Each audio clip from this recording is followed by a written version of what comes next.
It's just me in a suit. Thank you for coming in. You know, we don't pay anything for the first audition, but this is just a tape to see if the producers like it. No, I will connect you with a. I don't know if they'll represent you, but I will definitely introduce you. When it comes to midget gigs, what was like your lowest low? It was Nice. this dude's birthday. 4.7. Oh, are you asking me a question? Being funny. Okay. Oh, yeah. It was the worst thing that ever happened to me. It was a meeting guy's 30th birthday party. Ooh, let's stop right there. We get it. That is low. I'm sorry that you had to go through that. Hey, look, we had this girl jump off of our cupcake. No, but he literally said to me when I got to the party in front of everybody, "This is not the kind of midget I ordered." And I want to return this midget. That's a great title. That's a great title for a one-woman show. That is true. I didn't make the money. And Hang on a second. If that's a one-woman show title right there, this is not the kind of midget I ordered. That is when you do a one-woman show. That is what it should be called. That's the title. That's the whole thing. This is not the kind of midget I ordered. Right, but for you to do a one-woman show, you got to go twice as long. You know that, right? Lila, you were absolutely awesome on here. Great stuff, great interview. So open, so honest, so cool. There she goes, Lila Hart, everybody. That's like Aphrodite's new arch nemesis, complete opposite of Aphrodite. Look at her. Whoa, Aphrodite showing off some cleavage tonight. No Allie Makovsky. I believe she's out on the road in New York City this week. So we're going back to the bucket, turbo style. Sound cool with you guys, huh? You having fun out there? Guy with his arms crossed? Talking to his fucking girlfriend right now? Piece of shit. Piece of shit audience. Ooh, this looks like an interesting name. Put your hands together for Jaloid Spencer.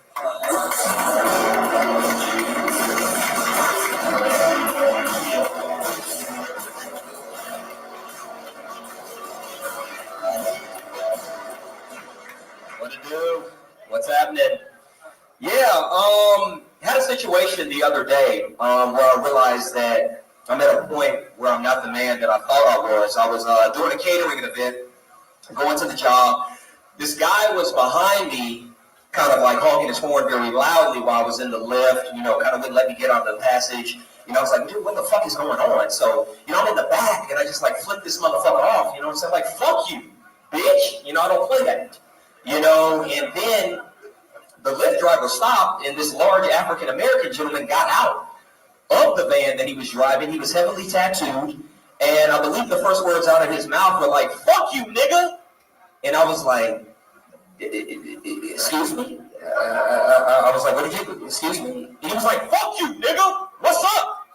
And I was like, dang, this wasn't who I expected to jump out of this wasn't who I expected to jump out of the van. And I've always been a fighter. I've always been a guy that don't really take no shit, even though I'm not like the biggest person. You got to stand up for yourself. Always been a fighter, but I had to get to work. So I think that's it for me. Go ahead and finish it if you want. So I had to get to work, and the cops were standing around, clearly not about to help me out. So I was just like, listen, sir, you better be glad I got to get to work. So I just ran the fuck inside and decided to save my life. Thank you. Wow, you should have ended it on the cat. There was no punchlines after that. Hi, Jaloid. This is your first time on the show, right? Am I saying that right? Jaloid? You said it perfect, man. Most people fuck it up, so that's cool. So it was a large black man that got out of the car. It was. Very, very large. Very. Made me think. And you ran? I did. Once, I saw the cops weren't going to do anything because I was working a big event. There were some cops kind of standing there, and they were basically just watching, look at this son of a motherfucker. So I saw they weren't about to do anything, and I did run. I mean, slowly. It was more of a quick. When you ran, did you scream, "Did I do that?" as you ran away? just curious. Love your work. I should have. Have you got any funny stories? Any funny stories? I need to come up with some. Well, it's a nice story, but it didn't have a punchline. It didn't have a hook. I got work. How long have you been doing stand-up, Jaloid? I've been doing stand-up for about a year. Really? About a year. Where at?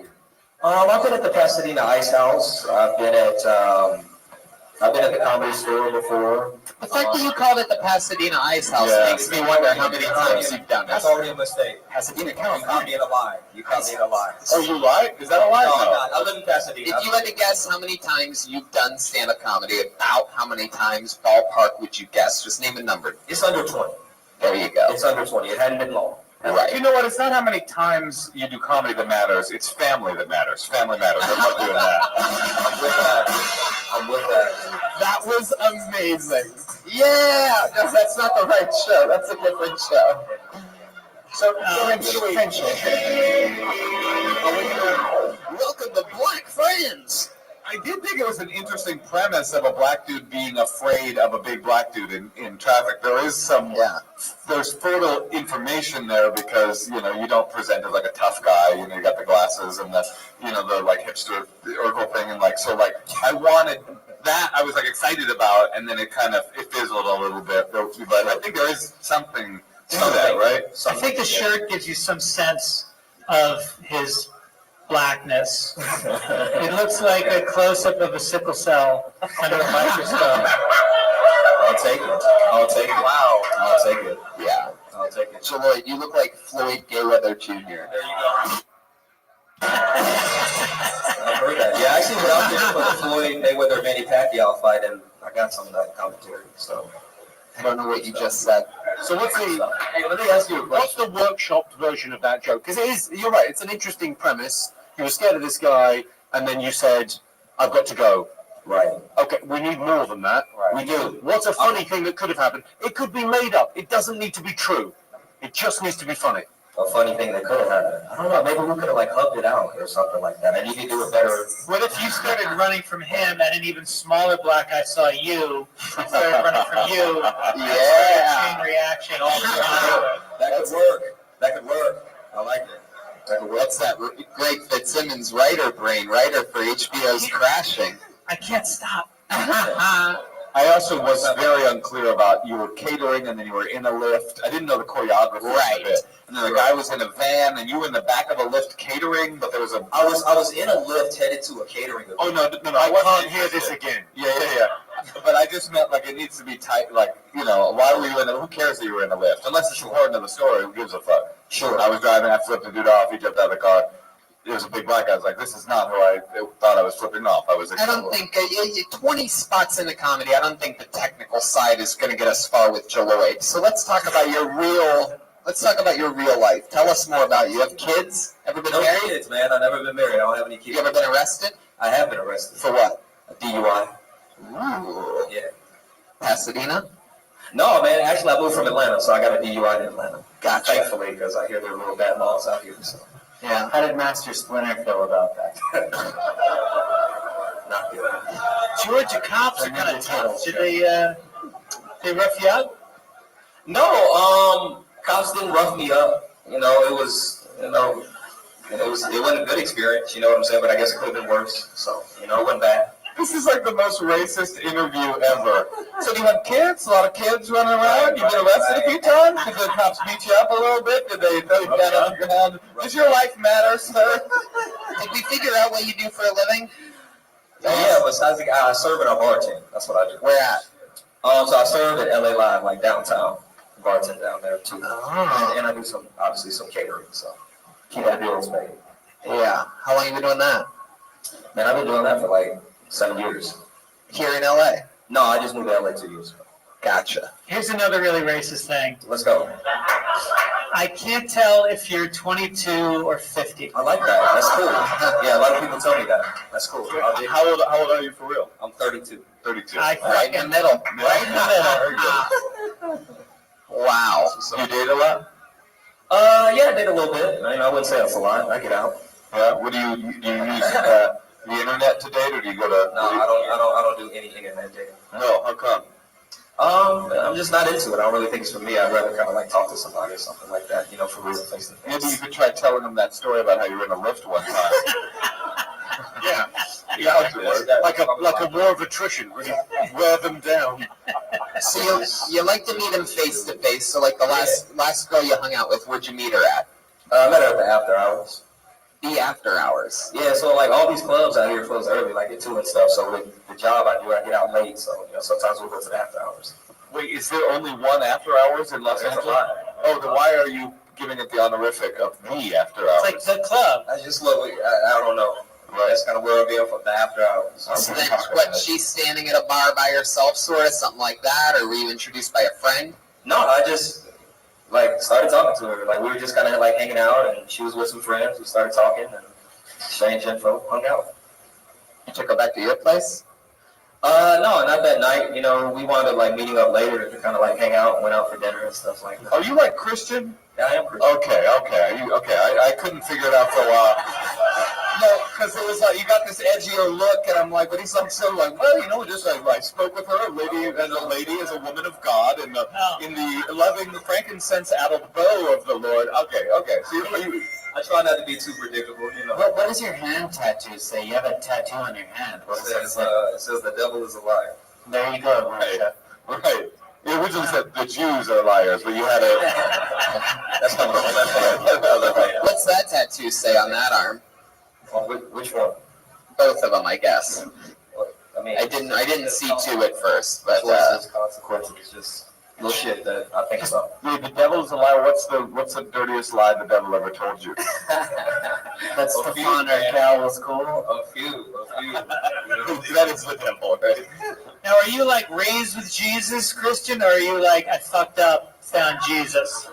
No. You know what I'm saying? It's like my family was pretty Christian, so I don't like go to church all the time and things like that. But I no. But when you do go to church, you dance your heart out. I like to dance. Is it one of those? Do you go to a cool black church? Yeah, I'll try it. Don't Push him down. I don't. I don't really. What are you trying to do? Let's see if I can push him down just using my hands. Stick with the soundboard, Brian. Stick with the soundboard.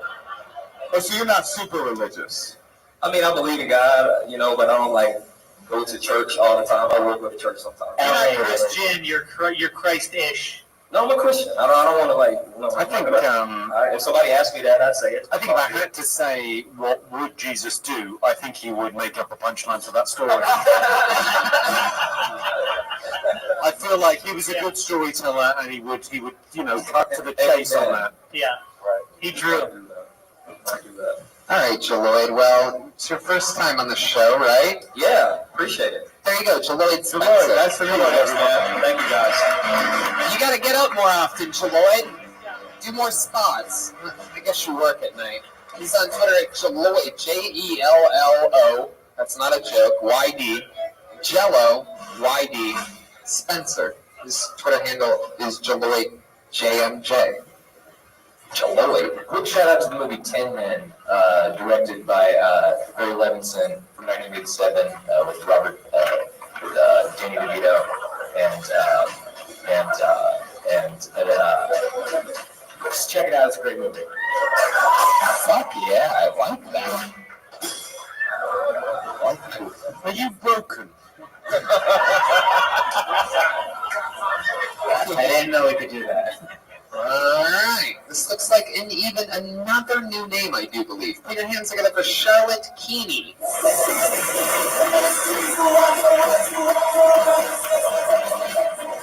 Ooh. Uh-oh. Blacklisted. Charlotte missed her spot. Alright. Is that Charlotte? No. I pulled another name out of the bucket. Again, this looks like a new name. Put your hands together for Mecky Leaper? Mecky Leaper?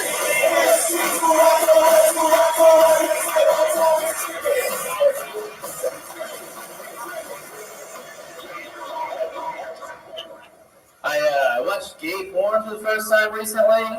I don't really want to, but all my friends are these like college bros. So they're like super jacked, super intimidating, but also really woke dudes. So they kind of like bullied me into it. They were like, "Come on, dude, you never watched gay porn before?" And I was like, "No." And they were like, "Come on, man, you never even looked at it? You never even clicked on it? What are you, like, homophobic?" I was like, "All right, first of all, no. Second of all, That seems like a weird way to support a group of people. I don't. Like, could you imagine if someone came up to you at a bar and just like, hey man, I heard you don't care about Syrian refugees. It's like, whoa. I think it's important they come to this country in their time of need. It's like, yeah? Well, are you watching them fuck? It's like, hey man, I heard you're some kind of capitalist piece of shit and you don't care about small businesses. It's like, whoa. I think it's an important way to grow the local economy. It's like, yeah? Why don't you jerk off my Etsy page there, dude? What's up? Wow. How do I say your name? Mecky Leeper. Mecky Leeper. How old are you? I just turned 23 like 2 days ago. Phenomenal stuff, Mecky Leeper. Mecky, Philadelphia? Yeah. Yeah, I know you. I've seen your clips before. Oh, yeah. I was supposed to open for you. Yeah, and I'm glad you didn't, based on what you just did. No, I'm kidding. You're very funny. I was like almost thinking like, oh, this is a winger. He's super funny. I've seen your stuff before. You're really good. You are the Jews are proud tonight. Yeah. But they're proud every night, but tonight especially. You had it right from the get. You had it right from the beginning, and you kept momentum the entire time. How long have you been doing stand-up? Like 2 years. Wow. That's just a good bit, too. That's just like a bit you wish you had, kind of like. Yeah, the bros that are kind of cool. I mean, it was great. Fucking great. You seem fully formed. Yeah. Let's just ask him questions about himself, because the comedy seems fine. Yeah. How long have you been out here? Like 3 weeks. 3 weeks? You just moved here? Yeah. Wow, you're going to be a star. I wouldn't go that far. I think so. It's a long road. He's going to be one of those, like, fucking Big Bang Theory kids. I was going to say I've never been more attracted to a man in my life, I think. Wow. Schulberg. Maybe you will be a star. Mecky Leeper. You're 23 years old. You just graduated from college? I dropped out to do this. Really? I think, you know what? Good choice. Thank you. Yeah. I don't know what you were like at college, but you're good at this. You'll be fine. Mecca, hi, Mecca, Heidi, ho. You know what I'm saying? Wow. Maybe it's time for the hurricanes to blow away. Rough. It's because we're like less experienced and we're with some pretty big guns of the comedy stage. So whenever we say anything, we don't deliver with the same confidence that we would if we were lessers on stage. That's true. Well, the award for passive aggression goes to. Now, the first time I saw you, which was how long ago? I opened for you like a couple months ago. A couple months ago, and I was just like, motherfucker, this guy needs to go to L.A. And you had a good attitude all week, too. You weren't a cocky little fuck, which you have every right to be, but you were totally like a chill guy. Thanks, man. Yeah. Thank you. But I did follow him all week. And felt All right, Mickey, I don't like you, and I'm going to tell you why. No, I do like you. I think you're cool. I think we just fell in love a little bit. You're good, man. You're good. Get out of here. No. I want to wait a little bit because I want to find out more about you. You come up, you kill, you're 23. Let's figure out some stuff about your actual life. I want to meet you. Yeah. Tell us more about Mecky Leeper. It's kind of boring. This is it. I just do stand-up. Now, aren't your parents teachers or something? No. Okay. Well, I mean, the bit that you probably heard is my family's Muslim, but I don't look like it. That's kind of the bit. Is I'm like surprised, but then I can't do it because I said it. It's kind of boring. I'm just a young white Muslim in the opposition religion that is probably the primary story of our national narrative right now, but it's not a very big or interesting story. Nobody wants to hear it. Are you a religious Muslim? Growing up, I would go to the mosque and go to church because my dad's Christian, but not anymore now. That is a mixed marriage right there. That's interesting already. Yeah. That's he converted to Islam to marry my mom, and then they moved here, and then he flip-flopped. He's like, fuck that. I'm out. Yeah. Yeah. Go to church. Where's that Urkel guy? I'm going that way. Yeah. And what are you kind of drawn to? Because you've got the choice, right? Between the two of them, I mean, it's all made up, but which made up do you like? Neither. I think because I went to both, I was like, oh, this is a lie. You're in Hollywood now, my friend. Scientology. That's true. That's exciting. Oh, yeah. It's a good way to go. Your stage name should be Jihad Moskowitz. But his dad's Christian, so what's a Moskowitz? Jesus Moskowitz. There you go. No. Oh. I'm not Christian. That's the worst bombing involving a mosque I've ever seen before. Happy 9/11, everybody. Oh yeah, it is 9/11. So are you like celebrating a little bit? It's a big day. That's cool. Congrats, man. Did you go up on the rooftop?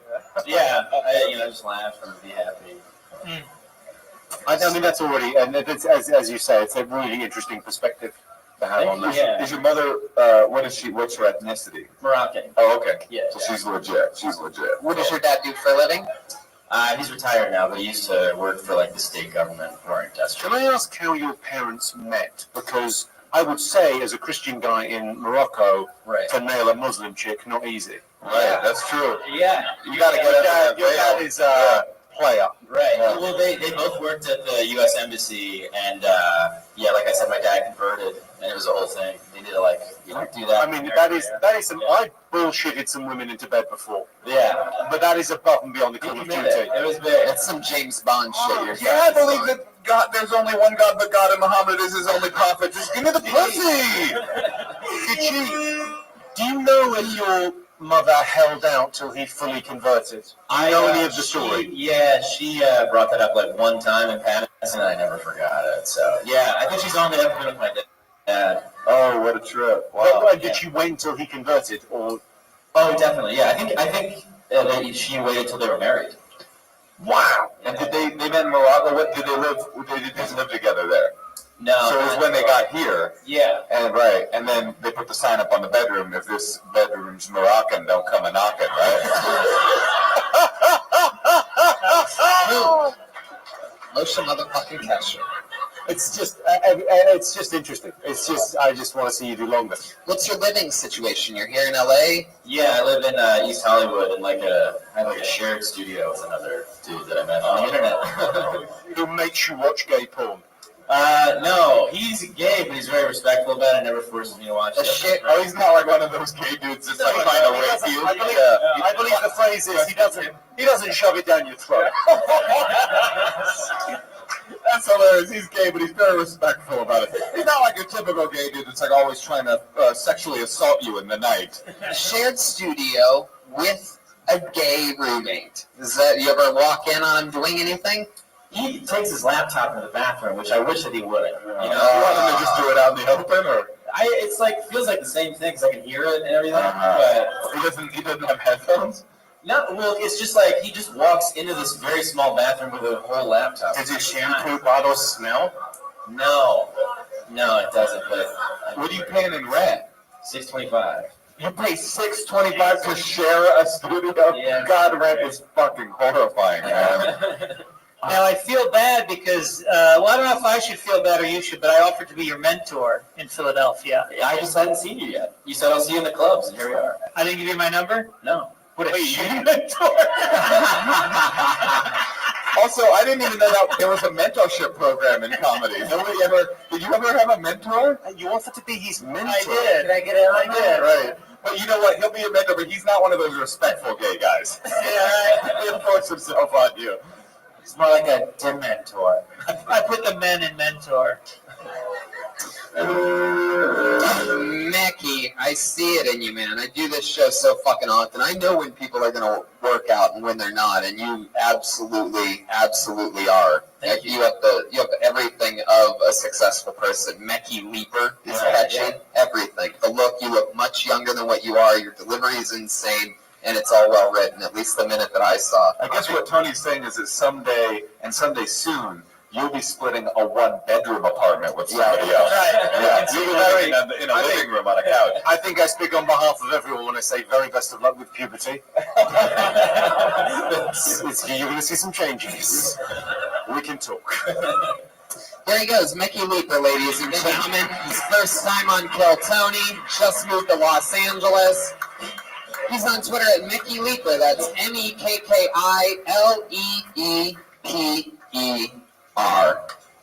We're right on the line. What, you guys, audience, do you think we should go to the bucket one more time? One more? Jimmy? Permission from the master? Yeah, okay. What Let's about the do it. girl that we missed? So he's the master and he's the mentor. Right. Not a lot of people know this, but Greg's mentor was Jimmy Carr. No, I don't So know. who's been doing comedy longer? Oh, by about 30 years, I would guess. Jesus Christ. I'm just going on. How long have you been doing it? I've been going about maybe since the turn of the century. Is it still rotary? Oh, God. 17 years. Oh, That's 17. not Oh, Really? interesting. Is that true? What? I feel like I've seen you on my TV much longer than that. You were lying, right? No, 17 years. 2000. I'm just thinking of Bill Maher. This is not Bill Maher. How long have you been doing it, Greg? 28 years. Wow. Fuck yeah. And you were in Boston doing a real Boston shit. Yeah, I had a good graduating class in Boston. It was me and Rogan started like at the same week. Yeah. And then, Bill Burr was right behind us, and Patrice O'Neill, and Dane Cook was at the same time as us. Not a lot of people know this, but 28 years ago is also when the first twins were born. That's right. And neither of them had index fingers. I don't know if you know that, but they were born to a Mormon family, one of whom was Muslim, one of whom was Mormon. I'm just doing a whole round of callbacks. None of them funny, but all of them interestingly woven together. Monday night, you ready to go to the bucket one more fucking time?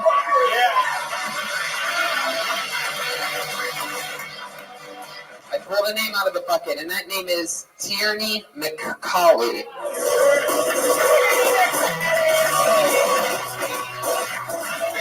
The spin doctors, people.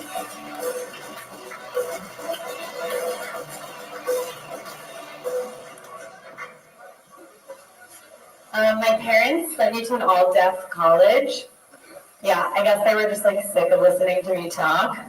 But like the joke's on them because it was kind of the best place ever to go to school. None of the frat parties ever got broken up for noise complaints. It was great. We partied all night. But sometimes it's tough at the parties to tell the difference between a cool new dance move or just drunk sign language. People get wasted, they start signing all willy-nilly. I'd be like, wait, are we dancing or are you trying to tell me I have something in my teeth? Stop slurring your hands. That's what happens when deaf people get drunk, you guys. I dated a deaf guy too while I was there, and he was really smart, funny, hot, great with his hands. His name was... He was a really quiet guy. Tierney McCauley. Hello, Tierney. I wish I was deaf. I don't know. I didn't get at the beginning of it. Genuinely, it's a true story. You went to a deaf college. Yeah, I did. Gallaudet University. You went to Gallaudet as an undergrad? I went as a visiting student, but... Over a semester abroad? Yeah, but I just did a quiet semester. Interesting. So you were one of the few hearing people at Gallaudet. No, And you were I'm just 12. you were just tossing down that deaf dick, or what was the? Only 2, but... You fucked 2 deaf dudes? That's cool. I never fucked a deaf lady. My parents are both deaf. Did you really? So I found your set incredibly offensive and insensitive. But no, I didn't. No, that's interesting. Well, shout out to Peter Pan for this look that you brought to the stage tonight. Hurricane Bluebird! Joelberg! Got it. There it is. Finally! I think... Finally! Landed! Thank you. I needed this. Finally Jose landed. The landfall today in Key West. Okay. Trump says you can stay, Jose. You did your whole set laughing at your own jokes, which really bugs a lot of people. Is this your first time on stage, or have you been doing that a lot? Red Band hates you. Yeah. I hate that. You're doing a lot of Peter Pandering. Peter Pan. He's back. He just barehanded his symbol for the podcast He got listeners. overconfident. I think it's. I liked it, but I didn't believe the opening. So it made it all sounded made up because you were doing gags about it. But I needed a tiny bit longer on the. I genuinely went to a deaf college. You have to say the words Gallaudet University. I went to Gallaudet. So the people, even though they don't know what that is, will go, that must be real. I know, it doesn't matter if people know the reference you're referencing. They'll just be like, it must be true. Yeah. Legitimizes And it. your parents presumably sent you there as a gag. Well, They're funny people, right? They went, this is gonna, let's fuck with her. No, give me the application. Let's cross that out. I've got an idea. no, I chose to go there. And it's true you really hooked up with the deaf guy? Yeah. Yeah. Did he braille you? He's deaf. He's deaf. Blind people. They don't use Braille. Hey, Tierney, wow. I can't believe I did that. Tierney, you gotta watch Okay, out so- around. You gotta watch out, fucking a deaf guy. You could get hearing aids. I could get, can I ask why you chose? I don't Because I love want singing anyone to and I think love it's deaf good. culture. Wait, say it again. That's why I went there. You love deaf culture? Well, normally- oh, so you're like a deaf wigger. That's interesting. That Cool. But normally normally I I find was what studying people. sign language and I wanted to maybe study interpreting, so I went there to see if I would go to grad school there. Now, why do you do the part of the bit where your parents sent you there? Just like to get into that, I went to that school. Why don't you just say, I went to it? That's actually less Or words. like why? And then you say why. Well, yeah. That's the thing That's about so stand-up. weird. Well, I'm not even trying to insult you. I'm like, why are you very young? How old are you? Yeah, I'm young. How old are you? 27. Oh, you're not, okay. Welcome to Hollywood. Welcome to Hollywood. Yeah, that's 27. No, I'm just saying, like, why are your parents involved in this? Like, what do your parents have to do with it? I went to school. I went to Gallaudet University. I'm not trying to berate you. I think that you're very. How do you make a living? I'll save you motion. I do event production. What? Event production. Event production. What kind? Like what kind of events? Like parties. Like what kind of parties? For the deaf. Basically like corporate events. It's not that fun. Sponsored by Def Jam. Why didn't you become an interpreter? Honestly, like, it was giving me a lot of, like, headaches, like migraines. Was it giving you migraines? Yeah, it's really hard. It's really hard to, like, think in, like, two languages at the same time. I was bad at it, Oh, really. we were bad. Yeah. It's a good comedy job. That's what I did for a living until I quit to become a full-time stand-up. Was I was an interpreter. Is that true? For many years. Yeah. Really? Yeah. Since when I was 17 to. You're a coda. I am a coda. I'm a child of deaf adults, as they call it. Moshe, can you interpret her outfit? I think you did a pretty good job. I mean, I don't know, it'd be something like this. But, no, I'm kidding. Your outfit looks good. You look good. You look good. You have a bruise on your leg, and I was looking at it a lot. What happened? I just slipped. Down some stairs. Really? Oh, It sounds more like doorknob. It sounds more like a slip of the tongue. Yeah. Oh, this sucks. This sucks. She said, oh, this sucks. Where are you from? Florida. Ooh, Oh my God, got bad news. Yeah, I just got back on I Thursday. thought you were from Kent, Erie, Indiana. Sorry. What the fuck? Canterbury, Indiana. Yeah. Take it with you. Take your stool. All right. So you're from Florida. How long have you been here? Since February. February. That's fairly new. Are you also sharing a studio apartment with a gay guy? No, I live with a couple. Or with a couple? Wow. In a studio apartment? In a normal house. That is progressive. I have some questions about sign language. I know some people, I used to do shows in Edinburgh, and they would sometimes do a gala, and they'd say, well, deaf people can come onto the show, and we'll just have a sign on the corner of the stage. And I always noticed that the weird signs are very kind of direct. They have like very odd signs for like different races. I know this for... They were very on the nose, but also like the sign for oral sex was exactly what you think it's going to be. Yeah. And you know what? I actually have an experience with this. Well, I was doing jokes. I was on stage, and I was just because the sign was there. She was kind of hot. I only told jokes about blowjobs because I just enjoyed watching her go. One time in Indianapolis, Indiana, I was opening for Joe Rogan at a place called the Murat Theater, some crazy 4,000-seat venue. And in Indiana, they have a state law to where they have to have a sign language person. I bring this big right enough, back. you mean? Yeah, and they have to be lit up. They have to be next to the stage.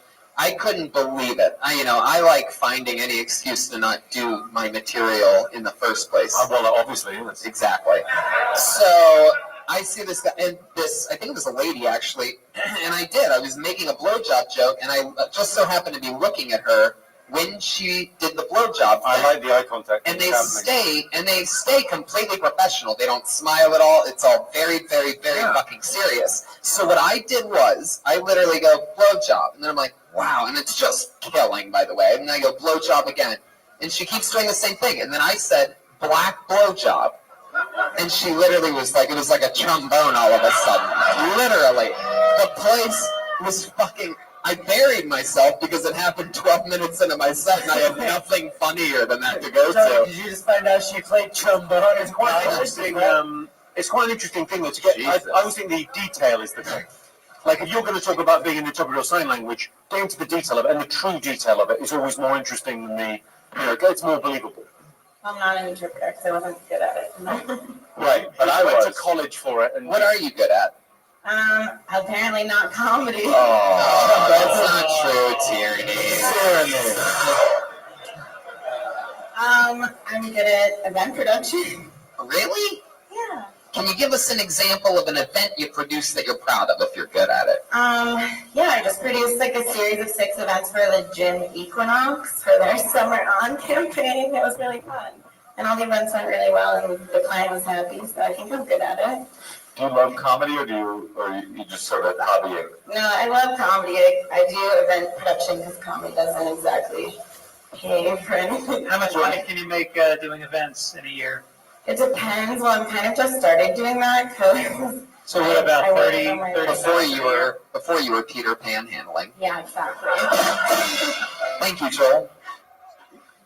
What was the question? So about $30,000 a year? Oh, probably less. Wow, It just depends on like the event and the client. So like 20, 25. I hope, yeah. So maybe next year like 30. Maybe. We'll see. Okay. It depends on how many lost boys you find. Exactly. You're not making much money, which reminds me that right now, MeUndies has an exclusive offer just for my listeners. Get 20% off your first pair and free shipping. That's Of what? MeUndies. Yeah, it's 100% satisfaction guarantee. You can just ship it back if you don't like it. If you go to MeUndies.com/kill right now, you get 20% off, free shipping, and satisfaction guarantee. You could return the dirty underwear. Yeah, and they sell them refurbished probably somewhere in China. For extra, double the price. Is it like a boxer or is it like a brief? It's like a boxer brief. They have 5 different Are you? I mean, I presume if they're sponsoring your show, you are wearing these right now. Not even a sponsor. I just really like the product. Tony, you are wearing them. Hashtag ad. Who has them on? Tony has them. I have them on right now. Well, I would like to see. I'll show you backstage afterward. No, I want to see right now. I want to see right now. Oh no, also. Brian, please don't. Any physical jokes with you are so gross. Tierney. So, all right. Well, it was fun meeting you. I remember there was once a sign language interpreting gig. Part of the thing with being a sign language interpreter is that you go, and if the client doesn't show up, you leave after a half an hour, and so you get to get paid for the day, and you leave after half an hour. And one time I had a whole day of classes at this community college, and I went to the first class that day was a nude figure drawing class, and I was the interpreter, and I just showed up. I sat in the front row for half an hour, facing the nude figure drawing lady, no easel, no drawing material, and then after a half an hour just stood up and walked out. I always wonder what that lady thought. It was just like, nah, I'm not drawing this shit. I'm fucking out of here. I thought of another question I want to ask you. Hooking up with the deaf guy, did you notice anything different or anything like that? Yeah, they make different noises than hearing guys. Oh yeah, like what? Can you do an impression of him as loud as you can right now, please, for the love of God? Come on, don't you want to know what it feels like? Don't you want to? Like if you don't know the noise you're making, it's gonna sound different. But like guys are clearly curating the sounds they're making while they're fucking, and like those guys were just. But also the great thing about making out with a deaf guy, man, you've got freedom to queef. That's true. Yeah. Free to queef. Right. Freedom to queef. You could just relax. You don't need to be conscious about that. Yeah. And an interesting, speaking of queefing and deaf people, an interesting fact about deaf people is I have never met a deaf person that hides their farts. Every deaf person I know, my mother and my stepmother included, just fart open willy-nilly all over. I've never not known a deaf person to just fart because it's like they don't hear it, so it's not like reaching they know that hearing people think it's embarrassing, but they don't have the visceral experience of it to be embarrassed. So they're just like, fuck it, I'm a fart. Imagine that freedom. 9/11. Today is 9/11. Imagine that level of freedom, guys. Right. Wow.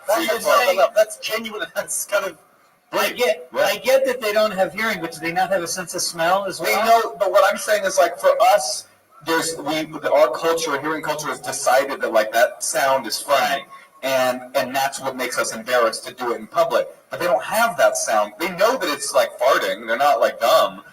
Some of them are, but they're just like they can't be bothered to be embarrassed by it, so they just That's fart. hilarious. They just You should do a bit about that. deaf people be farting. It's true. Tierney, what's the most fun thing you've done since arriving in Los Angeles in February?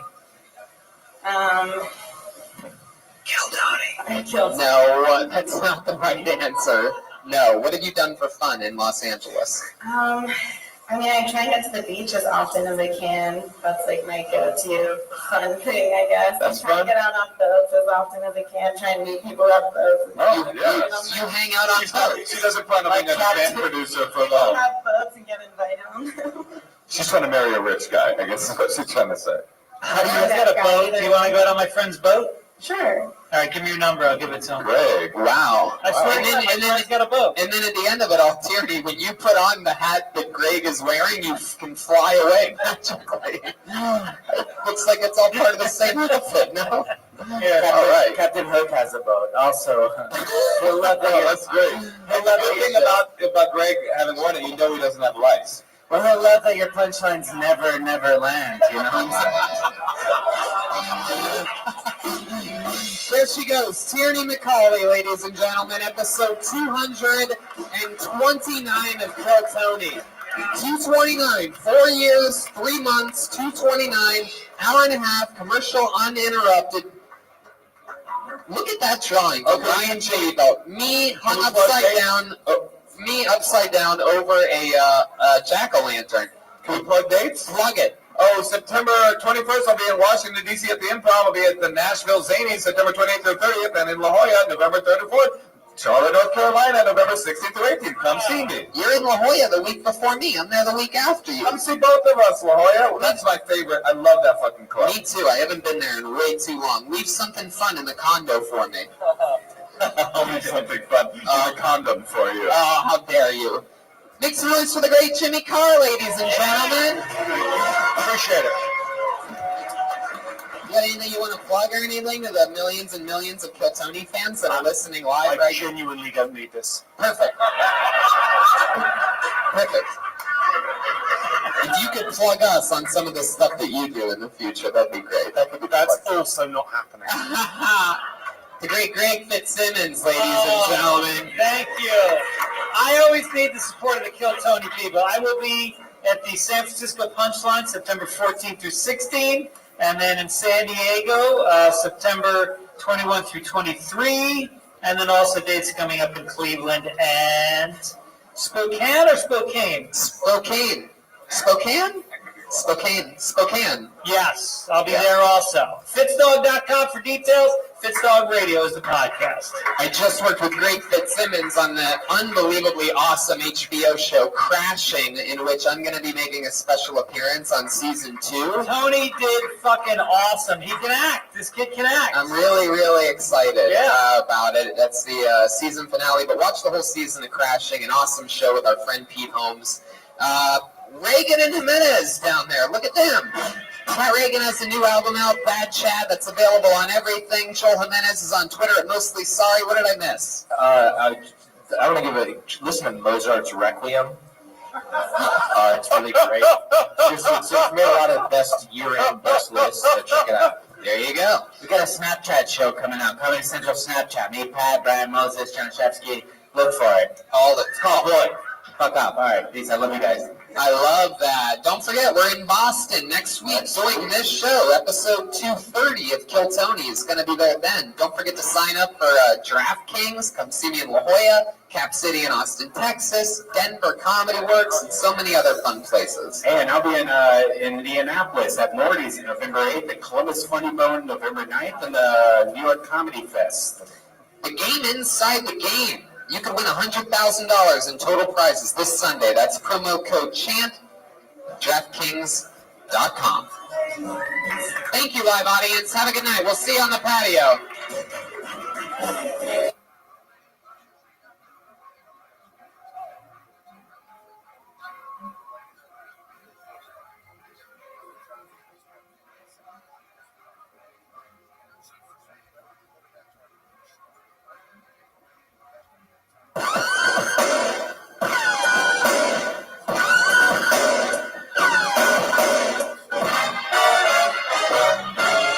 This is Rabbi, coming to you live from the world-famous Comedy Store main room for a brand new episode of Kill Tony. Give it up for Tony Hinchcliffe. Hi, everybody. Hello. Welcome. Hello, Canadians. Make some noise. Those are Canadians, live audience. How are you guys? Welcome to the #1 live podcast in the world. Look, everybody, it's Brian Redband. Hey, guys, what's up? It's Josh Martin. Look at him running around, the little guy. The great Ryan J. Ebelt drawing tonight's episode. All those prints are available at ryanjebelt.com of every single episode. He's drawn it. And he also drew the official Kill Tony poster that's right down here. Hello to everybody joining us in Virtual Reality 360 live on Facebook.com right now. And on Ustream, the regular HD stream is also happening. And those of you listening all around the world right now, maybe some of you live in Boston, and you'd be excited to know that we're going to be there Friday night. Yeah, 9 o'clock, I believe. Should I announce the guest right now? Do Would it. that be fun? Do it. Really? Okay. Well, our guests for Friday night, live, Kill Tony, for the first time ever in Boston, Massachusetts. And they are Matt Bronger and Eddie Brill. Yeah, two guys that have done this show before. Eddie Brill, former talent coordinator for the Letterman show. Yeah. Highly, highly important job. Always has fun notes. And Matt Bronger's a big goofball, so I have a theory that that's going to be a great show. But I'm excited about tonight's show, Brian. Every single week, two of the funniest comedians in the world come on this show. And this week's absolutely no different. Let's see how loud this place can get for the great Brendan Schaub and Sarah Tiana. Yeah, baby. You know them, you love them. The great and powerful Sarah Tiana and the almighty Superman, Brendan Schaub. Almighty's a good word. Almighty. I like that word for you. I'm not bad at it. Almighty. Almighty, what's up, guys? Sarah Tiana and I have been writing together forever on Gross and The Burn and so many other. Just at my house? Yes, exactly. A lot of times at my house on my front porch with my dog. Fun fact, Sarah Tiana is one of the only human beings that I ever run once if we ever get a chance anymore. We used to be, we did it a lot a few years ago, but when we get a chance, she's one of the only people that I run my stand-up comedy jokes by during the daytime because she is able to formulate full thoughts and have structure and be mature. And so we counteract each other's balance. You say during the day, but you mean after 2 p.m. when you get up. Yeah, exactly. Brendan Schaub, absolutely killing it. Just got back from doing the Mayweather-McGregor fight. What was that? You were on the table. What do they call that? What do you mean? Like the, you don't even know like a round table or something? I don't know. You playing poker with them? I don't even know what I'm asking. I don't either. But it was like, I was like the snotty-nosed kid in school. Because it was like, I was the outcast. I was the MMA guy, and then there's all the boxers. It was rough. You're the one that kept saying McGregor's going to do something here. And I kept telling everybody McGregor's going to do something here. And then he fucking did something. And then all the boxing fans were like, no, Mayweather let him do something. Yeah, what the fuck are you talking about? He let him do something. Yeah, he let him plant them in the face with Yeah. uppercut. Yeah. He wants that. Boxing fans might be the dumbest arguers I've ever come across in my entire And then life. Box was like, that's embarrassing for the sport. Just wait for Triple G Canelo. Which now I will never watch boxing. I'm boycotting it Are you? for a little bit. Why? Until Because of the ban? No, because the sport doesn't make any sense. I mentioned Brendan this about a half hour ago when I was good and stoned. I said, imagine if NFL games were judged by 3 fucking judges at the end of the whole thing instead of points. And we said there would be a fucking civil war. Straight up riot. Every If you Sunday. screw over Tom Brady, riot. Yeah. People would riot. Yeah. If people judged and said, the Patriots won that game at the end of the game, Atlanta would have truly risen. I would cheer for Al Qaeda before the Patriots. Oh, wow. Al Qaeda fans. You have ISIS in the house. All right. Good Lord. I've never really heard the crowd. Patriots or ISIS? Jesus Christ. Well, I'm just saying I'm taking a stand, but I am a Falcons fan, so that's all. Oh, there you go. That You makes know, sense. I'm very sad. Oh, yeah, the guy with fucking one eye over here is cheering for you. It's the guy with just a piece of fucking cotton over his That's back. our offensive coordinator. That's our offensive coordinator. Wow, I am so. Did you sign up for tonight's show, sir? You've been signing up for the last 6 months. And you haven't gotten up yet? What's your name? Nick. All right. Well, we'll hope. Caradiano. I said Nick I Caradiano. didn't really care about your last name, Nick. Carrot the 1-0. Carrot the 1-eye. It is a dirty bird.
We'll keep an eye out for your name.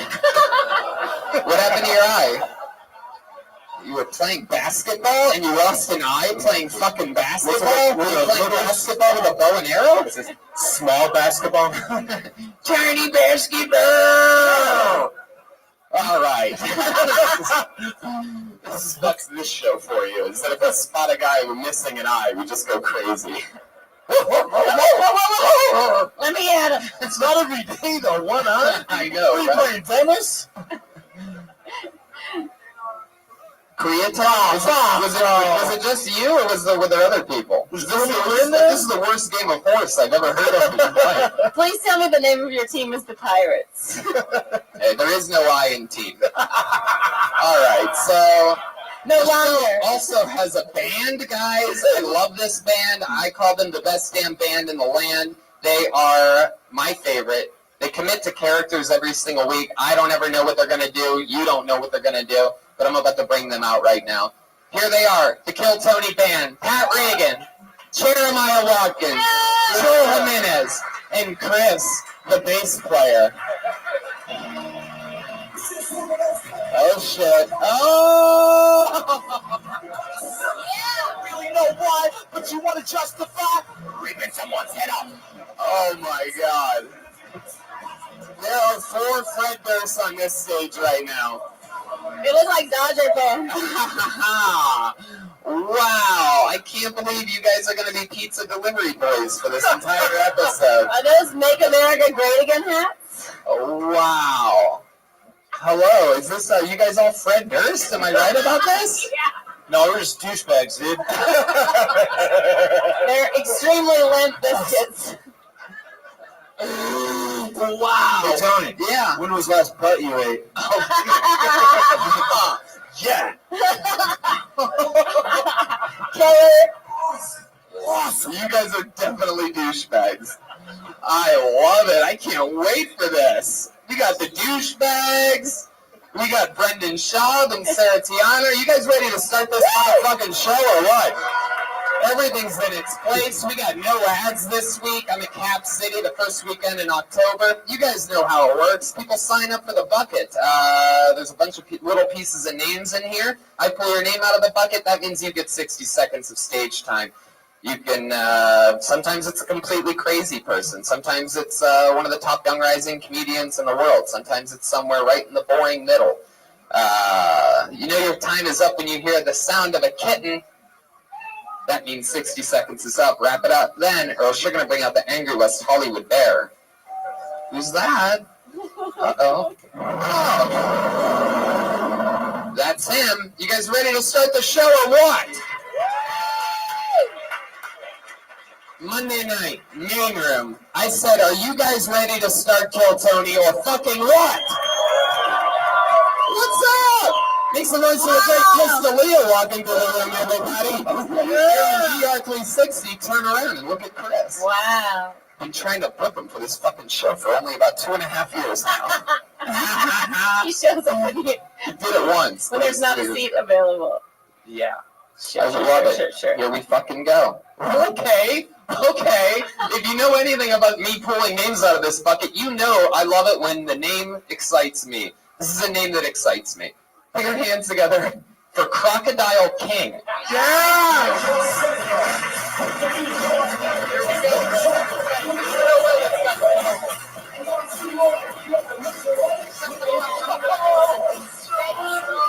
Thank you. Come on, make some noise for Crocodile King! Hello, how y'all doing? You already know my name, unless y'all forgot it already. But anyway, hey, don't y'all wish we can go back to the caveman days? You know, when you go back there to those days where you can just knock a bitch inside her fucking head, right? And then and drag her in the cave, you know what I mean? And then you do what you want to do with her. You know what I mean? Don't you wish we can go back to those fucking days? You just like, man, those days were so beautiful. But now, look at the days we have now. We have everything that we have to do. We got to take the bitch to the club, buy her a drink. We got to buy her a car. We got to buy her a house. We got to sign a contract. Fuck. I just wish I could go back to the caveman days, man. Or should I lower my standards? I mean, we have all these products. You have to be a fucking billionaire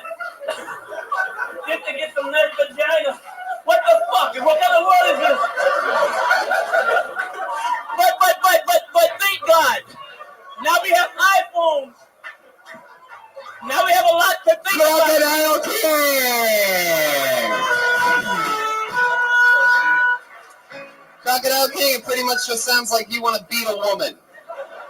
Dude, this dude freaking rocks, dude. The douchebags love you, Crocodile King.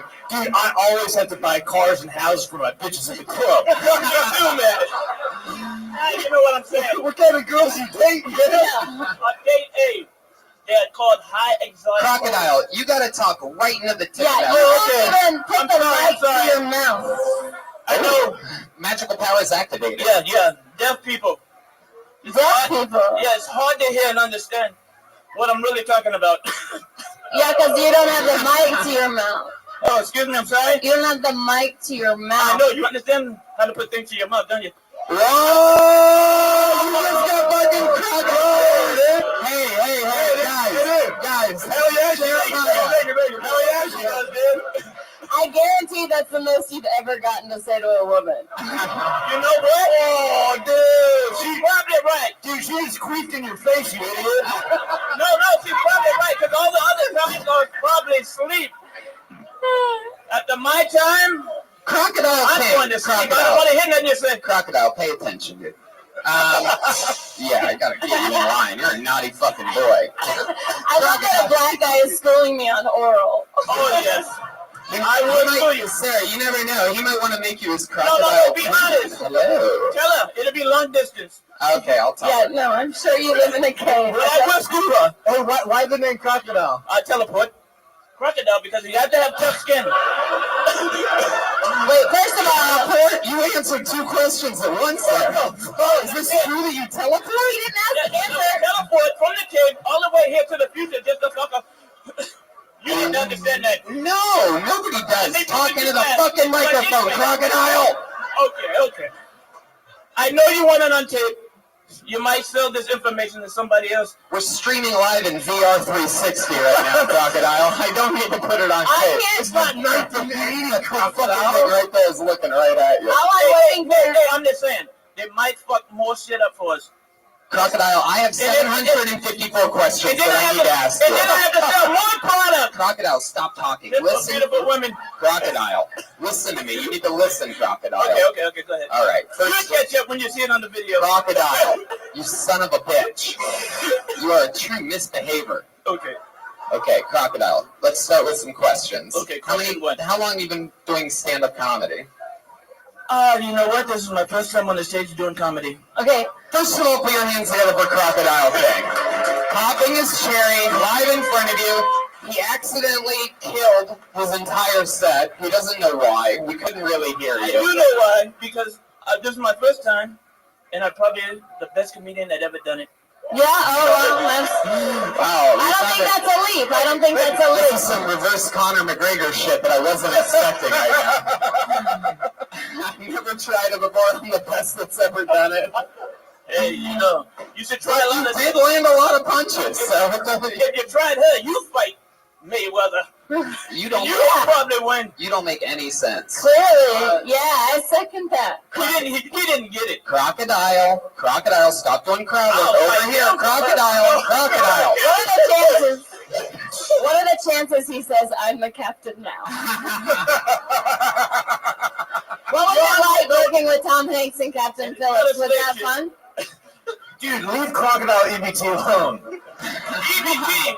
Hey, if you understood what a billionaire means, you don't even know what a billion is. How can you know a billionaire? He looks like RG3 10 years from now. Oh, look at the comedian. He wouldn't even get in the ring. Brendan Shaw from For $30 million, I'll beat his ass. 20 million? Oh, dude, I think I smell a fly, Brandon. I will bet on that one. I don't want none of Crocodile. Just don't bite me, man. No, I wouldn't bite you. I'm like Crocodile. Mike Tyson. Crocodile, what do you do for work? I own my own clothing line. Of course you do. It's called Beware. I own my sneaker line. It's called Crocodile Shoes. Wait, you own Crocs? That's you?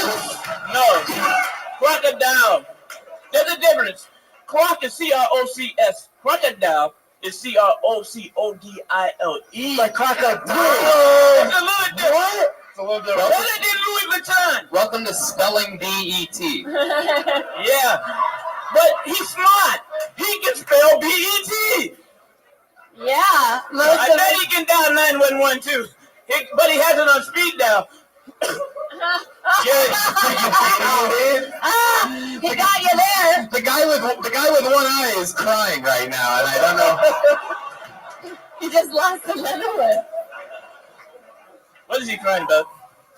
Well, He lost his last eye. are those sweatpants part of your clothing line? Oh no, these sweatpants. Literally, I can Is see that- the is that outline a of sign your that dick says- in your pants. Excuse me. Oh, I cannot stop looking at his dick. Oh wow, it really is right there. Look at that. I don't say anything. I got bottom crocodile in the house. oh, dude. No, it's great. It's just That's why I love another women. drink. They can find anything. Dude, crocodile King, you truly have like a Mostly the thing semi-boner that they right want to now. find. That is incredible. Are you always sort of hard? Sorta. I'm always hurt. Dude, let's dirty talk and see if we can get crocodile all the way hard. All right, wet pussy. I'm the one who put hard in fingers. hardcore. Oh, double stuff Oreo. You thought it was Oh, butt chug. Oh, quick fart. fun. Dude. Crocodile. Big word. Crocodile. The word fun. Crocodile. Over here, you fuck. Okay, listen to me. How old? First of all, how old are you? Easy question. I'm only 33. Come on, answer it on. Yes, no. You are the most shot out 33-year-old. Are there really? Dalia from the back. Miss Dalia. Yeah. Yeah! Like, Miss Dalia. Dude. Miss Dalia from long range. Finish him. he's about to put that on his resume that you talked to him. Dude, Miss Dalia's like a Steph Curry of Now, if that's not a scapegoat for I can't keep up and comprehend what you're saying. No, you just got burned, bro. So If that's crocodile. not a scapegoat, come on. All You the get- women in here was in love with me until you said that fucking joke. Crocodile it down. Crocodile it down. Okay, crocodile. I'm going to ask you a question again. Without trying to be funny, I want you to answer it honestly because I want to interview you, okay? I don't want this to end yet. And if you answer the questions honestly, this could be really good. But if you keep trying to be funny, it's not going to be. Ready? How old are you? 33. Oh, you son of a bitch. God damn it. All right. What? I'm going to take my guess. I'm going to go 55. And now I'm going to do my follow-up question, and here it is. You ready for it? What made you finally want to come on stage and do this at your ripe old age of 55? Honestly, I'm really 33, and honestly, because They I, kicked him out no, of the no, club. hear me out. Corny people like that. What? Corny ass joking people Crocodile like that. King. He didn't even talk. I don't need more people to laugh. There's too Crocodile? many corny people on the planet. They want to laugh. They don't need your corny. I think we squeezed everything out of you that we're going to get, Crocodile King. I'll see you later, alligator. After a while. Oh, shit. Oh, shit. Yeah, man. The crocodiles. Brendan Shaw is ashier than a 9/11 survivor right now. After that Crocodile King hug on his way, huh? He's gonna go cry crocodile tears. This past week, Sarah was... Crocodile's gonna get his gun, come back in this bitch. Crocodile is going to be headlining. I don't trust Crocodile. I don't know. Scary. The band has a sponsor. Shout out to No Fear. No fear. We don't fear shit. Especially women. Yeah. Which reminds me, it's interesting that his name's Crocodile King, because probably the only thing he's afraid of is swimming. No, crocodiles swim. Okay, I pulled another name out of the bucket. Put your hands together for Tierney McCauley, everyone.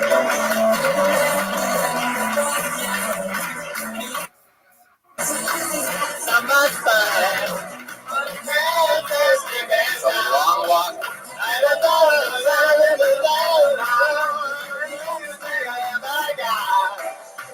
Come on, Tierney McCauley, everybody.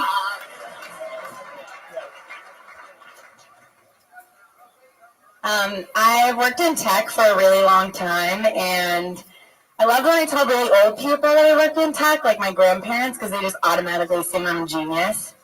They're like, whoa, like, do you write code? Like, are you a web developer? And I'd be like, my job is way more complicated than that, okay? Like, I manage the whole company's entire Instagram. It's a high-stress job. But, like, my last job was really small. There was only 10 people. It was, like, 9 dudes and me. And since it was small, we didn't have HR. It's like, should anything inappropriate happen, the company policy was just if more than one person is laughing, it's okay. And, like, one of the guys came to my desk, and he asked me to smell his beard. And 3 people were laughing. So I had to smell it. He was like, what'd you think? And I was like, I think your girlfriend has a yeast infection? And nobody laughed. And I got written up. Oh. Tierney McCauley. So you were on the show last week, Yes. and that was your first time on the show, and this Yes. is your second time on the show. How do you feel about it? A little better. Dude, I'm gonna go out on a limb here and say she was way more boring than Crocodile King. At least I'm not homeless. Yeah. Good crowd. Yeah, that's a plus. Yeah. The only thing that was dope was that yeast infection joke. I love Yeast infection joke. Second, that yeast infected joke reminded me of Richard II by Shakespeare. By the way, Tierney, I don't think we ever found out that the Crocodile King is actually homeless. He said he has his own clothing line. And a cave. And shoes. Now, I also believe that he has clothing line and clothesline confused for one another. Clothing line's where he dries his clothes. Yeah. So, Tierney, what do you do for work? Well, I told you last week I do event production. I also work in tech. Event production. Did that really happen with the beard? Oh, yeah. Okay, so he really asked you to smell his beard, and what did it really smell like? Like yeast. Oh. And you really run the Instagram? What? You really I used to, and that was like my first job out of I got another college. profession. You should sell your hair to border collies. Thank you.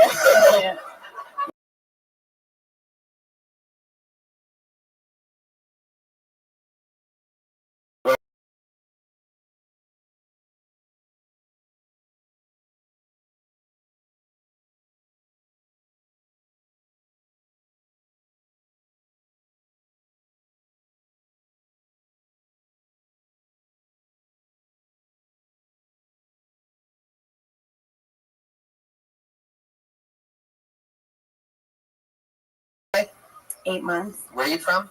Florida. Oh, yeah. What part? We love Florida. She's used to following crocodiles. That is That's true. very smart. You did stand up in Florida? Yeah. Jeremiah and I did stand up in Florida. Remember how it went, dude? Yeah, back to back Eiffel Tower, dude.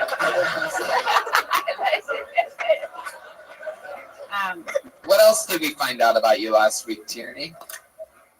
What was the most interesting thing out of the interview portion? Do you remember? Last week? Well, you guys didn't ask me how many questions because you were asking Moshe a lot about his deaf parents. Wait, what? Yeah, I was talking about deaf people. Oh, Gross. But now we have a guy with one eye. We've moved on. what did you find out? Like, what's the most interesting? What's something about you in your life? Like, what do you do when you're not doing stand-up or working? I go to the beach a lot. I spend a lot of time in the ocean. Are you single? Yes. How old are you on Tinder? No. No Tinder. Just Bumble.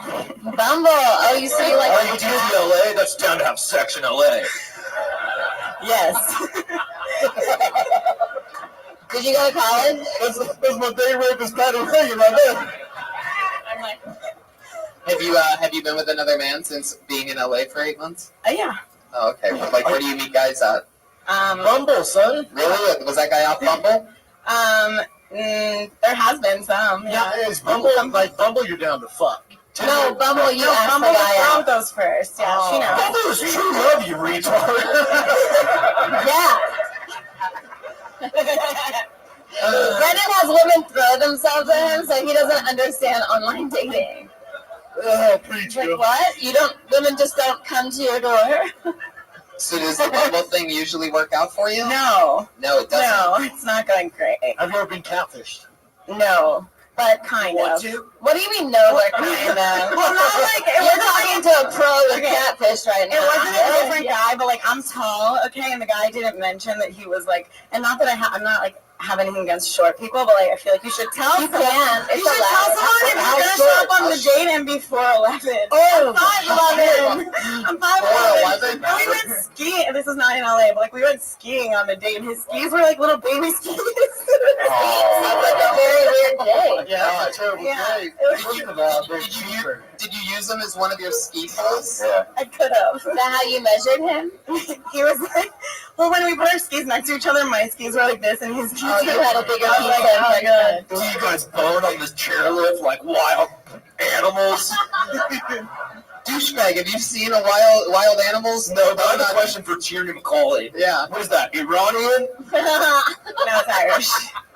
It's Irish? What? Tyranny is Wait, an wait, Irish wait. name. I can't get past going skiing on a date.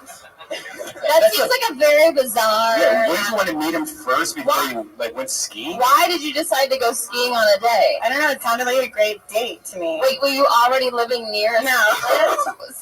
Did you have to drive up together? Yeah. That's a bad idea. Where'd you guys go? Little Bear? Yeah. It's 4'11", buckos. Yeah. Yeah. It's half a 9/11. This is on Bumble?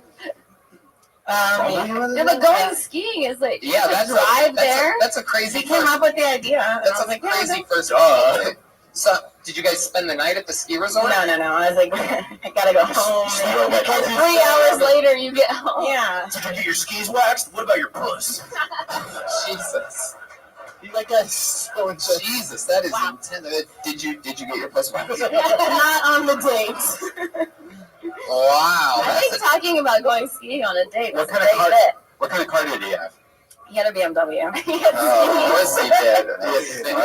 And a baby seat too. He had a booster seat. So yeah, I just made that joke. It's like a lowercase BMW. So like, did you know that this wasn't going to go well like on your way already to the ski resort, or did you realize that when you got out of the car? He was in the car, so I didn't Was he a white dude or was he Asian? Yeah, it was white. By BMW, by the way. I love that calm horn. He lured you into the BMW like a classic gentleman. Yeah. So then he gets out of the car, and you realize this guy's Very so short. short. He's like, well, he must be this tall to like me. Jeremiah, would you consider yourself a gentleman? What was his job? What did he do for a living? I don't remember what he did. I think his parents like made paper towels or something. I don't know. Oh. Yeah, like a trust fund He person. sounds like a catch to me. Yeah. I never saw him again after that Paper date. towel company scrawny.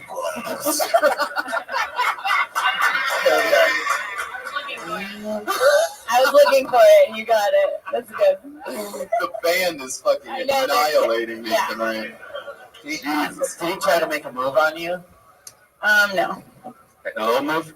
Well, at least when you're skiing, you can be separate. You're like, I'm gonna go down the black diamond or whatever. Yeah. Did you give him a sunny boner? Oh my God. Schulberg is in the house tonight. Sunny boner died skiing. I hope you all know that. Yeah. True. But Glad you shared that with the class. oh, wow. So, all right, Tierney, you were on last week. That was fun. Tierney McCauley, everybody. There she goes. Tierney McCauley.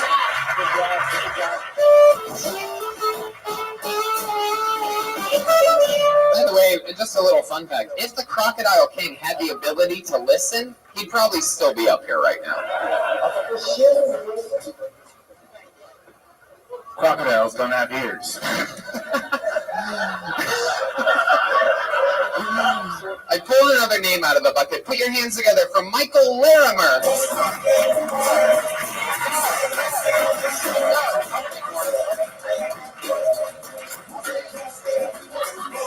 Is there movement? Here he comes, Michael Larimer.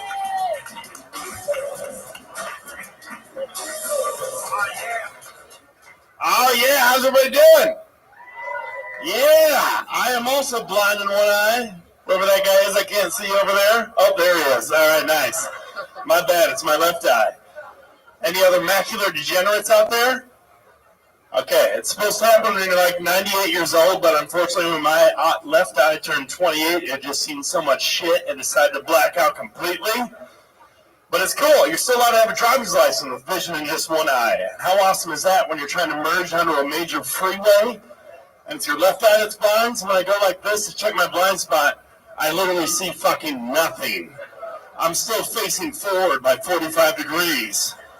So I gotta do this weird thing where I turn almost all the way around in my car seat. That's awesome. You make eye contact with the trucker next to you and you're facing fucking backwards. But it's okay. I actually wanted to be a Major League Baseball player, but unfortunately, being a right-handed hitter and being blind in the left eye, if I wanted to face the pitcher, I'd literally just have to face the pitcher straight on like this and just swing back and forth. There you go. Yeah. Oh, shit, that's it. All right, nice. Fuck yeah. Hi, Michael. Hey, what's up? Oh, you want to? No, that's okay. Okay, thank you. Brendan. That's nice. Such a gentleman. Oh, now you get another pat on the back. I think he knocked off some of the ashes from Crocodile. So, Michael, that was a fun performance. How long have you been doing stand-up? About 8-9 years now. I just moved here from Chicago. Very cool. How long have you looked like a magician? I guess 15 years now. All right. Who's your influences? Because I can kind of tell that you watch a lot of Dane Cook, right? No, actually not, but I've met him. He's very nice. Yeah, you have the whole, like... Same here. Yeah, well, you definitely have, like, the same motions. Like, I could tell you're very physical. Is that how most of your comedy is? Hey, like, who's your pants tailor? You know what? They said they're not tailored very well, actually, but nobody hated a chick named Taylor. She had 2 vaginas. All right. Okay. Michael, spin it back around over here. Yeah. So you just moved here from Chicago. How recently? Monday. Wow. Yeah, welcome. This is your first time at the Comedy Store then, huh? Yes.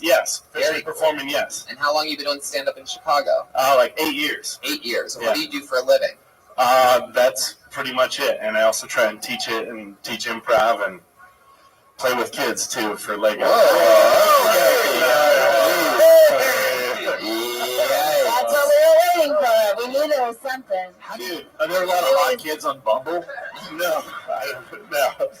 Dude, I was just thinking about that song by Kyle Stevens, Where Do the Children Play? And I'm like, what about a music video where, like, it's like a creepy guy walking around asking people, tell me where do the children play?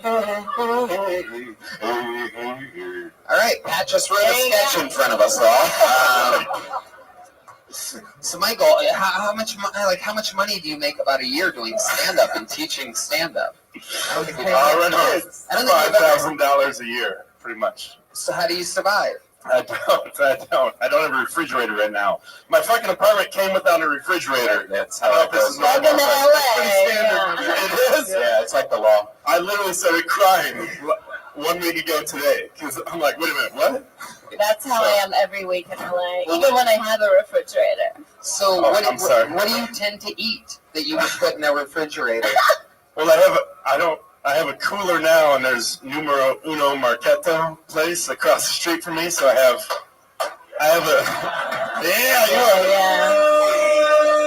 So I have some turkey and Monterey Jack cheese I need to finish within the next 12 hours, I would say, if anyone wants to come over.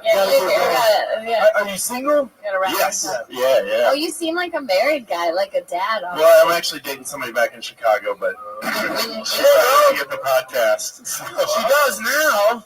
Wow, Jesus. Single. Why would you wear a 50-year-old woman's power walking shoes with pants from the GQ cover with David Beckel? There you go. For those of you watching the live VR stream right now, look down at his shoes. Yes. Michael, do you tell the students that sign up for your comedy class that your lunch meat goes bad every 12 hours? No, they're usually like rich little kids from the suburbs. So at a school? No, they come to your place. No. It was at the Second City in Chicago. Oh, God. Their mouths are duct tape. Heard of it. So they're rich little kids that make fun of me for, yeah. That's got to be fun. I had a fridge in Chicago, just not here. Bragger. Okay. You shouldn't call your girlfriend a fridge, dude. I know. He puts his meat in there. Thank you. So I'm having trouble understanding how you're surviving in LA teaching, just got here, but yeah. how you're going to survive. I honestly do not know. If Dude, anybody I has a respect job, that. Like, please. you literally left Chicago and you're like, I'm going to figure it out. I'm going to LA to do stand-up. Like, Yeah. that's exactly what we all do. Like, Oh, that's thank you. actually really great. If anybody has any money or a job,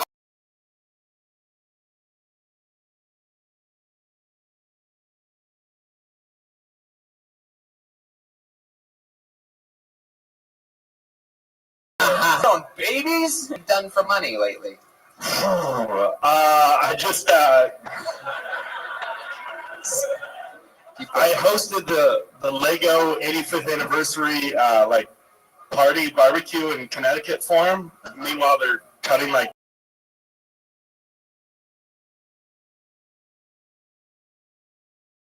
A Lego party? a Lego party. With one Indeed. Yeah. sons of bitches. Good. So, all Is there right. magic for it? I hosted bingo.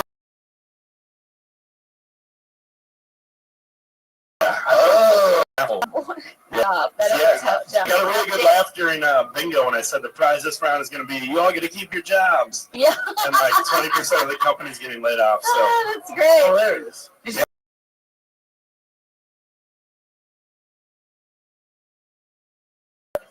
so Michael, what you date? Yeah. You bring girls back to your girlfriend back in Chicago? Sure. Oh, back in Chicago. How long have you two been together? About 2 months, but we love each other. So Down here. Do you really love each other?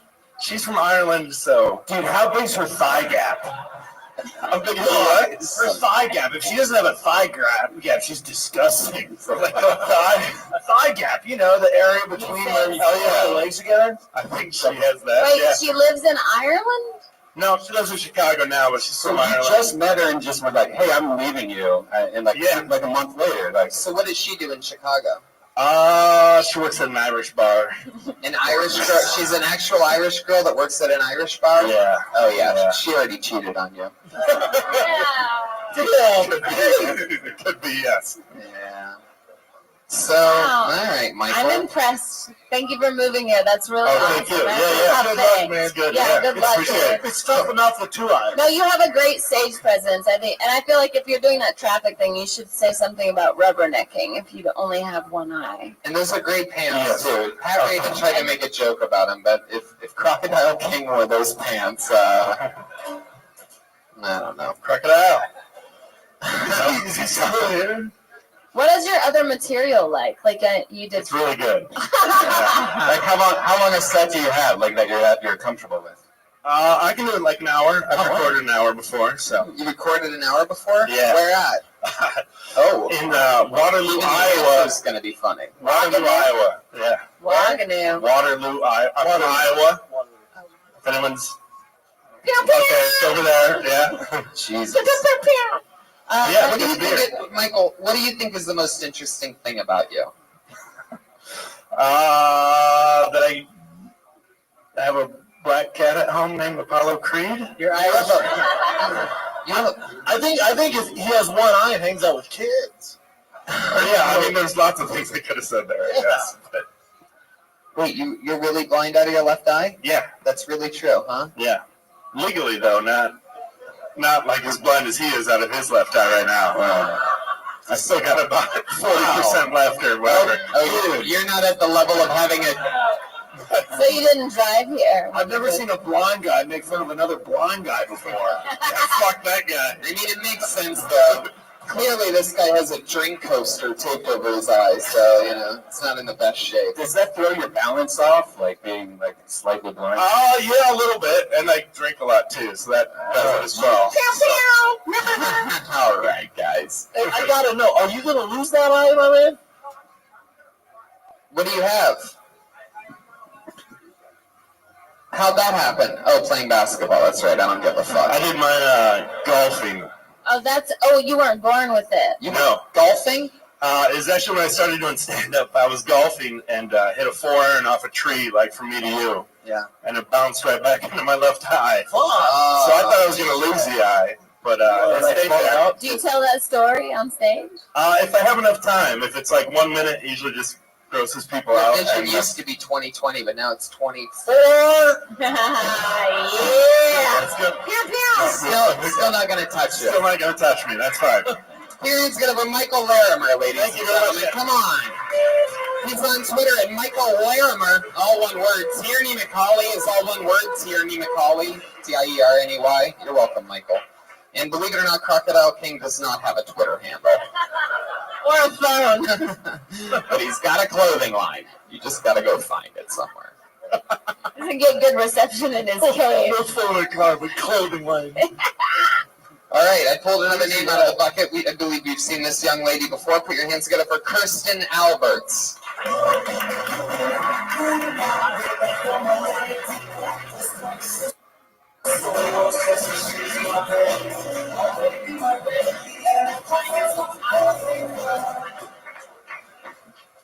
Thank you. When I was a teenager, I struggled with depression and suicide because I felt like I didn't have a place in this world. But I'm standing here today, so obviously it was just for attention.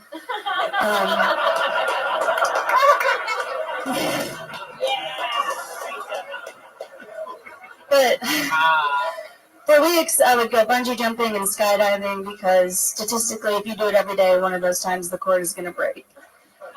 But that never happened, and so I ended up just having fun. Very sad.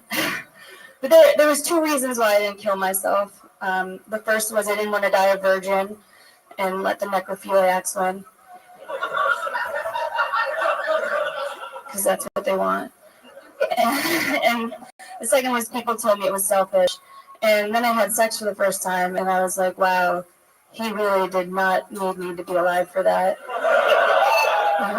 Boom! Kirsten Alberts. Wow. That was awesome. That was awesome. That's one of my favorite things is when I see somebody that's been on the show a few times and they come back with, what seems to be an amazing minute. Congratulations. Yeah, that was awesome. How many times have you done this show? 3 or 4 times? I think 3. Yeah. No, it's okay.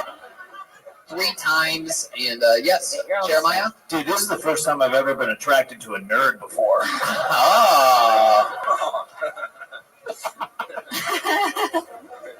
So, Kirsten, I remember some things about you. Let's cover it. You're a hippie. You don't like showering, correct? I've been showering more. You've been showering more lately. Congratulations. From that? Huh? Did you get a lot of feedback online from that, or? No. I started no dating showers? someone. So.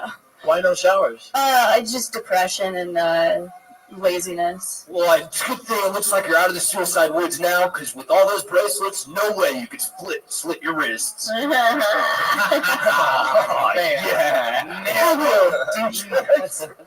Yeah. Nailed it. So, Kirsten, remind me, what do you do for work again? I work from home processing health insurance claims. Yeah. Oh, wow. How long have you been doing that for? 3 years. Yeah, that's why she's sad. Yeah. Yeah. I would do it. So you watch people just be sad and struggle all the time. Uh, Why are you doing this to me? No, I mean I don't talk to anyone. Oh, okay. Perfect. You just deny them money for I it. just deny. No, I pay. It's Medicare. It's Medicare, so I pay a lot of almost everything I pay. You're not really sad, though, are you? I don't know. That means yes. Yeah. I don't know. We all get a little sad. Are you from here? Where are you from? Chicago originally. Okay. If you want to cheer up, just watch a Werner Herzog movie. How long have you been in Los Angeles? 2.5 years. Mm-hmm. Okay. And you live by yourself? I live in a 4-bedroom house with 3 other people. Whoa. Yeah, That's why you want to kill yourself. Yeah. If you were to kill how would you do it? I'm asking for a friend. Probably just like a bottle of pills. Yeah, that's how I would do it too. Yeah. I'd be like, let's just go out on a high. Yeah. I say death by crocodile. I respect the skydive. You don't really do the skydiving thing. No. I did a bungee jumping once. Yeah. And then like 2 days later, because it was on this gondola, it was like in Switzerland, so there was like 2 levels. There was a 330 foot and there was a 530. And 3 days after I did it, somebody died because they put the long rope on the short jump. I'm not fucking around. Yeah. Do it. Yeah. Fuck that noise. Yeah, don't do that. Does the rest of your roommates shower? Yeah. That's driving me nuts. You guys don't shower. No, they didn't. They shower. Yeah. What do you think the longest you've gone without a shower is? If you had to guess, throw a number out there. You asked me this Go before. ahead. It was I'd love to hear it. maybe close to 2 weeks. Oh my God! That was a long time ago. By the way, there's no way you Long can even time ago. recover after. I'm You go 2 dying. weeks without. There's no getting clean. I want to do that. Now I want to do it. Now I want to see what Like a it's snake. like. Hey, dude, serious fact. It's Eric the Andre went an best. entire season without shit bathing. Really? Yeah, whole season, dude. Wow. There's something Everyone's about. like, you smell. Oh boy, that sucks. That's how cheese is made. Are you single? No, I'm dating someone. How long have you been dating somebody for?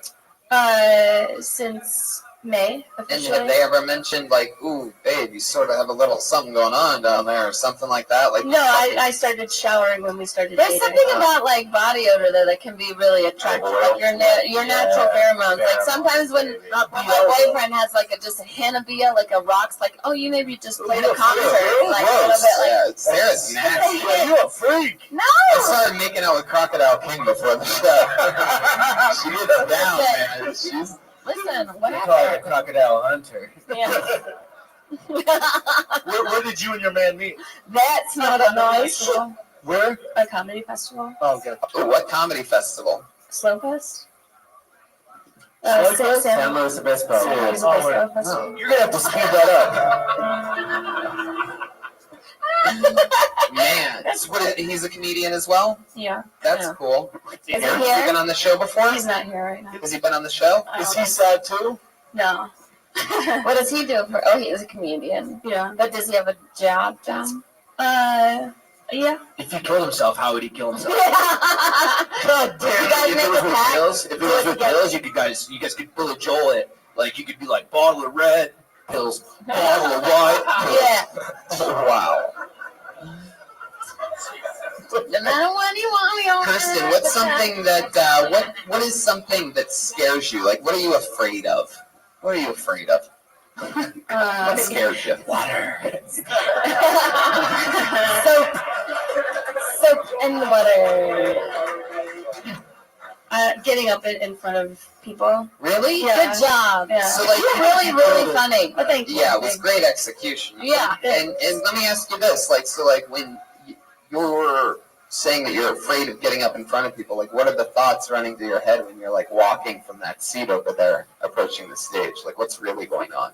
Are you still afraid when you hear your name, or are you just afraid before, or is it the whole time. But then when I start talking, it kind of fades out. right? Just so you know, that never goes away. Oh, great. Just to give you something to look forward to. For sure. As somebody that's been doing it In for fact, 14 sometimes years. it gets worse Yeah. because then you have expectations Yeah. that you have to follow through on. Yeah. Yeah. What's the longest amount of time you've done? There you go, Brian, with his favorite question. 28 minutes. Really? Good Yeah. What are you job. comfortable with? 20. Never leaves 20? anywhere. Yeah. Would you like to do a Death Squad next Friday? What? Oh my God! Yeah. How long does she do for the Death Squad? She can do 7 minutes. Whoa, 7 minutes! He always asks how long you're back. I'm actually What? leaving to get out of Friday, out of town. She's bungee jumping this week. Yeah. Wow. You're gonna be out of town? Yeah, I have another show. She has a show. Can I do it a different Friday? Maybe. Remind me some other time. The hype is Don't give her shit for done. working. She's working. Also, Red Band, Guess what? You just ruined your career. No, just Follow up with Brian on those other Mondays Yeah. when you see him. There she goes. Right. Kirsten in the shirts, everybody! She's on Twitter, Dirty Hippie Comic. HIPPY. I don't even think that's how you spell hippie. Is that how you spell hippie with a Y? It's not IE? Skippies with a Y, hippies IE. Yeah, that's what I thought too. You guys really know your peanut butter over there. Yeah, we do. Put on our balls so dogs take it off. Oh, wow. Did you like sort of laugh at yourself just then? Yeah, it hit. All right. I recommend Skippy Chunky. And work harder. Okay. I pulled another name out of the butt. You guys having fun out there meeting human beings? Huh? A show where literally anything can happen. This looks like a new name. Maybe I'm wrong. Put your hands together for Austin Scott.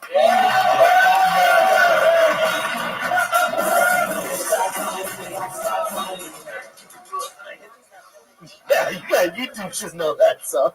Word. Put your hands together for Austin Scott, everyone. I'm from Florida, so of course there's a headline involving my hometown and the McDonald's. That's what happens when you're from the same part of the country as the Cash Me Outside girl. Headline was, man beats woman after she refused to have sex with him after he bought her McDonald's breakfast. Pretty self-explanatory, but I'm going to dive into it. Homeboy was driving in his car. He gave his girl a couple of McGrills, and he was trying to get some roadhead, and she was not blowing him.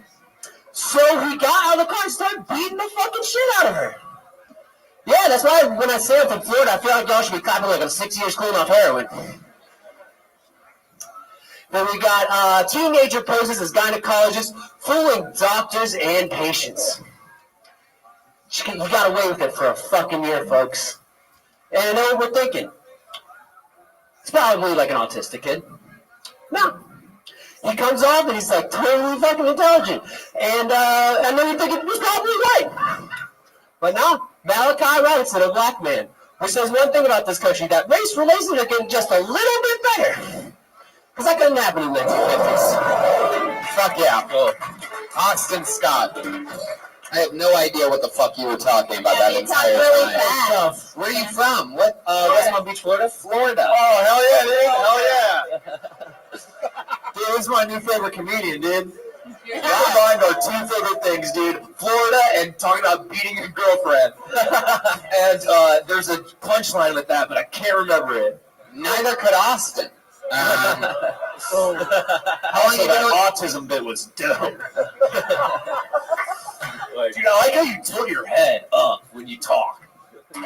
All right, Austin Scott. I always wondered what. Oh boy, okie dokie. I guess this is its own thing now. Go ahead. No, I always wondered what it would look like if Reek from Game of Thrones developed a skateboarding habit.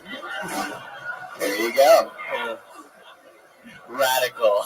Yeah. Got it. Game of Thrones. Game of Thrones reference. Got it. So Austin, what the fuck was that? How long you been on stand-up? 2 years. Sometimes headlines are funnier than the bit. You know, like it's like a joke on a joke. So sometimes when a headline is funny, it's hard to make a joke about a headline because the joke was the headline. Like this current event. Yeah. He's like, I heard you had head. So you're from Florida. How long have you been in Los Angeles? 3 years now. 3 years. What do you do for a living? I serve at a yard house. You call that living? Instead of making a joke about headlines, you should make a joke about lawn lines. Wow. Got a live mic over there tonight. All right. Yard so House. how long you been at Yard House? The whole time? I've been there a year now. You. Just wait tables I there? can't imagine you being a server. Yeah. Do they make you wear your hair back? Yeah, I got tied up. You have to tie it up. You're in the kitchen? No, server. Do you do ponytail or man bun? Oh, man bun, all the way. Ugh. Jeremiah? Yeah, I think this audience, and we all agree, would like to see what it would look like whenever he comes to a table to serve and ask for an order. Yeah, perfect. I agree with that. So let's say Brian, me, Sarah, Brendan, we're all out at a meal. You could take the mic out of the mic stand and approach the table how you would if we were waiting at Yard House. Go ahead. And I love Yard House, so.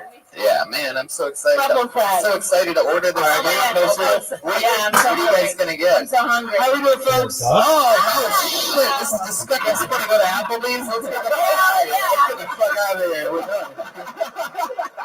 Wow. All right, go ahead, Austin. We're just kidding. Oh, man, I'm so excited. I'm so hungry. I wonder what the fuck. Welcome to Yard House, folks. My name's Austin. I'm going to be taking care of Wait, you. what did you just... Oh, I got posters. I got another Oh, I thought you were calling Ninja Stars.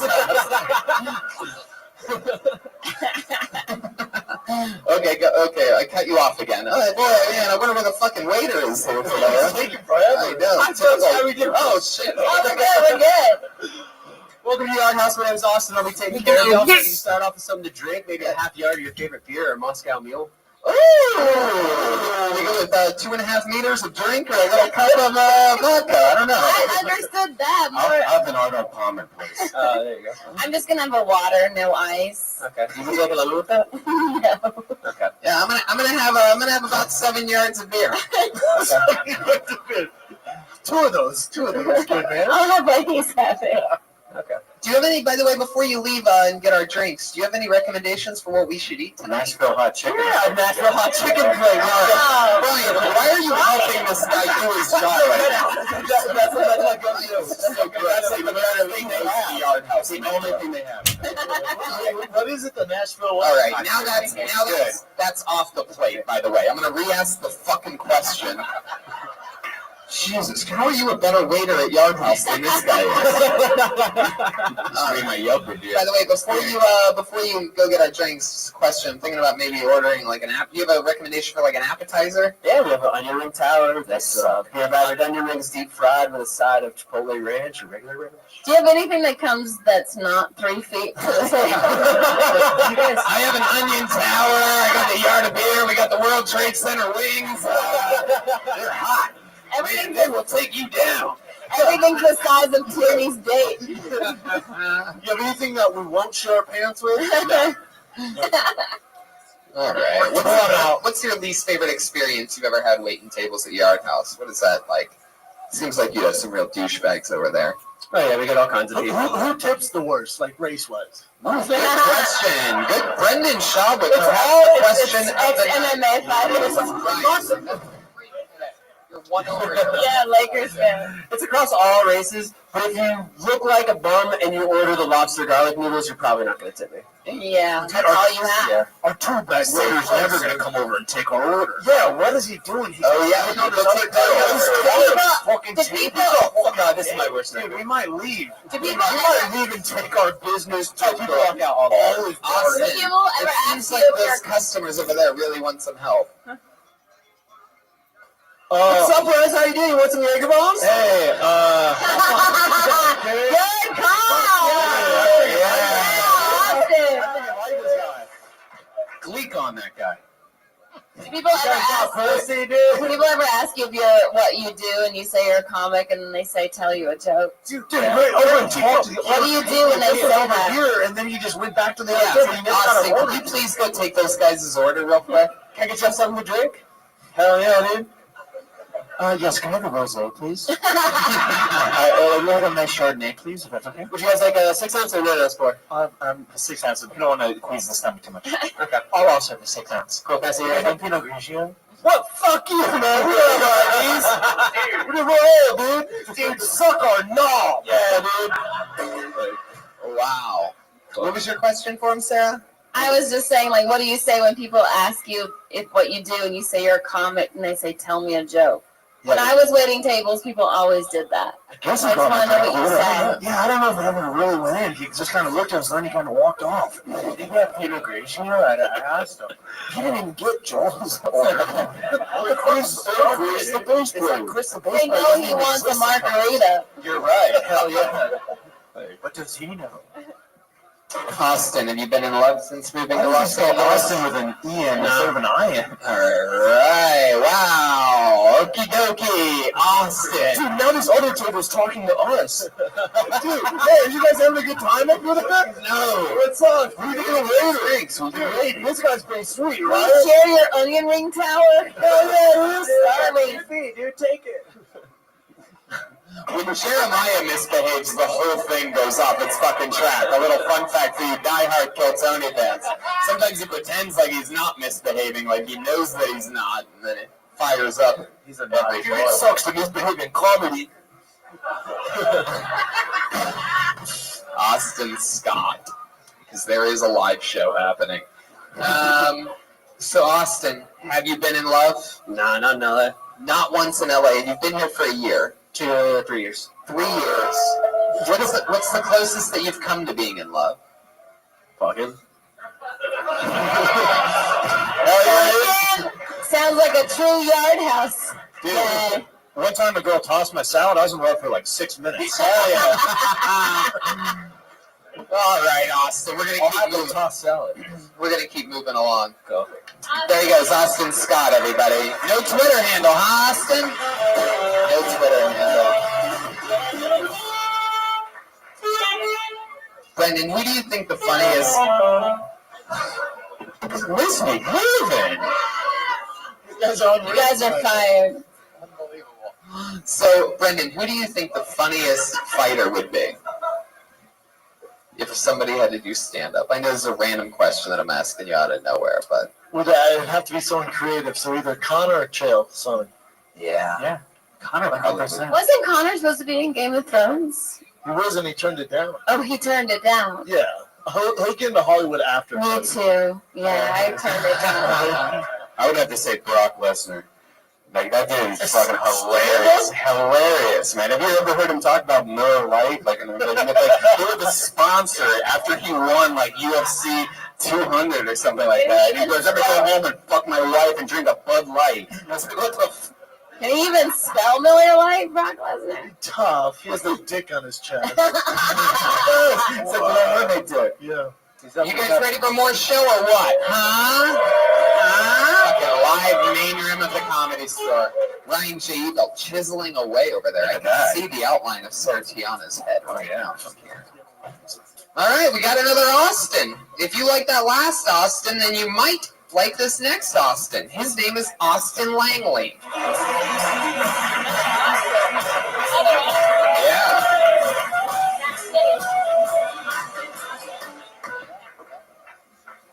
So after years of studying, come to the conclusion that old people are batshit bizarre. The other day I watched an old guy walk up to another old guy and go, "Hey, is your name Tom?" He's like, "No." It's like, "Oh, I thought you were one of my friends." It's like, how good of fucking friends are you with Tom? I feel bad for Tom in this situation. He's got a friend over here, doesn't know what he looks like. Some dude who's just grateful his name doesn't happen to be Tom.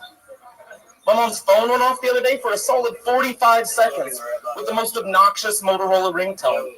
I'm a nice person. I respect my mother. So I said, "Mom, you're going to answer the goddamn phone?" I said, "Oh, just a text message." Like, you could have fooled me. It sounded like an Amber Alert. My dad still leaves voicemails like I have an actual answering machine. He's like, "Austin, pick up the phone. I know you can hear me." What about YouTube, Twitch, if you're at home, Kick, pick up, okay, and Rumble? call me back. Lady at the thrift store. Go ahead. Lady at the thrift store having a real heavy conversation on her Bluetooth. But I mean, are you going to start Literally had to streaming turn on away that? from the 90s board games that I was looking at just to stare at this woman for the slight chance that she might realize I fucking hate her. Okay. Austin Langley. Hello, how are you? I'm good. I had fun. That was fun. Okay, I didn't ask you that question, but I like that you already answered it. Well, everybody,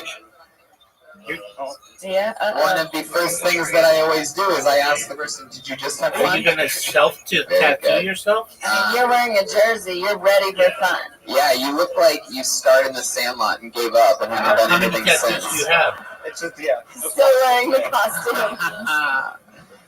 Oh, no. Austin, I feel like there's a little something. I already have the feeling that you're going to be an Do you want to interesting do like your interview. whole body? Can I tell you that? Can I Yeah. say that out front? Yeah. I feel like you're going to be honest. You're going to answer questions in a great way. Okay. Oh, sure. I'm like, I always thought they were doing something sketchy. Yeah. How long have you been doing stand-up? What? 1 year now. Are there any Really? tattoos You that have you really regret? great stage presence for a year. I think it's almost up on to like year anniversary. I'm not quite sure the exact date. I like the way you say anniversary. Anniversary. What's your Where's favorite start tattoo? at? Spokane, Washington. I was just there a couple weeks ago. Oh, cool. My name is Austin, and I'm going to be in Austin the first weekend of October. Cap Oh, cool place. Not to be confused with the last comedian who was named Austin, which is where I'll be the first weekend in October. Also Bingo. a server. Dude, I love Why is it your You are favorite? too? Where at? I'm from North Idaho, so I wait at a brewery there. Tent house. Not yard-long brewery. Yeah, or they use the anything, metric but- system. Yeah, close to Canadian. So, yeah. I work at Meter House. Austin, dude, I like that part of your set when you talked said about Bob respecting Dylan? your mom. I respect her too, the dumb bitch. Did Pat, you say I almost Bob cried Dylan? when your mom got up. I thought it was one of the most touching moments of Phil Tony. Hands off. Sorry. Yeah, dude, she's all mine. So what do you do for work now? Oh, I'm still a server. I'm just visiting. They got a Oh, you're just visiting. Yeah. From Spokane. Cool. From Where'd you North get your Idaho, computer? From North Idaho. What happens up there? Not much. No, What's the skiing. name of the city that So you live many in? open mics. Where What's the did name you of the get your city that you live computer? Sandpoint, Idaho. How many people live there? 7,800. Very cool. 7,800. Is it a gaming Oh, computer? Are you the census taker? Well, no, that's just the. I drive by the sign every day. Oh, 7, 8. I like the way you 4, 2 say or your something. S's. The whistle. It's like you whistle and you. I think I'm just a little nervous. Do you have Grand Theft Auto? I don't know. Maybe they always whistle. It's almost like the West Hollywood list. Yeah, exactly. Oh, fit right in.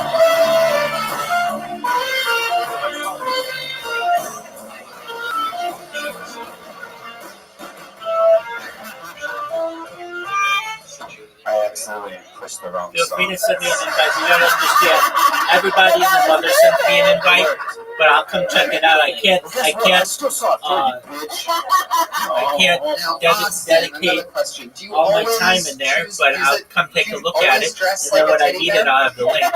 No, like that's the best one I've heard yet. I've heard like the is baseball and stuff. Yeah. No, okay. So you've been doing comedy for a year.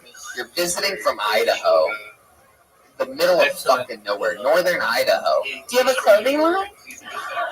I was asking Croc about it. It was like, Oh, you call him Croc. well, we're on the Down that term. Yeah, feel free to. Terms. You look like you're waiting for Pennywise. Feel free to the Clown send me come an back. invite. What's your favorite Stephen King novel to fuck a fleshlight to? Feel free to send me an invite. How old are you? How old are you, Austin? 28 years Okay. old. 28 What's years that old. sound? Why do you still live in Idaho? Do you like it there? I do. Oh, French fries, dude. What do you like about Idaho? I've got a ski resort that's less than 20 minutes away from town. You I've ski got a lot? Yeah. So when you took that girl on a skiing date, what No, that's got it. You're taller than we thought. Why did you go into comedy and not become a barista? Because you definitely look like a barista. Yeah, you do. I've done it before. Or as he would call it, a barista. All right, Austin. So I don't really understand how you love northern Idaho. I don't really get that. I mean, it was where I was raised. There's It's no black definitely people the there. place What's not to love? I mean, it's got everything. I don't know. Are there black people there? We've got a couple. Wow. What are their names? What are their names? Did you notice that the sign when it said 7,842? Did you notice that when the two black people moved in, they didn't? They put 3 quarters. I only used to be 40. You literally have a couple black people. They're married. So, what do those black people do in your city? Come on. You know what they're trying to do. There's more than a couple. That was a. Hey, dude, how are the black people different from the white people in that city? Can you tell us the differences? No, it's a trap, Jeremy. They eat sweet potatoes. What are the Black Lives Matter rallies like there?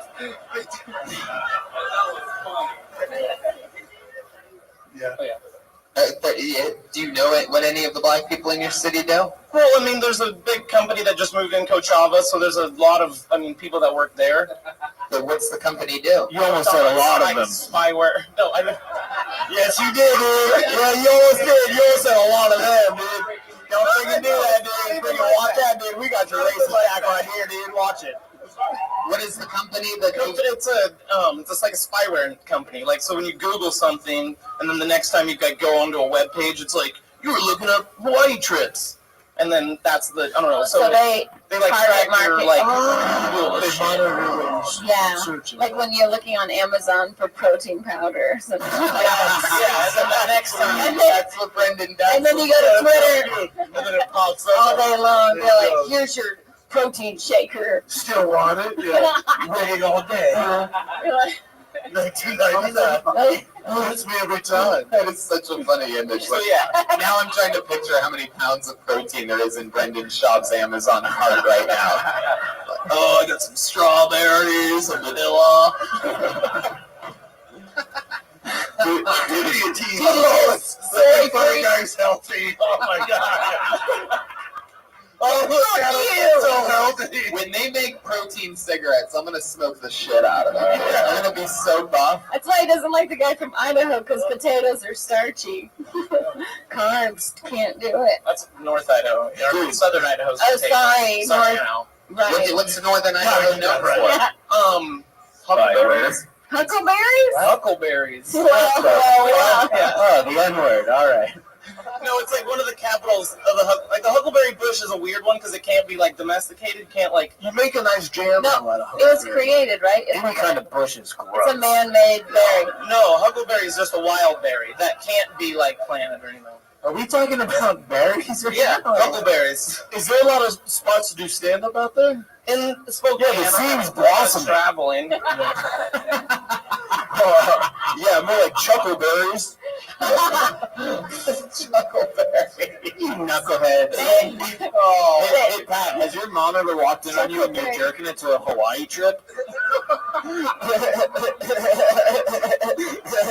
I'm still thinking about chuckleberries. Did they pee on you after? What? That's a Chuck Berry reference. Sorry. Chuckleberries. Oh, that's funny. He liked Yeah, to there's pee a on video of women. that. You guys should look it up. Chuck Yeah. Berry peeing on somebody. Yeah, Chuck Berry peed Thanks, on Sarah. I women. recommend R. Kelly. So, Austin. Whatever. I'm old. You would love Austin? You have a girlfriend? I do have a girlfriend. I don't know if I would cross the line of like we're in love. She's watching right now too. She's a potato. Oh, she's watching right now? She's That a girl, man. potato. Idaho? Yeah. Oh my You god. just made her so sad. I know. Yeah, how long have you been dating for? Few months. A few months. What's her name? Time to dump her. Claire. Claire? Hi, Claire. Yeah, she's a first grade teacher. Hello, What's up, girls? What's up, girl? Oh shit. What's up, girl? Oh, Claire, I'm sorry, Austin. Claire just came looking at Brendan's shot directly in the eye. Yeah. Who's the black woman that you were sitting with earlier? That's Crocodile Queen. That's the crocodile queen. Don't let your Idaho friends find out you're sitting next to a black person. Where'd you meet her? Where'd you meet her in We Idaho? went to high school together, and then yeah, never really in the right situation. We always like hit it off and had friends of friends. So then when it got going again, what happened? You were I at a had high just school gone- reunion? When you guys were in high school, did you guys mash potatoes? Idaho jokes. Yeah. Yeah, we're just chipping away at it. There's only so. But no, and then yeah, we hit it off. I had recently gotten through like a separation through an ex, and then we hit it off, and it's been great ever since. How old are you? Yeah. How old? I'm 28. Gotcha. All right, Austin. You're Well, from Southern Idaho? North. Oh.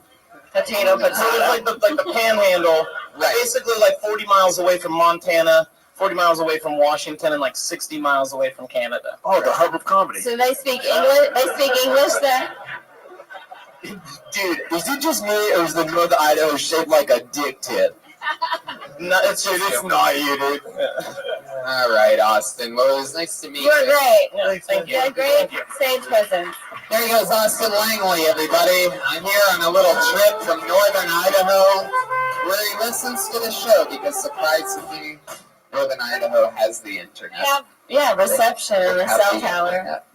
It's part of their population. God, I want the fucking eye patch guy so fucking Me bad. too, man. Wow. Dude, he just made that happen with his heightened senses. Yeah. It's fucking Cyclops over here. Alright. Put your hands together for Rishi Arya. Rishi Arya. Here he comes. Live. Hey guys, I joined a gym, and I've been eating better, so I've lost a lot of weight, and now my whole family thinks I do cocaine. And I would correct them, but I kind of like the idea that they think I'm successful enough to afford that much cocaine. and the wind calling for me. I feel like white people in LA are more Indian than I am.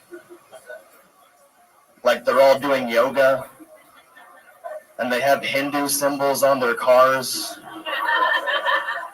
Like white people might gentrify neighborhoods, but we gentrify their souls. A little something about myself, as you can probably tell. I have a hairy ass. Like I feel like you can tell that from face value. Like my ass is so hairy that I can show it to all of you right now, and you still won't see it. Go ahead. What is it? Wait. How hairy is it? That I can show it to all of you right now, and you still wouldn't see it. Dude, that's freaking worth it, dude. Fuck yeah. Rishi Arya. By far one of the funniest doctors we've ever had on this show before. Thank you. I'd always love it when you would tell House how he's wrong about his theories. And then killed myself. That's true. Wow, you watched all the way to season 7. I never saw it. I just hear about what all the famous Indians do. Deep reference. So did you ever find the White Castle? Yeah. All right. How long you been in stand-up, Rishi? About 6 years. 6 Good job. years. Where at? I started in New York, and then I moved here. How long were you in New York? 3 years. Oh, no. I was in New York 3 years, but I only did it for the last year and a half. Now, to travel from New York to LA, is it true that you rode on the top of a train? With your family? I'm still lost. Yeah. It's a shy one. Tony, you said Thank you. That's how funny I thought it was, too, by the way. I'm with that guy right over there. When you said Rishi, when you said you joined a gym, Yeah. does that mean that you had butt sex with a guy named Jim? And then when you said that you were eating healthier, does that mean that you were eating the sweat off of his neck? And then when you said your parents thought you were doing cocaine, does that mean because you lost weight because you got AIDS from the butt sex with Jim? Yeah, all the above. Yeah. What do you find tougher, comedy in New York or LA? Maybe here. Because in New York, there's more real people. Like in LA, a lot of people are like actors in the audience. You know what? I'm going to get a second opinion. Yeah, all right. Okay. Hey, Rishi, Yeah. what do you do for a living? How do you survive? I do subtitles for movies. Whoa, that's you? I speak French. I ended up having to pay somebody to do that when I made my own 1-hour Netflix special called One Shot, streaming right now. And you have to pay someone to do the Yeah, I had to pay somebody to do that. I remember specifically, they're like, you have to pay somebody to do the subtitles. I'm like, what the fuck you mean? I had to do that.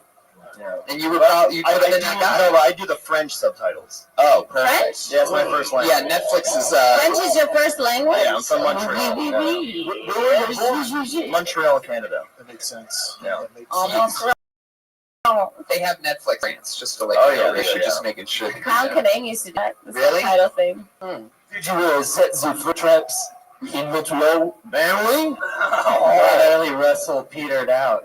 So, Rishi, wow, Indian, French, that was an amazing joke. Joelberg is in the motherfucking house. So, Rishi, how long have you been doing subtitles for? Since 2014. You probably get paid good money for that. It's pretty niche. Not at all, no. Really? No. No? Have you done anything cool? Like any cool projects? Like any... No, I mean with the subtitles, all the movies that And then come there's out. Like I get to see the movies before they come out. What's the last cool movie you've seen? Cool movie? I mean, I saw The Big Battle of Sick? the Sexes like a few days ago. Did that come out yet? Battle of the Sexes? What's that? See, you got all the new shit, man. It's in my queue. It's that Billie Jean King movie with. Oh, yeah. Yeah, it's in my LGBTQ. All right. Let me ask you something. I wish we had him when Austin was out so we could have heard what he was saying. Sarah, you are... I'm tired. So, what's it like to ride in boats with tigers? Very scary, I guess. That's a very, very, very awesome question. Oh, that was life of fun. I have a better one, dude. What's it like living on the reservation, dude? Wrong Indian. Yeah, that was. That's Feather, not Dot. Fair. I have a question for you. Who let the slum dogs out? Bombay Men. Rishi, have you ever done the subtitles for a movie and then gotten a letter from a deaf guy that was all like that? Not at all. No. Yeah, the letter jumped off the page and screamed at him. Wow, you guys really are douchebags tonight. Really, fully committed to the character. Even if something gets a laugh, just attack it.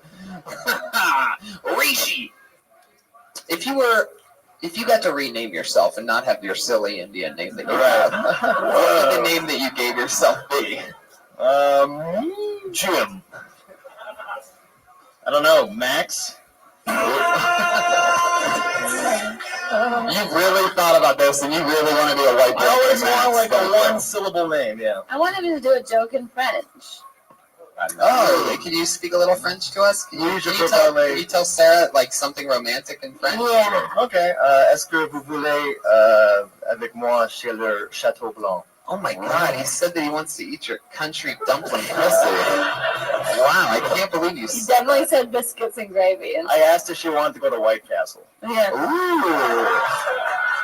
By the way, I've never seen a less confident Frenchman before. I know. I want.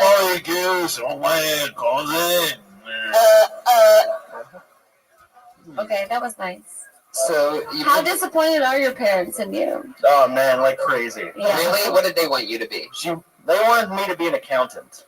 How many brothers and They sisters? wanted him to reach me for the stars.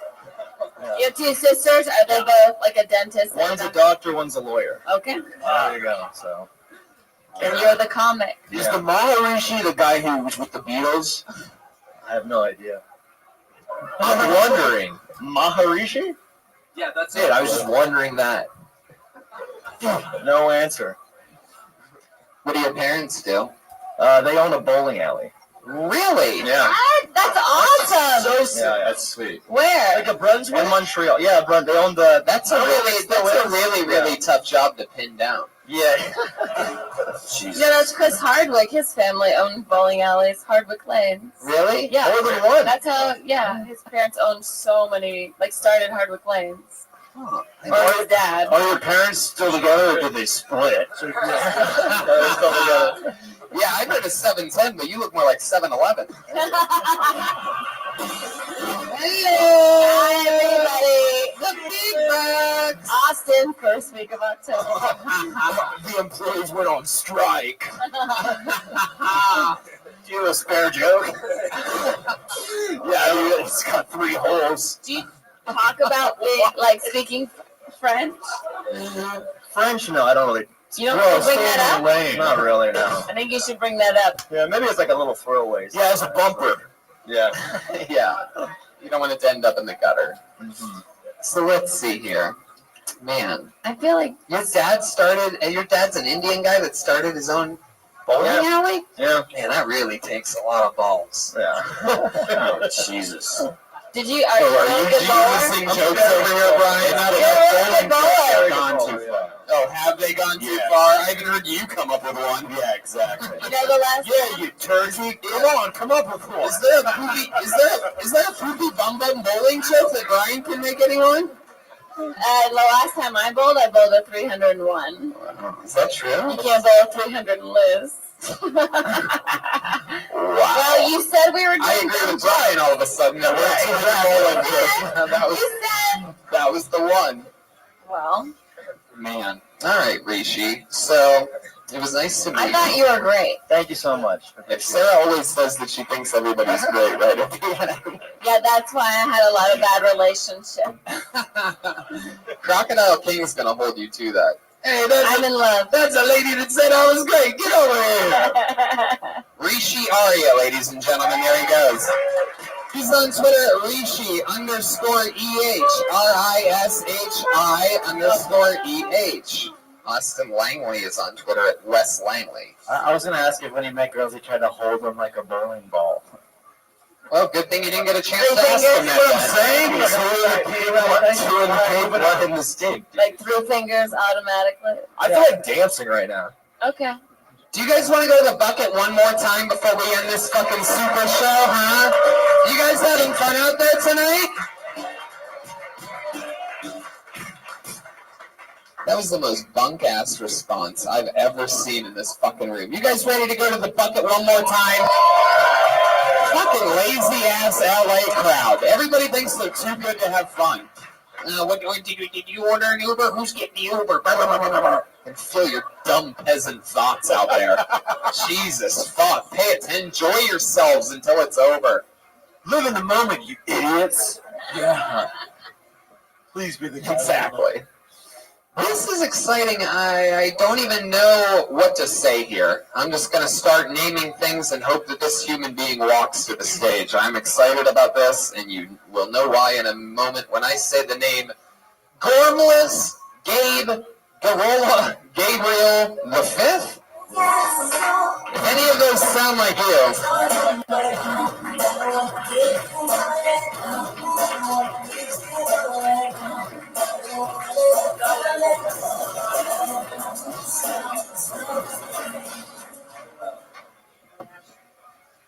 No one cared who I was till I put on the eye patch. That's a earlier throwback. No, I had a fun day today. Fuck you guys. You didn't get it the first time. You don't get the laugh. So I saw a pigeon, like you do. But this pigeon, there's something about it. I know it was a girl because I was attracted to the pigeon. And, yeah, you kind of, where do they go? You feed them, and then they leave you.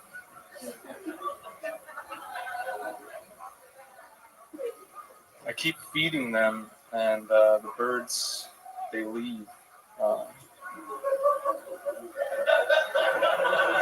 Doesn't matter what type of bread I use. Usually wheat bread, that's not my biggest thing. wow, that was fucking terrible. All right, you have a bunch of names on your piece of paper, so what do you want me to call you? Gabriel. Gabriel. Yeah, that's fine. All right, Gabriel, the bomb artist. Let's get into it. How long have you been doing stand-up? I don't. This is your first time trying it. Yeah, obviously. That's the shorts. I write stuff and then I just... What do you write? Talking to the microphone. Talking to the mic, yeah. One-liners and, like... what do you do with them? Write them on Twitter? No, I write them down on my notebook and then I go to sleep. And then... How could you say he's not funny, Tony? This guy's literally clearly funny. Yeah, he's literally great. I would say you are clearly funny. You're a clearly funny person. More like Gabriel, the angel. Wow. I believe in you, Gabriel. You're a funny motherfucker. You're just standing there being funny. Thank you, sir. A left-handed handshake from Gabriel. Jeremiah, I'm the guy that Gabriel. stick to physical comedy. What made you... Yeah. Gabriel, over here. Oh, sorry. Thanks for your mean Twitter comment. Now telling me in person. Gabriel, how old are you? 23. 23. Wow. Are you in college right now? I'm not, no. What do you do with your life? My uncle got me a job working as a preschool photographer. A preschool photographer. You just said that. He said that with a straight face, by the way. He did not smile. How does he argue with that? Tony, honestly, it's a weird I job. subscribe to that magazine. I'm glad to... Preschool monthly. Highlights for children? Like, what are you doing photography for? Action shots? Hey, when we hear a word like that as comics, we're like, so excited. I know, I get in trouble a lot because I have a problem taking my work home with me. Wait, was that... Dude, he doesn't just write jokes, he writes ransom notes, dude. What else do you have like that? Like, tell us some more things about you that might be like that, like well-written or something. Why do they call it Bluetooth? It should be called Blue Ear, right? Right? Right? It's Revolt. It's a system. It's broken. Okay. It's more your delivery. It's like a combination of your delivery and what's going on in your mind. That's what's funny. I feel like you're 3 steps ahead of the rest of us. I feel like you're in 2019. What if are you Mexican? Unfortunately. Wow, Jesus. I didn't want to say it. I don't want to go there either. He said it. I didn't have to. Why do you think you always look so serious? You have such a serious look on your face. I'm a broken man, Tony. What's broken about you? And you're Mexican, so why don't you fix it?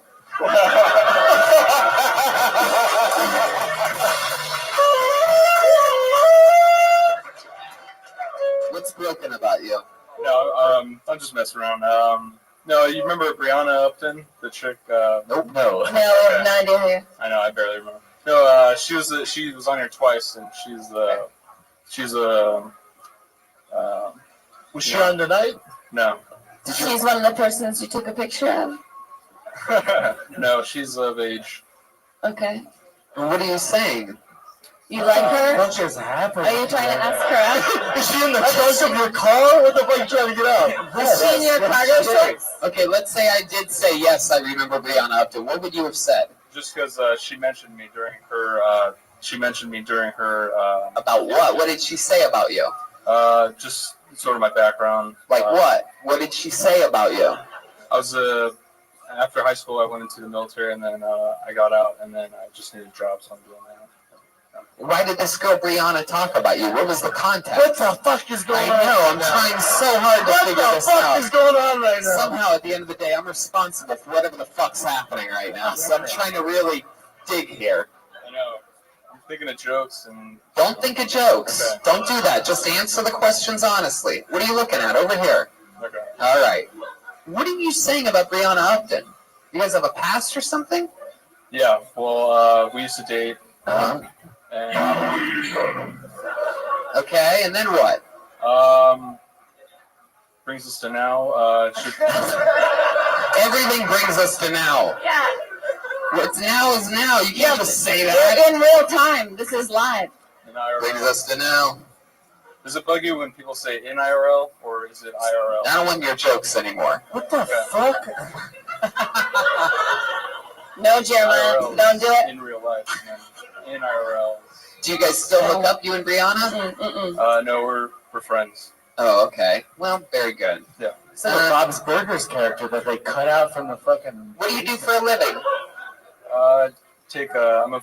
But how do you really? He's a motivational speaker. I mean, that was a joke about how you can't take your A work lot of home. energy. How do you make a too many living? expenses, so that's. How do you live with your? Do you live with your parents? Yes, I moved back in. How many brothers and sisters do you have? I have 2 little brothers and then one younger sister, but she's. You 20. sure? I call them models. How do you eat pussy? How many kids do you have? Like Can you show us how you eat pussy? Okay, it goes a little bit like.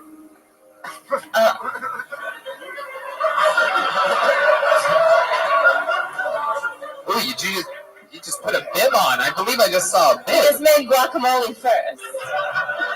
Welcome to the art house. He's looking for hot sauce. Yeah. Wow. That was romantic. I mean, You're do you use 23 that years pussy old. with a fork? Yeah. You're 23. You just use a spork, dude. You're 23. You're not in college.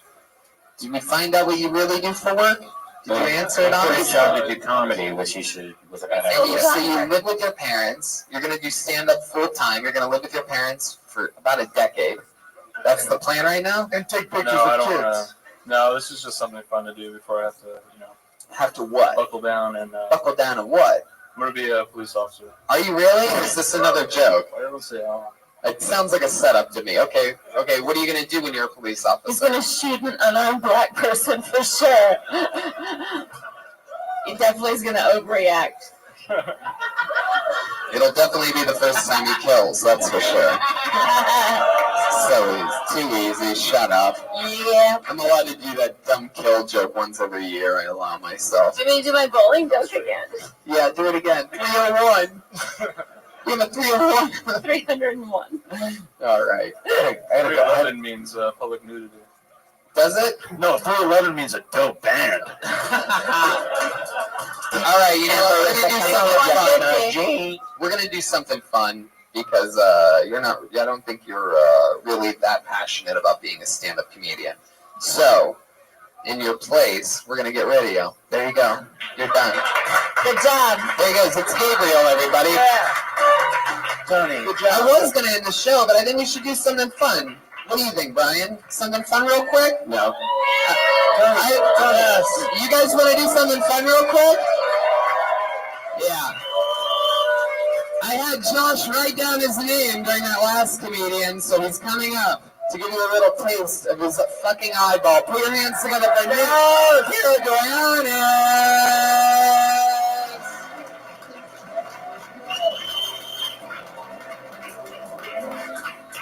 Hey guys, what are you doing? If you can't tell, I got my eye gouged this week. And when I went to the ER, the nurse checking me in was asking to see the injury, and I take my ice pack off, and she shrieks, runs out of the room, says, "I don't do eye stuff." And I timidly respond back, "But do you do butt stuff?" Yeah!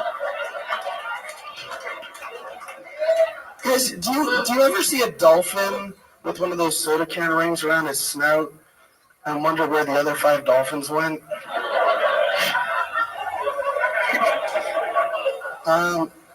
Guys, who goes to a strip club on the holidays just so they won't be the saddest person in the room? A strip club's a special place. It's a place where you'll see someone celebrating something, a wedding, promotion, a divorce, sitting right next to a lonely guy that wants to see one more titty before he grabs. And I can make a joke because one time I took a handful of Tylenol. And now it's funny, every morning I gotta take a handful of pills just to make sure I don't take a handful of pills. Okay, yeah, thank you. Fuck yeah, Nick Paragoyanis. Wow. You know, a lot of people have told me that I have quite the eye for talent. And seeing you up here, I gotta tell you, man, you are like a fucking hurricane. Because they also only have one eye. But wow, that was very fun. in style. That eye's just as timid as I am. What? The eye of the hurricane. Well, not meteorology humor. I like your shirt out. Well, you can also probably only destroy in Florida.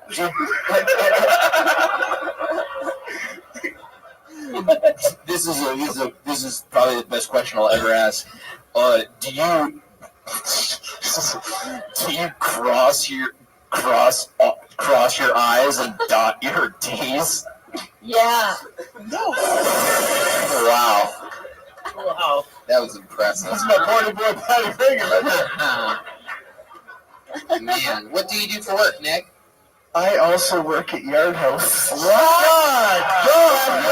Man. Oh Let's take my a field God. trip. Field trip. If you told me you worked at a restaurant, I thought for sure I would have guessed Popeyes. Blow me down. I would have said IHOP. Yeah. I got 2 legs. I didn't see your set, but where did you come from? Where did you go? Where did you come from? Cotton Eye Show. So bad. It's all right. Are you gonna get the new iPhone? This is too easy, isn't it? Yes. Yeah, you should have done all these jokes. Yeah. I'm pretty sure you can see all of these coming. I did it.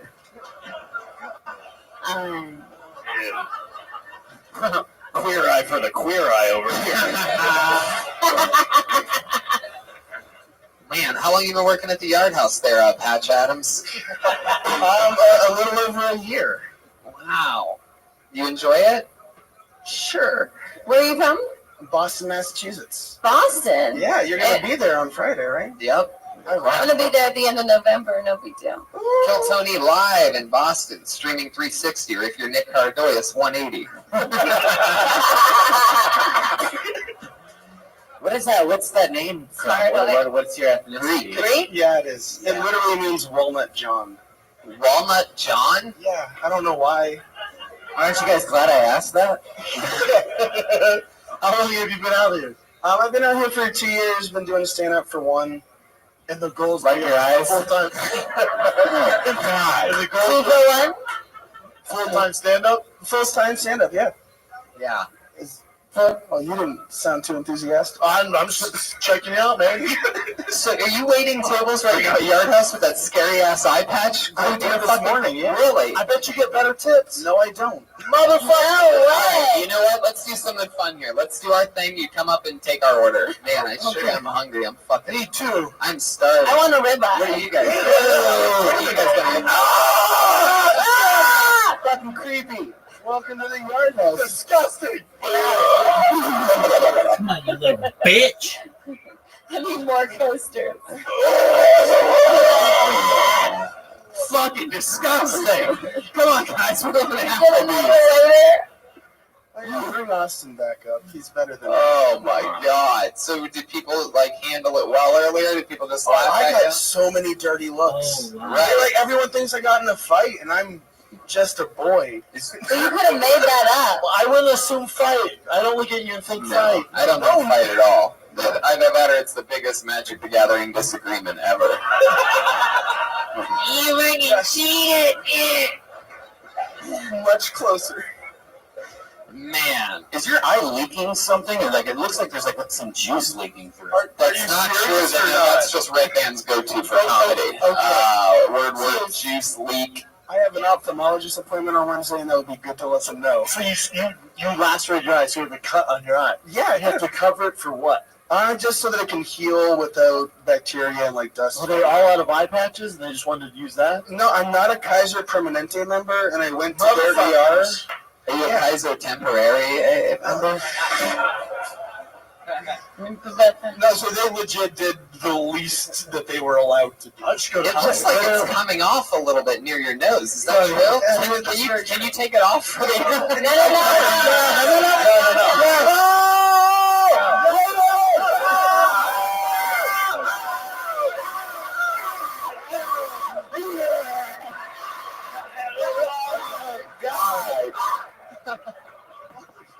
That looked like Sissy Spacek.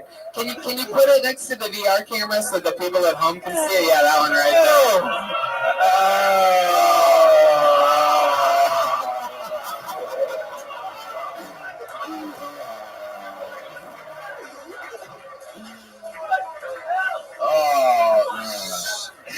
Somebody call an ophthalmologist. He's got a demon in his eye. I'm into it. Is that weird? You like it?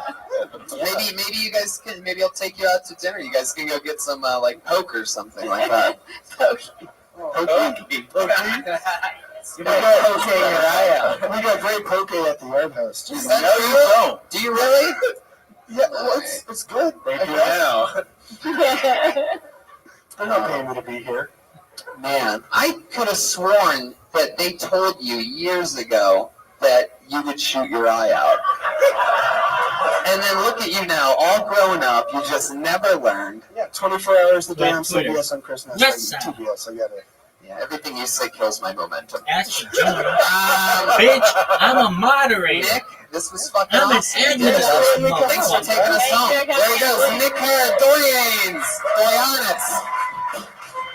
Ladies and gentlemen, I know for a fact Sarah Tiana's working. Where are you coming to soon? I'm going to be in Tampa the first weekend of No face, October, no and then I'll be entry. at the Sacramento. All you need to Punchline do in is the hear San this Francisco fucking Punchline voice. in October. Brendan Schaub always grinding. Two of my hardest working friends. How about one more time for Sarah Tiana and Brendan Schaub? I'm at the Laugh Factory Long Beach on Friday, and then Pittsburgh and Nashville November. Both of these guys are hustling like crazy. It's sarahtiana.com and brendanshop.com, bitch. right, for tickets? Nope, TFAK.com. What? TFK. That's right. TFAK. TFATK. TFAK. The fighter and the kid.com. TFATK.com. TFAK. Fists. The fighter and the kid.com. If you're a fan of me, make sure you go back and listen to that episode that Brendan and I did together recently on the fighter and the kid. I think I got feedback all around the country. Might be the best one ever. Choose Yeah. podcast. People had a lot of fun. Yeah, Check out this nobody drawing said for that the you can't amazing listen Ryan J. about these That while you're listening to That us. happened while you all sat No there. one said that. It's not in the Bible. That's very cool. I'm in Cap City the first weekend of October. We're in Boston this Friday. A lot of other fun stuff coming up in the first week of For sure not in the Bible. I know that. Yep, November. Alien I'm in La abductees. Jolla, Denver, Phoenix, bunch of fun places. So that's all at TonyHinchcliffe.com. The best damn band in the land is over there. Appearance going to be these douchebags. From Best to Durst. Dude, check out, get some t-shirts from me at jeremiahwatkins.tv/shop. Got Reagan Watkins tees, the Wave shirts, just a lot of stuff. And also email me at yourboyjeremiahwatkins@gmail.com with moments that you'd like on video. I'm trying to revamp the YouTube page for Kid Tony. Get at me. Really cool. I just saw a clip of feminist Stacy attacking Eric Griffin from a few weeks ago. That got a lot of hits real quick. I'm excited about these new guys. Today, Ron White's 3 minutes went up. Oh, Ron White closed an episode by performing on the show and fucking annihilated. That was so great. Joel Jimenez. Oh, wait, go ahead. Do your thing, guys. Me? Yeah, anybody. Guys, hi, thanks. We got a show coming out on Comedy Central Snapchat, September 25th. Check it out. It's called Void. Patty motherfucking Reagan! Dude, I just want to recommend the movie Love and Death by Woody Allen. Chris, the bass player, is Chris Dillon, a.k.a. Chroma Chris. Check out Drac and the Swamp Rats, also the Chroma Keys. Very awesome band. Well, that's that. We're going to see you next week live here at the Comedy Store for another fun episode of Kill Tony. I'll be in Indianapolis with Death Squad November 8th and Columbus, Ohio, November 9th. Live audience, thank you so much. We'll see you on the front patio after the show for high fives or whatever you guys want. We love you. Good night.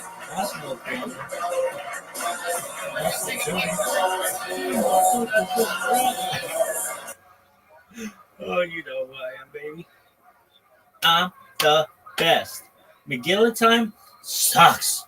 What's it about? I don't know. Some fucking beauty queen, some fucking beauty contest with some motherfucker who writes on my wall.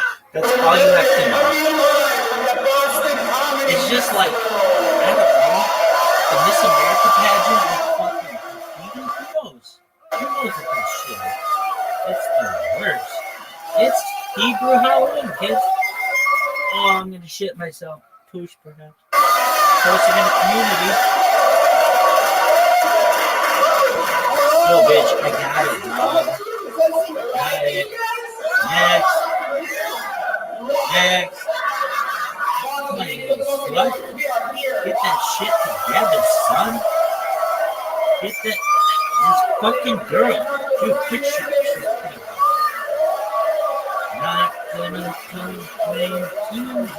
What is this bullshit? Oh, this is the worst. What is this? Legend of Mushroom? How about kiss my fucking ass? How about that?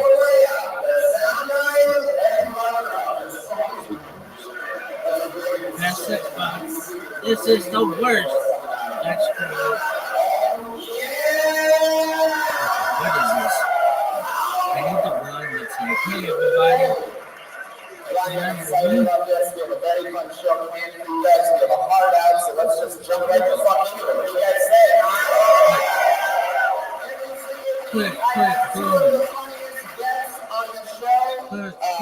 These festivals are going to be crazy because sometimes you're left with limited options, but I was just telling these guys backstage, this is exactly like an LA little show, and you guys are lucky as fuck. It's a perfect fucking match, and I couldn't be more excited. Make some noise for your guests tonight. The great and hilarious Eddie Brill and Matt Bronder. What's going on?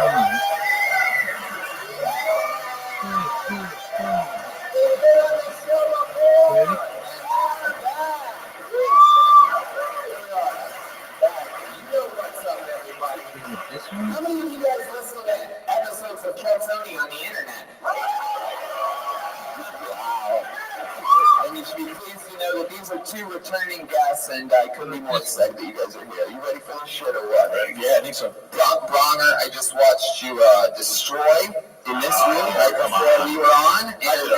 And for those of you that don't know, not only is Eddie a great comedian, but he also booked Letterman for a very long time. In fact, you even gave Matt his first Letterman appearance. Yep, that was worked out pretty nice. Yeah. This was the guy. What was the show you had on Saturday nights? Mad TV. Yeah. Remember that little show I had? Yeah. So we were booking you on the Friday so that we could say he's making his debut on fucking Mad TV, and then you got bumped. Yeah, Mad TV was first, so we were. But then you had Tracy Morgan. It was Tracy Morgan and me. Like you just have 2 guests every time, and Tracy was losing his shit, and you came backstage. You're like, I think Dave is going to have you over the couch. You have a story you can tell? And I was like, oh, what? And I'm like, I told you a story. You're like, that's a good one. Anything else? I'm like, no, I'm losing my mind right now, man. You had the owl bit that Letterman fucking loved. Yeah, that's great. Mm-hmm. Remember the owl bit? Huh? You guys remember that owl bit? Huh? Come on. You guys, 2009? Nope. Yeah. No, Ladies and gentlemen, I present to you the Boston Bucket of beans. Somehow, some way, we had a shit ton of a lot of signups today. Maybe this bucket's better, like on the ground. Yeah, maybe just pick one out. I'll just reach around and pull names out of it as the show goes on. And I'm fucking excited about this, though. A lot of people signed up. How many people signed up in this room that have never done stand-up comedy before? Clap your hands. Wow, that's a lot of people, including Pink Shirt. Look at this guy. There you go. Are you guys ready? Should we start this shit? It's motherfucking Kill Tony, live from Boston. That's right, live. You know how it works. If I pull your name out of a bucket, that means you get 60 seconds of stage time. Sometimes it's a great local comedian. Sometimes it is an insane person. You never know what's going to happen, but they get 60 seconds. You know your 60 seconds is something you hear the sound of a kitten. This is the worst. Aww, isn't that adorable? That means wrap it up then, or else you're going to bring out the angry West Hollywood bear. Yeah, like a junior. Oh, come on. I might go with that one. I think that was a mouse and a bear and then a motorcycle. How did the bear get a chainsaw here from Los Angeles? You guys ready for this shit or what? Your first comedian going up. This is when we go on the road. We don't ever take our actual bucket, so we get a bucket when we go there. I want to let you guys know that out of all the live Kill Tonys we've done around not only America but also in Canada, you have the largest fucking bucket ever. Boston, Massachusetts. Boston. Okay, well. If you ever listen to the show, then you happen to know that I absolutely love it when I think it's a crazy thing. Oh, God. Oh, Jesus. I get the feelings this one's going to be perhaps interesting. Put your hands together for Bobson. Bobson. Bobson? Whoa! Right from the front, folks.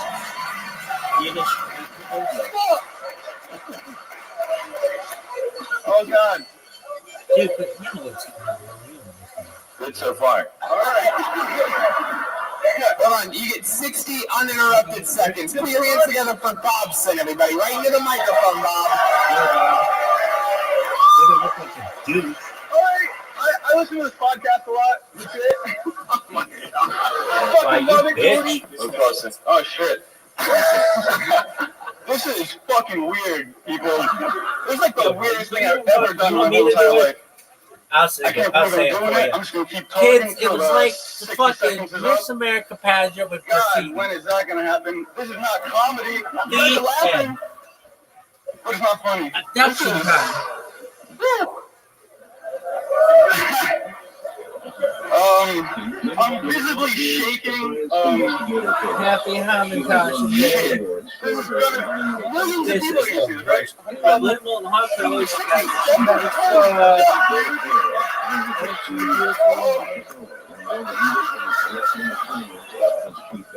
Oh, God. I think she's folks. Any request? Oh, God. I got nothing. Chainsaw, straight to chainsaw. Wow. That was the worst thing that's ever happened on this show. I kind of liked it. I enjoyed that. No, you stay up here. Get your ass back up here. Okay. Okay, goddammit. Who the fuck signed this guy up tonight? Who forcefully signed him up? He's clearly never seen the show or any show at all. He had no idea about the talking into the microphone part. To be fair, sometimes you get so high you become another dude. And that guy signed him up. His own self signed him up. It's not his fault. Bobson, what made you sign up tonight? Oh, my brother. He deals with him. He said he would let me live it down if I didn't. What's in the front shirt? What's in your front pocket? All the fake ooze? This is a good question. Ooh, just that sweet, empty wall that came in here. What? I just Robson, you haven't talked. Bob, listen. Is it Bob's son or Bobson? Bob's son. Is that your dad's name? It's like Zach Jackson, but Bob's son. So it's like a name, but a name. He had a sketch and he didn't do it during his 60 seconds. That was the funniest thing you ever said. What was that? That's cool. You got a random other name? He's shit on stage, but at home, he fucking kills. I've never killed nothing. Bob. I mean, he is doing it right now. They're looking people. Take a stand. Bob, you are something else. Get me out of here, Tony. Come on, dude. Get me out of here. Now, let me go. You know, we have an hour left. I'm going to spend it all You sign up. You sign Bob's son. You're like, this kid's getting up there. Bob, what do you do for work? I mean, I come around. This is great. You do? Yeah. Wow. Must be good as fuck. Wow. What do you have any dreams and aspirations or anything? Get enough money to live outside of like paying money all the time. Live outside of paying money all the time. Once you make enough money, that is you have to have the money to get rid of the money. That's how they all the time. Everybody knows that once you make that one certain amount of money, you no longer have to pay for anything else. Just to have steady income. I worded it wrong. My bad. It's not I got it up here.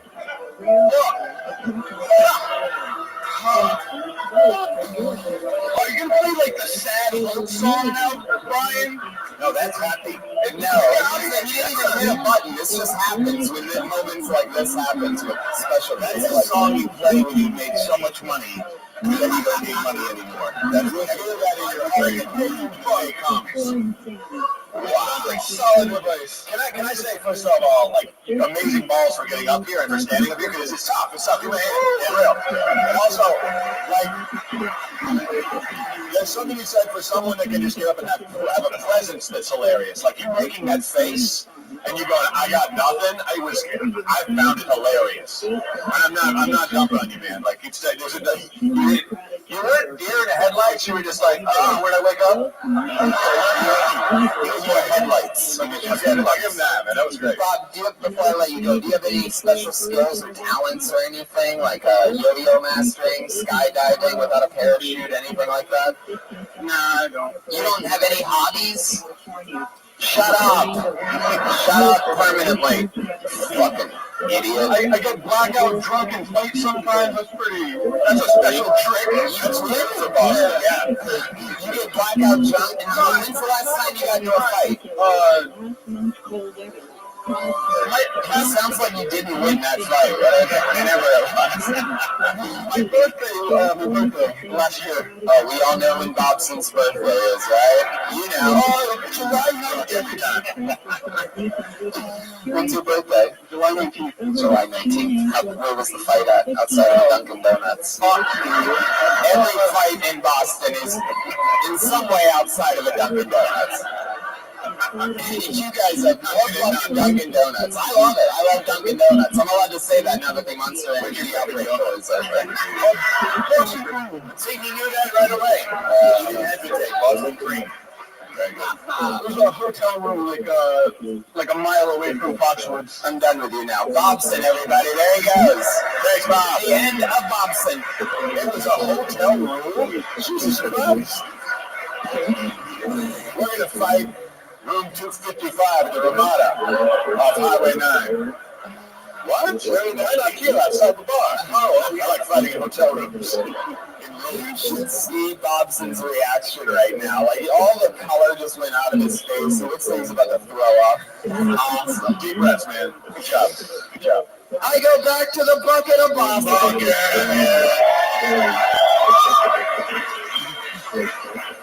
All right, 60 seconds uninterrupted. Live goes to Grant Miller. Here he comes.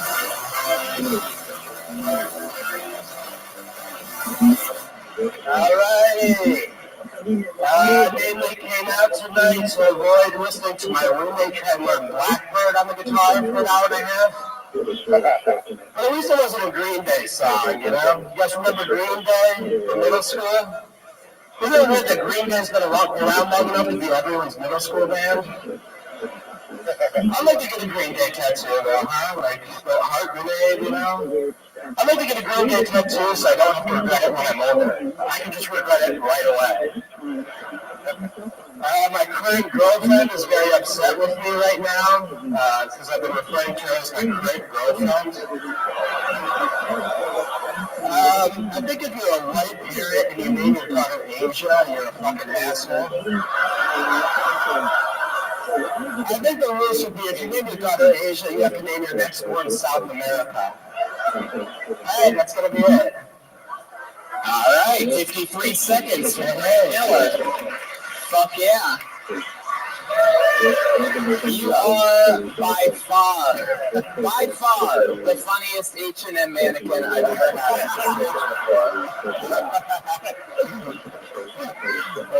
Very funny, Grant. You've been doing stand-up a couple years here in Boston? A little over a year. Look at that. Your cheeks just shook a little bit. You're a little bit nervous right now. Ask Bobson what it's like afterwards. He'll tell you.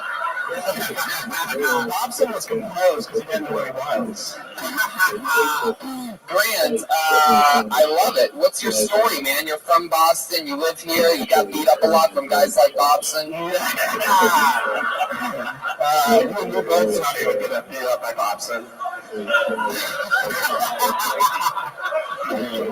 For those of you not seeing this cheek shake on Grant Miller right now, I mean, it is unbelievable. We gotta get you over this extreme Elvis Presley, but up higher. Do you always do that? It's just something like that. Oh, I'm very nervous. Oh my god. It's like each clip isn't usually at the open mics. Wait, what? You're not usually at the open mics, I do. Oh, you are correct. Yeah. I didn't realize that I had this effect on people. Man, so I love it though. I mean, you're extremely talented. You're clearly, like the next Michael J. Fox or something. You're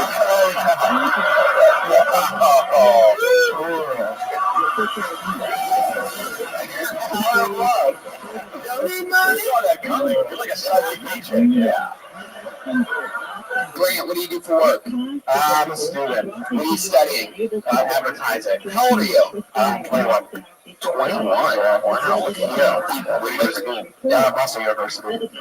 Yeah, the one thing I can tell you for your set, I liked all the jokes. They were good, but you started out with a really long joke to start, and the other ones were shorter. It's better to kick off with a shorter joke, get the big laugh in the first 10, 15 seconds, and then do that longer one a little bit later. But it was very good, I thought. Everything was like really well written. I mean, one thing was Green Day was the band we knew in college, right? Yeah. I mean, come on. For me, Green Day was my son's college. Okay, like well-written stuff, but also stuff that connected on a real personal level with everybody. I mean, like the current girl, I was like, that's one of those jokes. I'm like, how is that? I never heard that before. That was like one of those jokes. I love when a young comic writes a joke that's been in front of all of us all this time. That was solid. That was solid. And I love it when the guy from Boy Meets World looks like he's been through a microwave. I love your stage presence. Grant, you have a girlfriend? No, that's a joke, actually. Wow, so you really don't have a current girlfriend? No, it's so funny. When's the last time you had one? Oh, since high school. Since high school? Where I and our red band is. You guys used to dance to Green Day. High school. I love that. When you're around girls, like, does your cheeks start shaking like that? Or is that just a stage thing? No, this is just a stage thing. Yeah, when you're with the ladies, you're super confident. Right, it's straight face. Maybe you should switch it. Maybe when you're on stage, you should be calm, and when you're with the ladies, do your human vibrator. In certain situations. Yeah, right. Not like eating Thai food. Grant, you're fucking awesome. What other than being on stage, and being sort of like in a situation that you're, a little bit intimidated by, what else in life scares you? Pretty much everything. Really? Like what? Can you give us an example? Like, I'll give you an example of mine. Okay. I often fall asleep. I always keep my hallway light on, but I close my bedroom door. But that little crack underneath my bedroom door, where there's a little bit of light, like I always fall asleep staring at it, because I always am expecting to see 2 feet standing outside of it, and I don't know what I'm going to do after that, even if there was 2 feet, but I always sort of fall asleep scared just staring at it. I think it's from being raised in a tough neighborhood as a kid. All right, your turn. God, see, that's actually scary. For me, it would be ordering at a coffee shop is scary enough. Why? What's so scary about it? You think you're going to burn your face at the coffee shop? No, it's coffee. Your face is shaking. I can't drink it. Another thing you should do is that Jack Benny thing you do with your arm. You shouldn't cover your body like that. You're saying, I'm not really comfortable. Just let it happen. Yeah, let that blood flow so that it's not all caught up in your cheeks. Yeah. Was it not clear I was uncomfortable on stage? Right. The arm gave it away? Yeah. Wow. You too. Look at that. Yeah, both cheeks are going. Now that the arm's down. This is the part. It's getting extreme. Maybe, I don't know. Is there anyone that comes to the show that isn't at this moment? You're like, please, just let me on stage, please. It's funny. Someone is just like, I love it. Yeah, normally the people that sign up for the show are happy when they get on stage. This has been like a torture so far. Sometimes, it should be like a swinging light bulb above it. Well, welcome to the Guantanamo Bay Chuckle Hut, everybody. All right, Grant. I'll tell you this, man. It was fucking awesome. Great job, man. I get the feeling one day you're probably going to laugh about this clip, and other people will too, because you're a great joke writer. Keep doing it. 21 years old. Boston's own Grant Miller, ladies and gentlemen. Come on. Oh, look at Melissa Esslinger. Oh shit, the motherfucking bucket is back. Who knows what can happen? Maybe we'll get somebody that wants to come on stage. Boston, you guys having fun? I pulled another name out of the bucket, and that name is Brianna Santos. Brianna Santos. Oh.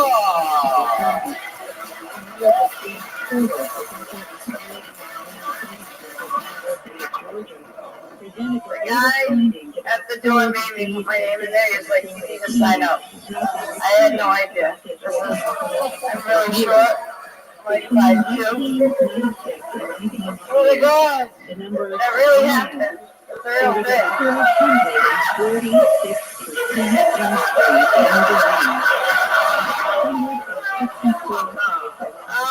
So I'm here, and I listen to you guys all say you guys are great. That's all we keep talking about. So, is my cheek shaking? I feel like it is. I mean, my butt cheek. I had something to say because she was like, what if you're doing this something? And I was like, no. But then, you start brainstorming shit. You're like, what if it is? And then you start thinking about things to say, and I have a bunch of shit to say. And I can't, conformist.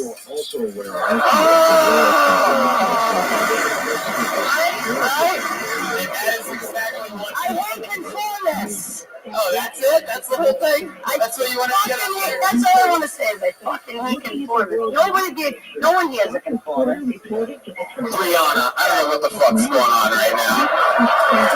Vinny, did you force people to sign up for the show? Did anybody here sign up without their own endorsement? Yeah, if you don't really want to do stand-up, maybe just tell us before we go on stage. Yeah, it wasn't mandatory. Brianna, get in front of the microphone. None of you people even know what you're doing. I feel good about it. Boston, you guys are your own special episode. I want to let you know that. Oversized bucket with minimal results. Clearly the smallest the bucket on this show. We should switch it. Can we get a small cup or something like that? Vinny, can you guys let us cup next to the water? Yeah, that's exactly what we need up is what the fuck, why not? What the fuck, why not? Brianna, what's your story? You ever think about doing stand-up comedy before? Constantly. Last second, you sort of decided you thought you were going to give it a shot, huh?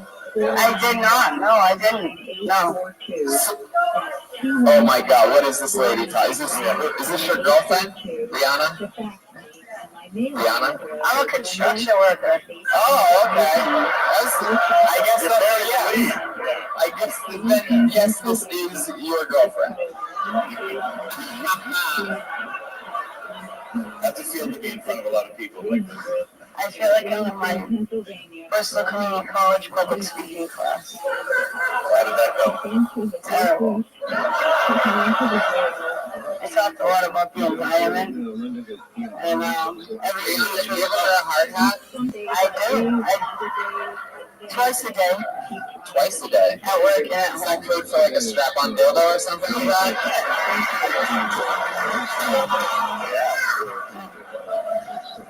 I'm a hard worker.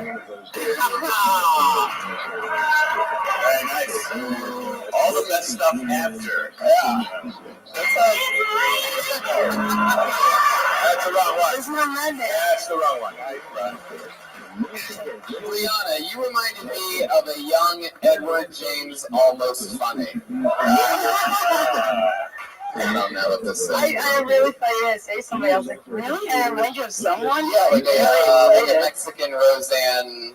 Yes! Oh, can I say, Roseanne is the only woman in history that was divorced by her husband. If I could be related to that, that's awesome. Yeah.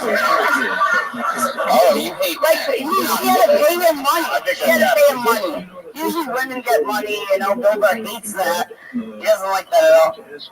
She had to pay him money. That's amazing. Yeah, because it turns out she didn't reach the amount of money needed to stop paying for She's badass. Roseanne's badass. Everybody loves Roseanne. It's the song for it. You want to hear it? Yeah, I don't think It's Raining Men was the right song for her. What do you got? Listen close.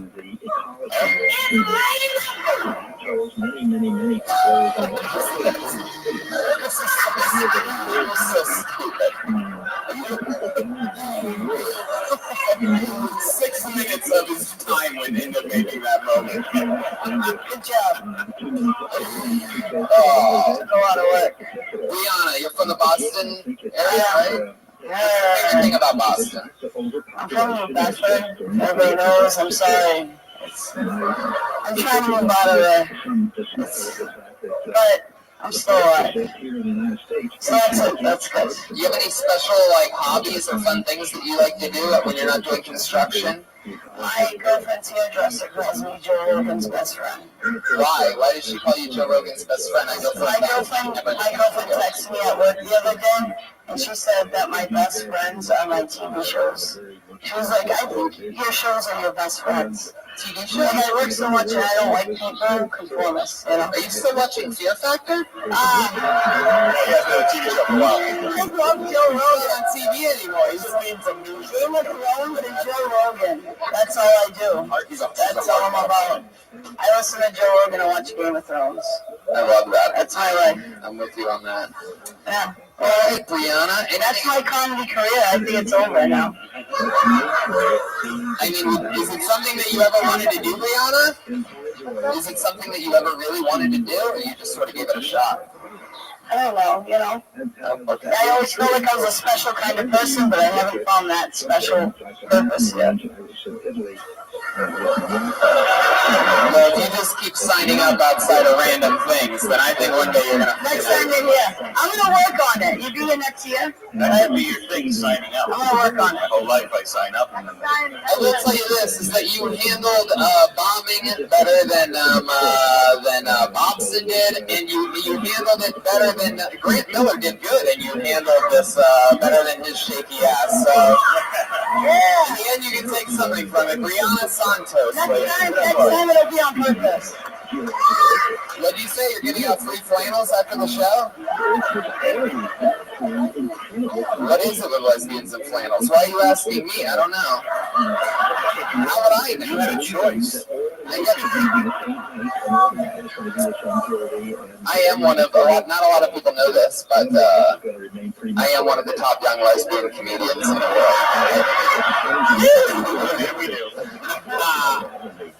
All right, your next comedian, uninterrupted 60 seconds, goes to Cody Griffin.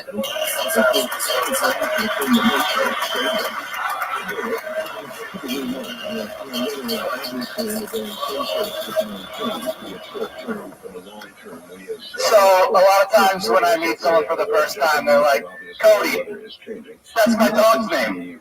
Great, but yeah, he's usually a hairy asshole that lives at home with his parents. I do think that all dogs should be named after people. You ever see an overweight little pug waddling down the street? Yeah, that dog's name's Steve. Or there's some Great Dane peering through your neighbor's curtains, creeping on you. There's Larry again. Some animals, actually, they change colors because of their diet. Turtles are green because of the grass they eat. Flamingos are pink because of the shrimp they eat. If that were true with humans, why aren't I like the color of OJ Kush? Or Sour Diesel? Or Blue Dream? Or whatever the fuck they call weed these days? Or more likely the 6 barley-colored cans of PBR I've already had tonight. Thank you, Cody Griffin. There you go. One thing that we're learning immediately is that sometimes it's more fun to watch somebody that didn't know they were going to get selected or try at all. I sort of did miss the people that were like, oh, sorry, this wow, I didn't even want to do that. This girl knows her weed because she was like, yeah. Like I said, real ones, like fake one, real one. Yeah. Did they just get marijuana here or something the other day? I'm not even from here. Where you from? I'm from Key West. Key West, Florida. And there is where you were making a living being the top half of a centaur? If only you saw the bottom, it would have been a waste to be with the bottom. I was born with this sweater, yeah. Key West, Florida. So how long have you been up here? Only since I was forced to evacuate about 2 weeks ago. Wow! You were forced to evacuate, and then it turned out to be a tropical too. How does that make you feel? Yeah. Anybody that's intimidated by what's going on the shore right now, like, you haven't seen anything. Wait, what? I experienced the zombie apocalypse in Florida trying to get away from that storm. Oh, yeah. How long were you in your car for? 3 days. 3 days. Did you have a problem finding gas? Because that's what that was the hardest part of it. People were getting in knife fights for it down in southern Florida. Crazy. Is Bobson down there? It would have been a lot more enjoyable if I had more weed in the car, honestly. So you decided, we're like evacuating, you're like, I'm going to Boston, this is it. Yeah, well, my girlfriend lives here, so I had something to come to. Oh, look at you. Girlfriend? Yeah. Future ex-wife. Wow, you're getting married? Yeah. Well, there goes current. Are you marrying her? Are you engaged? No. You just call her your future ex-wife because you hope that she's going to say that's yes? a stolen joke, and I hope it doesn't get back to the person that wrote it. I don't know what that means. By explaining it, I think it's going to get back.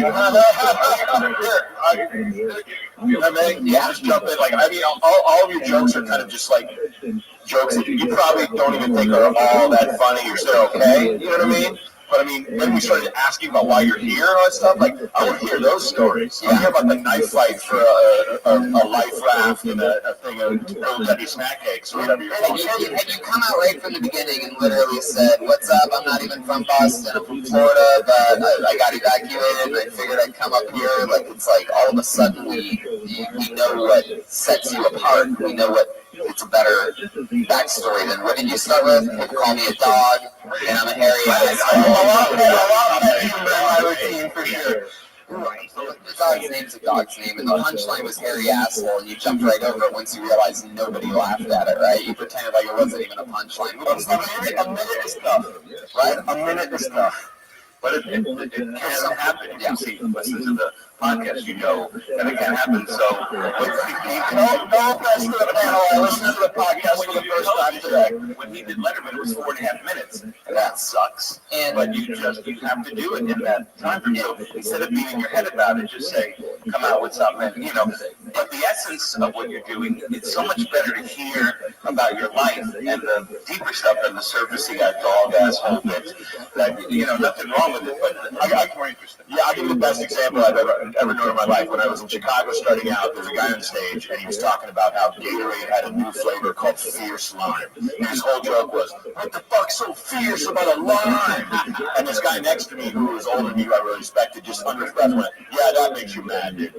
Yeah. And I was like, yeah, you're right. No one gives a fuck about a Gatorade flavor. Like, I don't think, like, you know, like when you're talking about, you know, what the colors have changed and you eat a different way, which is confusing. Because do you eat Kush? I mean, unless you make it a brownie. You know, I make it a fine syrup, put it on my pancakes. But, you know, like, I don't think you care as much as having to evacuate. Like, I want to see through into that window. What kind of car did you evacuate with? What kind of car do you have? A piece of shit Nissan Altima. See, next time, instead of calling it a piece of shit, just answer the question first. And then you'll get a bigger. It wasn't even mine, though. It was a friend's car that he wanted to get off the island. Still, you're not listening. And it was a Chariot because it saved you. You should just be like, oh, a Nissan Altima. That's a donut. An Altima. An Altima. Is that four-door? Yeah. We have a three-legged dog in the backseat, too. Is that a what? A three-legged dog? Whose name is Fenway, coincidentally? Three-legged hog. Three-legged hog. We got a sitcom. We actually have the dog on the podcast right now.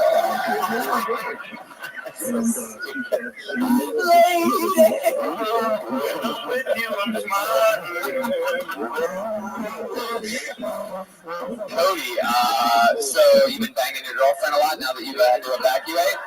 You made it up here?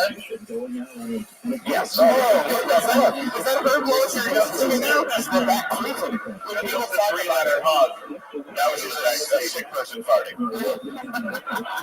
Yeah. So you guys have been having fun? Absolutely. And does she live alone? Well, until now.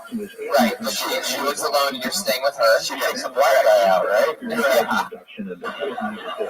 She kicked Bobson out. There you go. You got a laugh from Bobson's brother on that. Brother. All right, Cody. Well, it was nice. You do stand-up? Like, yeah, we have a club. Well, I don't, obviously, but I help run the comedy club in Key West, called Comedy Key West, and I help run the business. You help run the comedy club? Yeah, and all the social media, all the photography, all that good stuff. Did you put like plywood up before on the comedy club before you left? Absolutely. It's still there. You know, even during the hurricane, at least 3 open micers showed up. Like, wow, this isn't happening tonight. House got flattened, Randy. Randy. If you're ever down there, come check us out. Right. There's a lot of people a lot fucking high. Oh, we know. Has anyone ever told you they remind you of Conor McGregor if someone siphoned all the confidence out of him? No, I usually get the guy from Dexter. There you go. There you go. Well, you didn't kill anything here tonight, Cody. There he goes, Cody Griffin. He's on Cody Comedy Key West. Wow, he really is. He's the guy that runs Comedy Key West. His Twitter handle is Comedy Key West. _ Grant _ Miller for Grant Miller, and Bobson just wrote Bobson. So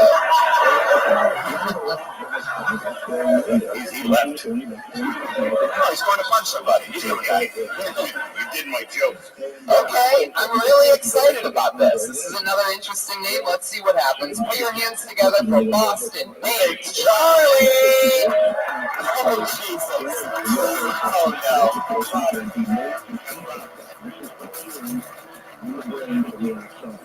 How you doing, folks? I'm a time-traveling comedian from the 1980s. I would explain everything, but I don't got the time. It's great to be here in the greater Boston area. I went to my old bar. Sadly, they changed the name. Right now they call it Cheers. I was just glad, though, that after all these years, when I stepped in, everybody knew my name.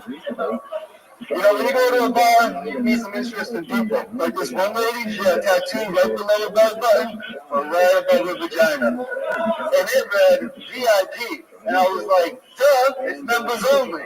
You know, I wish all the bad places changed. You know, back then when you wear like a blue hat, you better have like a red jacket on. But if you try to put on all the gang colors of the rainbow, oh man, someone's gonna be knocking boots with you. Man, you're not gonna have any blood. You know what I'm saying? Oh man, you're gonna feel more like a crip. Let me tell you something. I'm glad that the weed laws have changed. I remember if you're looking for your stash, wow. You want to finish it? Finish it, Boston Baked Charlie. Finish that joke. When you look at that stash, what? Well, is that what you said? Let me just tell you, Tony. You know, your pothead will take you longer to look for your stash than smoke your stash. You know what I mean? You're looking around, you're like, man, where is it? Wait, all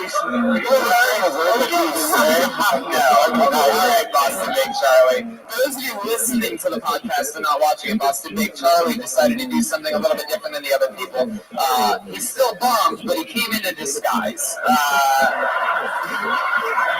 This way, if things went as bad as he thought they were going to go, he could just start again. And if things went well, I bet you would have ripped that beard off in a heartbeat. You know, like, oh, this shit's easy. My real name's Charlie Weingarten. But instead, you're Boston Baked Charlie. I love it. I don't know if this is an episode of Kill Tony or some type of Boston marathon of bombing or something like that.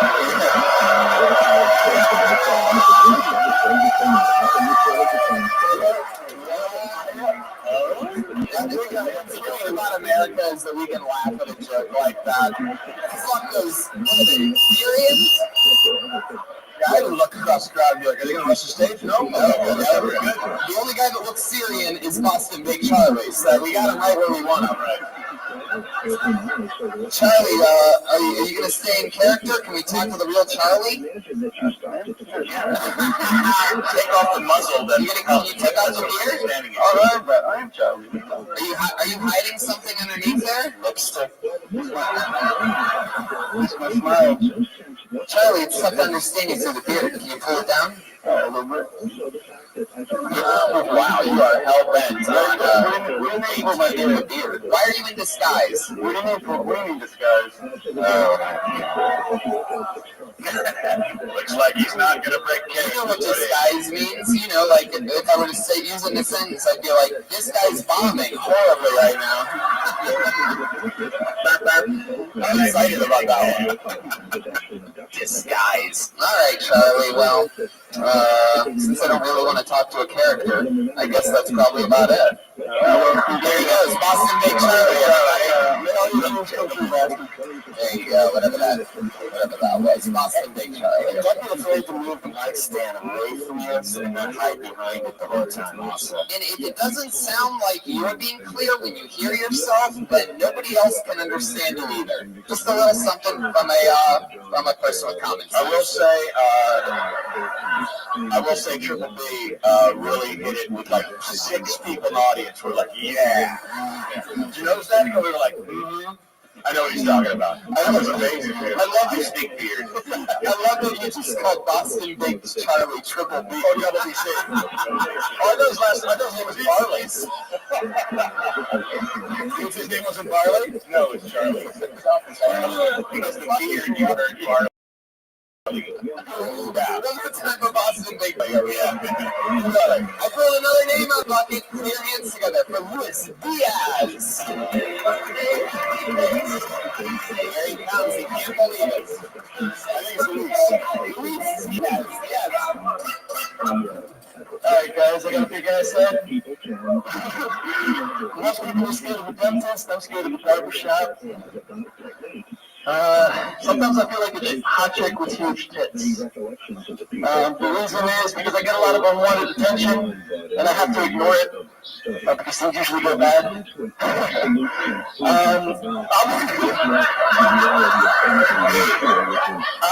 I'll be walking down the street and a group of people will be like, damn, that dude's got the biggest head I've ever seen. And I have to be all classy about it, like, I know they ain't talking about me. Just keep going.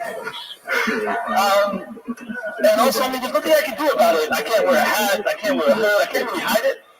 So, I feel like I have to turn around to the group of people and be like, alright guys, my eyes are up here. I've always wanted to be popular. I've always wanted people to know my name. It's kind of sucks to be referred as the guy with the big head. Luis Diaz, ladies and gentlemen. All right, let's jump right into it. Luis, when you wrote all of these jokes about having a big head, were you like, were you much skinnier or something? Actually, was just before the head reduction surgery. Everyone in your family probably has tiny shrunken heads, and you think you're a big head. Yeah. Well, I was a lot skinnier, and I'm from Jersey. I kind of thought of everything on the ride over here. So I had 5 hours. And I had to kind of focus and think of things on the way here. So you wrote that on the way here? No, I just thought of it on the way here. Like 10 minutes into the drive, you went, big head. Yeah, that's all I got. Oh, yeah. So when you were writing the joke in your car on the way here, didn't you notice underneath the mirror that made you realize that you had a big head, that it says objects in here are larger than they actually are? Yeah, no, I didn't notice that actually. Your head's not big at all. Not at all. It's actually really small. In fact, you're probably at the smallest head on this stage right now. If anything, making fun of how round it is, perhaps I would say that you could be Ernie from Bert and Ernie or something like that. Like a little Mexican Ernie. I should think I'm the only Hispanic person here. Anybody else? You just said the magic words to make that song happen. Yeah, nice. Yeah, I'm super nervous, but I'm nowhere near as high as Bob's on the list. So. All right. Attempted a callback and failed. That's all I got. Anytime someone has one physical characteristic that they kind of harp on, more often than not, you'll notice that these are really good examples. You don't have to think of a head, but more often than not, it'll be something that people don't really think about. I think my advice to you would be find something about your personality or something that you really hate or whatever, and work on, do something about that, and start tell a story. A lot of comedians do that whether they're losing their hair or they're going to do a bit about balding, and really everyone can see that. That's on the surface, and that's not the great comedy. Great comedy is what's inside. We all can see who you are, but what kind of person are you? And we don't know that. We know you're nervous because, like Cody, you have your hand in your pocket. Super nervous, yeah. And you never move. You have to move the mic stand. You got to move it out of your way.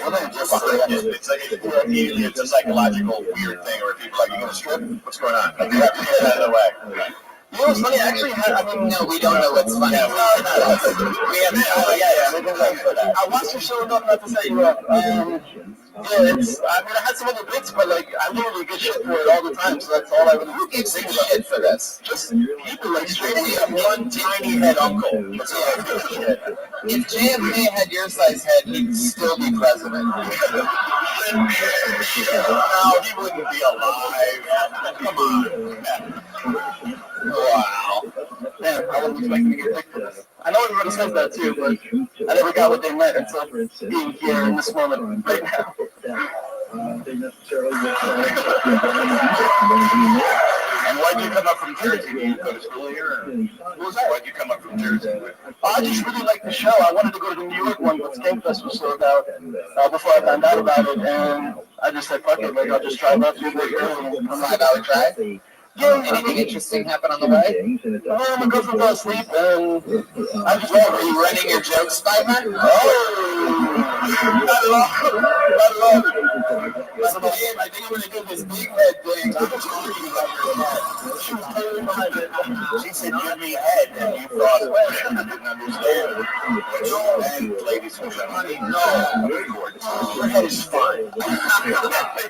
Wow. So you just asked to leave? I was just about to let you go, but now I mean, Well, everyone else just started like walking off, so I figured I'd ask. what's your favorite category of porn? Shit, big head? No, I like more like amateur stuff, like stuff that looks like we just shot in somebody's bedroom. Really? Yeah. Wow, well, you have some fans of people that like amateur comedy, so well, what goes around comes around. All right, Luis, how old are you? 27. 27. Yeah. And what do you do for a living in Jersey? I'm an EKG technician. EKG? Yeah. It's a heart monitor. Yeah, heart monitor. Is this a technician? No, not necessarily. It's just the simplest way to explain.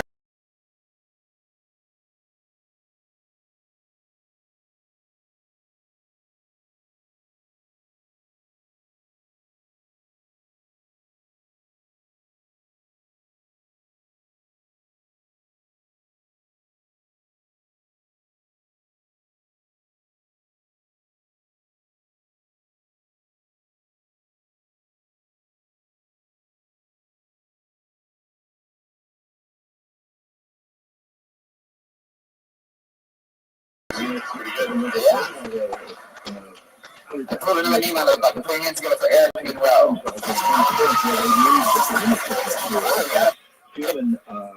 Sexuality is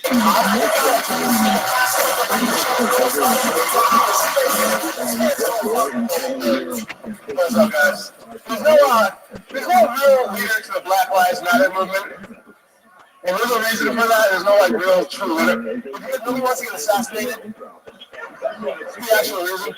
And I need a leader to my modern day 2017 black guy problems. Like, if I knew Martin Luther King Jr. for today's problem, my issue is like, one day a black man can use his real picture to get an Airbnb.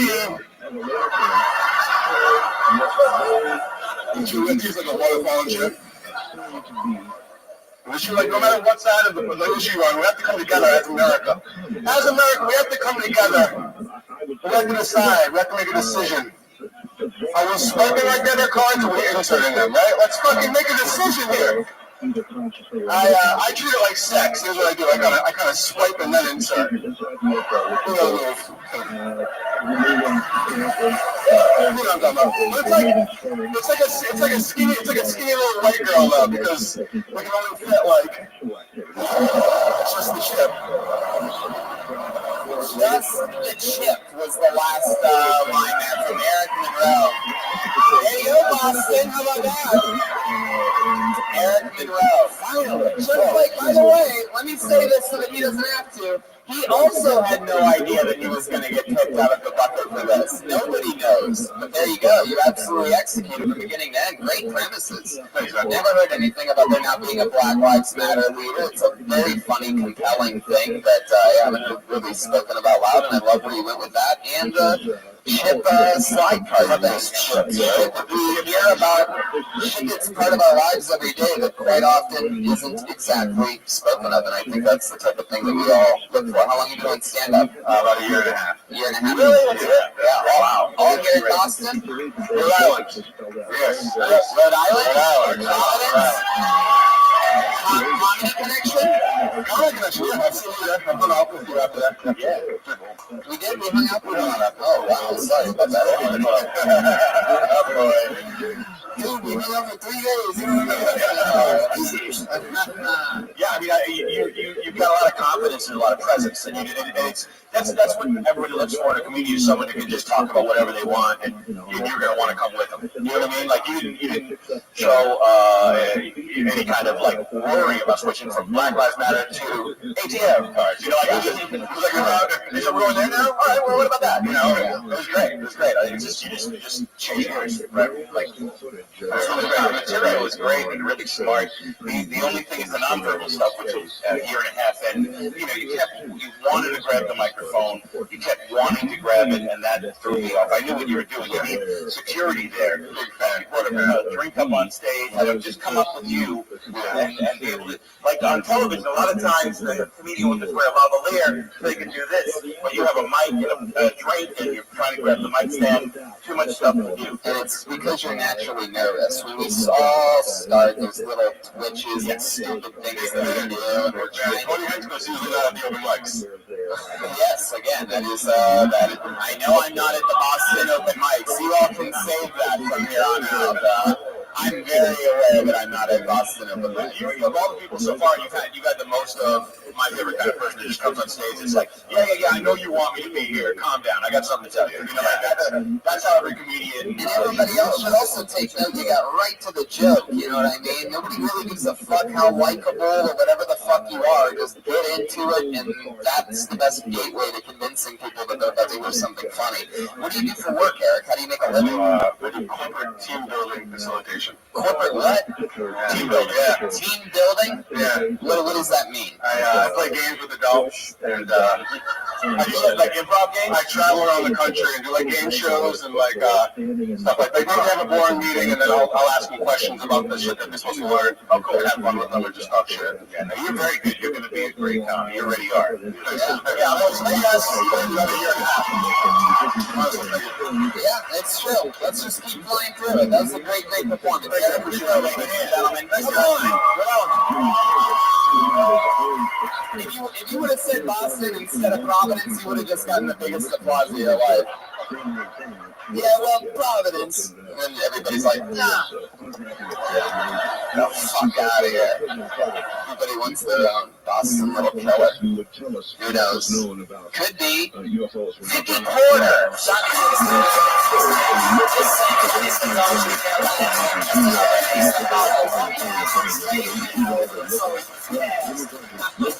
I like her already. Yeah, come on, make some noise for Vicky Porter, everyone.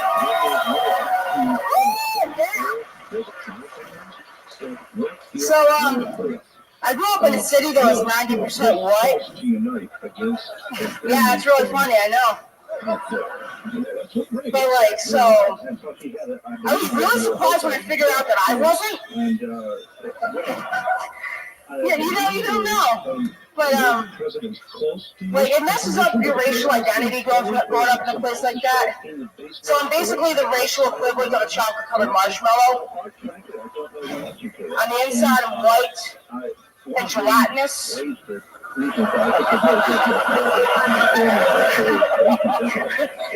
Like, I got things that I feel like I can't do that a normal black person would be able to, you know? Like, if I give you a recording of my voice, and you heard it say the N-word, I'm pretty sure you wouldn't be cool about it.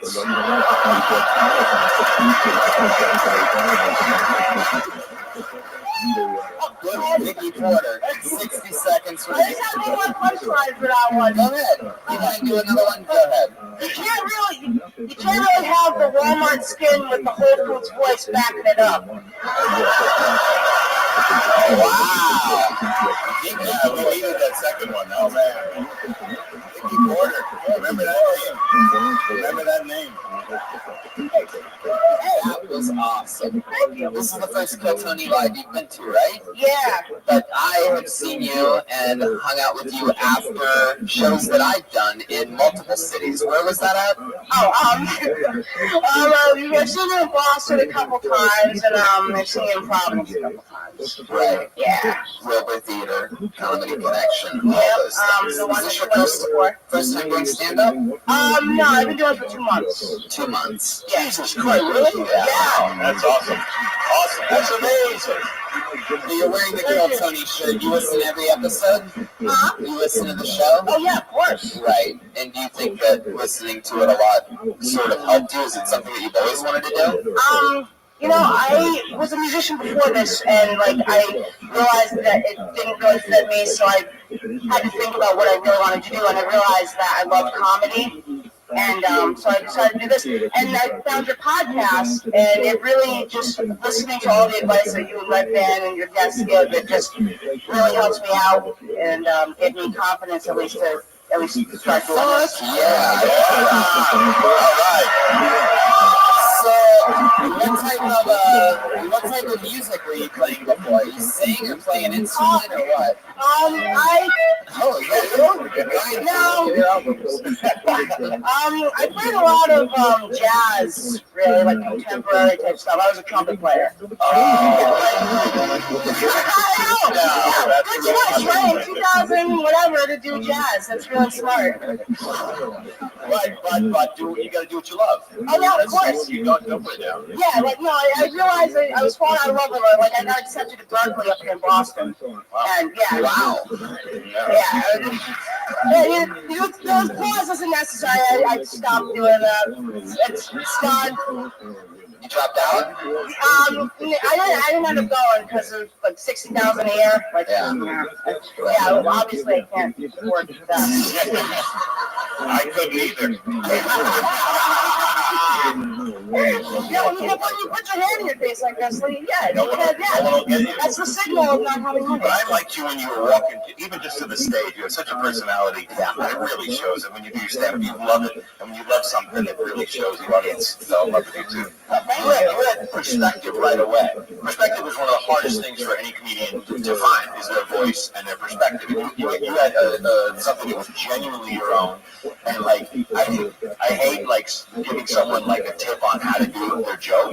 But I love your joke about the marshmallow. I think you should just say, it's just you said saying inside and white, and a pause, gelatinous. Just say inside and white, gelatinous, as if that's what you meant, not the difference between, that killed me. That's, such a wonderfully descriptive word that you were talking about. I don't think I'm getting my point across, but, I know what you mean. It moves slightly quicker and without the little stuff in the middle. Like you said, I'm from a neighborhood that's 90% white. You never know. Like you said that. Before you got into the next thing, where you don't need that. You don't need that grammar stuff. Boom, boom, boom, boom. Yeah. And you just be economical with your words and your rhythms. And nonverbal is as important as not. You shake your head no sometimes instead of saying no. The audience is forced to watch you. And you're so compelling that I think the less verbal you are, the stuff you take out will make it even more compelling. And I'll also say this, is that, and this is sort of a little bit like comedy inside baseball, but from my perspective, I think you have an extremely, especially for only being a couple months in, I think you have a really cool voice because, and this is going to sound sort of racist, I feel like a lot of black female comedians sort of have a different tone about them. You're sort of very, very, very likable and sweet, and so many of them are powerful, like Leslie Jones and Tiffany Haddish. I mean, they're all so commanding and demanding, where you're sort of just a little, it's like, and I think that goes across, all genres. Right. Obviously, be yourself. Yeah. What he's trying to say, who's obsessed with race, and that's Tony. Yeah. It's because I was raised in a neighborhood that's 90% black. Yeah, you're I grew up with a lot of Italian and stuff like that, so we really should have been born in the opposite, Yeah, I got you. Yeah, the thing is, one of the hardest things to learn is how to be yourself on stage, and you've already got that 2 months in. Like you're talking to us now, and the way you talk is not that much different than, you're an exaggerated person when you're doing your stand-up. All of us are, but you're obviously the exaggerated you. certain people have got up here tonight, and they're doing something, but they're not doing themselves yet. It'll take them years to find out. And you're 2 months in, and you have it. You already have it. Yeah. And you heard it here first. You're wearing the shirt, and you did it. Yeah, thank you. Kill Tony, Vicky Porter, everybody. She's on Twitter at 4_and20. 4th and 20. I think it's because perhaps she likes football and pop. Yeah. Fourth is marijuana. Yes, right here. One more time for the lovely and adorable Vicky Porter, everybody. Shit, there's only half a name there. Let's do this one that fell out. Nick Crowley. Running from all the way in the back like he's on the place. He's got a fast jog. He was out of breath. Nick Crowley. Hey, thanks, guys. So, I grew up with an old school dad. Like, not one of these new age progressive dads that you can, talk to and stuff. Like, my dad uses military time. Imagine getting a text, meet me at the car at 0800 hours. Like, are we going to Grandma's house or are we going to go kill Bin Laden? Remind me which mission this is. Plus, my dad was never in the military. Just bought a boat and started using military time. I'm a big fan, I guess. We're part Irish and part Italian, so every year around Columbus Day, my dad would go on this big rant about how Columbus wasn't Spanish, he was really Italian. Don't believe what you read growing up. Columbus wasn't Spanish, he was really Italian. That's how behind the times my dad is. He thinks people are trying to take credit for the shit that Columbus did when he got here. I just sit him down, I was like, Dad, that might have been a point of pride when you were growing up, but now he's kind of considered a genocidal maniac, so I don't know, maybe let the Spanish take credit. Thanks, guys. There you go, Nick Crowley. That was great. Thank you for doing that before jumping into a phone booth and becoming Superman. Hilarious. Kind of an ironic hipster Superman. Yeah, help that much. He uses his red lasers out of his eyes to read books. It's amazing the knowledge you can consume when you're Superman. Hello, Nick. You've been doing stand-up here in Boston for 4 years, am I correct? A little less, but yeah. Whatever. Yeah. Correct, yeah. 3 months and 3 years and 5 months.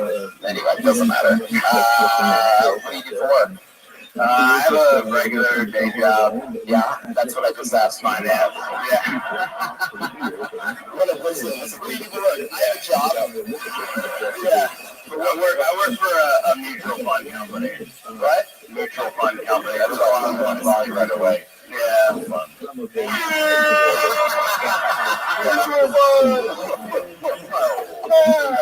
Very exciting. What's the craziest thing that's ever happened around the office of a mutual fund place? I want to know. How long you worked there?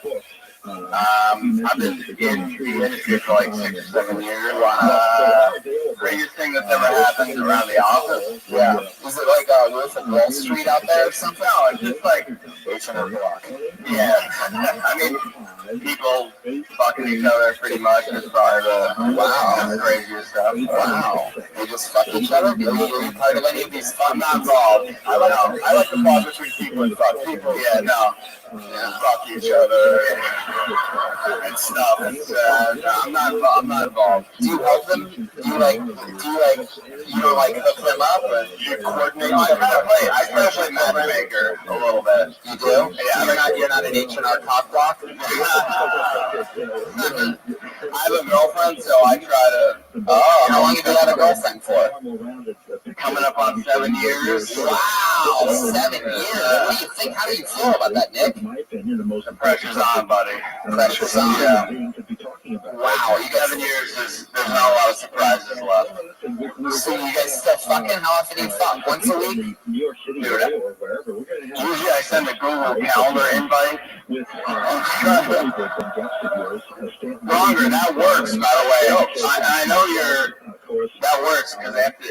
It's accept, deny, or tentative, so they got to make a decision either way. That's not a joke. I actually do send those. Really? But tell it on stage because it's funny like a joke. That's a good one. Yeah. It's stuff about your dad and he wasn't even in the military. Yeah. And there was another. He was setting that up for one more joke at least, and then you left it. So there's another joke, and then you get the 800 hours or whatever, and then find everything you can what the military does, and at least write one, or if not 10 other jokes right after it. Because you did a punchline, it was great. Then you did a setup, and there was no punchline. It was waiting for that right after that. Yeah, my dad is the gift that keeps on giving. So as long as he's alive, I'll be good. Oh, he'll have many jokes when he dies. Yeah. And you seem like a guy who lives with military precision. More about artisanal candles and handcrafted coffees and but you know what I mean? But you could when they called your name, you popped up and you ran. Yeah, I was looking for the quickest route to get to the stage. Very good. Everybody had it planned. I feel like a zombie attack. You know what window to get out. Yeah, I came here last night and made a little line. He has weapons just laid, just hidden throughout the room. Yeah. No, but I felt like everything you did was as crisply cut as the part in your hair. You nailed it. And I mean that. You really you showed up confidently and you got exactly into what makes you you. It was a great performance. We're running out of time, so we're gonna fly through you. There you go. Nice job.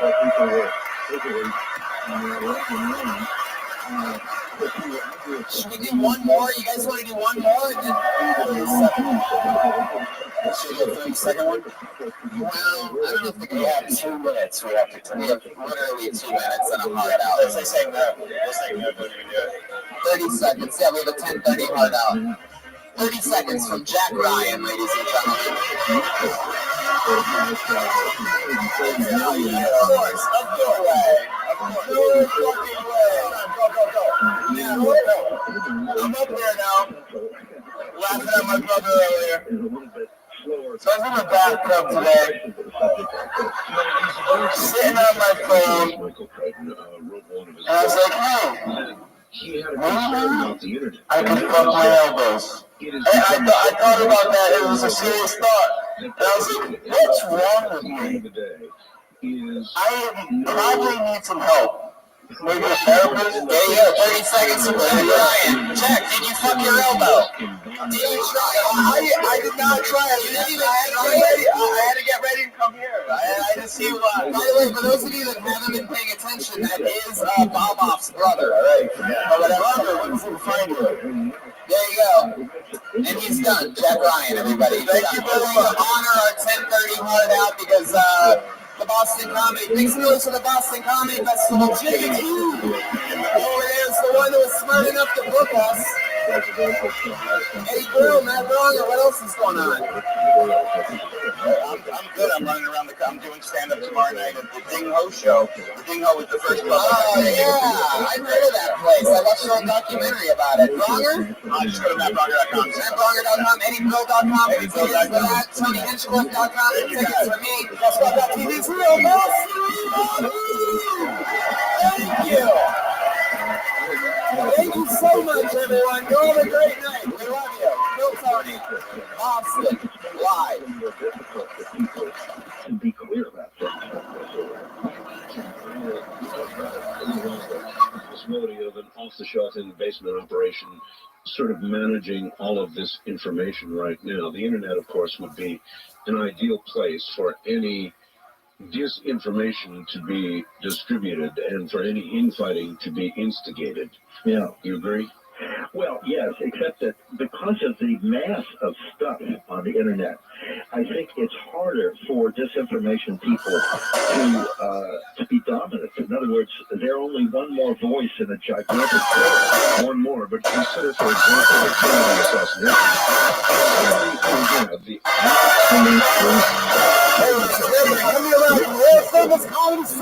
The absolute on national television. Brand new episode of Kill Tony. Get up,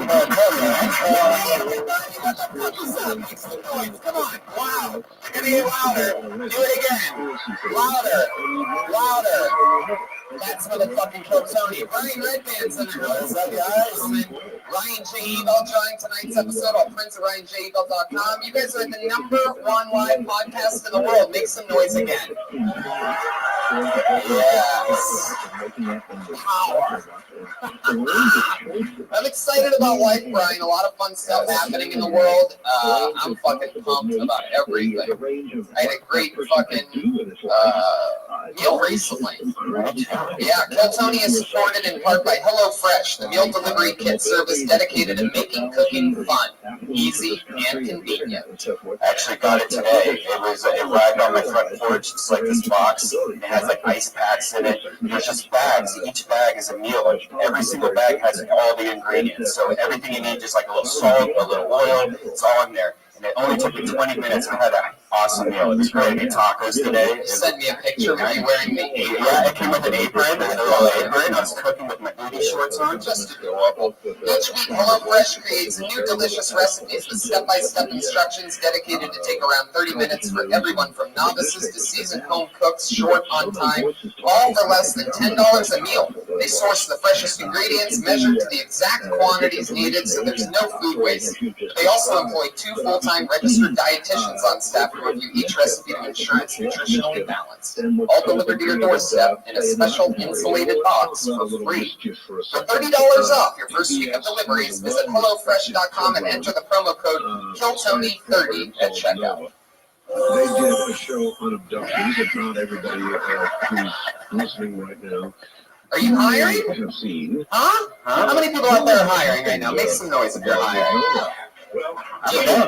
Are you hiring? Do you know where the best place to post your job is to find the best candidates? With ZipRecruiter, you can post your job to 100 plus job sites with just one click. Then their powerful technology efficiently matches the right people to your job better than anyone else.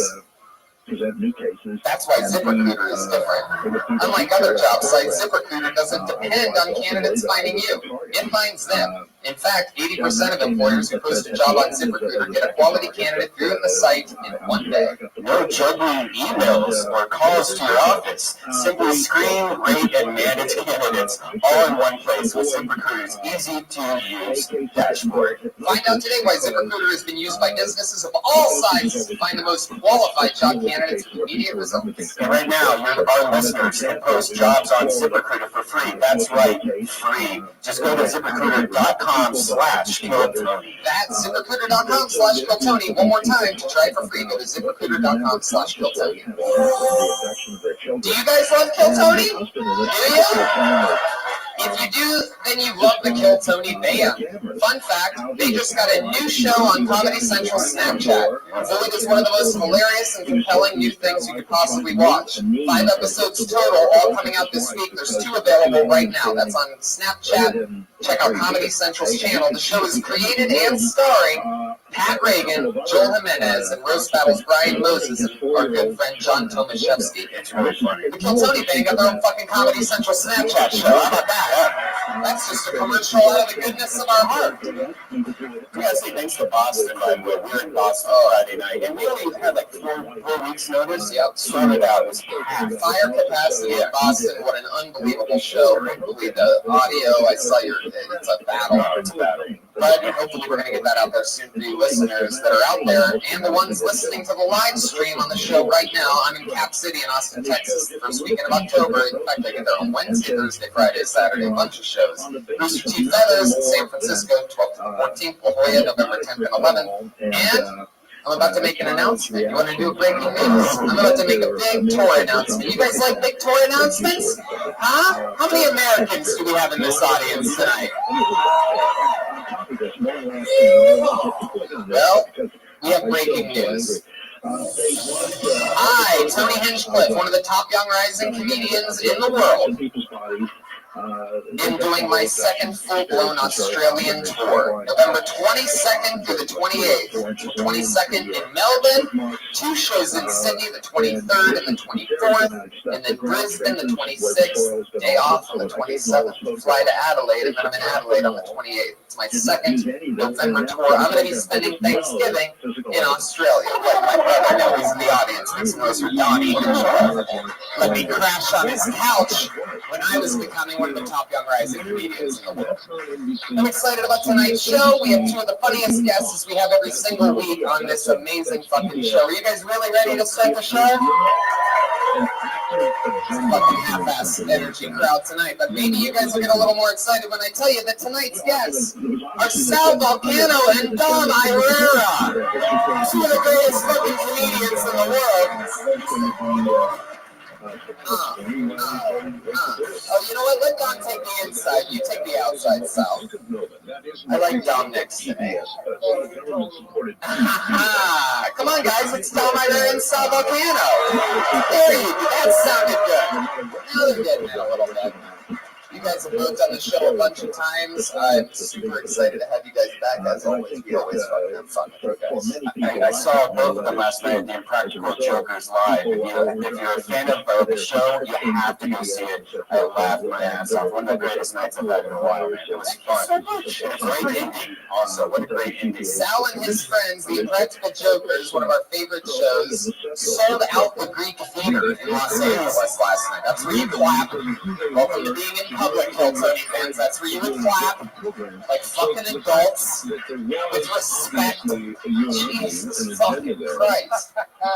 And last time you guys were guests on the show together was in Austin, Texas, when Jeremiah Watkins, band member, got attacked by a comedian on mushrooms. So who knows what can happen tonight? Let's just jump right into the festivities, and I will bring up our favorite band with their new Comedy Central Snapchat show called Void. It's my favorite band in the world, the best damn band in the land. It's the Kill Tony Band. Pat Reagan, Jeremiah Watkins, Joel Jimenez, and Chris, the bass player. Oh, shit. What is happening? Wow, the people love it. Wow. All the women and people that aren't white love that shit. How did they get all these jerseys? All the white guys just staring. The women go crazy when football players kneel. What's up, kneeling football players? What's up, Rogue football players? Wow, I didn't know that the San Diego Chargers had 4 backup kickers. I'm only good at soccer, so you know. Oh, well, I'm excited about this. The band commits to characters throughout a show. Oh, wow, look at that. He's got hands and a nose. I got dropped from the Seahawks.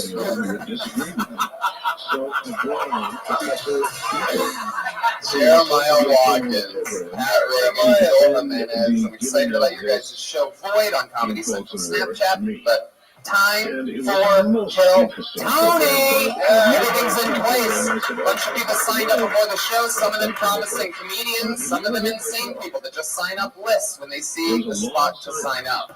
If your name gets pulled out, you get 60 seconds. You know your 60 seconds is up when you hear the sound of a kitty. Excuse me, Oh, you can barely hear that, Brian. Oh, boy. That means wrap it up then, or else you're going to bring out the angry West Hollywood bear. Are you guys ready to start Kill Tony?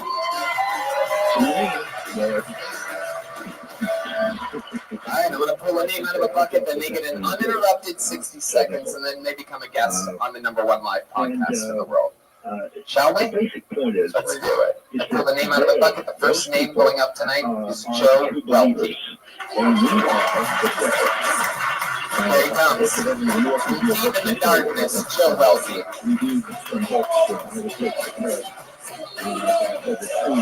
One more time for Joe Welty, everybody. Here we go.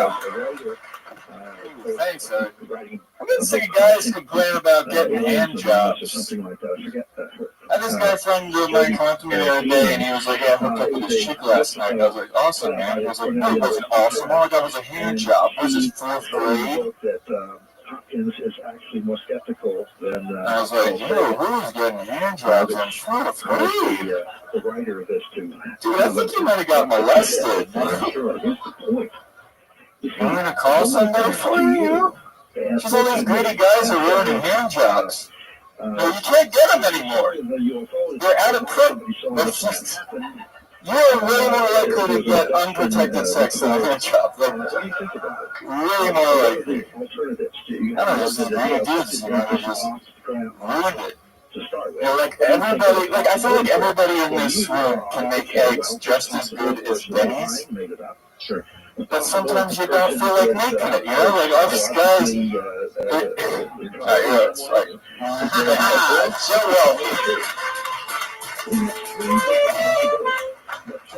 So, who was getting the hand job there? A friend got a hand job in 4th grade? Mine, yeah. You didn't get a hand job in 4th grade? No. Your first hand job was when?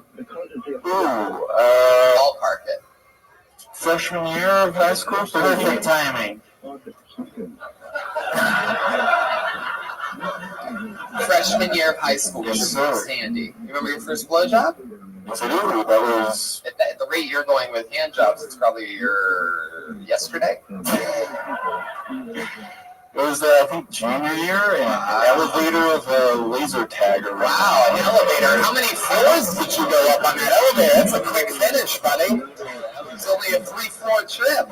Yeah, no, that's one floor. I took the elevator in a Holiday Inn Express. Well, I think before I got in, so... Fuck yeah. It was the first one, so yeah. Your first blowjob was in an elevator? Yeah. Man, going down. Hello. Good. Welcome, everybody. Go for the laser tag. Stay for the outright cocksucker. I thought it was really cool because it was not only funny, but it was informative. Thank you. I feel like I learned from that, and I felt some sadness about your life. But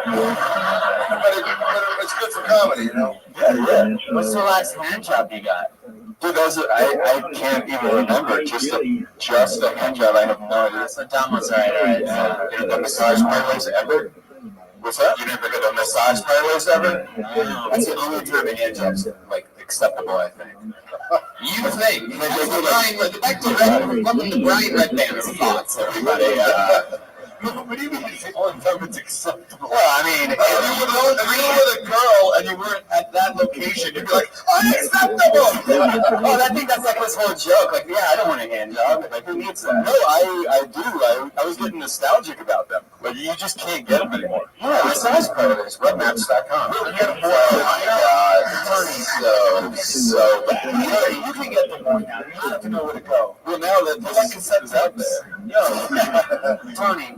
I feel like if you ask a woman for just a hand job, like it's like kind of insulting. You ask for what you want. I don't know. Communication is key. Joe Jimenez. I mean, I'm passionate about this topic. Honestly, I think the hand job is highly underrated. I back this guy. I'm all about that. I think it's true. Mexicans like all jobs. That's right. Joe, what do you do for a living?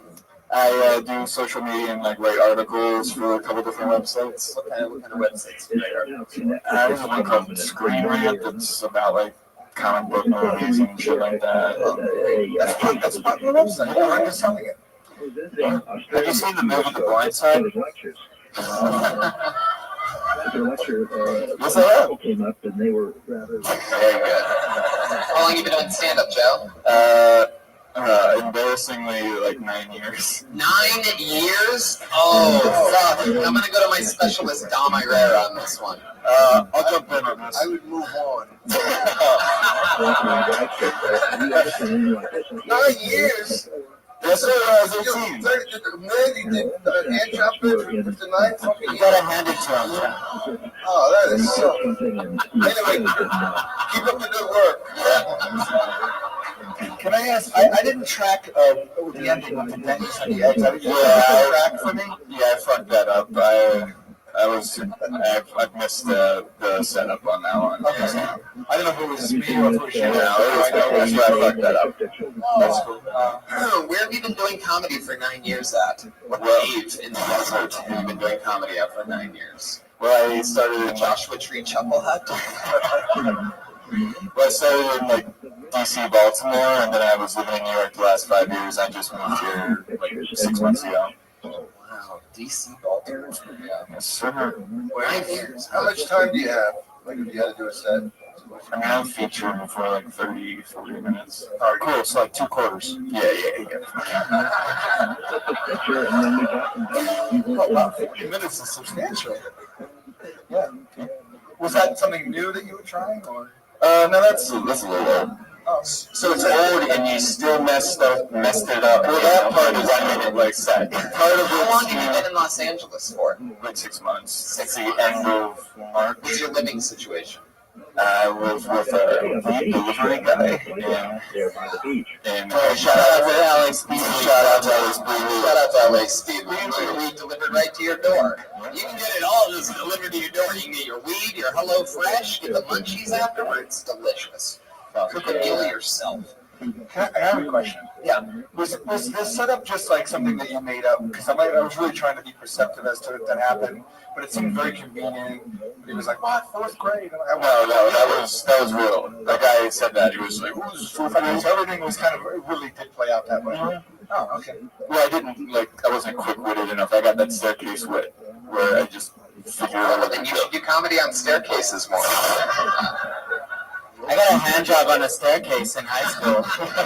Honestly, I swear to God, true fact. Really? Yeah, and I thought I wasn't going to finish, but then I did, and then I had to go to science class. Wow. I'll probably regret saying this, and you're all welcome. I had sticky shirts for the rest of the day, and that's all I'll say. That's what we call a safety in the business.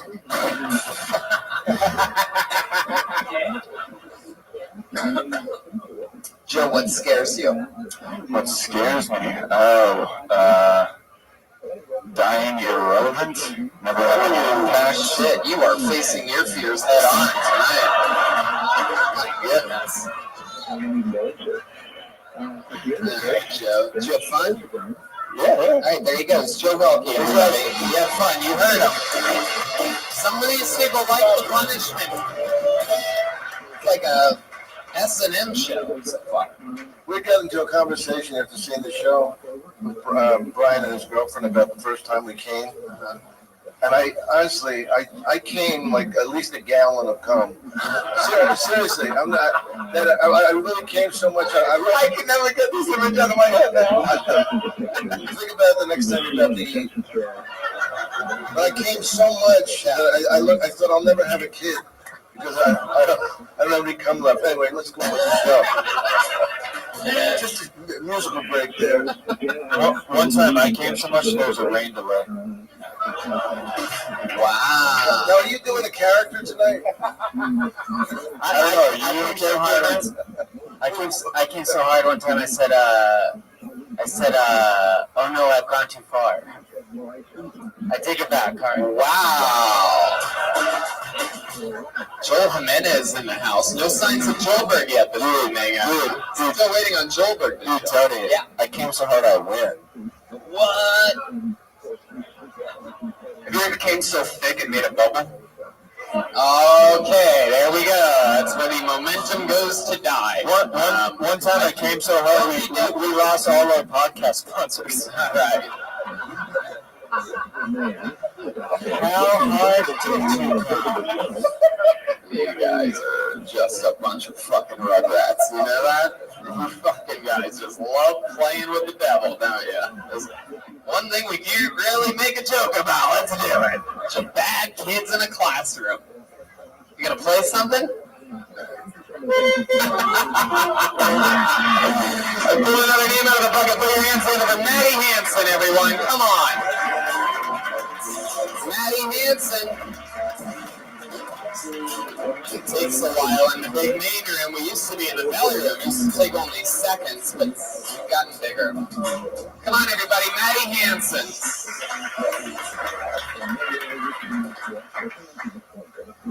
I've dated more gay guys than straight guys. I used to think it was like the phase, but I'm like 7 or 8 gays deep. And the best part is I'm like turning them gay, and a flipper. Like it's like me, and then it's just like full homo. But you know, like I see this community service. Like I feel like the more guys I can turn, you know, the cleaner our streets are gonna be. The better architecture is gonna be. Gym memberships are gonna skyrocket. Prius sales will skyrocket. And then, you know, like all the holes in the ozone will be closed. Like all the holes in general will be closed because of me. And then I win like the Nobel Pulitzer, the one where you don't have to read that much prize. I recently made friends with a lesbian, and it's really cool. Like, but I started to feel like she had feelings for me, you know. What? Maddie Hansen, everybody.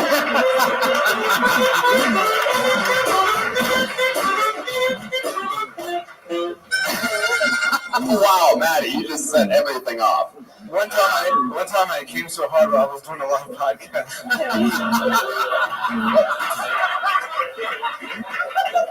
Did it bubble? So fucking good.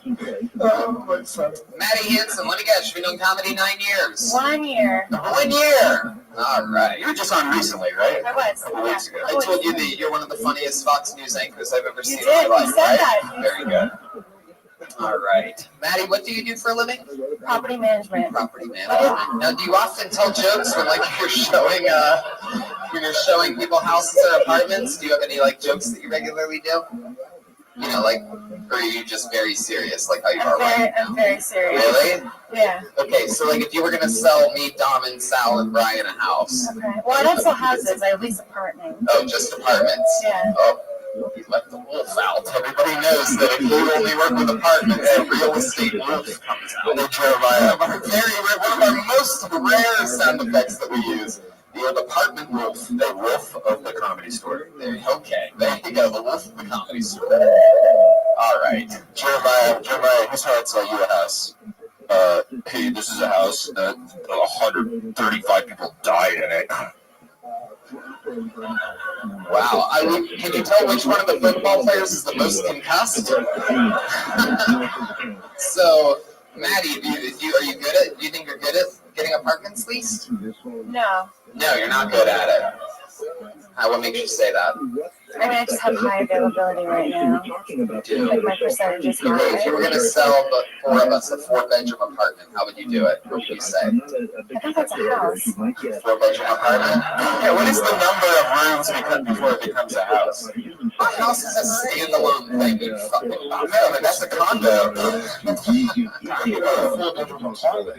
What? There could be a 4-bedroom apartment. There's not. I've never seen a 4-bedroom apartment. Yeah, that's a condo. What? You're getting into an argument here. It's supposed to be like a comedy show. Bullshit. I'll tell you what a fucking house is. I've never seen a comic. It takes a special person to have a home. Yes. Anyone could be a father. It takes a special person to be a dad. Right. True. Maddie, what made you want to start doing stand-up comedy a year ago? What changed in your life? Did something happen, or what made you start? I mean, I don't know. I always wanted to try it. I just didn't think. I don't know. I didn't think there's. What? Are you getting sleepy? No. Oh, you just look like you're fading. Oh, sorry. You just No, I always wanted to try it. Did a lot of people around you tell you that you're Just red rum. okay? Did a lot of people around you, in your life, tell you that you're funny? Or something? No, they didn't. No, I mean, I just wanted always to did. confirm that. Are you happy doing stand-up? Yeah, I like it. Yeah, it does make me happy. Do you hear that noise that happens? I think you make that happen with your eyes. It's like Maddie, what's the smartest thing you've ever done? The smartest? Fucking, you're out of control over here. This fucking soundboard is smoking for you podcast listeners. Fucking fingers are just on fire tonight.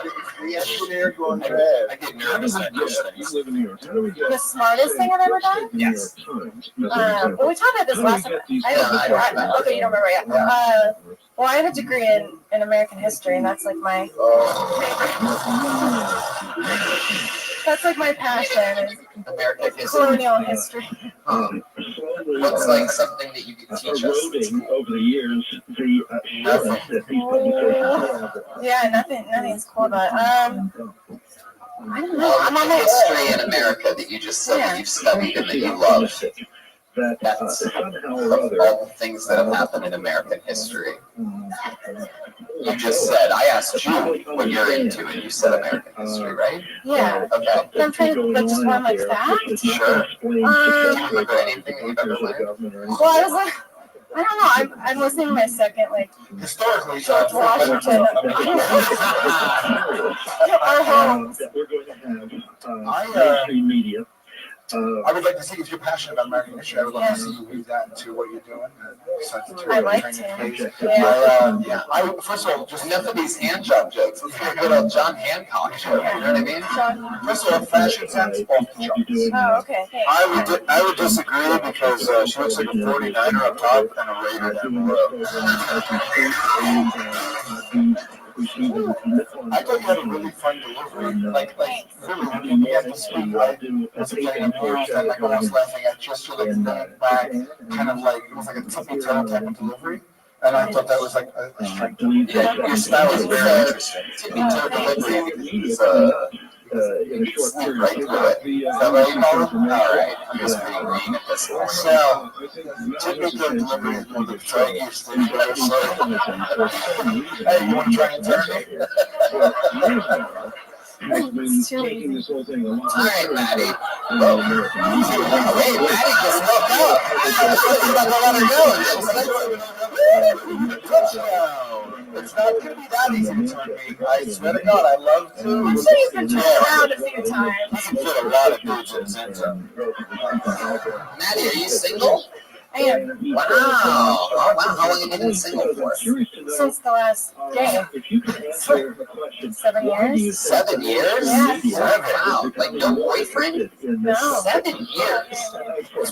I mean, I've turned some, like, I've dated some people in between. What is this thing? Oh, like, I've never been Why do you think that there's so many gays that hook up with you? Why do you think that is? She's got a big dick.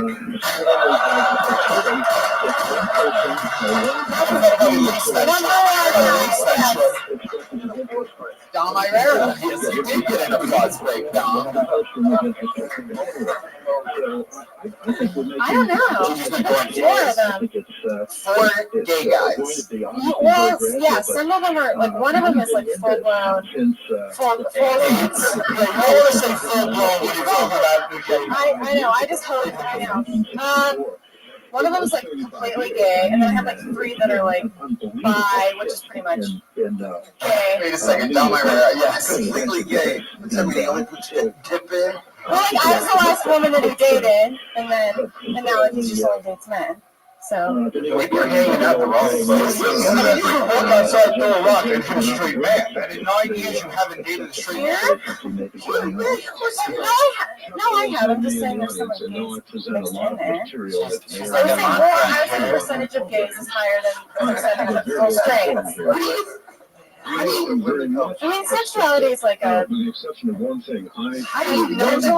Do you follow up with all these guys? Or are you one of those Well, I girls caught that some of thinks them, that if they but don't want to be with you, they must be gay? No, I caught some of them like homoing. You caught some of them homoing. That's a new term I didn't know existed. Homoing? Oh, yeah. That's a new entry to Webster. Yeah. Playing football. Like, well, what, can you use that in a sentence? What? Can you use that in a sentence? I just did. I caught you homoing with another. Homoing. Now, homoing is when you upgrade from 3 bedrooms to 4 bedrooms. Right. It is. Yes. One bath. Still got it. I mean, we are on a realty homosexual tear up here. So, like, when homosexual tear is right. When you caught them homoing, what have you seen? What does that mean?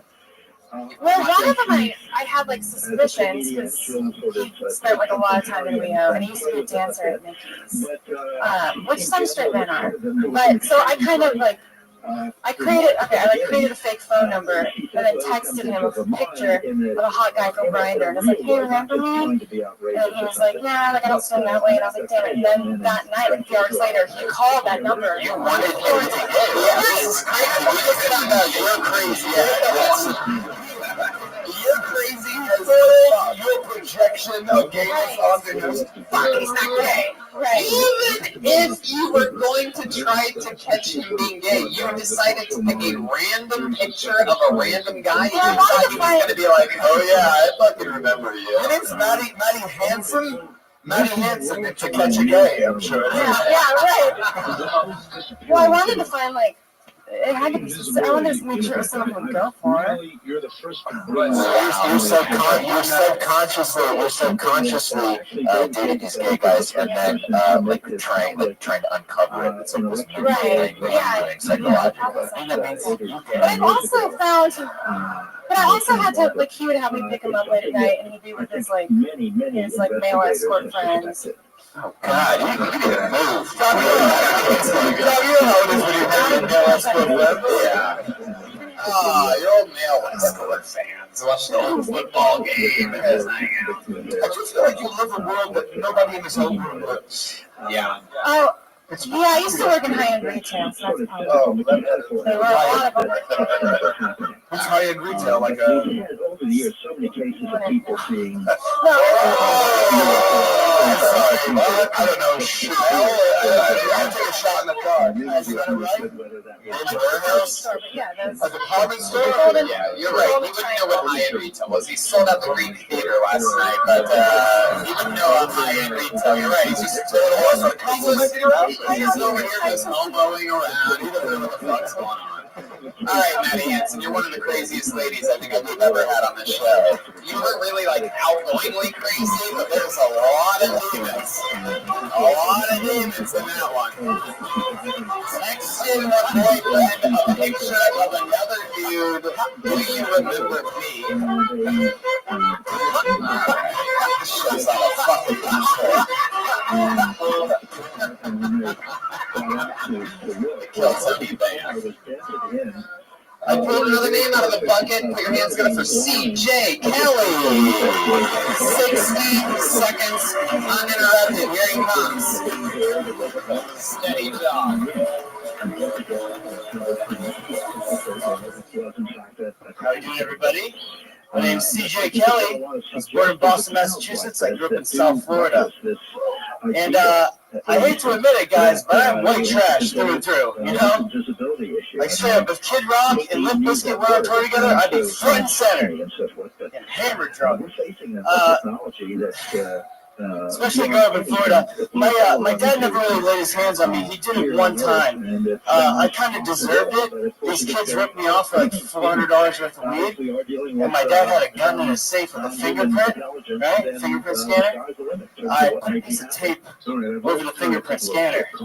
And then in the morning, at 6 a.m., I got woken up by my dad grabbing me by one ankle. My bed's about this high. Rips me off the bed and goes, "Who the fuck do you think you are, James Bond?" He's like, "What were you after? The money? The gun? The drugs?" I was like, "What did you say about drugs?" Boom, kill the face. Thank you, guys. CJ Kelly. Yeah. You guys thoughts, initial thoughts on CJ? What's going on? I work more on some punchlines. Thank you. But you are the king of the setup so far, is what we learned here tonight. A lot of good setups. I think it's cute your dad kept his gun in a safe, not a sock like the rest of us. I just think that your heart's in the right place, probably. But they'll hang on your words, waiting for something to punch. So you want to, especially you want to be efficient within a minute, and maybe get to. In stand-up comedy, not to interrupt you, we actually go for a laugh. Am I going in the right direction? Yeah, I mean, historically. Yes. And Maddie Hansen can attest to this. Historically, stand-up comedy is about the laugh. Thank you. CJ, has anyone ever told you before that you look like an old baby? No. You look like an old baby. Thank you. Just thought of that right now, just for you. Special roast joke you made it come out of there. Written just for you, CJ. Wow, He was relaxed. He was very relaxed. I'm nervous as shit right now, guys. I had to have a couple of years before I got there. Thank you. You look chill as fuck. Oh. How long have you been doing stand-up? January 2014. So I started. I'm happy for you. Let us do the math for you. I see what you did there. So you started here? Boston, Massachusetts. Boston, Massachusetts. So did you have fun? Yeah, it was a good one, wasn't it? Yeah, you just said it. Yep. So it was fun. The story sounded like intense. It sounded like it was like something definitely notable to speak about. I was just working on like paring it down and getting to the crux of like what exactly you want to say. And you could probably like, even though it's complicated, you should try to simplify exactly what happens and just get to the heart of it quicker. And also, if you're going to come out with a quick opener that you think is going to start the momentum for your set, I think you might want to go a little bit more topical than Fred Durst and Kid Rock. I mean, it's like those references are literally like 20 years old. You know, if I were you, I'd come out and I'd go, "Hello, I look like an old baby." And I'd be that big fucking laugh. Look at that applause for you. See what that looks like, CJ? I want you to look. Look out there, CJ. Look out there. Look at what it looks like. Isn't it powerful? And then you get that, and then you just fucking keep tagging it. Oh shit, this is not a good thing that's happening at all. Thank you, Dan, for always pushing the levels of creativity during a live show that gets heard by hundreds of thousands of people. There's a ball flying around the room. Like the tape, like the typical tape thing on the rock, that's very geeky and very like cool that you know that, but is that necessary for the joke at all? Well, the punchline is, who do you think you are, James Bond? Because that actually, that happened to me. But CJ, what do you do for a living? I work at restaurants. What restaurant? Last time I was on the show, I said that and I got fired. So, no. Was that true? I quit. I was going to get fired anyway, but it was coming, so That's funny. What restaurant was it? Lucille's Barbecue in West Covina. I lived there all last year. Yeah, I knew I had that. Yeah, I had to. Well, I called out a lot. It's like stand up. Maybe I shouldn't have done that. I don't know. One shift. Yeah. Well, it's hard because it's like there's politics at barbecue restaurants. Really? What kind of politics? Very funny. Like, no, I'm not. Maybe there are. I want to hear about it. The larger barbecue places in their politics. You got right wing, left wing, chicken wing, press. Now you see something. Come on. Can you guys give it up for that, please? That is so good. That is so good. Babies out here, they just take it for granted. I listen every week. I don't need to laugh. That's like a comedy ninja right there. That was funny, really good. That's one of my favorite things right Thank you. CJ Kelly, so tell us something interesting about you. Like, what's something, Ooh, all right. Skills, hobbies, talents, anything? That's a lot of interesting stories, Tony. I love it when the comedian. I'm holding my tongue because see what you're trying to do. I think everyone knows you're hysterical. When you're just yourself. And you gotta learn how to harness that into a fucking joke. Shit. Yeah. Anything that you're into, anything that you like. One time I faked. Hey, back room over there. So you're at the level to where you're getting heckled club by the rest of the people. Yeah, we did that before. Oh, we know him. He's a piece of shit. What you guys? Answer the question that I asked you. One time I faked an asthma attack in Boston. I say anything interesting, anything you like, any hobbies, anything about you, and you say the one time you faked an asthma attack. Yes, that's when I finish. Yeah, we don't want the lead scenes from the Yeah, so I was, I faked an asthma attack at a 7-Eleven because it was very cold outside. It was February in Boston. And I was on the North Shore, and I needed to ride back to the city. Me and this one gentleman, we were staying in an abandoned house together. This asthma story is breathtaking. Did you fake the asthma attack to get a ride in an ambulance? I did, yeah. You have to get to that right away. That's very funny. Yeah. You know, just say, one time I faked an asthma attack to hitch a ride on an ambulance. Yeah. And then go from there. The worst part, too, was the paramedics, as soon as I got in the ambulance, they're like, so Charles, what's going on? Because you're not having an asthma attack. And I had the bright idea to tell them that I smoke crack. and that's why I was panicking. So then I You have to pay $800 anytime you take an ambulance ride. I don't never read this story. I did that once. I used to fake passing out, and then I would just lay there, and I got carried into the ambulance, and then I got an IV put in me, and you continue to pretend to be passed out. One time I was in Bonnaroo right after high school. It was the one time I went to Bonnaroo in Tennessee, me and my buddies. I didn't have much money or anything. We stayed, we pitched a tent. We put all of our sleeping bags and pillows down. We went, and it was the first time I ate mushrooms, and we tripped our balls off. Dave Matthews and fucking Steve Winwood and the Grateful Dead, and it started pouring down rain during this show. And we go back to our tent, everything's flooded. So I faked an overdose to stay in the medical tent. It's a true story. Sometimes I eat breakfast. Sometimes I'll have like a full breakfast, and other times I'll just have like juice or maybe a muffin or something. A lot of times, you like that cinnamon bread anyway. I get to the point. I live in a house, 4 stories. It's connected to I jumped up on my uncle one time. I like the kugel with the whey raisins. CJ Kelly, ladies and gentlemen, there he goes. He's on Instagram at the real CS Kelly.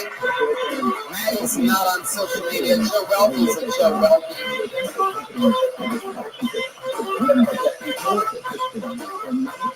All right, okay. There's a part where. All right, we're gonna really have to tap in and trust our comedic instinct with how much people are gonna want to hear that every fucking time. Sometimes you gotta Hail Mary it. Companies don't make any money with all these decorations. It's crazy. That's Ichabod's bucket of destiny. Oh, really? Yes. I pulled another name out of the bucket, and it looks, the last name is a little bit bad handwriting. I'm going to try my best on this. Paulina. If your name's Paulina, just come to the stage. Paulina Gumbau? Paulina Gumbau? You're going to be shy like you don't have bad handwriting, Paulina? I had a feeling. Handwriting that bad. They must be sitting in the back of another room waiting for their name to get called. Was it Paulina? Was it Paulina? Have discovered this circle. No, it's Paulina GC. Anybody? And there's a big fight going on in Miami now. Okay, I actually am very excited about this. I tend to have a pretty good instinct on when a new good name has been pulled. I bet you I'm right on this. This is definitely a new name. Put your hands together for Jer-D.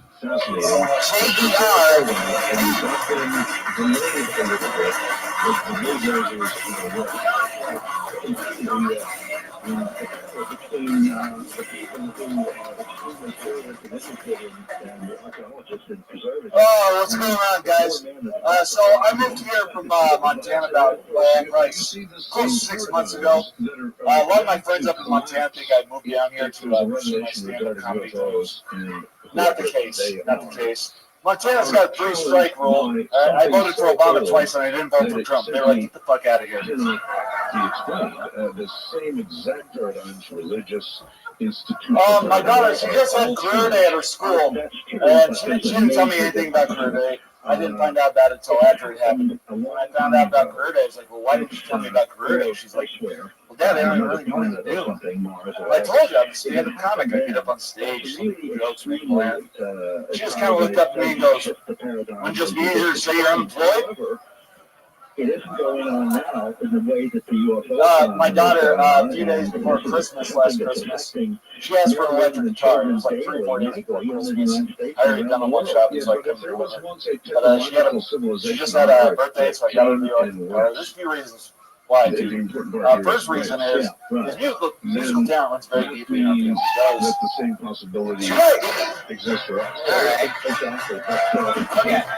But the reality of this being Jared D. Hello. Jared D.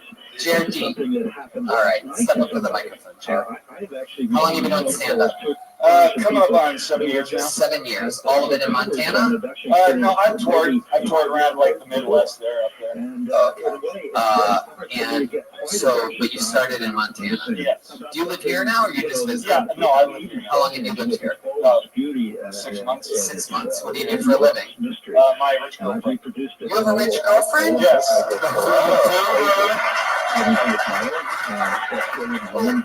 Tony, look at the guy. You can see he's taken care of. Yeah. I was going to say, you look like you have a sugar mama and a sugar daddy. And a sugar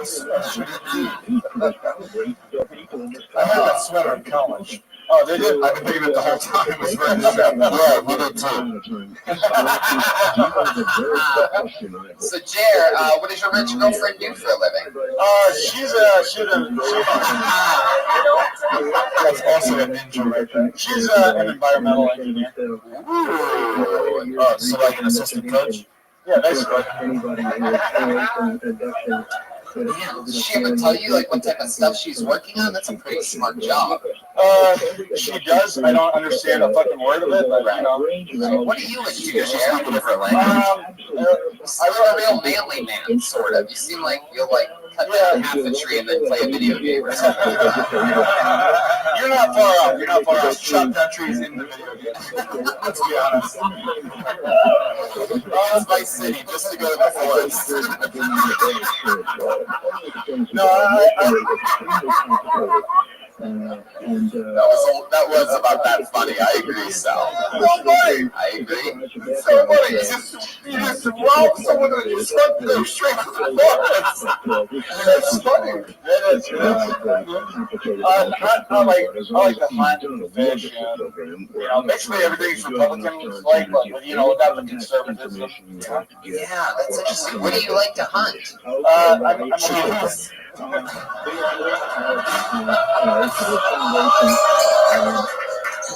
Oh, Joelberg's out, it seems.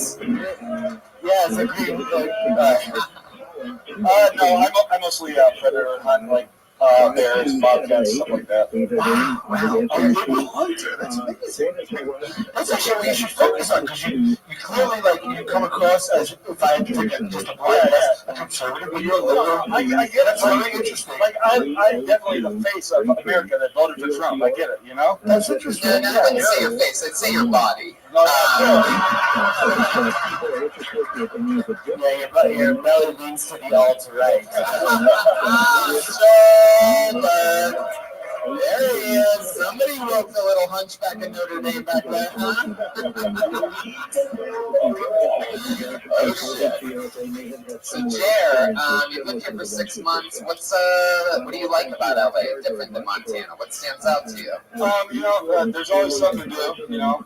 I can, you know, if I want to have drugs delivered right to my door, I find that amazing. I find that amazing. That's cool. Yeah. And when you say drugs, you're talking about dominoes.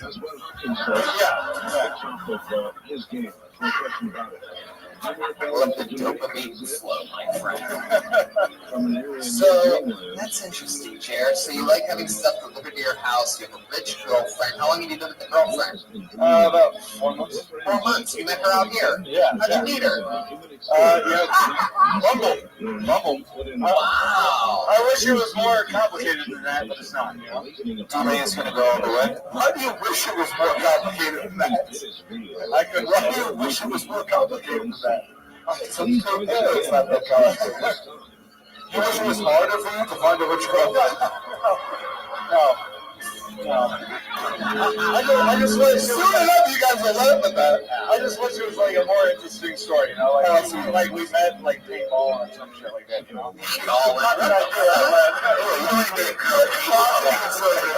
I met my dream girl paintballing. Are you sure you didn't match with her on the dating app called Bumble? Oh, God, Jeremiah flexing up. Love it. I will say, if I'm just trying to be constructive with you, I'm really honestly listening to you. Well, just first and foremost, you seem to, obviously this is difficult. Everybody's looking at you have 1 minute, but you seem to relax a little more, hold the mic up to your mouth more, just to command people's presence a little more. Also, I think everybody, myself included, I respond to honesty on stage, and if it's not funny and it's honest, I still find that funny. And I feel like that was just a joke that your daughter didn't actually say, like, might as well say unemployed, Dad. If she did, that's terrific, but I didn't believe that she said that. It felt like just a joke that you wrote, and that's why I think it gets a little more. It's like, instead of like a guttural, like kind of thing, because I didn't believe that she said that. How old's your daughter? She just turned 12. Just turned 12. Yeah. And is that your only child? Yeah. Does the environmental scientist know about this? Yeah. Did you eat the afterbirth? Good question. Pat Ray. No. I'm serious, dude. I know people do that, but I'm not one of them people, all right? What is the weirdest thing you've ever eaten? Weirdest thing I've ever eaten. You know what it was. Come on. I actually, and I enjoy them. They're called Rocky Mountain Oysters. You heard of them? Rocky Mountain Oysters. Remind me of what that is. They're fried pork stick, man. Wow. Little brown Yeah.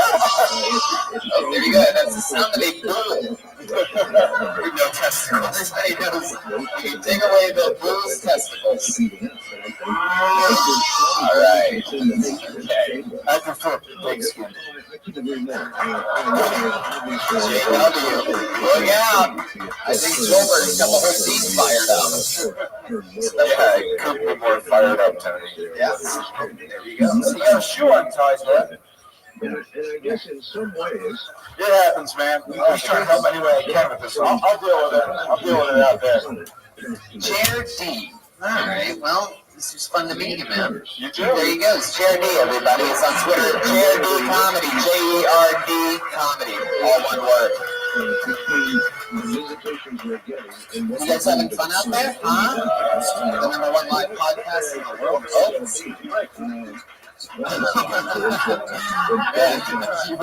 It's like the execution of a musical thing there on that. 1, 2, 3, great. Pull another name out of the bucket. Put your hands together for Max Cooper. Is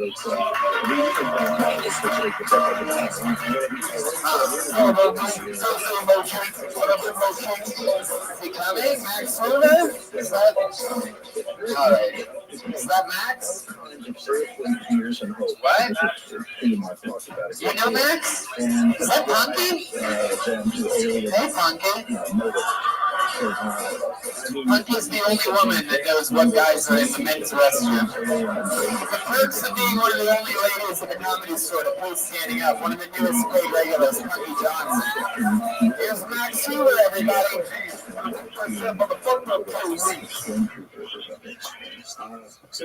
Hi guys, sorry. Whatsoever in the case material, right? Hey, interesting. When I think about it, I read this week that whales tend to stay 5 fathoms under the ocean. I read that and I was like, well, that's neat. But then I looked up how deep a fathom is. 6 fucking feet.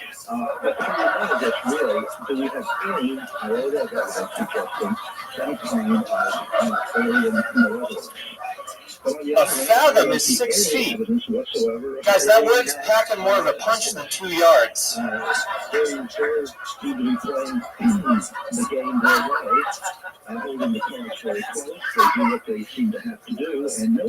don't look like I'm a fathom tall. That's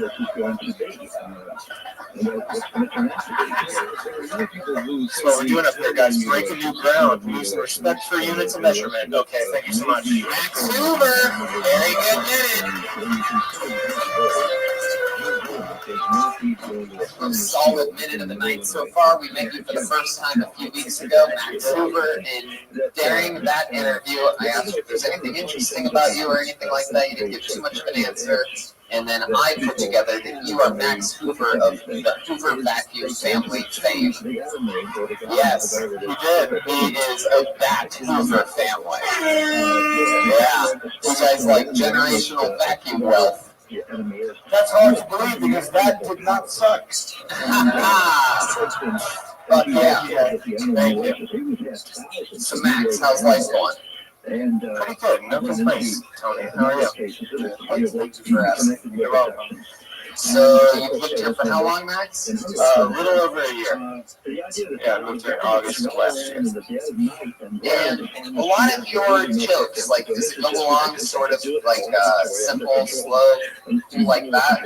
Sort of keep that same piece throughout everything? Or do you find yourself using that more devisively than you actually?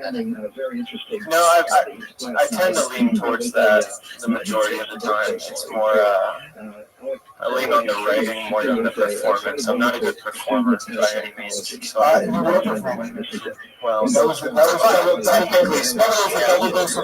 delivery, at least to me, came across as deliberate and intentional, and I think it added to the whole entire thing. If there's a lesson for everyone tonight about being completely efficient with your words in under 1 minute, because you didn't do anything that was crazy that we found out about you, but you chose one absurd thing and drilled down on it, and we were all completely hooked on that. Can I take this podcast serious? I don't know.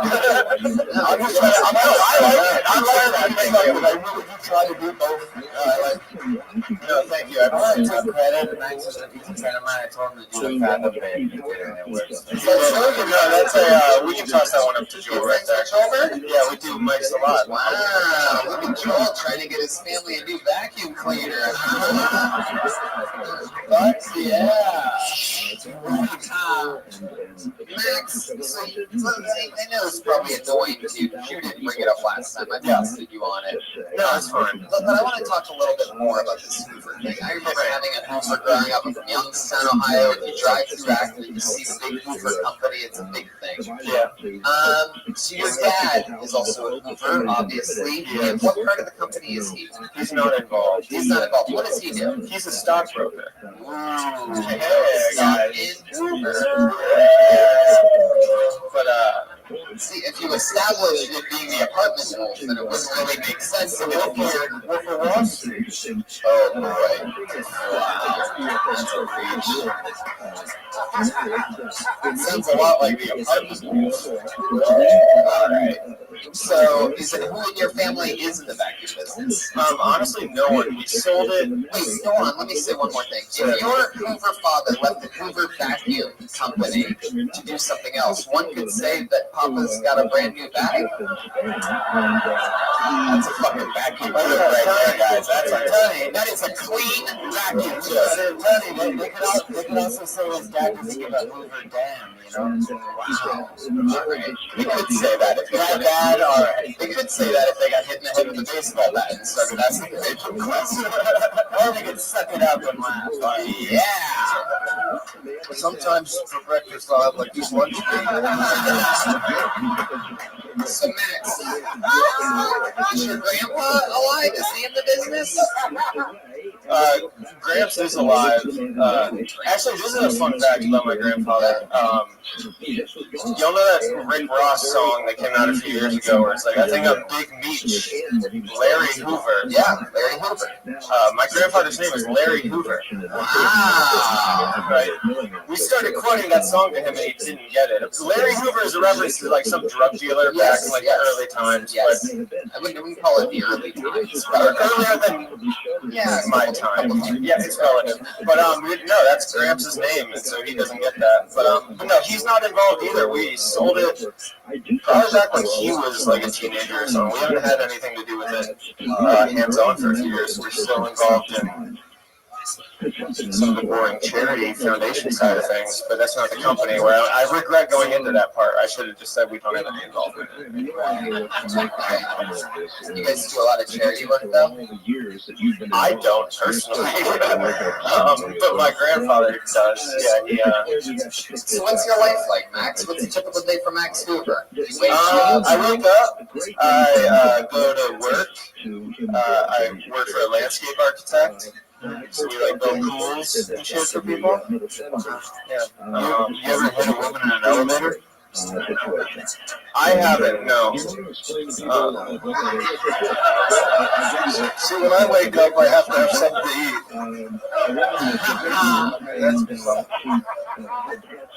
You eat breakfast? I do sometimes, yeah. What do you like to eat for breakfast? What's your go-to? Cookie crisp? No, I'm a fan of like the breakfast bars, like a granola bar, a Kind bar, a Cliff bar, Nutri-Grain, sometimes. Yeah, sometimes. How do you like your eggs? Scrambled if my mom makes shaved. That's scrambled. Wait, say that again? I said scrambled if my mom makes them, but I like her scrambled eggs more than I like most people. So eggs are scrambled. You don't want to get into your love life. Yeah, thank you. Yeah. Max, what do you normally do to end the night?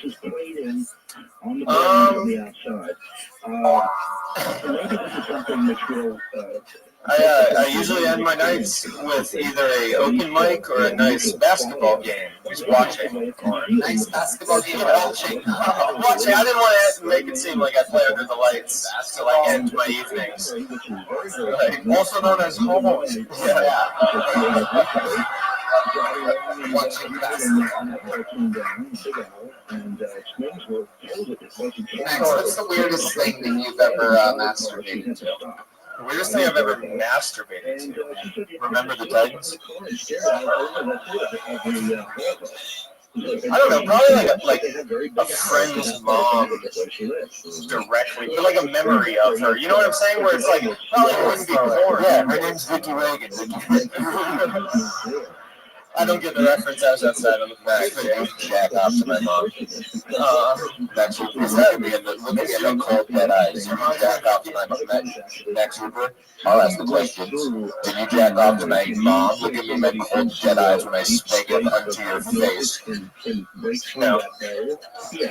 Are you guys friends? We know each other, yeah. You guys friends? What? No, my cold dead eyes almost kind of. I want to know, are you courageous? You have lived in the name of a mom. I didn't name it. He said it. Jeremiah said it. That was the real mom. I didn't know that. You named the real mom. Yeah. It's my real brother. You said it wasn't him, though. The mother of dragons, we used to call her. Like from the welcome to the halftime show, everybody. Yeah, something's happening. So Max, motherfucking Hoover, did you have fun here tonight? I did. Thank you so much. You're welcome, Max Hoover. There you go, it's Max Hoover. He's on Twitter, not Max Hoover. That's Max Hoover's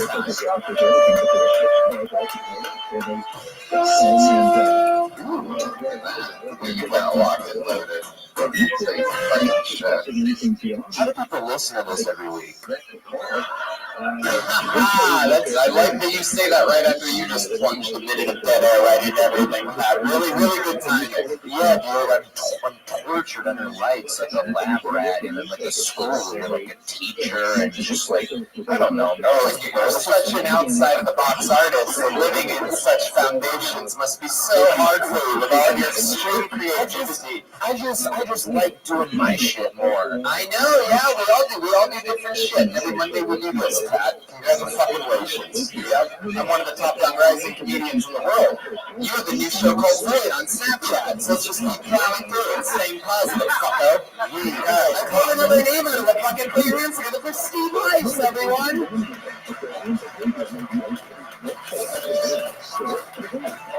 Steve Weiss. And it's a very real episode of Tony. It's a very live episode, isn't it? No Steve Weiss? Alright, let's keep plowing through it. Now, Steve Rice, also known as Homework Kid. How many people listen to this every week? His last name was Rice. Put your hands together for Clint Watson, everyone. Clint Watson.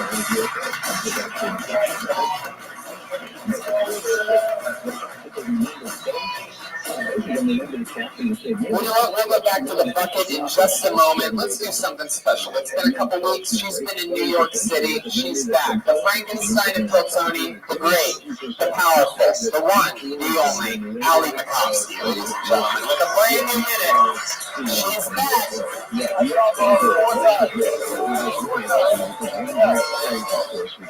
Hi, I'm happy to be back from New York. I love going to New York. I think the reason I love New York so much is because I grew up watching Law and Order SVU.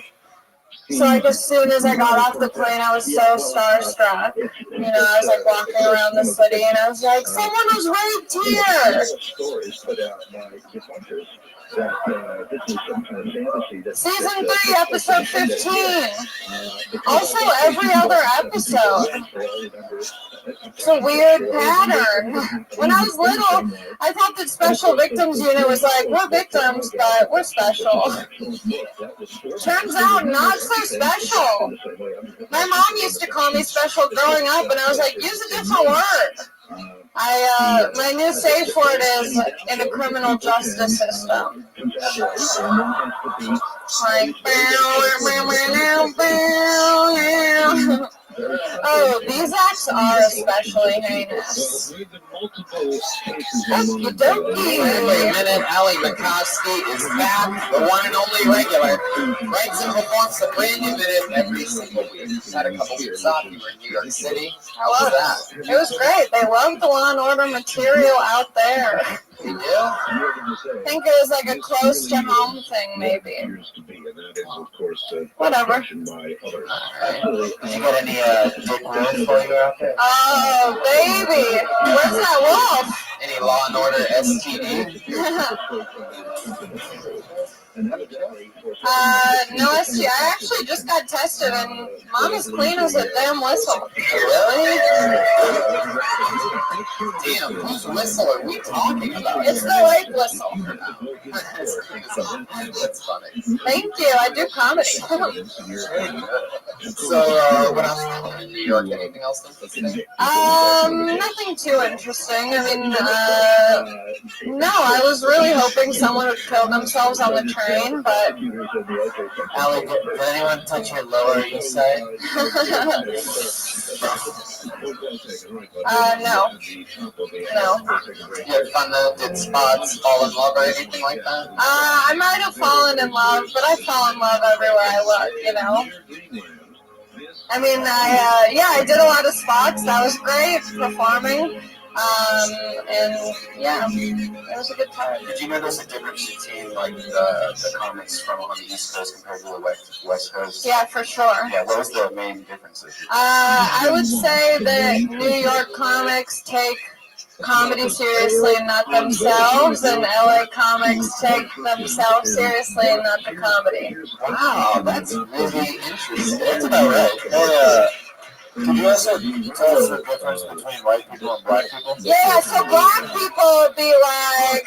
Sal, I'm interested to hear what you think about her analysis. I wonder, did you phrase that yourself? I did. No, it came to me, and I keep telling everyone because I think I'm really smart now. I mean, I wouldn't necessarily make a blanket generalization. Yeah, it's very general. But it is an astute observation, which I was just your perception, whether it's true or not. I enjoy just sharing it down to that. Yeah, I mean, I was just, people, you know, whenever I go there, people ask, like, I mean, it's just one of those questions, like, what's the weather like in LA? What's the LA comedy like? And that was just the one thing that I kind of took away from it. At least in my experience, like, in my circle of friends.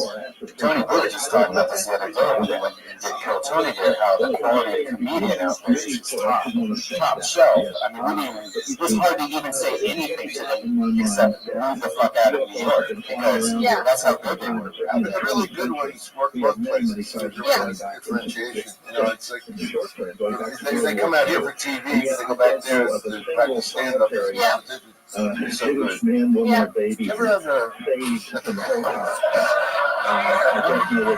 At McDonald's for breakfast, Allie Makovsky is back on Tony. We'll see you next week with another brand new minute. There she goes, Allie Makovsky. All right. Back to the bucket we go, shall we? Let's get a fucking stranger up here. Let's get a stranger, maybe someone cool. The legendary Aphrodite is in the house, ladies and gentlemen, sitting right there. Little Tony, Superwoman. All right, I pulled another name out of the bucket, put your hands together for Tema Louise Saul.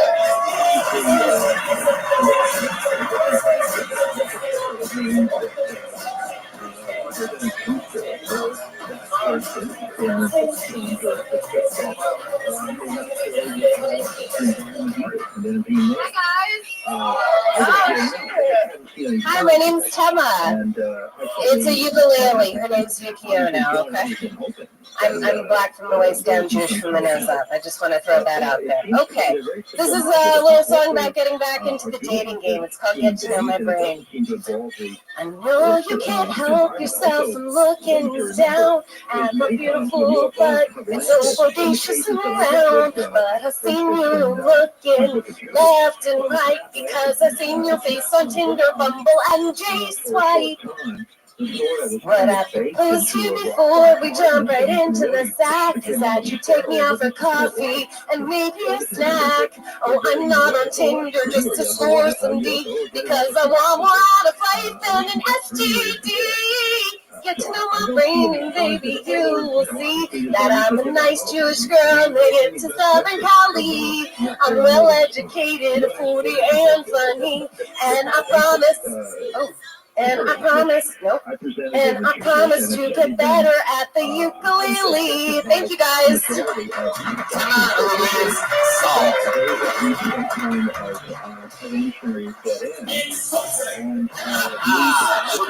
I get it. She's what I like to call a fullback. I was going to say a tight end, but that's the name of my fantasy. That's a full bedroom. Yeah. A lot of square footage happening over here. I know. Definitely. Is that all natural? How does that 100% kosher. Where do you think that came from?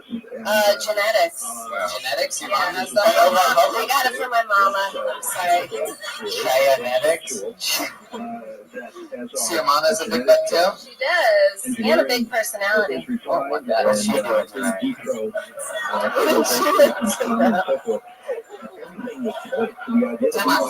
Tema, how long have you been doing stand-up? I started March 2009. I probably been working about 4 years out of those 8 years. You've been working? Like, really working hard for it. Oh, right. So you got the ukulele 4 years ago. A year ago. She got the package. She was like, is it worth it? Let me work it. I put my game down, flip it, and reverse it. How long have you been with the ukulele? I bought it a year ago. A year ago. Yeah, and I just decided to start writing music. It just all kind of came naturally. So it did. It did. Just like this. So the whole act is not with the ukulele. The whole act right now is with the ukulele. Right now, it goes back and forth. I do stand up and I do ukulele. So I like to do both. Have you ever been to the playoffs? I have. Yeah, some fantasy football or yeah, yes, I have. Tema, what do you do for a living? I'm a stand-in. A stand-in? Yes. Right. No, I should clarify. Why did you laugh so hard when she said stand there? Well, it's just, it's kind of sad, but no, I mean, like, you're not the real person. You're like standing there as the real person. And second team versus first team. Yeah. You're not the real person. Yeah. No, but I mean, Working my way towards first team. So I don't understand. 4 years ago, we were sitting there thinking, I gotta write more jokes or get a ukulele. I can't make up my mind. Can I get a mandolin? Nah. Bass fiddle? Fucking, that's not funny. I got ukulele. That's funny. And then you just ran with it. And here you are. Yeah. Well, I had a lot of nights of just. Man, by the way, I love you. Thank you. I am very gullible, so I did, but that's okay. Great. You have an endearing quality to you. Immediately like you, you're warm, you're smiling. I think you immediately draw people in. So I think that is a strong quality of what you have. I don't know. When you started off with like a cash skills type of joke, though. You're like, I'm black, I'm always down Jewish, and those up. Kind of. Hanky. You know what I mean? I would. You could say more about that distinguishment in a better way than to come out and just do like this old school type of like, Right. If you're gonna be hacky from the beginning, then you might as well just start playing that ukulele the second you get the fuck out there. You know what I mean? You could be self-aware of your hack. That might be something where you're like winking to the audience. But, you want to try and stay away from full hack. Okay. Yeah. Get out of the 80s. And then there's another point. Every time we played it. You're triggering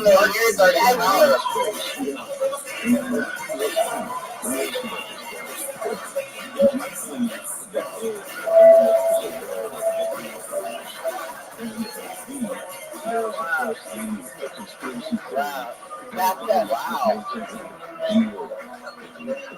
Hey, Tony, it's true what they say. Yeah? Once you go hack, you never go back. That guy hack up. Yeah, she really brought her butt very close to the sword. Yeah, I gotta win. I can't afford it, but I want to buy your ass some boat. Let me ask you a question about your butt. Can it too play the ukulele? I can train it. It's possible. I think anything is possible. So. Have you noticed that a lot of people from a specific race tend to hit on you? Yeah. In what race would that be? She said it, not me. What kind of wears their socks when they fuck?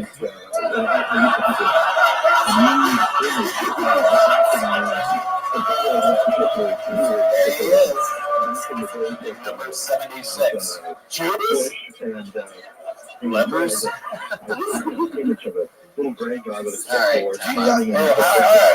I'm trying to focus on it. Do you feel that the ukulele has helped you bring out something inside that's more like innate comedically to you, or using it as a crutch? If you're using it as a crutch, then I would say you hit them in and just don't be afraid of doing straight comments. I feel that, and thank you. I think it's an extra skill that I have that I found, and I love it because I feel it's unique and it's different. But I also enjoy being able to just do stand-up as well. Like, it's hard. I have a left. I'm so attracted to you. It's like we found a new band member.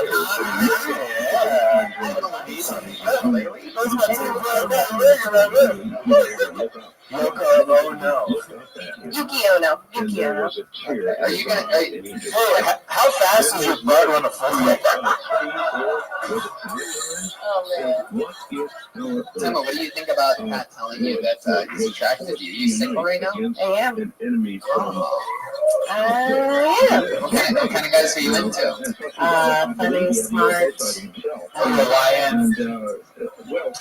Good background. What would you do there if you had like a little chance? Well, I think I don't know. You know, this is like a public forum. Or in front, like so I don't feel really comfortable. Tear that shit up.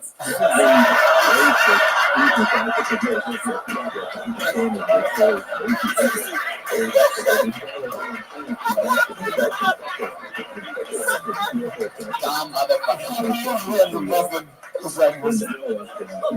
All right, Emma Louise Saul, there she goes. That's an email you put on your Twitter handle there. All right, go to the bucket one more time. What do you guys say, huh? You guys still have energy out there?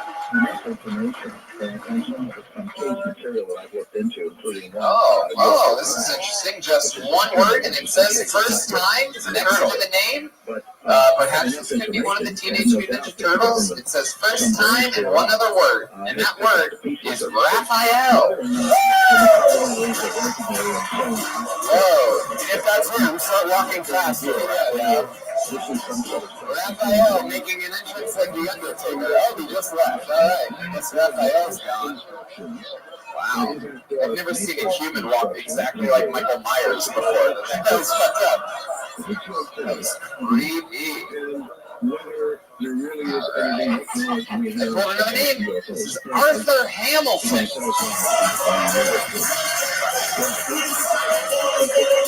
I don't understand how people sign up and then leave. I never really understood that. Just run away. I think sometimes they get scared or they get shy or they think it's not a good spot for them or something like that. I don't know. Justin Glockler.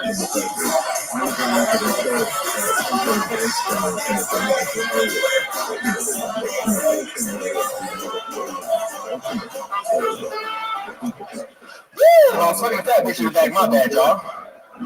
My bad. Team Thick over here, right? Team Thick. Anybody Team Thick in here? Don't be afraid. Wait a second, just Anyway. Are you Arthur? Yeah. Okay. Ladies and gentlemen, put your hands together for Arthur Hamilton, everybody. Yeah. All right, let's can't stop about that black people always late and shit, right? That's the shit we do. Y'all would have think you would have named me like Arthur Hamilton. I'll be on time and shit, right?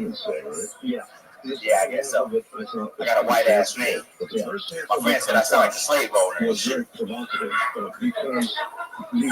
That's a black dude laughing hard to that shit too.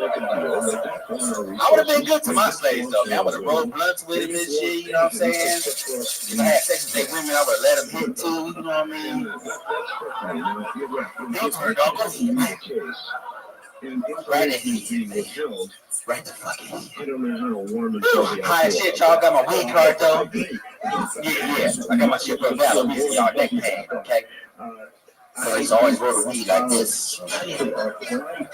So over time, my nigga neck started hurting. You know what I mean? It was valid though, you know what I'm saying?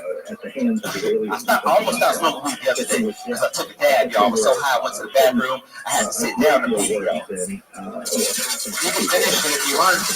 Yeah, I was so high, man, because I sat down and pee, y'all. I tucked my dick in, y'all, because you don't want your dick to touch the toilet and shit, you know what I mean? Tuck it in and hold it. I sat there for 15 minutes, y'all. I was so high, I thought I took shit. I wiped my ass and I was like, where the fuck is the unit at?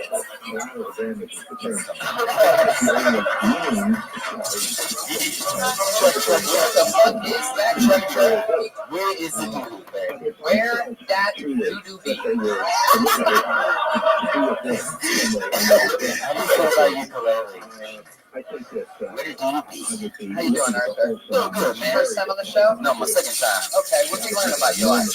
From Pacoima, Brody Stevens, who my fucking high school mascot and shit. They were all the mascots. Remember that? Yeah, the red shoes on. Yeah. So what do you do for work? Work at RV dealership.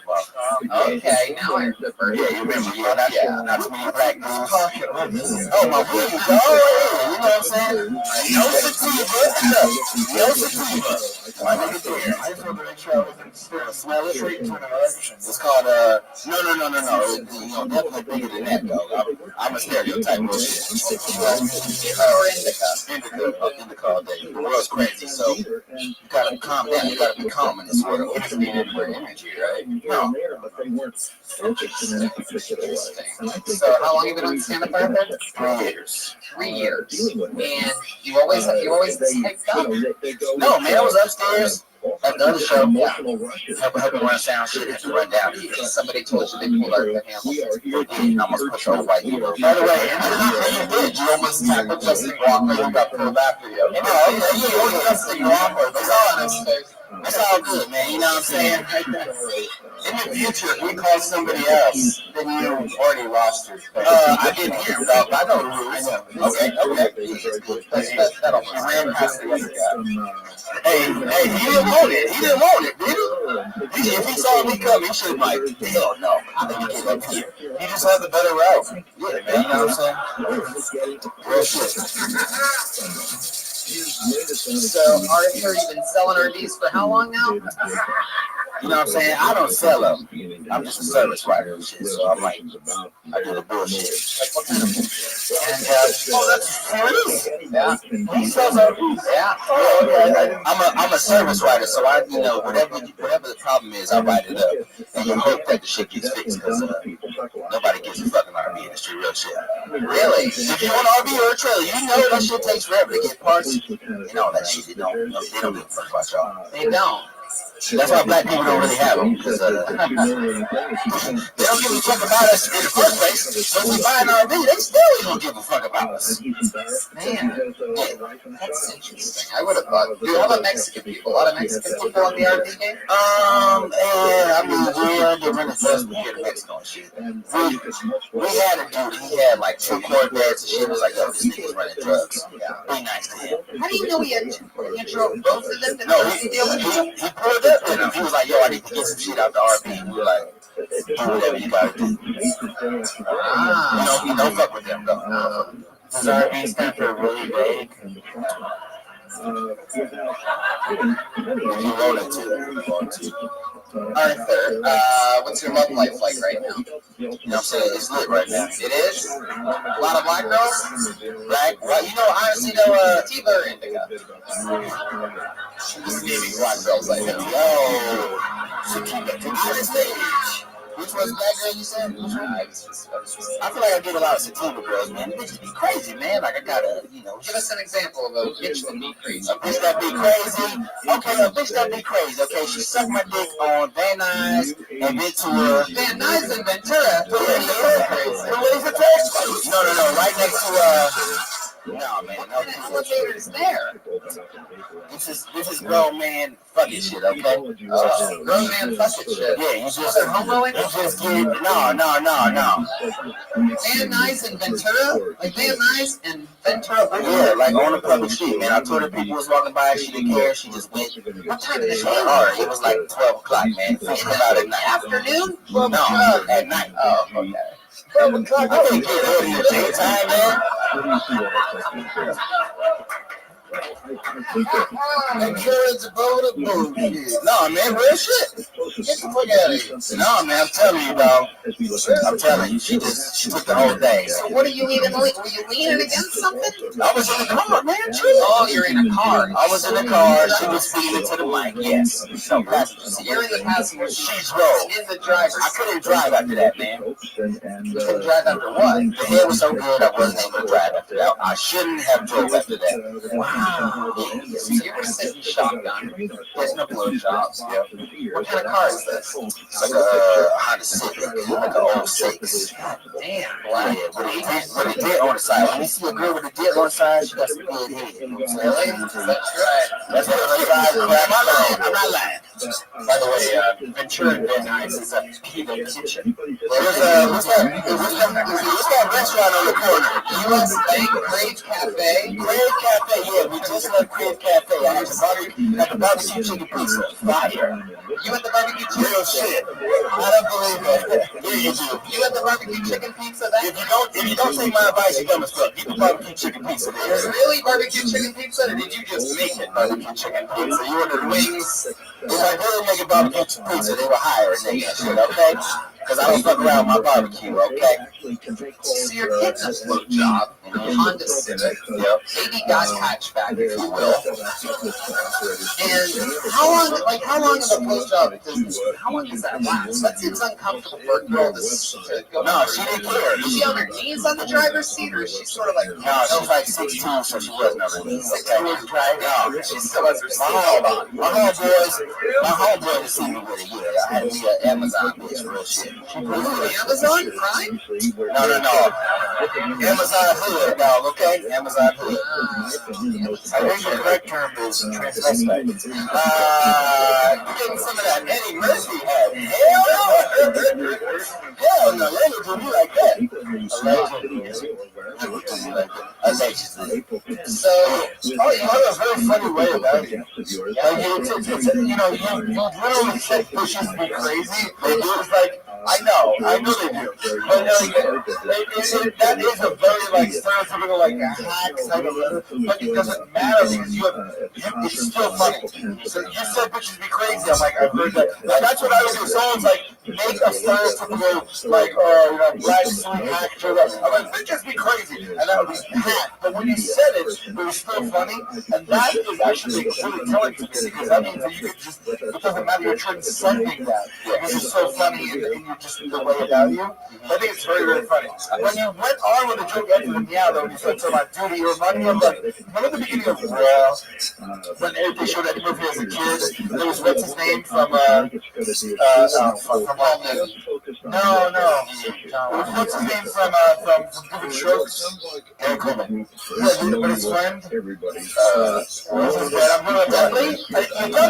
Dudley is going to be a Roy because Eddie Murphy. He's like doing comedy for his family. He's like, and Duty got fucking Duty, and then it's like a turn for me. But it's funny than that. You were like, I was waiting for the duty or whatever. Like, yeah. I appreciate it though, man. I usually say DDT. Don't just have a bitch be tripping. Did you make that up yourself? I did, man. Copyrighted. What does BET stand for? You know what BET stands for. You need to fuck with a black chick, man. Have you ever had black pussy? Oh, yes. No, you haven't. You see by the hair scratch, you said, oh, you ain't for free? I've never had the ground shut up. Shut down. I've been with a black woman before, right after dating dogs over my shop. Don't lie. I seen that booty. You ain't reaching that far, dog. You son of a bitch. This what you need, dog, okay? Real shit. I'm gonna keep real with you, Tony. You have a fourth hot penis? Stop. You got truly outrageous. That is unfathomable. It's 2 feet away from being fathomable. That's good. That's a triple callback right there. Got it. Still got it. Arthur Hamilton, you have the name of the whitest white guy I've ever heard in my entire life. How'd you get a name like Arthur Hamilton? Shit, I really don't fucking know. Sounds like your name after like a British TV show about a mouse or something like that. Another episode of Arthur Hamilton coming up next. I'll take it, man. Fuck it, as long as you give me my check, dog. That's cool with that. You have brothers and sisters? I got nothing but sisters. Nothing but sisters. Like family or just friends? Jeremiah Watkins. Doesn't it look like Arthur and I should switch names? Yeah, for sure. Definitely. I should be there, yeah. That is hilarious. So funny! Jeremiah Watkins and he looks like Arthur Hamilton. That is unbelievable. Wow. Hi guys, Arthur Hamilton here. Great to be here. Gonna call me Jacob. What's good? Yeah.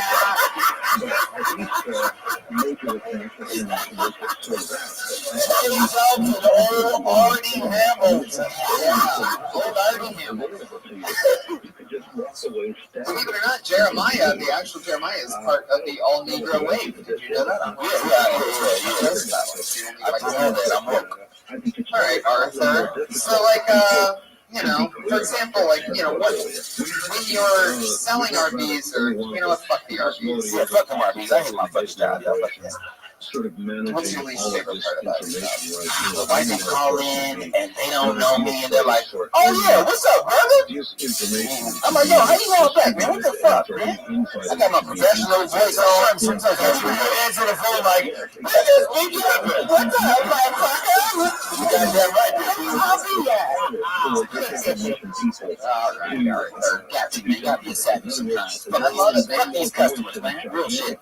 I'll tell you this, man. You answer the questions honestly. You were a great fucking guest on a show where have it back. a lot of people giving a lot of short answers tonight, but you were a lot of fun to interview. There you go. Hamilton, everybody. He's on Twitter at Comedian Arthur. There he goes, Arthur Hamilton. Sort of reminds me of Preacher Lawson, who's gotten pulled out of the bucket quite a few times and came in fifth place this week on America's Got Talent. Preacher motherfucking Lawson. Wow, Ryan J. Belt's drawing is fucking crazy. 4 football players lugging our heads around. We did it, guys. That's Tony live at the Comedy Store. Again, just a reminder, you gotta watch Snapchat's new show, Voice. 5 episodes this week. Pat Reagan, Joel Minutes, Brian Moses, and John Tomaszewski. Check it out on Snapchat, Comedy Central. Sal Volcano, I'm doing the Impractical Jokers cruise with you November 1st to the 5th. I believe that's sold out, right? That's sold out, right. What else do you want to promote or plug? What else is going on? November 9th, Madison Square Garden. It's sweet, also. It's fucking fun. Those guys are absolutely great. The Tenderloins, the Impractical Jokers, they're the fucking best. Dom, you performed at the Greek Theater with them last night. The fucking show is terrific. Dom Herrera? What you got coming up? Well, I don't want to brag. I'm at the Mr. Magoobies Friday and Saturday. No, but it's a great club. Why do they have to fucking name it that? Is it really? Wait a minute, Mr. Magoobies. Oh, I'm serious. I know. It's in Towson, Maryland, right here. I was on stage, I was telling them at the Sydney Opera House 1 week, and the next week I was at Mr. Magoobies. Talk about keeping you fucking humble.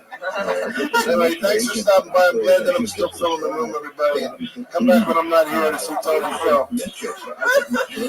Also, just a really quick thank you guys for always having me when I'm here. This is really my favorite show to do. We love to have you guys. We use you and Don every chance we fucking get, and that'll never end. We love talking to comedians, and you guys, both of you are very lovable and harsh, and that's the perfect guest for the show, honest. Well, I hope they know we're kidding and just trying to have fun with them, because even a minute's hard when you've never done it. Absolutely. Or if you've done it 9 years, a minute can be hard. Jeremiah Watkins, what's up, buddy? Hey, follow me on social media after my stand-up, and then also Pat and I have a new sketch out at ReaganandWatkins.com, so definitely check that out right now. Also, check out the video of last night of Jeremiah Watkins dancing and singing Adele to Gary Busey.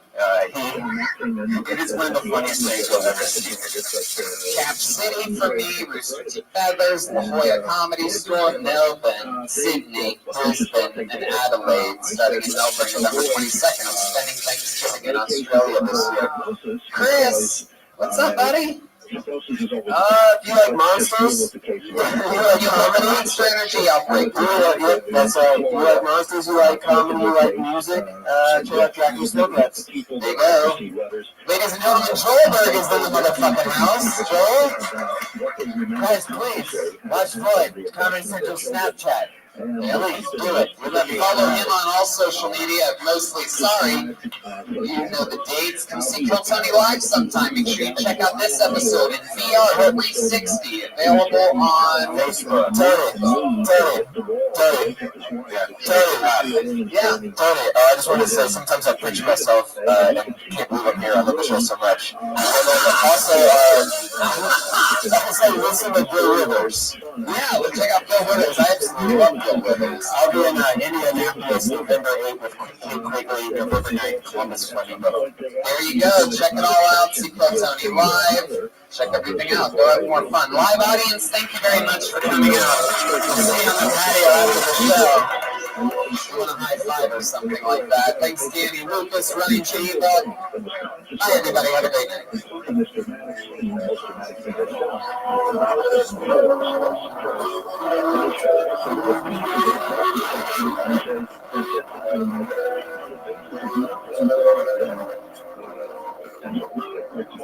And a child's reaction is invented or imagined or something like that. They'd use the word invented. An abduction experience. Well, I recall you had, I mean, on top of this, one last thing, and I don't want to get going on this, but because I still am so angry. They wanted all the photographs of that I had of the marks on people's bodies that follow abduction experiences very often, the straight line cuts, which are often very like 3 and 4 inches long, the scoop marks, and this is very dramatic stuff. The ground traces where the soil has been altered. So I gave them all those photographs. They suppressed them all, did not use any of them, and announced on the program there was no physical evidence. Okay, but I remember you using words like slanderous. No, I there is definitely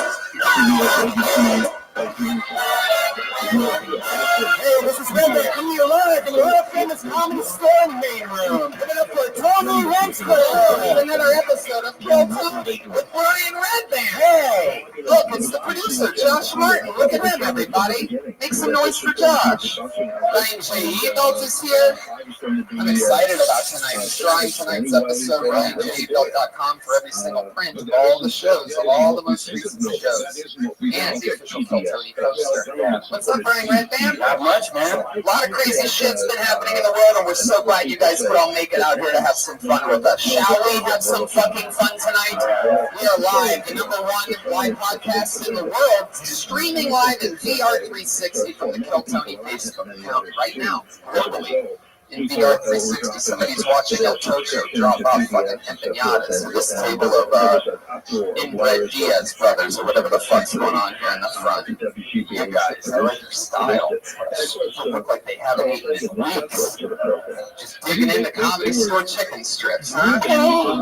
Speaking of goddamn animals and human beings, I'm going to Austin, Texas on Wednesday. Going to be there all week and all weekend in Cap City, Sunnyvale, California, La Jolla. I chase the summer through November all the way to Australia, where it actually will be summer for my 3rd November in a row. I love Australia. November 22nd, I'm in Melbourne. The 23rd and the 25th in Sydney. The 26th of November in Brisbane. And the 28th in Adelaide. Then I come back for Kill Tony. A lot of fun stuff's happening in the world. I have a question for you all. Do you want to look good in your underwear and be comfortable? But that perfect balance is hard to find? Don't sacrifice style or comfort. Check out MeUndies.com and find the best pair of underwear in the world. MeUndies will be the most comfortable pair of underwear you will own, made from a sustainably sourced, naturally soft fabric that is 3 times softer than cotton. Ultimate feel good undies for when you want to feel naked and not be naked. For the fellows, MeUndies diamond stone pouch cradles your jewels. It gives you the stuff that support and needs without feeling too tight. Ladies will love the soft, eco-friendly fabric, so soft and touchable. I actually got some for my girlfriend. She only ordered a different pair, and she loves them.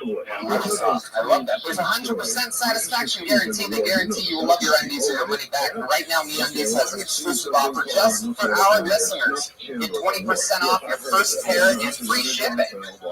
MeUndies is so sure you'll love your underwear. They even offer a 100% satisfaction guarantee. You order a pair, if you don't love your first pair, first pair, you get a refund. This is a no-brainer to try. 20% off, free shipping, and a 100% satisfaction guarantee. What are you waiting for? To get your 20% off and free shipping and a 100% satisfaction guarantee and get the best and softest underwear you will ever own. Go to MeUndies.com/kill. That's MeUndies.com/kill. This is a limited time offer, so what are you waiting for? Start wearing the best underwear of your life. It changed my life. It's time to let MeUndies change yours. Go to MeUndies.com/kill. Right now. So soft, so smooth. Also, LA Speedweed. Who out there loves weed, huh? In Los Angeles, weed is legal. You can deliver it. It makes it hard to read your advertisers. There you go. All right.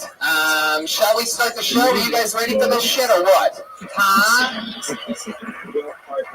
Let's bring out tonight's guest. Every single week I tour the funniest comedians in the world. The most recent HBO special in the universe and a return of one of our favorite guests of all time. Put your hands together for the great Felipe Esparza and Ian Edwards. Yeah! Felipe! Ian! This shit is about to motherfucking go down. We have waited exactly 4 years and 4 months of this show to get Felipe Esparza on this motherfucker, and there he is, live in the flesh, throwing out joints. 3 out of the 5 that he threw went to the stable of the 4 Mexicans, the animals with the checkerboard. What's wrong on that shit? Look at these thugs out there. Weed Santa Claus. Yeah. Woo. All right. That's pretty good. I am fucking pumped. The energy in here is good. You guys ready to have some fun tonight? Yeah, I know you guys are. Shall we bring up the band? Just jump right into it? By the way, you gotta check out Felipe's new special on HBO. Awesome. Translate this. Just came out. Yeah. HBO Go, HBO Now. Yeah. You can get a free month of HBO right now, so check it out. Ian motherfucking Edwards is back. How's it going, Ian? Good, man. How y'all feeling, man? This show is growing, man. Look at this main room and shit. And you've been with us through it all. It's thick and thin, through the robot, through absolutely everything. Ian is one of the most cold-blooded, hilarious fucking guests that we ever have on this show, so we thank you for coming back. You guys ready to jump into this shit and meet the band, huh? It's my favorite goddamn band in the world. It's the best damn band in the land. Every single week they improvise with different characters. You never know what they're going to come out as. We all love them. It's the Kill Tony band. It's Pat Reagan, Jeremiah Watkins, Joe Jimenez, and Chris the bass player.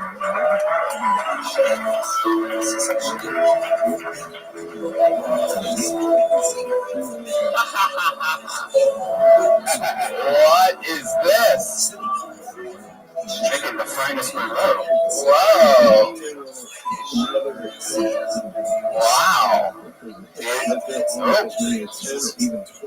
What they are this week. Yeah, it's they're very fancy. They came out to string quartet music. They each have a glass of red wine. Pat Reagan is wearing the wig that he usually uses when he's Hillary Clinton. Jeremiah has a scarf around his neck and his hair pulled back in a very fucking creepy way. You look like you raped the WikiLeaks guy. Yeah. What the fuck that getup is? Very American Psycho. Yeah, it's like you kick our asses, but we're asleep. That band. What riffs all around. Wait, what are you? What are you guys? You imbecile wine tasters. Wait, you're fucking, I never, out of all the things, even though you all had wine, I never would have guessed you'd be that specific. I thought maybe, entrepreneurs or fucking rich people. Yeah, literally right in front of you, Tom. Yeah, I thought there was going to be more to it than that. Right. Just some good old wine tasters. You know you could sip wine in a t-shirt, right?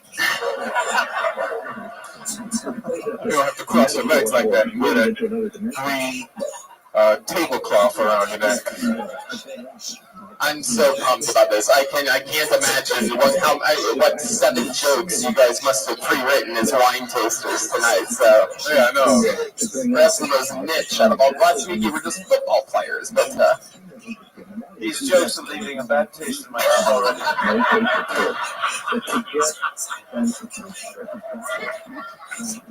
I don't know. Okay, touche, motherfucker, touche.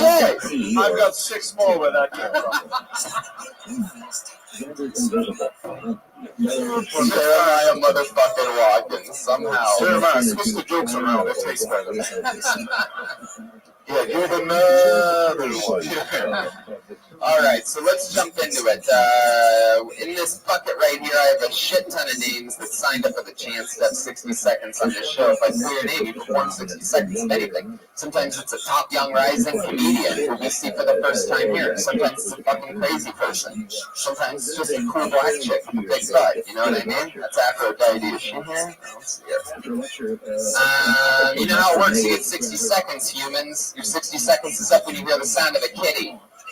That means wrap it up there, or else you're going to bring out the angry West Hollywood bear. Okay. Alright, yeah, that's how that works. Perfect. Are you guys ready to start this fucking show or what? Yeah. I don't think you understand. You're the #1 live podcast in the world. Are you guys ready to start this motherfucking show or what? Felipe Esparza, Ian Edwards, Phil Tony, motherfucking 240 something. And your first person with a 60 seconds uninterrupted stage time tonight goes to Derek Craigie. Yeah, come on, Derek.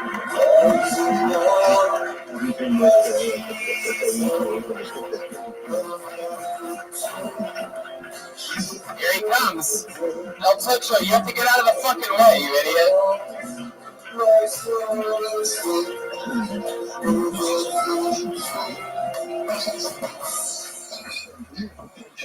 How you doing, guys? What's up? What's up? I'm from Scotland originally. I just got back.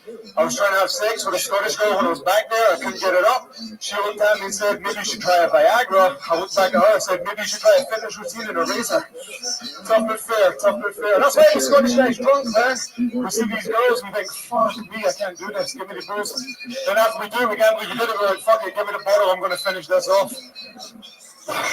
You guys win when it comes to the girls. Saggy disco tits, beer bellies, hairy forearms, and mustaches. Those are hot Scottish chicks.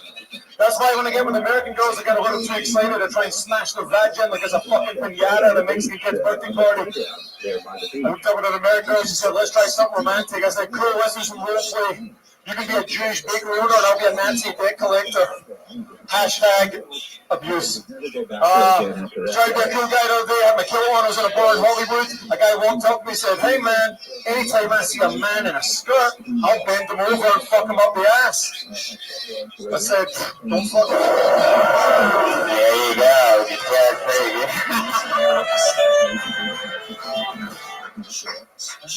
Derek Craigie. From Scotland. Yes, sir. How do Scottish guys have the ability to get their forearms as big as their biceps? What is that Popeye shit workout that you guys do? This is 12,000 years of self-defense. It's like 2 o'clock.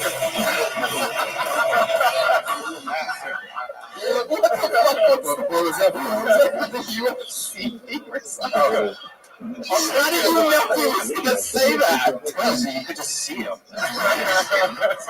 Fucking 12,000 years of self-defense, mate. That music just always kicks in. I gotta be honest, man, you look pretty American. Anytime I take the stage, people always think I'm going to be from Nebraska or Ohio. So yeah, you look racist, bro.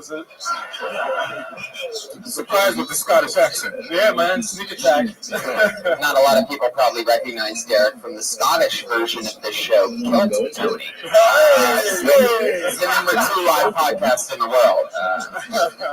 Are you really like Scottish or like act like literally people like Full-born man, born and raised. Not Scotland or Arizona? I'm actually going back to Scotland in a few weeks. When I go back, they straight up laugh at me and say I sound American now. It's hilarious.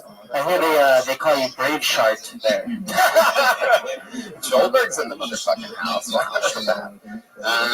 You have Mexicans in Scotland? No, they don't. We're going to do next. Yeah, man. That'd be a good market. Derek, what do you do for work in Scotland? Well, I came here in 2002, so I've been out here. Toss logs, living here. Toss logs, toss cables. 2002, a very good year. Job #2, Hinchcliffe. Oh, wow. So what have you been doing here since 2002? Long story short, I came here on a martial arts ticket, so it's Hilarious. That was it. John Claude Van Damme. Fascinating. How do you do that? What martial arts are you? Taekwondo, Muay Thai, and then it was right on the cusp of when the UFC was breaking out, and I remember seeing that, and I was like, oh, this will never take off. I never got involved, and then obviously I did, and then just ended up switching from that, and then last year I got into comedy. Well, so there you go. So I was busy doing martial arts stuff, and then fucking around. So you got sick of getting your ass beat. Pretty much. And so how's comedy been treating you? So far so good, man. Started last year. It was something that I wasn't trying to do. It was a lot of my friends tried to get me into it. Why do you think they tried to get you into it? You know you have a lot of drunk friends and they give you bad advice. Pretty much. But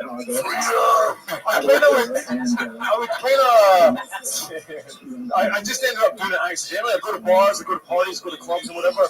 Before I knew it, like my kind of thing was storytelling. I'd end up with people around me and I was like telling stories. And folk would always say, are you a stand-up? You should do stand-up. I was like, nah, not for me. And then last year I finally said, fuck it, I'll go see what it's about. And that's the longest explanation I said, okay. Your friends were like, you got this comedy thing in the bag? Like, oh, shit. Hear the rumblings. He's puking.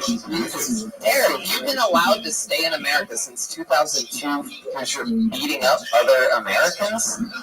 Yeah, exactly. Were you afraid of DACA when it happened? Or you said, I'm white. No, man, I was good. I'm alright with that.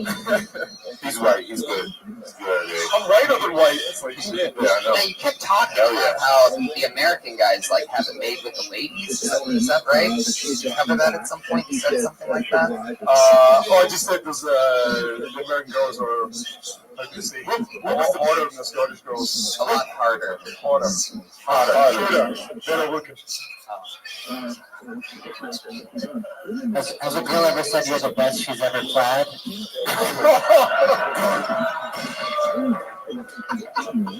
Oh, there was one. Wow, this crowd wants. Oh, man. All right. So, have you been able to get lucky with like American girls? I imagine that a lot of them, fall in love with that accent, right? Yeah.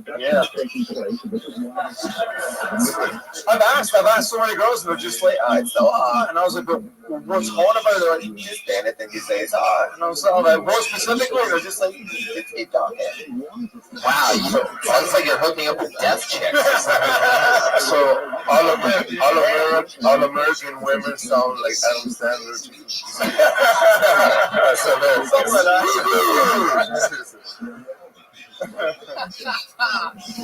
All right. Well, Derek, I mean, when's the last time you got into a fight? I can't even remember. I wouldn't do that. Was it with a donkey? It's when I go back. I say that we're going back to Scotland. It's like.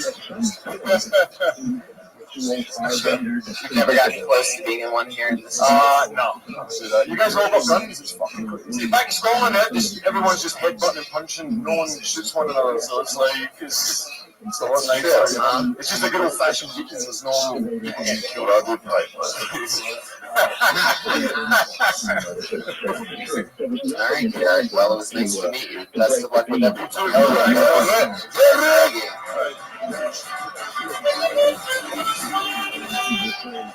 Oh yeah. And slow down on your jokes. You got a different accent, so you definitely need to slow down. Easy. How'd you wine tasters and pour a little scotch for a change, huh? I just realized that Felipe is not one of my Mexicans who can straight from my vineyard. I step on those.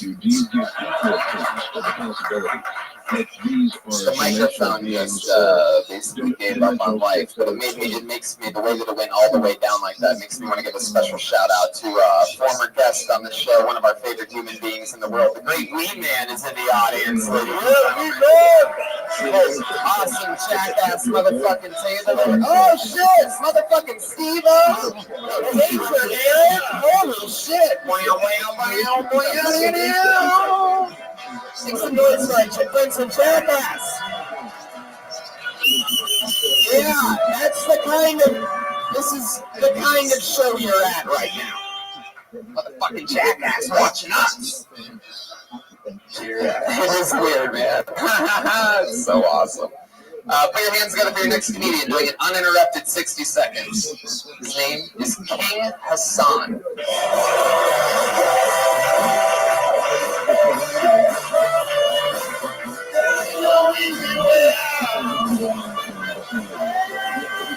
There he comes.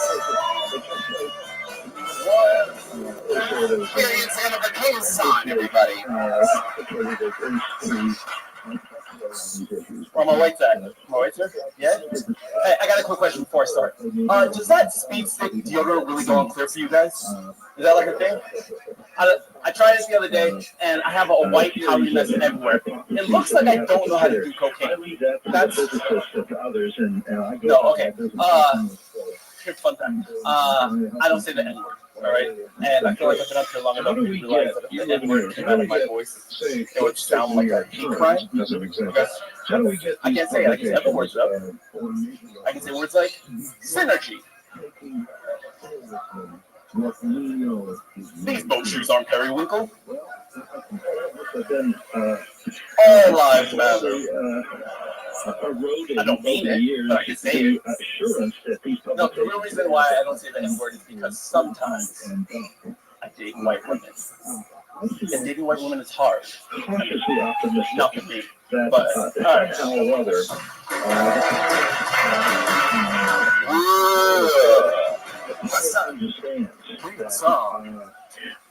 something is going on out there which has not been explained successfully by the doctors of the government or anybody else. I thought a one we could say to say that the closest they come to the N-word is Niagara. The public is curious. Even when you say synergy, it sounds racist. You should say synergy.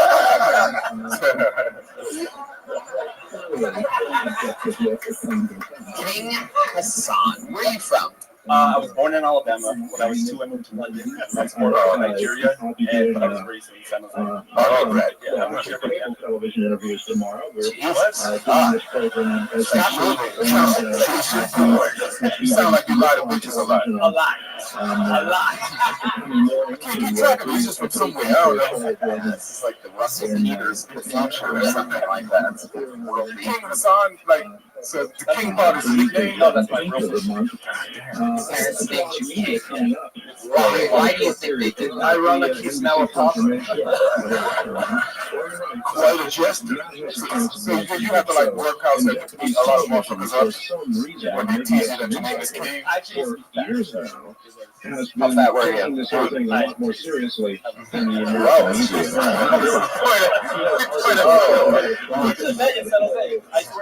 American media. From a reporter from the What made you lose the weight? My grandma died. Your grandma died? She died of diabetes.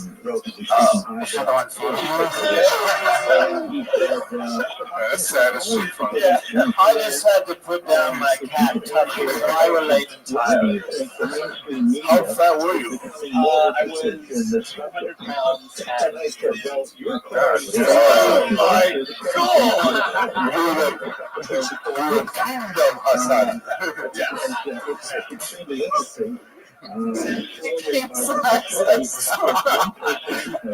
did you lose the weight? Expresses an interest. Who's Jim?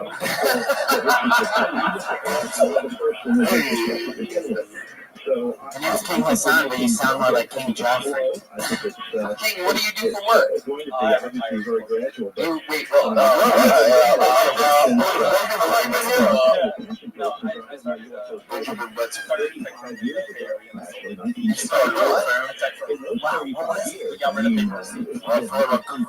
That was you? You sold what? We sold it. The company bottle. How much did you sell it for? What's the ballpark? Can you ballpark it? Like if I were to be, if you like accidentally nodded and I was like 5 million, 10 million, 50 million, 100 million, 5 million. Well, you should go to show type. Any comments? Buy me an iPhone X. All right, shit. It can't be that much. His shirt is fucking Kaiser Permanente. See now, I love it goes away. I love that you answered that honestly because it makes you an interesting creature on this show. Because very rarely do we have somebody who's retired called a king a creature. You can't call a three-comma king a creature. Impossible. We've never. How old are you? So you're 34. I'm tired. You don't have to worry about money, and so now you get to do whatever you want. How long has it been since you started the company? How long have you been doing stand-up? What were you doing just before that? Just fucking. So you sold the tech company and you started working at the San Jose Improv. No, I put myself in college at the time. Like a long time ago, like in 2002. How much money out of that? Straight up. I have a lot more than I started with. So I put the house. When you say you're really I've never had anyone. You know what? I like you, but I don't like you. Yeah, I get it. But I feel you, but I don't like you. But fuck you, you're a motherfucking man. I have a movie that he's funding. What are some things that you've realized with your, unbelievable monetary success? Like, what are some things that you do that you think that we might not think that it would be that way for someone that has that kind of money? You know what I mean? Like, what are some things like people would be surprised if they knew that this, Still not tipping? Yeah, no.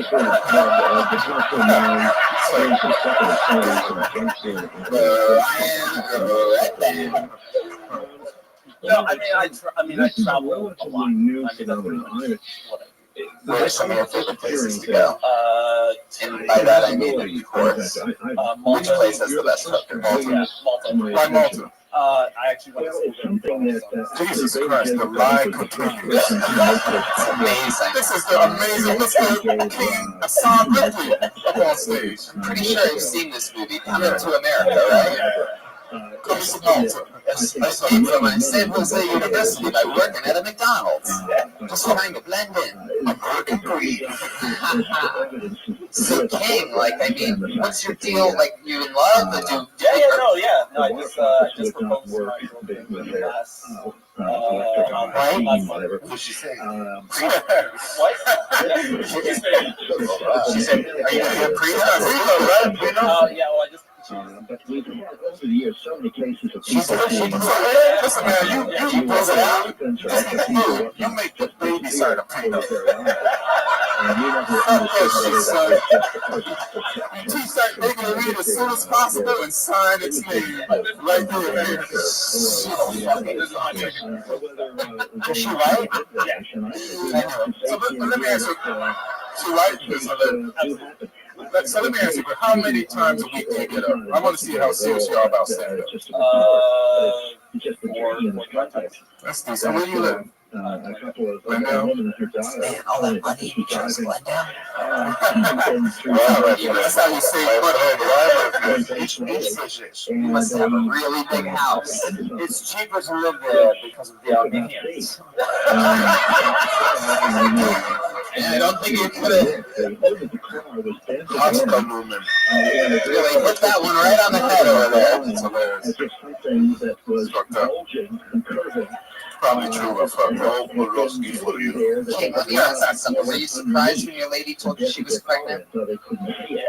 Because what? You were pulling out? Yeah. Because you're protecting your. I've gone 33 years without ever having. Hey, I'm 33 as well. Hey, think about that shit all the time. I was 16. Did you blow through the condom to see how many holes she poked in it? Were you wearing the condom? I'm sure at some point. But I mean, right? No, but you weren't finishing inside of her. No.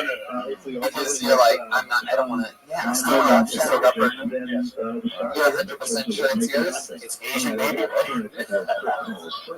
Can you make an app to make sure and check if it's okay? Yeah. She's gonna have it at Kaiser. All right. Well, thank you very much. I was an open man. I was in the Air Force, and I have fond memories of Buchanan Port. When's the baby due? No, he already has. Oh, what's the baby's name? King what? Her name's Birdie. Her name is what? Birdie. Birdie? Birdie. When you go tweet about it. It sounds like weird names run in the family. Well, King, I'll tell you this, is that you are a very intriguing story because I love, I always figured that if that type of shit happened to me, that's what I would do, is I'd go chase down a fucking bull and sit on my money and not make babies.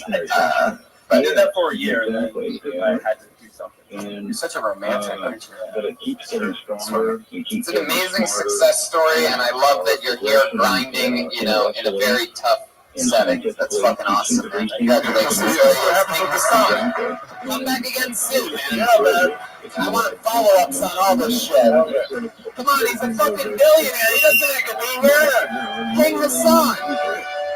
It's the reason why you fucking don't have to have paper receipts. They can text it to you for that motherfucker, you idiots. That fucking guy right there. A millionaire put his name in a hat. And clipped it with the drawer. And then it did it. This guy has so much luck. He paid the 100,000. How much did he pay you to draw his name?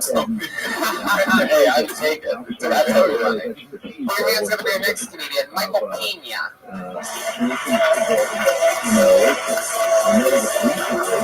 Here he comes.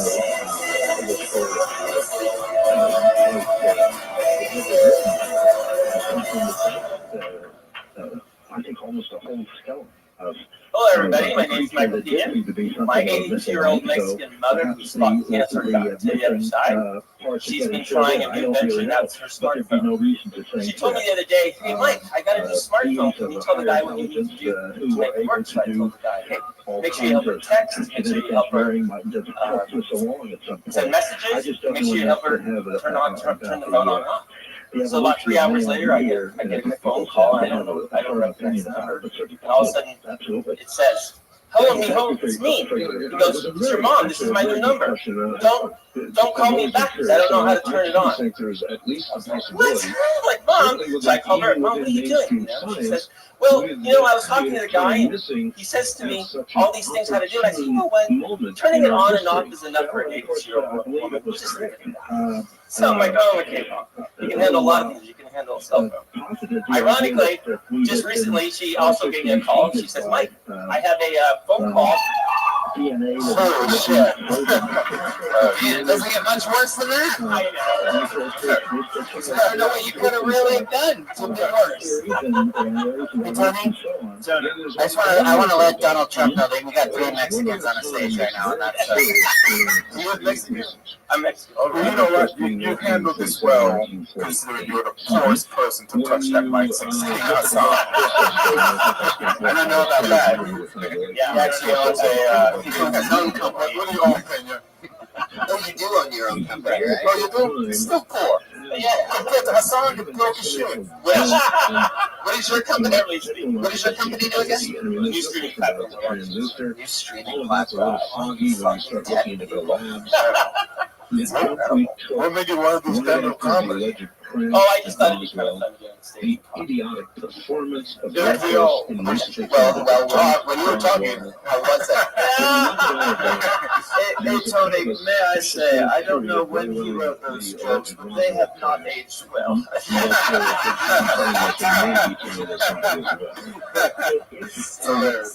tried to do something a little different than I've been doing. How have you been doing it? What do you mean? Wait, hold on 1 second. What do you mean? Well, I've been doing a lot of different stuff, but today everything's kind of bothering me about it. So I just wanted to say something nice and happy. Oh, so then why didn't you do that? Son of a bitch. You gotta be mean to none of it, okay? You say you have an 80-year-old mom? He's 82. 82, just over here, son. You're saying 8. Oh, no, 82-year-old. Which is also possible. You're Mexican. So you grew up? Where'd you grow up? Phoenix, Arizona. I grew up in the projects there. 5 brothers. My mom raised us all. Oh, wow. You started your own company. Your brother was in jail. Got us all through college. They're the janitors. No, you're studying, dude. Question over there on the wine now. Where did you get your blazer? It is smashing. Wow. Well, now. Good question. Michael, where did you get that blazer? My trunk. If you had to guess, out of the closet? Oh my God. Is that my other reference? Is that a moleskin? Yes, it is. Wait, did you rehearse your set before you did it? I've done it a couple more times. I just haven't. How many times? Just a couple. You sound like really rehearsed. You got to relax more. Yeah. You know, connect with people, talk to them. It sounds like a joke you were doing. You don't want it to sound like that. You know what I mean? So just relax. What is a typical day for you? Seem like we found out last time you were on the show. What, you're gay? You have a weed hood?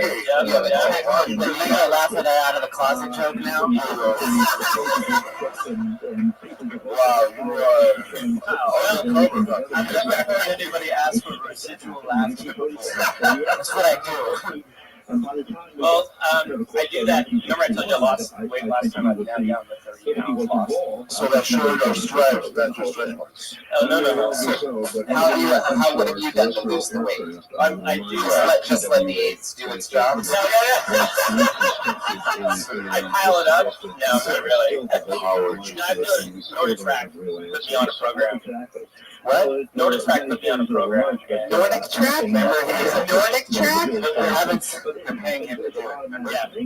Really? Yeah. So they pay me every day. I did not pay me every day, but they feed me every day. Yeah, that'd be weird if they paid you every day. They feed me every day. There's a illness facility downtown LA where it's just us. We go there. How many NordicTrack people are there? 60. 60. Yeah, it's just all a bunch of fucking like insane people, like extras and things like that. Well, yeah, they're all actors. Wow. You see the NordicTrack commercials, it's great. So I have to get lucky. Mega Mace is actually does it. Do you believe in NordicTrack? I believe. Okay, I was a former athlete, so I'll be honest with you, I do. What sport? Bowling? Well, balls were involved. Gymnastics. I was a gymnastic exercise. Gymnastics. You blow yourself. Hold on. Who's Jim?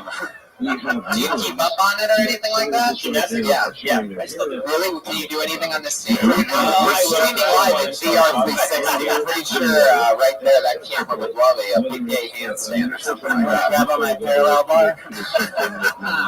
Well, if it's a single bar. Michael, does anything...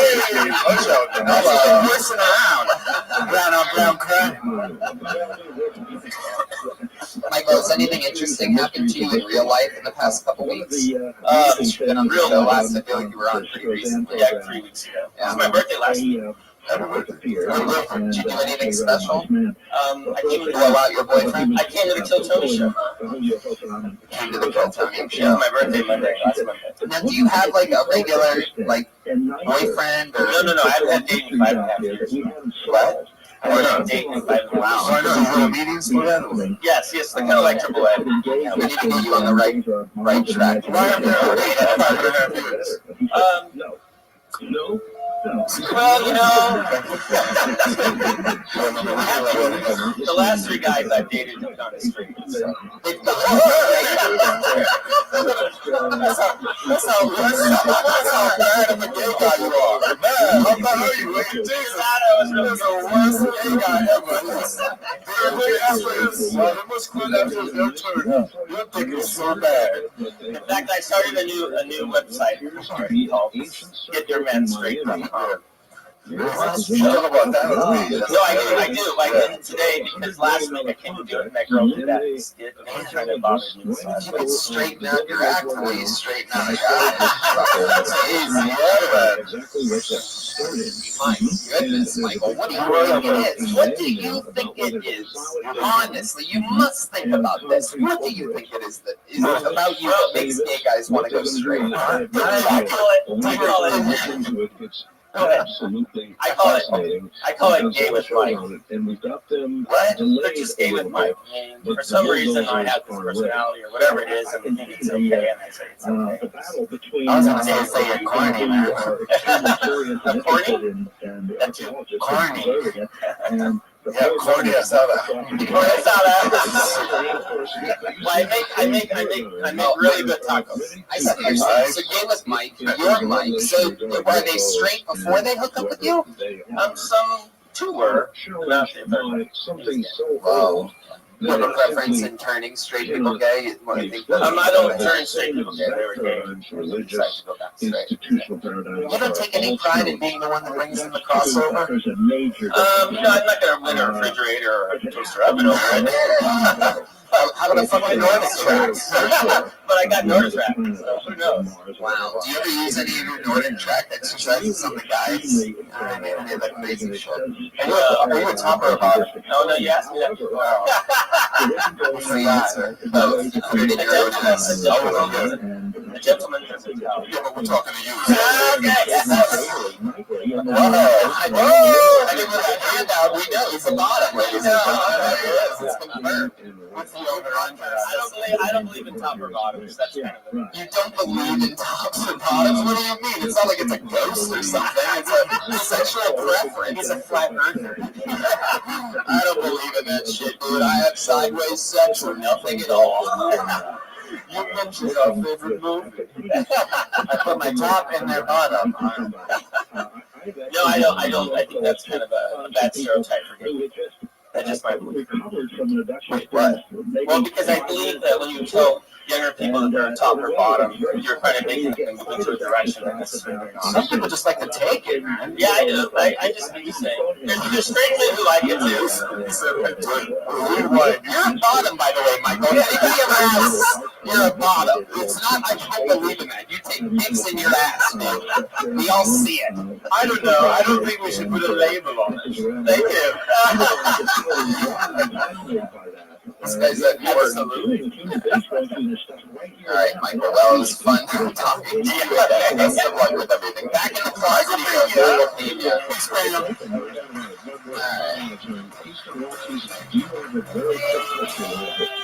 You guys having fun out there, huh? County, Monday night? Fuck yeah. All right, let's pull another name out of the bucket. Put your hands together for Gabriel D. Gorola. Here we go. Gabriel? Not seeing any movement. Here he comes. Out of the darkness, taking off the jacket, throws it on a random table. Put your hands together for Gabriel Gorola. They feel wonderful. They can even feel almost as if they're a little terrible things. And then they can go through anger. They can go through a lot of emotions in the same experience. So it isn't as simple as I had a good experience, I did not have a bad experience. All the experiences are emotionally extremely complicated. I think it's again trying to push it into the good guys and bad guys. In Vegas particular polarity. It doesn't really go there, but the experiences are intrinsically complicated emotions. Sorry, but as always, we've done a wonderful program. We're out of time, but we do have enough time for you to give any contact information you want to give. I appreciate that. We are doing our Achilles Foundation. People can contact you guys ever feed pigeons? I try to do that as often as possible.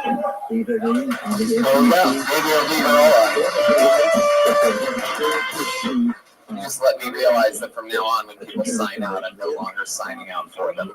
I'm just going to watch and see what happens from now on. The whole 60 seconds. I've never actually met a Mexican before. There was nothing more fun than watching you realize that you were going to have to do another joke. I mean, they have comedians who roar, they know it, they saw it too.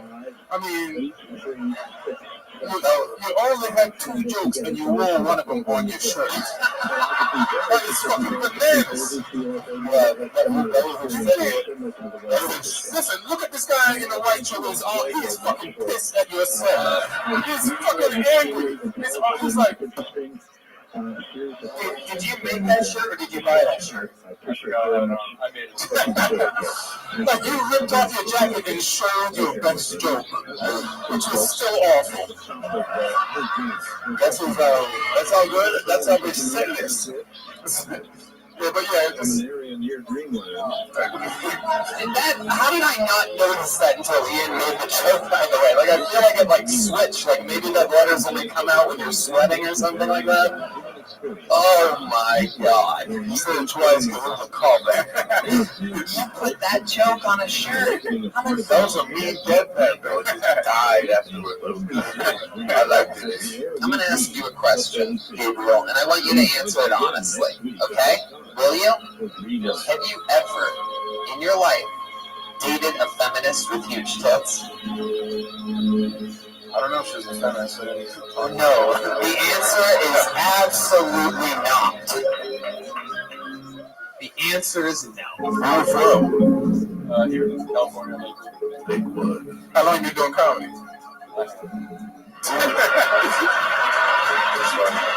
Very honest.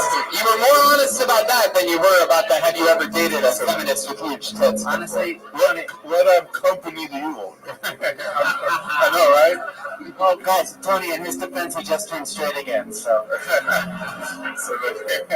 Actually looking to find out what makes you gay. This is your first set ever? No, I've been on that until time. Oh, okay. Yeah. What did we find out about you on the last episode? What did we talk about? You kicked me off. I did? Why did I kick you off? I was doing this.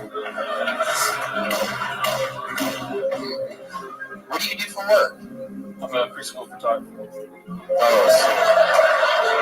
this is not going to go well. This is not going to go well. Well, you started off as a kid, and now you're a kid photographer. Oh, man. No, so I'm going to need another one of these. He's like, I'm just waiting for these kids to develop.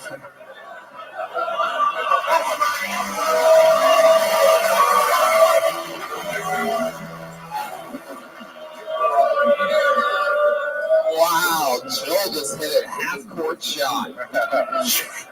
Waiting for these to develop. That is the perfect preschool photographer show. How much time do you have? Like left on her? An hour? What? How much time can you do? I don't know. I just have stuff written down. 12 years? In the future, you really have to grab that mic and put it right close to your ear. Because I think you pick up halfway. And like, if you're at some comedy bar, they're not going to do that. You really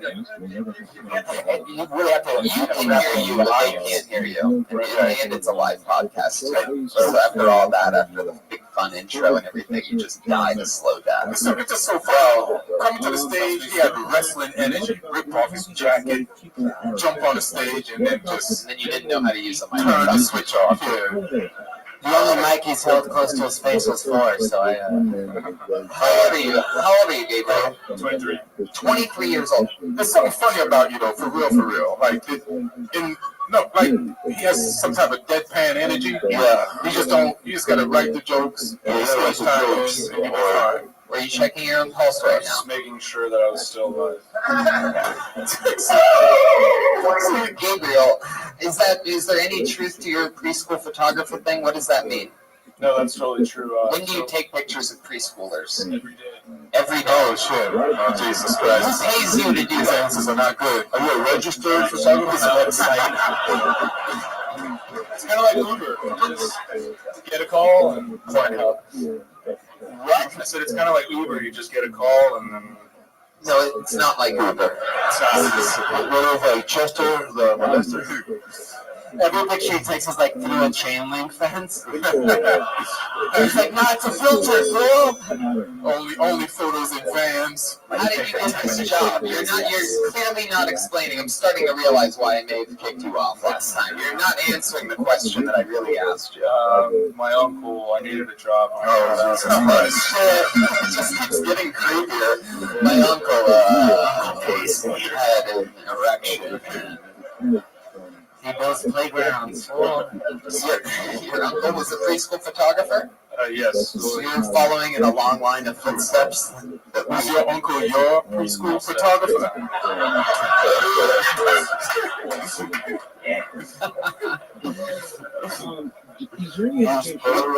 What do your other family members do? Ice cream truck driver, water slide fixer? Big jumpers. No, I don't really know. Your brothers and sisters? Yes. What do they do? Models hang out. What do you mean they fucking hang out, dude? They go to middle school.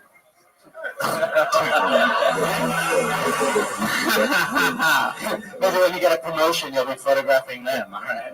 So you have 5 days a week you're taking pictures of kids. On call. What are they doing? What are they doing when you take pictures of them? They're Going to the bathroom. We might be solving a crime right here. It's a thing. Keep asking questions, Tony. You know how you take children to... No, we don't know. Children. No fucking idea. They go to daycare. And I'm the one that takes care of them during the day. So what do you mean take pictures? What does that mean, photographer? Yep, a picture day. You have a picture day. You're the picture day guy. Yes, I'm the dude that comes. You're the guy? Children. You're the picture day guy. The guy. It's Dude Toy. He calls it Tinder. Tinder.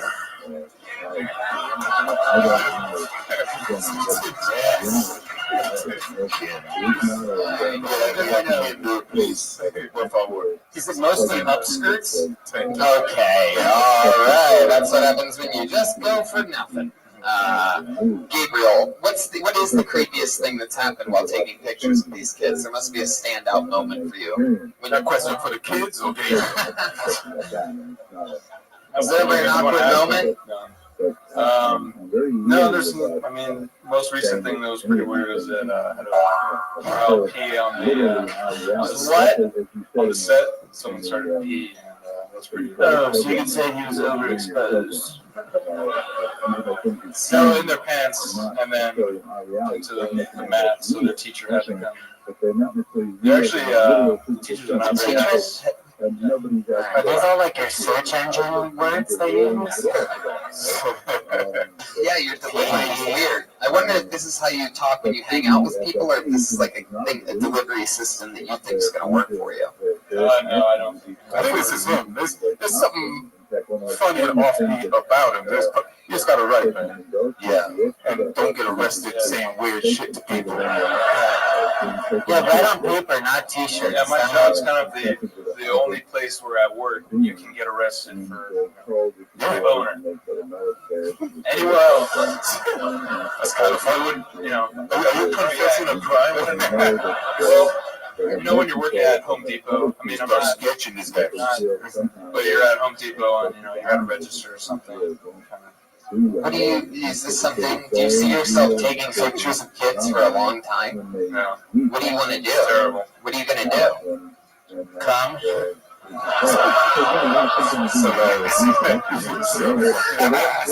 my God. 23? Yeah, I'm just waiting for my brothers to grow up, and then I'm gonna. There you are. Move to Alaska. You're gonna move to Alaska? Why? What are you gonna do up there? Nothing. Really let your pedophilia go wild, right? Up there in the snow. Go fuck salmon that are spawning. Just get their kids. All right. Salmon's so good. Hey, you're as a wine enthusiast, I'd like to say that you're funnier than most comedians. You have good taste. There you go. All right, there goes Gabriel Figueroa, ladies and gentlemen. He's on Twitter, Gormless Gabby, Wikipedia, like some kind of website. Like Gabe Rudd, make a song, Derek Crazy. This is fun. Hey, Tony, I have a question for Felipe. Yeah. Hey, I'm born and raised in Frogtown. I know you lived there for a while. If you could give one word on your time in Frogtown, what would it be? Crack. I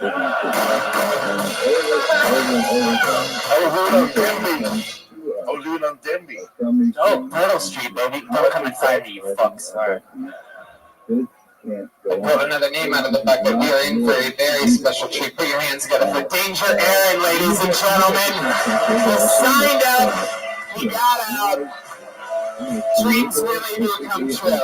You know him from Jackass. Jackass 2. Jackass 2.5. Jackass 3. Wild Boys. Everything. It's Danger Aaron, ladies and gentlemen. All right. Thank you, Tony, for having me. It's totally awesome. Before I started, I just want to let you guys all know that this is my real beard. It's not dick hair. And I do not have crabs on my face. First pair of titties I saw, I was 7. Titties, come on, titties. Yeah, titties. She was 80. I grew up in a mortuary. My dad's a mortician. True story. Like, titties look like California raisins, and I wanted no part of that. Yeah, really funny, right? When I grew up, I wanted to be, well, most of my friends, they actually wanted to be firemen or policemen or astronauts, and I wanted to get kicked in the dick and eat pee for a living, so success right there. This is an interesting episode where everybody coming out is like already successful. This might be our best episode of bucket pool, names pulled out of a bucket when it comes to bank accounts. This episode. Danger, how's life? Oh, it's good. It's good. I just flew in from Portland today. Love that. A couple hours ago. And we actually hung out in Portland, me, you, and Jeremiah Watkins, before he became this uppity fuck and Yeah. Story about this guy. Yeah. Apparently he's never been to a strip club before and still has not been to a strip club. Literally walked into the strip club, head down, straight to the Outback. That was it. So God was watching him.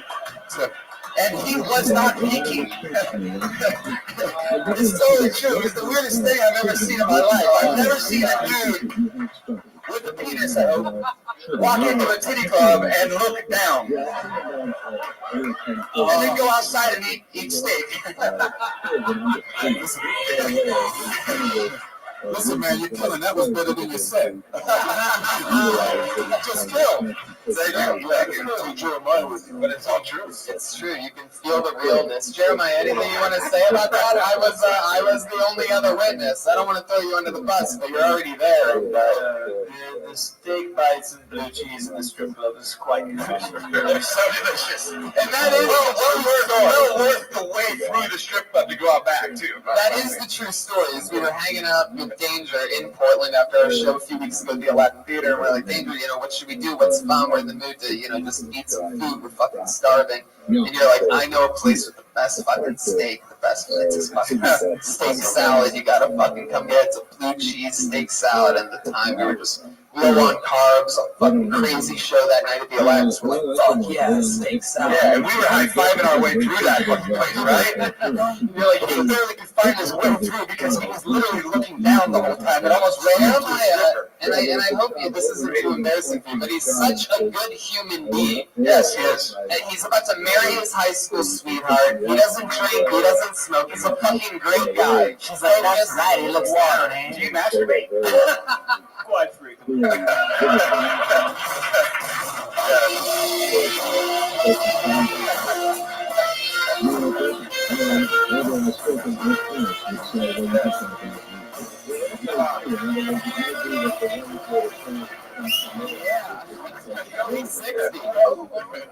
can get so laid by playing that, you know that, right? Yes. What a waste of talent, sir. Seriously. What you been up to lately? Anything fun, man? Are you doing stand-up? Yeah. I did two with some of these guys here. We've done some stuff. Steve-O's really badass. He's got another show coming up here soon. And Steve has me going down to film some stuff this weekend, or this week, during this week's time. Same thing. But, yeah, man, I haven't drank in 2.5 years, so I'm all fucking sober too? Yeah, but I've been stoned as fuck for 2.5 years. Oh, yeah. Like you had something to clap about. What are you doing in Portland? I grew up there. I lived there. I grew up in a mortuary for 12 years of my life. My dad's a mortician. He's also a fly fisherman, so he's the fishing mortician. Wow. Got his paper when I was a kid. I was like, damn, I want to get in the paper someday. It's true. Like, I love that. I love that. So you had no chance. You was going to be weird. Yeah. I remember the first prank I ever did.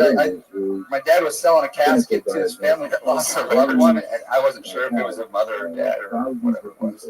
I thought it'd be funny to lay in the casket, put the lid down, and as he opened it to show them how beautiful it was inside, I jumped out and scared the shit out of him.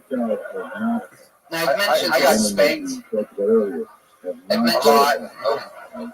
Like a preschooler. Was that real? Is there such a thing as a preschool photographer? Sign me up, bro, because I'm a photographer, and that sounds pretty easy. Like, don't move. It's like, what the fuck? Is that real? And hey, King, over there, look, I want to hang out with you later if you could. I got this really good idea for a company. So, those caskets. We'll wrap.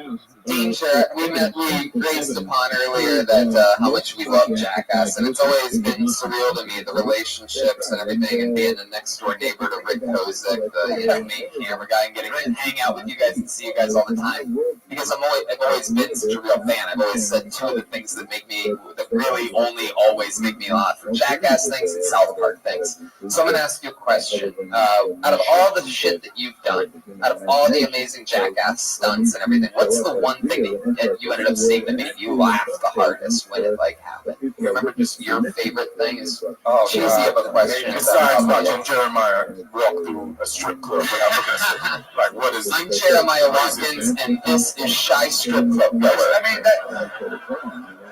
He really did. Honestly, I almost pissed myself. Like, that was one of the funniest things I've ever seen. I've never seen a straight dude. I walked through a strip club. I couldn't really laugh at it. I was doing more of like a gasping, like. That's like embarrassing you. Walking through a strip club like that. Yeah. With a guy, was he wearing that jacket? No, he was not wearing that jacket. But Michael Pena probably would have looked at the ladies more than Jeremiah Watkins. Yeah. I do look at the ladies. Yeah, it was awkward. But your favorite stunt? You got one? Anything stands out? Maybe you were in it, or it was something you saw. So yeah, the pubic hair thing was pretty funny. So like, you know, when we do our stunts, we usually write our own stuff, like our skits. By the way, there's three of the contributors to my beautiful beard I had right there. Thank you guys very much. Did they smell the people here to this thing? No, apparently they microwaved it before they stuck it to my face. Apparently microwaves kill everything that would be down here. That's a good tip. I'm Steve-O, and I'm about to microwave some fools. So the worst part about that was the fact that I was missing a tooth at the time. So like, you were flossing. Well, basically, but not by choice. But like literally, the pubic hair went up into the root of my jaw.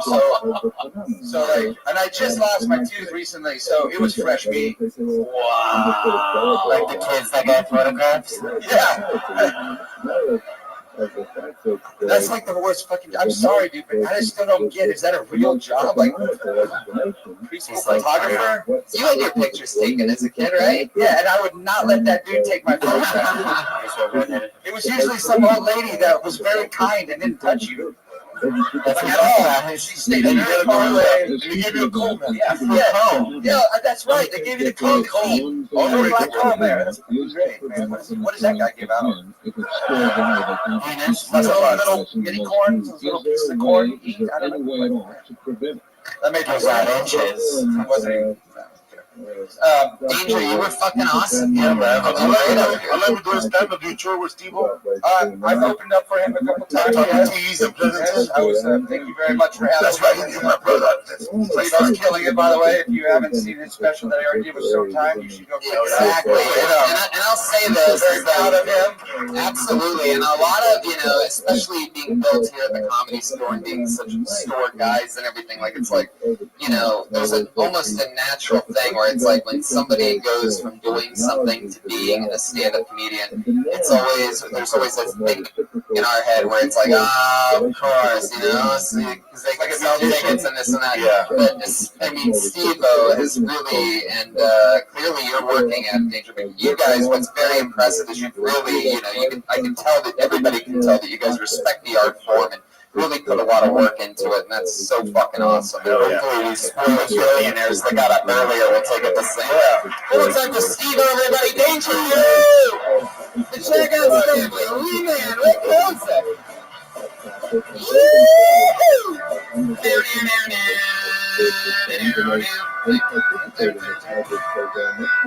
Whoa. Yeah, and the Cody bands, nailing Kiss. What do you guys say we got our one and only regular up here, huh? For those of you that are fans of the show, you must know that there's one human being that doesn't get pulled out of the bucket every single week. She writes and performs a brand new 60 Seconds. The little baby Frankenstein of Coltonia, one of my favorite comedians to watch. It's the great Allie Makovsky, everybody.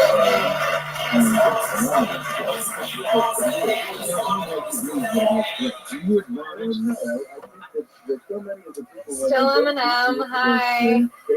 I had respectful sex for the very first time in my life. And it was crazy. I didn't know that it was possible to treat another person like a human, but I'm here to tell the story. I was in New York. I met a guy. We've been talking online. We have mutual friends, and so we were planning on meeting up. And so I was like, okay, we're just gonna fuck. And then he texted me saying, hey, do you want to get dinner? And I was like, I'm not prepared for this. I called my friend. I was like, this guy I think wants to go on a date. What if by the end of the date he doesn't even want to fuck me?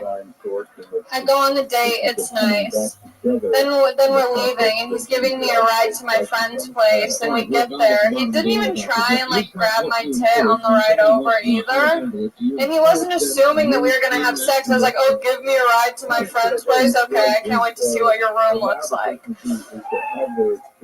I'm going to keep going. I did not plan this to be a minute, so let's hope it's worth it. He drops me off at my friend's place, and he asks if he can make out with me. I was like, duh. So we're making out, and then he's like, all right, have a good night. And I was like, what the fuck? So I was like, no, I want to go back to your place. We end up going back to his place, and we're making out at his place, okay? Stay with me, guys. We're making out at his place. I have to initiate the first move. I said, hey, I want to have sex. Oh, shit. Redman dropping a hammer. I tried. You keep breaking the wall and saying that you're going over your time. You can't have it all, everything. Right. 5 or 10 seconds, it's cool. Just stick with me every day. All right. It's funny. It's like women are born even when they're telling a sex story. Holy shit, Allie, what's going on there? You gotta hit the beats. I was so into it, and then you watered it down. I didn't water it down, I just didn't have time. What happened? Okay, so keep going now.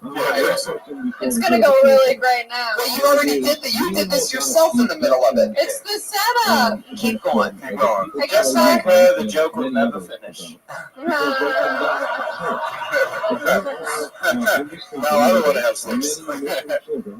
I got back to his place. We were making out. I asked. I said I want to have sex, and he pulled out a condom. Did you just say that? Yeah. Now we're in this part of the show where the act's over. You didn't get it in the time. Okay, great. Okay. Did you really say that? You're like, I said I want to have sex. I want to have sex. What about this guy? He wasn't making a I want to have sex. Yeah, but you don't say that to all the guys. So what about this guy that made you say Well, because he wasn't assuming that we were gonna fuck, which I find very impressive and cool now. So the guys that assume that the guys that want to fuck you, like, I'm not fucking you. The guys who want to fuck guys, me, fuck me. There's no. It's good to know.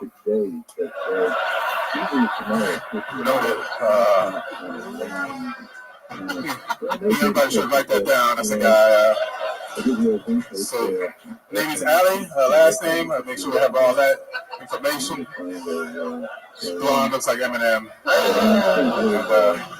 And make sure, y'all. And Allie, by the way, I fucking love the premise, you know? Yeah, I love the joke, but I think you can jump right into it. And by the way, you give it away. I don't think you need to say that you had respectful sex. I think you can just jump into the story and say that the guy wanted to have dinner, and then you're almost establishing more that when you say, what if he doesn't want to fuck me after dinner, then we know that we still we're with you instead of knowing the answer already.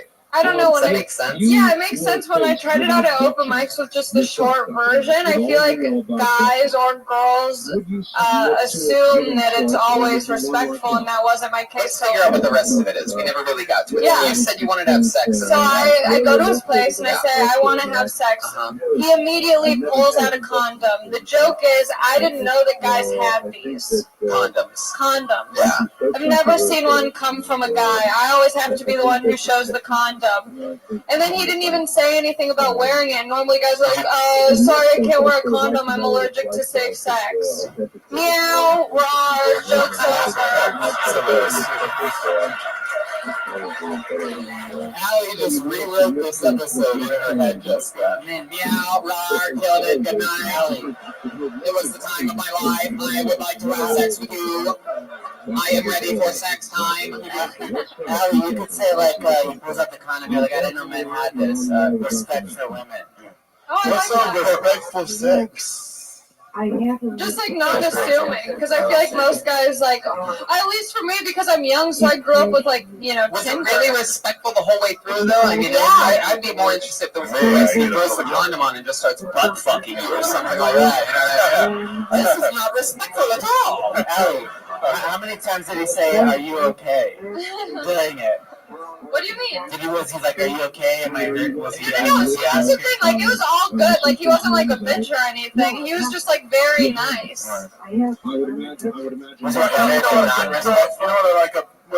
Listen, when a guy pulled out a condom, you said you're used to providing these. You've never seen a guy with them, Yeah. right? Yeah. He's a condom collection. Yeah. I think I just small clip. Small now, because you use them all. Because every guy that wants to fuck you fucks you, so you should just say, just use the one in my vagina.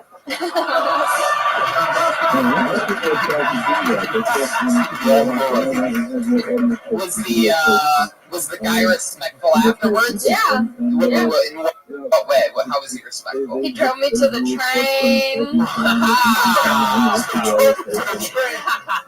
He took me to another mode of transportation. I thought he drove me to a train where three guys. I'm sorry. He made me coffee. I thought you were gonna say cum. Yeah, I know. No. Yeah. Still no cum. No cum. It's alright. We'll get there. No crash. All right, Allie. Well, very fun. You did it again. Another minute. Yeah. I love that premise, though. I move it up and you'll trim the fat. You never trim quite enough. You guys ready to go back to the bucket again, huh? Meet a motherfucking stranger? Jeez. I can just tell Ryan J. Belt is on another level tonight. You can see fucking detail from here, while all you lazy asses sit there doing nothing. He's drawing his heart out. This looks like a cool name. I don't know whether this person's been on before or not, but the name excites me. Hopefully they're here. Put your hands together for Fanto.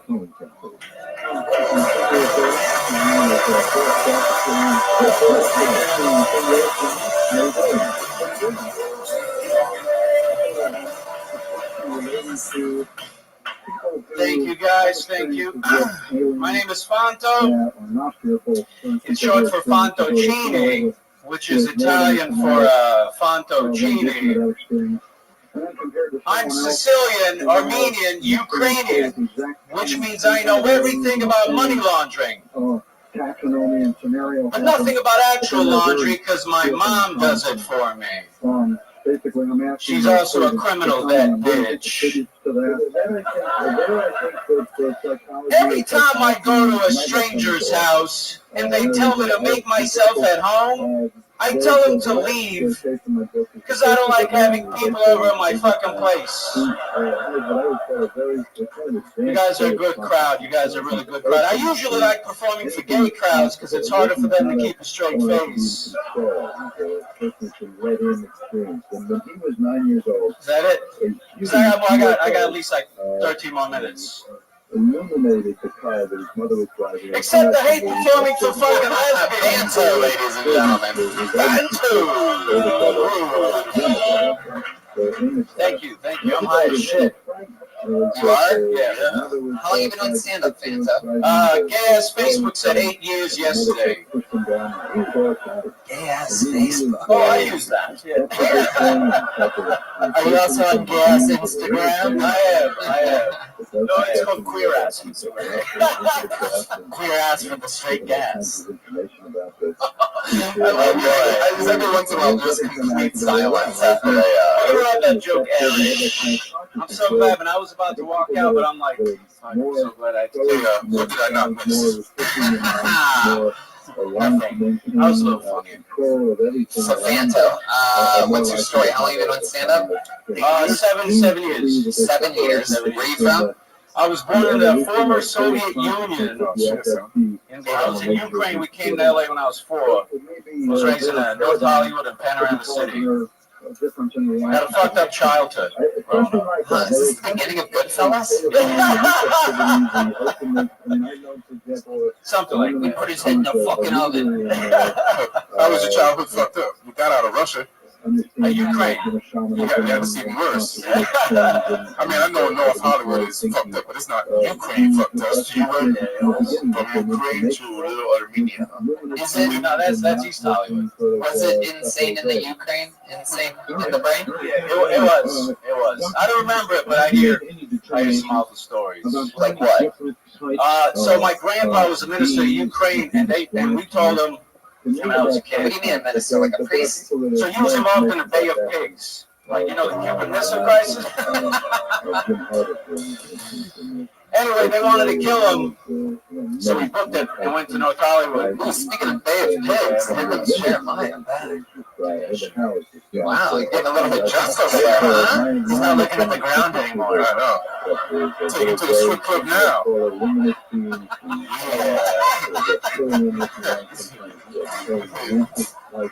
We act right in the strip club now. Bob's classy lady. Fuck.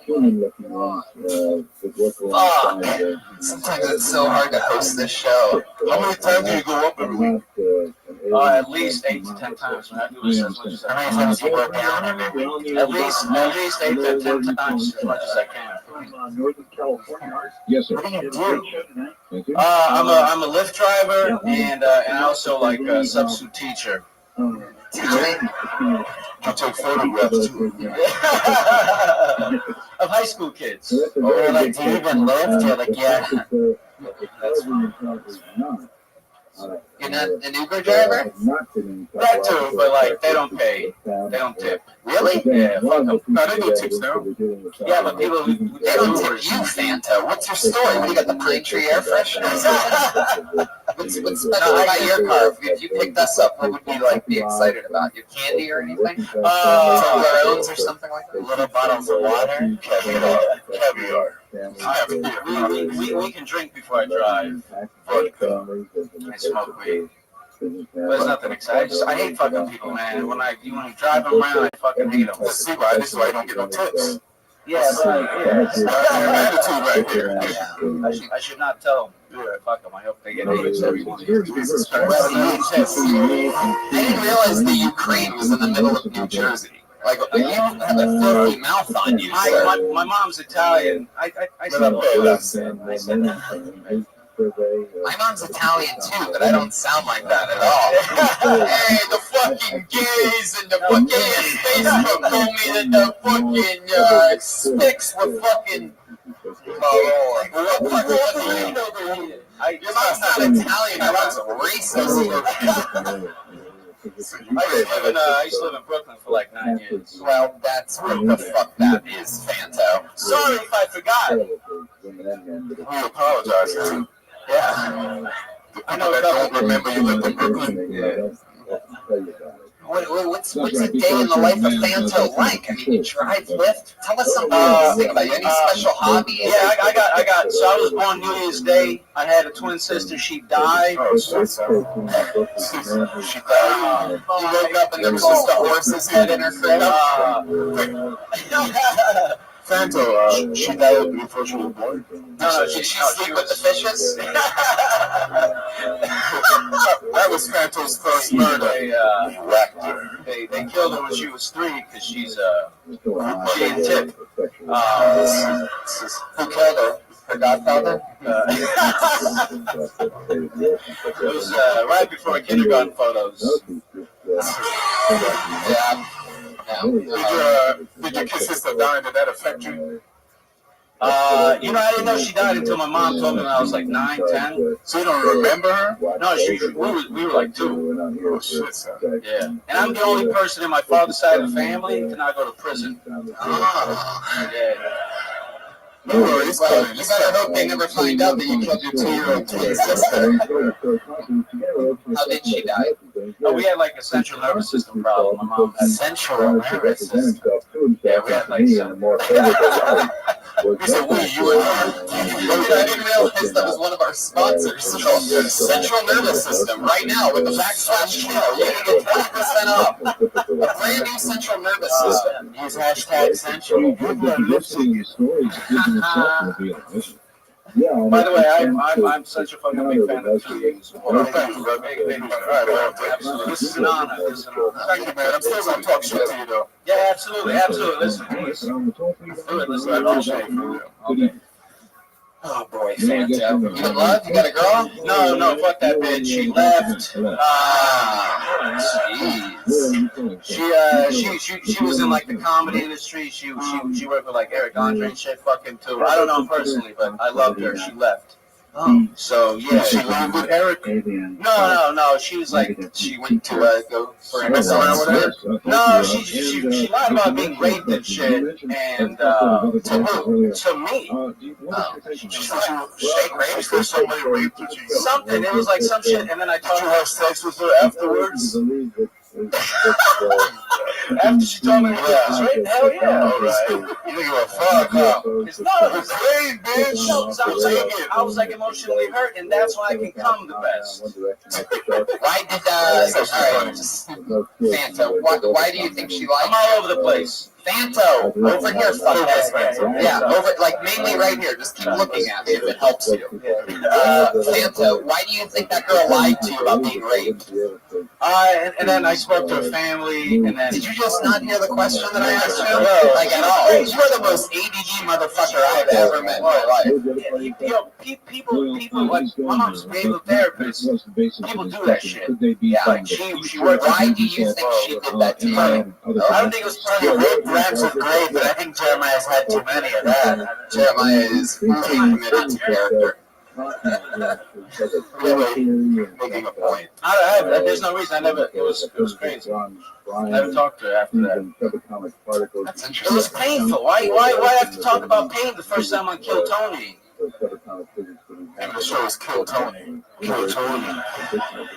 Maybe because it's an interesting interview? Yeah, I love it. I love it. So why do you think she told you that she got raped? There's a name for that shit. There's like a. I know. I don't know why she told me, so I wouldn't rape her. Maybe I don't know. It's called being a victim. But she wasn't raped. I've always believed the victim, Tony. That's all I have to say. It's a good thing you're not dating her no more. All strippers say that. Was she a stripper? She used to be a stripper. Brian Redman. All strippers say that she stripper. She's stripping. Unbelievable. The old rape thing. What do you mean she used to be? What do you mean she used to be a stripper? She used to be your girlfriend. She's still a stripper. It's just called cheating, Tony. That's painful to hear right now. Fanta, wait. No, you're straight. No, you're straight. You're a real woman now. Have you gotten laid since you guys broke up? I get pussy all the time. Yeah, how does that normally go down? Mostly from the drunk passengers. Is that true, or was that another joke? It's good. Were you the rapist? What is going on? That's a few. There you go, Fanto, everybody. That's it. Fanto. He's on Twitter. Want a Fanto? Jeremiah's rather drunk. Jeremiah, slow down, man. Why didn't you guys just switch chairs like that? What the fuck was that right there? What the fuck was that? Mexican Americans. Did you see that? Your arms hurt from bumping into, so you switch sides so that your different elbows, so that you don't get like rug burn or something like that from bumping elbows? That is some mind-boggling shit. One of these guys robbed me before the show. You would have thought Jeremiah and I would have thought of that in the hours and hours and hours that we flew around the country together while touring, but no, fucking 1 hour of sitting next to each other. You guys just rotate chairs. I like that. Very interesting. For those of you watching VR360, rewind 70 seconds and watch those two guys switch seats, because I've never really seen anything like it before. What do you guys say we go to the bucket one more time, huh? Comedians, what do you think? One more time? Jeremiah, you think you can handle one more Canadian? Okay. Speedweed. Yeah. Speedweed. All right, all at the same time. Right? You guys think we should go to the bucket one more time? Stop throwing speedweed at them. They don't have enough energy. Oh my God. All right, I pulled another name out. Put your hands together for Kenny Brown, ladies and gentlemen. Kenny Brown.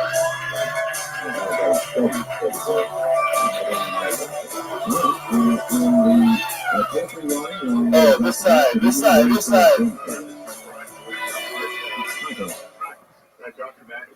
Oh, it's here.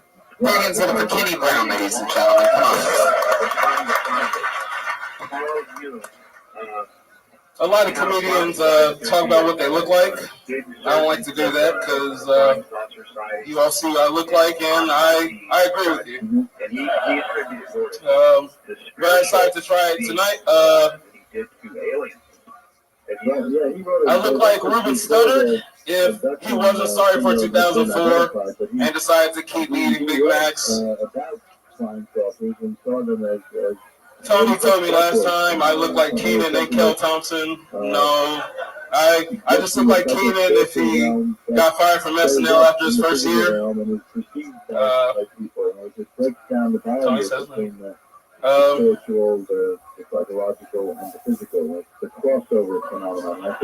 look like Bernie Mac if he didn't have the stroke and continue to eat Big Macs. Thank you. That was some interesting shit. That was like, what the fuck? Hey, Tony, you look more like Don Cheeto, but Don Hot Cheetos.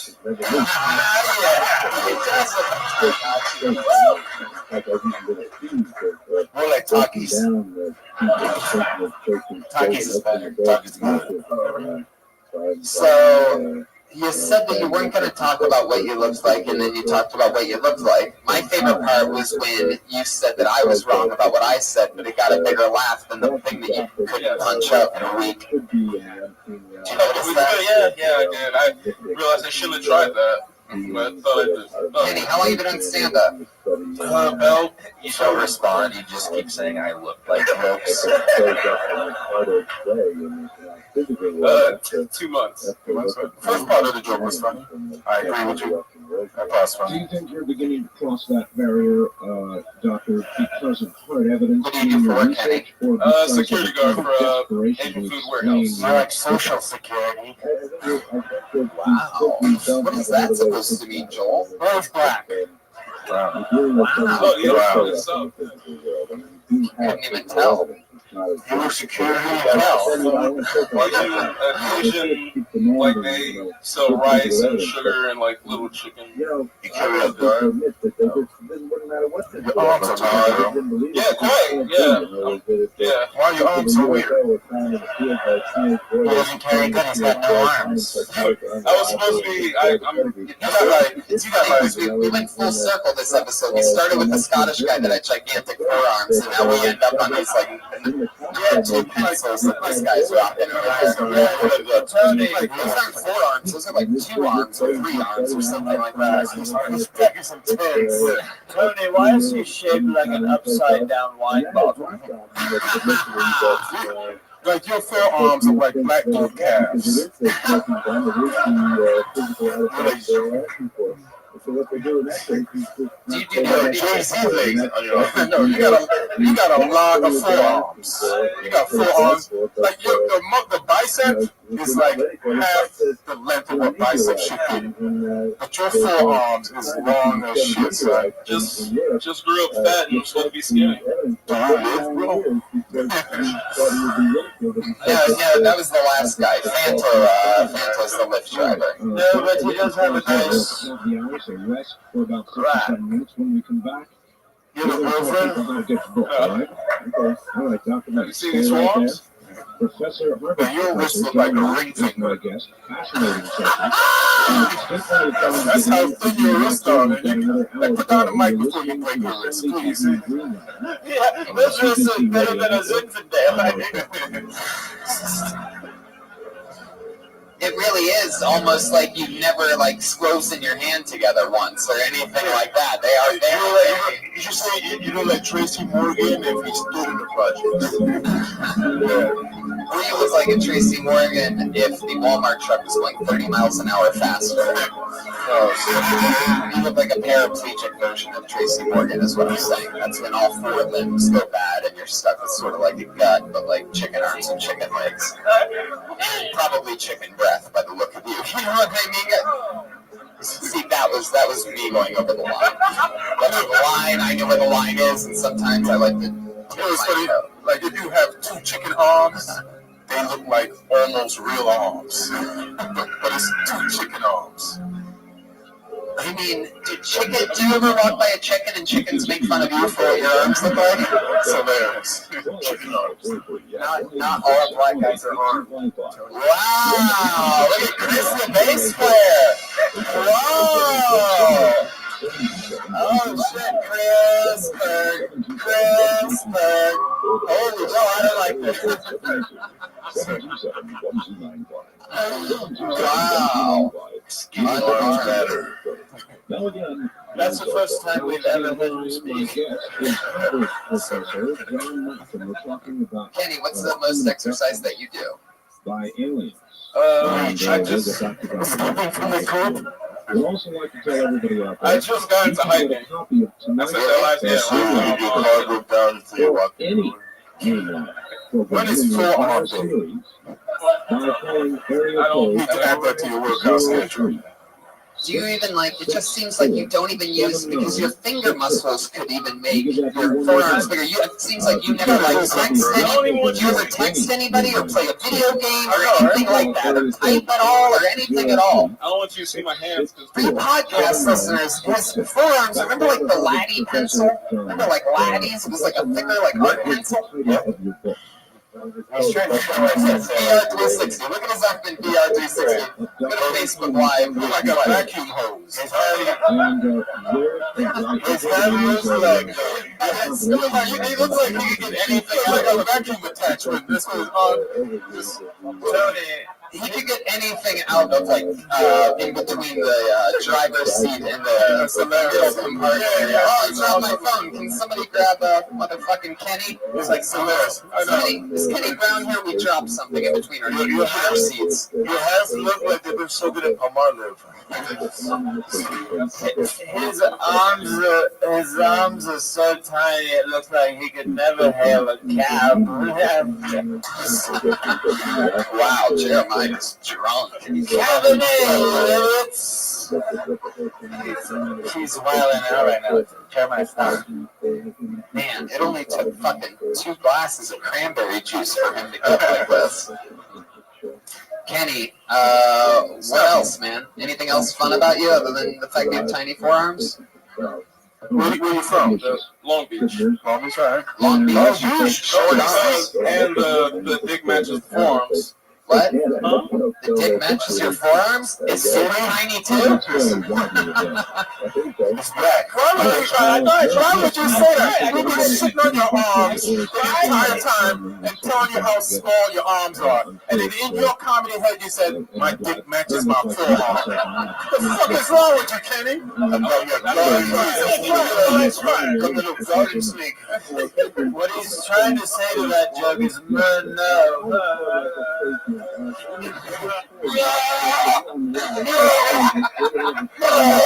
you can tell, if you're only listening to the podcast, Jeremiah just threw up. All right, Kenny. Is that true though? I mean, when you say that your dick matches your forearms, It's fine. I'm black, so it evens out the fat. I'm fat and I'm black. So fat guys usually have small dicks, but I'm black. What the hell are you talking about, Kenny? Why? before you put it in, do you say welcome to Good Burger, home of the Good Burger?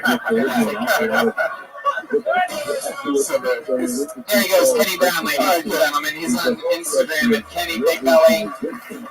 That was this episode. Australia coming to you at the end of November. Austin, Texas this weekend. Sunnyvale, La Jolla, and so many other great things at TonyHitchfoot.com. Hey, look, it's the drawing from Ryan J. Ebelt. Look at that fucking shit. That's unbelievable. It's the great Felipe Esparza, whose special movies came out. HBO Go, HBO Now, HBO Latino, HBO everything. It's called Translate This, and it's been, how many years in the making? 5. Yeah, fucking awesome. Felipe Esparza, Ian Edwards. Yeah, what, anything else you guys want to promote? Now's the time. I'll be in Nashville, Tennessee at Zanies this weekend, and Huntsville, Alabama.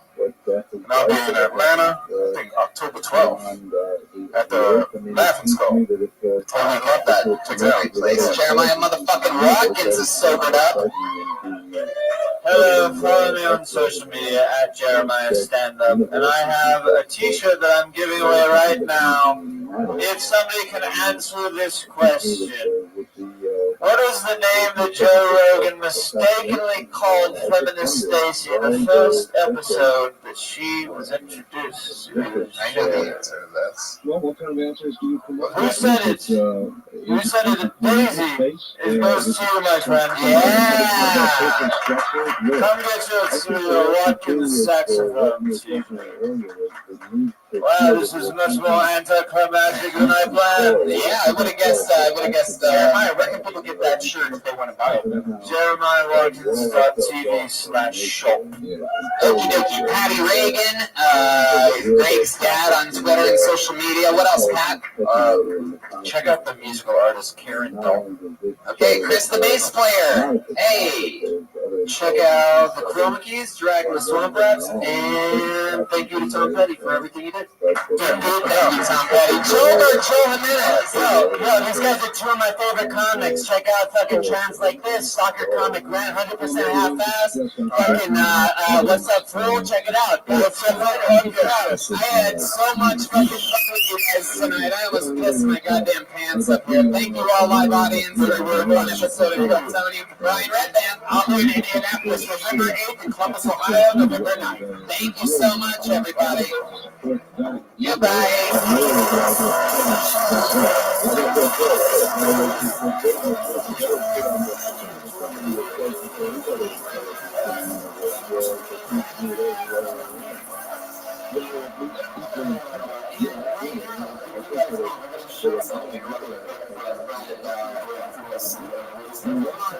Got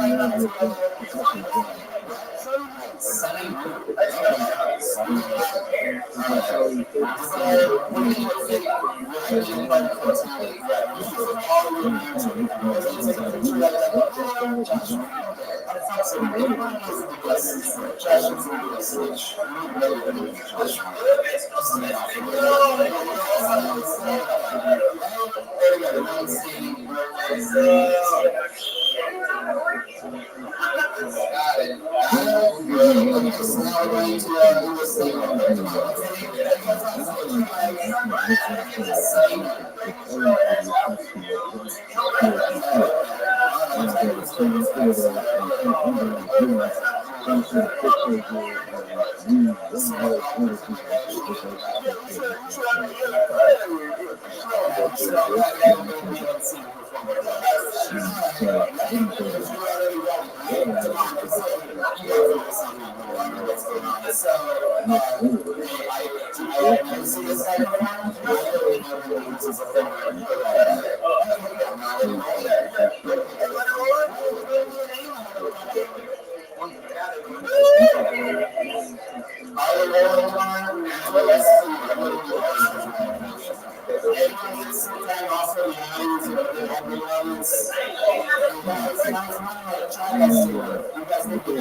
Sounds terrible.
Sleep paralysis is associated often with a syndrome called narcolepsy, where the person's body is paralyzed or they suddenly fall asleep unexpectedly, they can't stay awake. In a certain instances, these individuals do have some aspects that look like sleep paralysis, that they wake up and they can't move. But there's a whole set of other phenomena that go along with that. In other words, in these situations, you have these little beings with the dark eyes around the bed that are consistently described. Hey, this is Rick. All up into the sky. Coming live from the world famous Comedy Store main room. Give it up for a brand new episode of Kill Tony. Here's Tony. Hi everybody, how are you? Make some noise. This is the Kill Tony band. Going getting in character. Look, it's the great Josh Martin, the newest regular of the Comedy Store, producer, and sound extraordinaire. Brian Redband's here, everybody. Put your fucking hands together. What is up, guys? Ryan J. Eagle, the house artist, is in Texas, and we are streaming on Ustream right now. That's live. And recording around the world, which is fun because I have a lot of fun tour dates coming up that I want to talk about real quickly for our listeners in Australia. Links just went live today for the last week in November. I'm going to be spending Thanksgiving with you, Australia, in a country that has no idea what Thanksgiving is. November 22nd, Melbourne, November 24th and 25th in Sydney, 26th Brisbane, and 28th in Adelaide. It's my second year in a row going there. La Jolla, I'm making my return to San Diego November 10th and 11th. Okay. Anything else crazy going on? I'll be in Indianapolis at Morty's with Kate Quigley on November 8th, and Columbus, Ohio, November 9th with the Funny Show. You know who else is doing a lot of touring? Our guests tonight. Yeah. Every single week, I always have two of the funniest comedians in the world on this show, whoever's available that week, that is at the top of the game. And this week, we're going to do something a little bit special. We're going to leave one seat empty in honor of one of our favorite guests ever, the great and powerful Ralphie May. Yep. You can check him out on episodes 189, 116, and 196 of Kill Tony. 116, 189, and 196. 189. Oh, wow, 157. Yeah, 157 as well. He did 4 of them. 157 was live in Nashville. Kill Tony live. So, our other guest is alive. We have a live guest as well, everybody. He's one of our favorite human beings. He's making his return to Kill Tony. He's the king of the hats, the defending water champion, your mom's house's own, Netflix's own, our friend, the great Tom Segura, ladies and gentlemen. Come on. Yeah, baby. Come on. We'll leave Ralphie a lot of room. We should have left Ralphie too. Yeah, that's not enough seat for Ralphie, but rest in peace, big man. Definitely. But I'll tell you who's not dying soon. You. Congratulations. Thank you. Healthy Tom Segura. Yep, I might move. A lot of you may know you and Bert Kreischer and Joe Rogan and Ari Shaffir have all gone sober for the month of October. It's not hard. So, yeah, I'm not a piece of shit. Not hard. It's like, you don't really drink that much or do anything, right? No, so I'm not a fucking junkie loser. So but the yoga's got to be hard. You're doing all the yoga is just struggle, like not drinking from like wow. What about the yoga? How does the yoga make you feel? Yeah, it's 104 degrees. There were 60-minute options, and our friend Joe insisted that we do 90-minute classes. Oh my god. So he was like, it's 90 minutes, no, fuck it. You guys said that you each have to do 15 90-minute sessions in the month of October. Yeah. And it's like, you know what it really is? It's a huge inconvenience, is what it is. Yeah. It is, because here's the thing. They're, like, in the classes, they're like, you should get here 15 minutes early. And you're like, all right, so now your 90-minute session is to drive to the yoga. You have to drive there. And then, by the way, when you finish 90 minutes of 104-degree yoga, you're not like, oh, that was fun. And then you're like, you just lay here because you probably feel like you're going to die. And you're like, I do feel like I'm going to die. And they're like, just try to regroup, get your heart rate back down. And so you lay there another 10 minutes. And then you kind of get your, so like the whole idea, the process of going to it, it's like a 3-hour plus. I mean, it's just a big part of it. I don't know how Bert is holding up, but I'll tell you this: I'm excited because on November 1 through 5, I'm going to be with Bert on the Impractical Jokers cruise to Mexico, from New Orleans to Mexico, and I cannot wait to see him put all the toxins directly back into his body. He will definitely be the next comic to go. So it's just there it is. So let's just jump right into it. We have a band here, Tom. Every single week, yeah, we have a band, and every single week they commit to different characters. Maybe it's something from the news, maybe it's something goofy, an occupation. You never know what it's going to be. I don't know what it's going to be, at least. You don't even know, because you were backstage when I was up here. I don't know. But here they are, ladies and gentlemen, the best damn band in the land. It's the Kill Tony Band. Wow. Reagan, Jeremiah Rockets, and Joel Jimenez. Come on, make some fucking noise.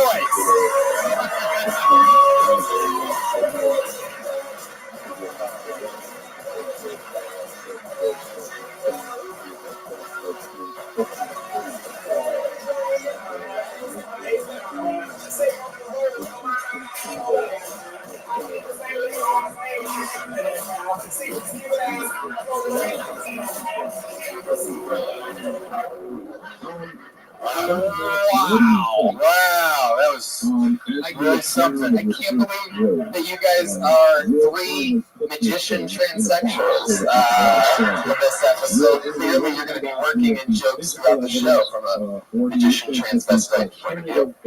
Are we boys or are we not?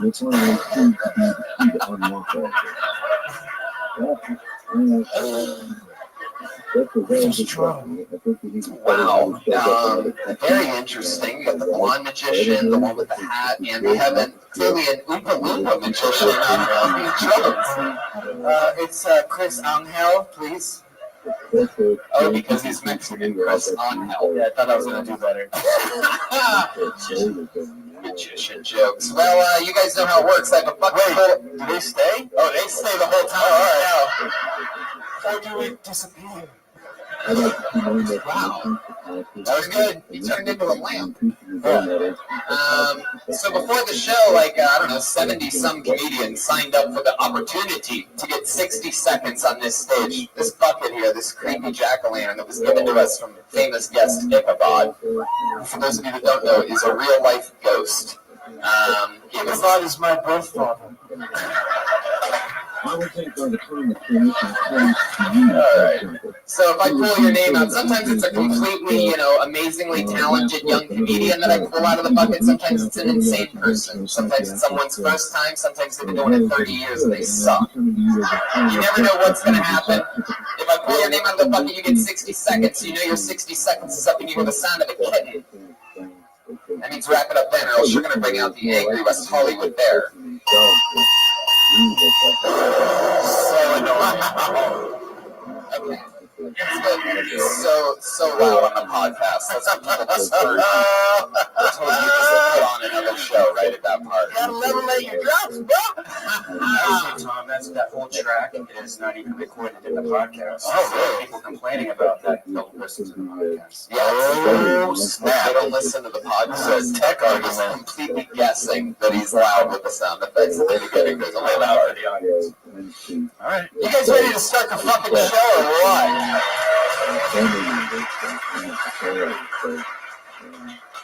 Wow.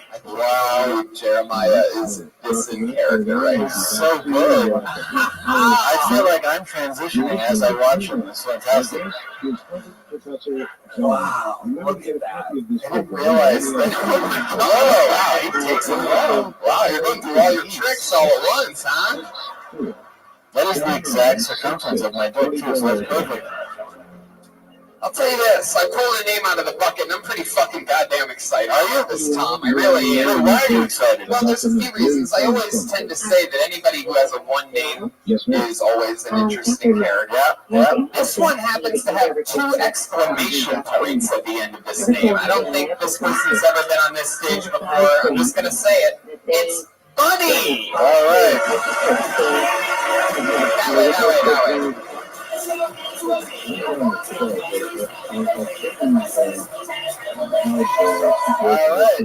It's magic. Bunny's here. Yes, I am Bunny. I just hopped here from Vegas, and this is a rap I wrote about my time there. Everyone knows I got a heart of gold. The prettiest thing I am is dumb, but I'm the funny girl. In a city where you need to prove your worth before you get in, I'm tipping with Subway coupons instead of Benjamins. Chicks out here flashing titties, I'm flashing double chins, cause I ain't no model, I'm a comedian.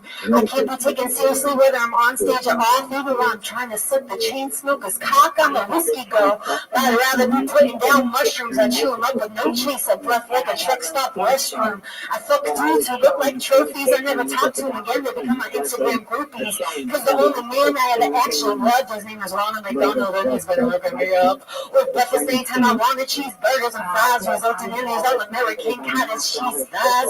My best friend's a stripper who just lost her job. Now she's twisting pretzels at the fashion show at mall.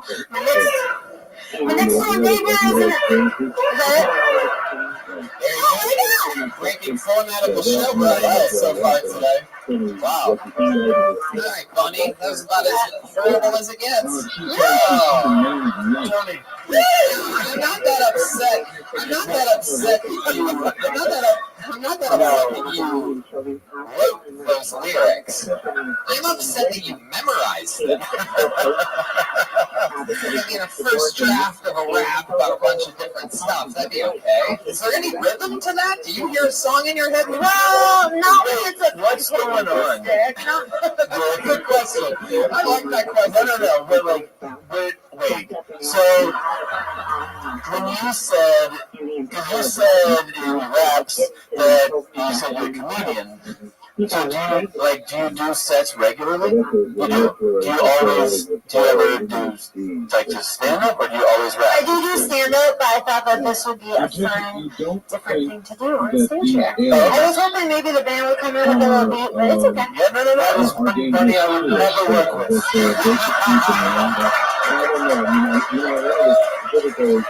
I was going to say, yeah, Jeremiah, you can shove it back into your hat.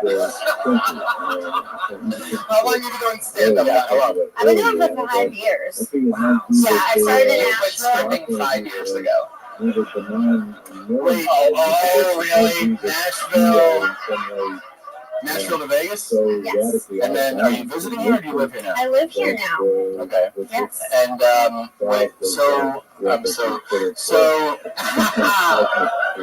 how often do you rap in your sets, though? So my main thing is I do musical comedy. So I usually have tracks. Okay. There's usually a beat behind it. But I thought that was good. Like, I'm sorry, but I think that it was. Yeah. You thought it was? I think that there was a lot of funny in there. No. Really? None of you thought that was funny. Here's the thing. You have performance, like you have confidence as a performer. I think you own that you know how to. It was obviously wasn't your first time staying on stage. The song was all over the place, which is fine. I'm trying, yeah. You were cramming in 60 seconds, and I didn't know what was happening. I thought, yeah. How many different rap songs do you have? I have probably like 5. I have one about my gap tooth, my gap rap. I have one about my tiny hands. Wow, even the title itself is a rap. I got tiny hands. Okay, Yeah. I got one about loving tea. What is that one called? The one you just did. Oh, living La Vida Vegas. Living La Vida Vegas. No, those references don't work anymore. That's okay. The ball. I'm just pumped I got to come up here. I always want to be made fun by you guys. We're pumped that you're up here too. Bunny, I wish you'd been at that country festival last week. No, I wouldn't stay for Jason Aldean. I would not stay for that guy. That's terrible. Hey, I thought you were supposed to bust balls here. What the fuck am I doing? I was just joking around. I wasn't serious. oh yeah. Bunny, what do you do for a living? I currently work at a warehouse folding clothes. Wait, you work at a warehouse? What kind of warehouse? 7 Jeans. Oh. Yeah, I work for 7 Jeans. I fold 1,007 jeans a day. 7,000. You fold jeans? All morning. All morning. For like no money. It's terrible. Do you ever rap about having the jobs of mentally handicapped people? That'll be next time. That'll be next time on Chill Tommy. Nobody raps about. Yeah. Why bunny? Why is that like? Is that Actually, yeah. Like people used to make fun of me because I had a gap tooth. Like my two front teeth grew in like way earlier than the rest of my baby teeth, and then my baby teeth all fell out all at once. All right, I got it. So. How long have you lived in Los Angeles? 2 weeks. 2 weeks. Wow, you just got here. Yeah. Thank you for making such a warm place. Buddy. Yes. So you got here 2 weeks ago. Like, what's your living situation like? What does a jeans folder that wraps? I live in East LA. You do? Proper East LA? You live east of downtown? Yeah, I'm in the Barbie Bangers. I started my own game. How do you like it? Just like rip off heads off of Barbies. ¿Hablas español? We'll see. Rap in Spanish like Cardi B does? Don't suggest that. Okay. Bunny, do you have any other like special skills or talents? I can do the splits. Is that true? We all can do that. And I can do half of the alphabet backwards. Oh, wow. Just enough for the pop to be like, okay. I was sort of shocked when you said the word backwards at the end. I thought probably your special skill was that you knew half the alphabet. You had me at alphabet. All right. Jesus. Bunny, you are adorable. Oh, thank you. And we're gonna see how far just being adorable is gonna get you in Los Angeles. It was nice to meet you. It was nice to meet you. Nice to meet you. There she goes. The great Bunny. Bunny with 2 exclamation points. She's on Instagram and Bunny made a funny. Bunny made a funny. Bunny made a funny on Instagram. That's her. Oh, I didn't realize that. Instagram handle is Bunny made a funny. It takes balls to get up here. It also takes balls to make your Instagram handle Bunny made a funny when you didn't. I love this old crowd we have tonight. It's been a while since we've had a very Jerry Springer-like crowd in here. Normally people just laugh. Oh, shit! Yeah, I know. All right, back to the bucket we go. I am so much anxiety right now. What is the next? All right, here we go. Quentin Thomas. Here he comes. Quentin Thomas.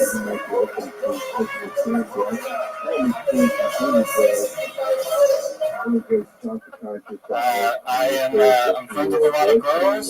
And I like being friends with girls, but I don't think a lot of guys realize this, is being friends with girls is a very powerful thing, because once that girl gets a boyfriend, you learn a whole lot about that dude's dick.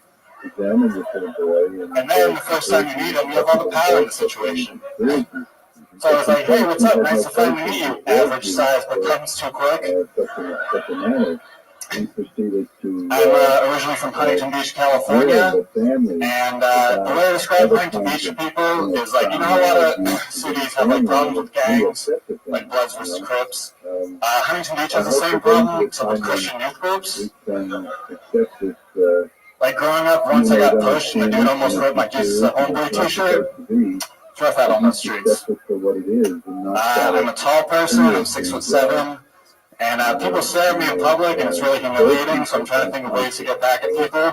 So I think I'm just going to start dunking on them. That's what I thought. Thank you. There you go. Exactly a minute.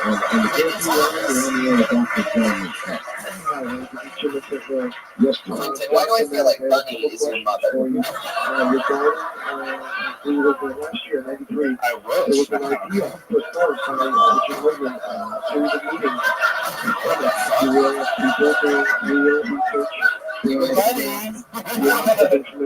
Bunny, you want to see baby from Rothschild?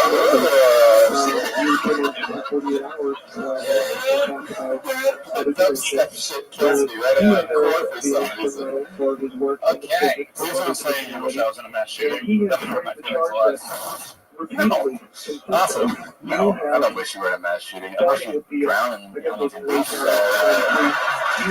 an early age, but... No. How long have you been doing stand-up? You've been doing stand-up, right? For like 3.5 years. Okay, alright, yeah. Quentin, so is that true? Do you really make friends with the girls that you end up hooking up with? I don't hook up with them. We will never really know. Yes. Are you a virgin? No. Okay.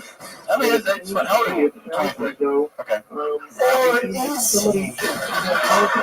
How many women have you had sex with? You really laughed at Tom when he asked you if you're virgin, even though you have the most virgin head I've ever seen before. I mean, the last time I saw you was when you switched characters with Tom Hanks in the movie Big. That's a great reference. If you're just listening to the show, I just did what we call nailed it. You look fucking wholesome. Thank you. I've had sex with 4 women. How many glasses of milk do you drink a day? 3. Right before bed. One before bed. Really? Is that No. Do you abstain from alcohol? No. Do you smoke marijuana? Yes. You do? Yes. What else do you do? Anything else fun? Do anything else? I have a girlfriend. I hang out with her a lot. How long have you been dating her? Like 2 months, you know. Do you find that the board game life is realistic? Do you? No, I do not. You are so wholesome. What, other than smoking pot and drinking, like what else is something you hear about you, like you seem like a child? I don't really know. Something extreme about you. What's the most extreme thing about you? Let me put it that way. What's the most extreme thing about me? Good luck. Yeah, that's a tough one. Job? I have a job, yeah. Uber driver. Yeah, I have a fucking job. So, that's very true, yeah. By the sounds of things, you have a very old Uber. What kind of car are you driving? Nissan Rogue. Shout out to Nissan. Big Rogue fan here. Shout out to Nissan. One very happy Asian woman in the corner. Man, anything crazy ever happen in your Uber? What's your rating? Like a solid 4.8. That's pretty high. It's not bad. Solid below 4.8. I had a guy try to... Wow, then you're so picky with your Uber X's, Brian. Wait, tell us what happened? I had a guy try to fight me once. Really? Yeah. In an Uber? Yeah. Jeez, was that going to hit you in the back of the head like McGregor Mayweather style? That was apparently a strategy. What prompted it? Well, it was like, this was like a while back before like they made you put the destination. He put in the wrong destination. And then I said it turned into final destination. The sound effects are really killing me tonight, Brian. All right. Well, Quentin, so Then what happened? He tried to fight you in what way? Like, was he like? He was like hitting the inside of my car and shit. Hitting the inside of your car? Yeah. Like, what part of the You inside? motherfucker. He was hitting like the back of the passenger seat in my windows. With his fist? Yeah, with his fist, and then like he headbutted the back of my seat. Did you go over? I dropped him off. I completed the trip. I still won the money. Wow. I don't know if I can just implicitly trust him, though. Yeah, totally. I feel like if I rode an Uber, I'd try to beat him up too. He's not a really nice guy. You've been dating this girl for 2 months. What's the craziest thing you've done to her sexually? First of all, let me say, good question, Tony. It should be cool. We had sex in my car. Yeah. Did you charge her? That's how it makes it legal. That's how we met. Yeah, that's how we met. We're gonna think about bunning off on the next one, though. No, I will not. No. Because in fact, How do you have sex in a You can totally get away with it. You can play funny. She's like, what? I fucking love bunnies. Yeah, and so I think that would bring up a lot of questions, but not that one. When you had sex in the car, Quentin, where was the car parked? In a Ralph's parking lot. What? oh, you nasty. It's just a guy named Ralph, man. And then I went in and got parking validated thereafter. They didn't even know. Wow. Jeez. That's kind of extreme. A Ralph's? Yeah, that's pretty extreme. Hey. Did you wear a condom? Yes. Was it a Ralph's bag? It was a Kroger brand condom. So Wait till you raw dog in a fresh and easy.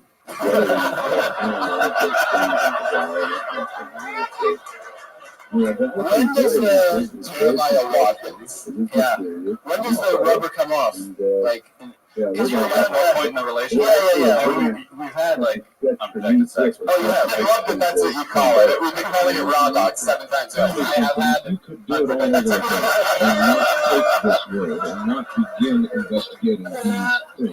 So what's that like when you have that sleep? Yeah, when you have that, what's it like for you? It's mostly Quentin.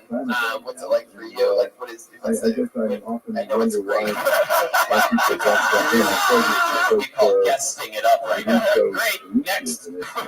Quentin, when you do the condom on the window, did you say this is where the rubber meets the road? Oh, look at the chance of starting for Joelberg. Why at Vaughn's parking lot? Were you like, John, Ralph's. It was around Ralph's. did you get like horny on the way to Ralph's? Just gonna wait 10 minutes? Well, at the time I was like in between apartments, and she lives with a bunch of people, so we didn't have anywhere else to go. Oh, you know it's bad when Aphrodite is laughing at you. All right, Quentin. Well, fuck yeah, man. There we go. Is that it? Yeah, that's it. All right, cool. There he goes, Quentin Thomas. Keep doing it. He's on Twitter, Quentin Pikes. What does that say, Quentin? Quentin Jokes. Fuck yeah. Bad handwriting on that giant 6th grader. Quentin. Well, how you doing over there, magicians? Good, follow him. Instagram as well. All right, give the address. Yeah. All right. Oh, we know this young lady. She's been on the show before. But you're going to for Jesse Johnson.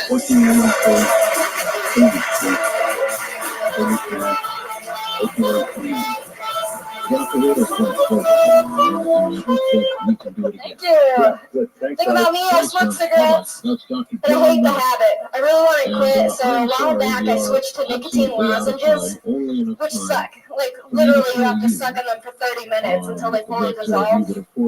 I'll tell you one thing. I like sucking on something that long ago. Maybe I get an acting job over here in Tinseltown.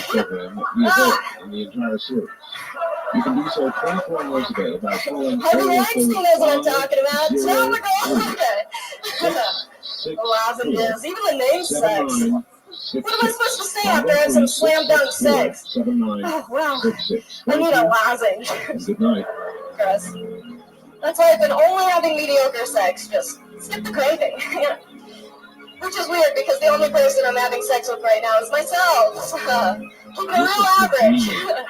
Maybe when I'm 30, I'll bust out those special moves and really lock this girl down. Easily or neatly put in a box. Does anybody here smoke? Seen at the edge of vision, awakening a part of the mind as yet not. Can I bomb the smoke? It is every bit as real as the air we breathe at very soon.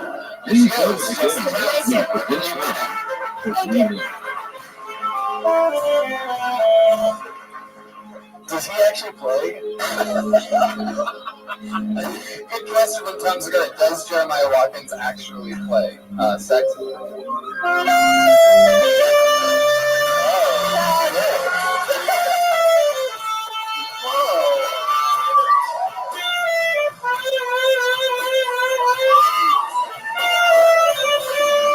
Wow, Jeremiah Watkins. Unreal. It never gets old, does it?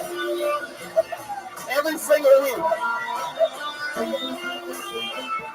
Wow, unreal. Amazing. Last time I saw somebody blow that hard on stage, her name was Bunny.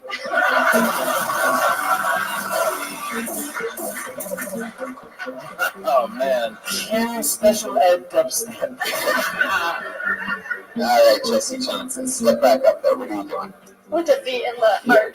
There you go. So, Jesse, how long you been doing stand-up? 5 years. All right. Where are you from? Phoenix, Arizona. And how long have you been in LA?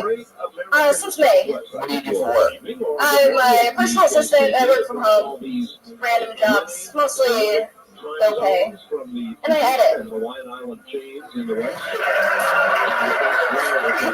That was a pretty good answer. Yeah.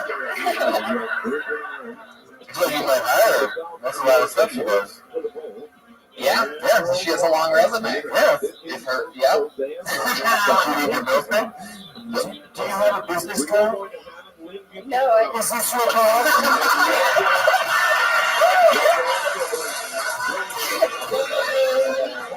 Wow.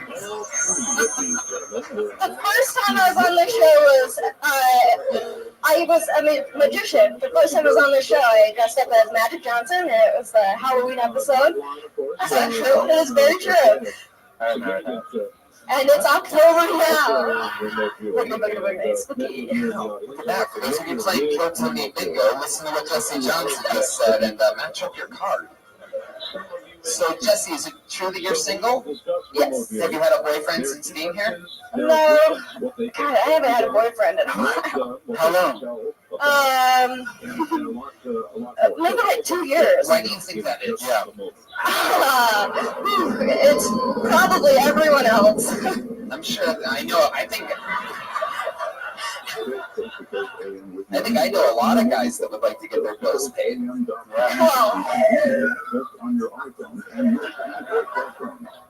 yeah, I do too. Not the first thing I look for in a man is being broke.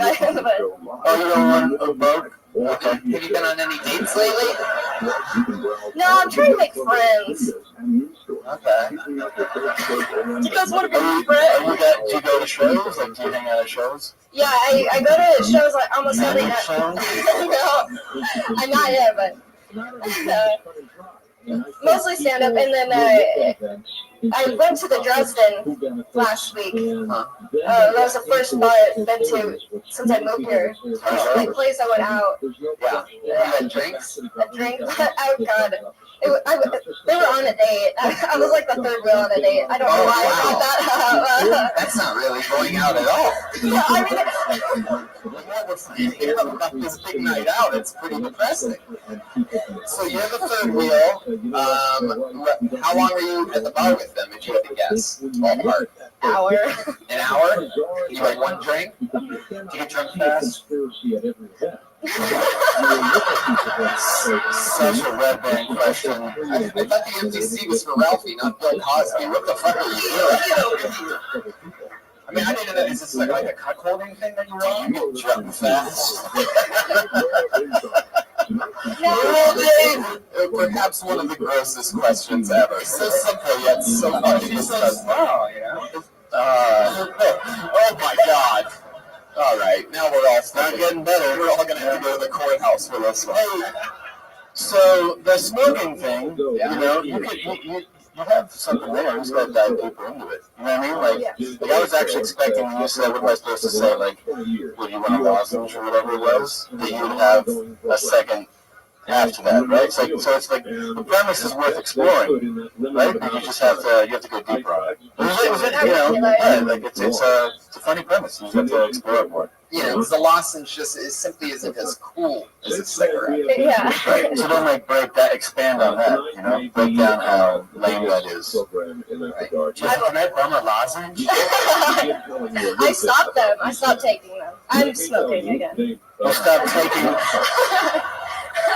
taking lozenges? Yes. Let me go back to this date. So they were at the Dresden for an hour. You're with them. You each have one drink, or were they drinking a little bit faster than you? We each had one drink, and I was watching the levels of the drink. I wasn't sure if I was trying to be like a wingman, but I also wasn't sure if I should like excuse myself. So what ended up happening? How does it all end? Where did they go? Where do you go after the drink? Well, we were hanging out smoking, and I said, well, you guys walking back, or are you taking a lift? And they're like, we're going to take a lift. And it's like, all right, see ya. And I went the wrong way. Like, oh, I got it. Did you go back to another drink? No, that would have been, I just went home.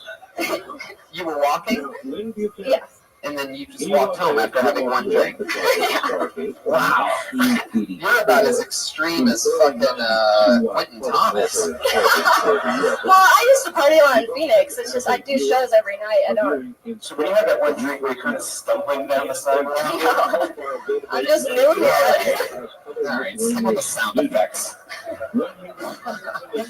Jesse, let me ask you the Quentin Thomas question, though. What is, like, the most extreme thing about you? Be honest. You're like a giggly little, you're just like a little chuckler over there, little. Yeah. Tell us some wild shit. I used to be a truther, like a 9/11 truther. No fucking way, really? Yeah, like we used to meet up every Tuesday at the Phoenix Public Library. Oh my god, that's awesome. Wow. If you don't come back and do a fucking set about that, you're really missing out on something. I've never talked about that. Really? Yeah. What do you think happened to Tower 7? Yeah, well, I don't really know. Or do. Wow, you still believe it.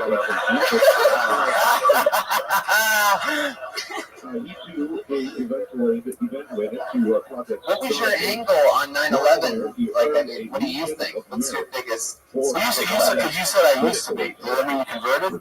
Yeah. No, he got so tired.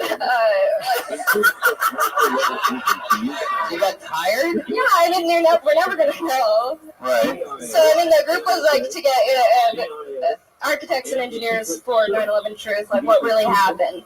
And I used to be a big conspiracy nut, and it's just like you go down the rabbit hole, and you just never, there's no answer. I think you mean the bunny hole. Yeah. Wait, how about moon landing? I would love to believe that was staged. What about flat earther? No. What's the weirdest thing that you do believe? Well, Have you seen a ghost? No, I used to believe in reptilian shapeshifters. Oh, wow. Wow. So how long have you been single for what? 2.5 years, something like that? 2.5 more. You sound like a bit of a mind freak. Interesting. Damn, Jesse, you're sort of crazy, huh? Well, Would you consider yourself crazy? We're all crazy. No, I know that, but I mean, I agree. I would love to think I'm crazy, but I honestly do You're not. socially awkward. You're socially awkward is what I'm saying, right? Yeah. All right, Jesse. Well, it was fun to have you on. She goes, Jesse Johnson, everybody. She's on Twitter at Jet Ski Johnson. Jet ski, like the thing that you ride. All one word, Jet Ski Johnson. That was fantastic, man. It's fun. I like the little creature. Yeah, she's adorable. Fun little likable. Yeah, Red Band's like, what do you roll? 110, 112? It's spinner. All right. Pulled another name out of the bucket. Put your hands together for Charlie Chase, everybody.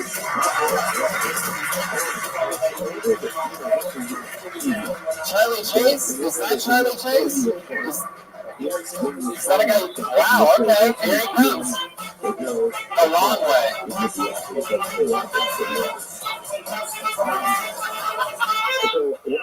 Sorry guys, it took me a minute. I had to take my jacket off this shit.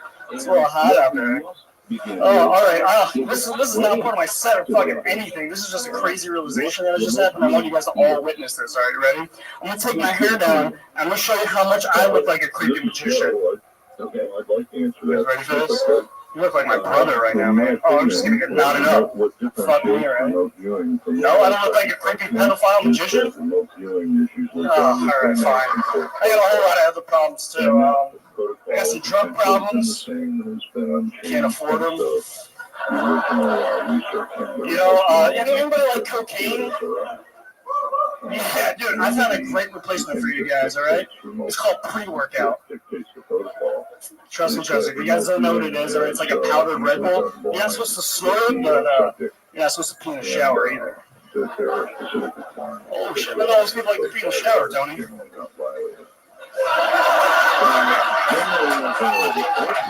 There you go, Charlie Chase. Hello, Charlie. Charlie, how are you?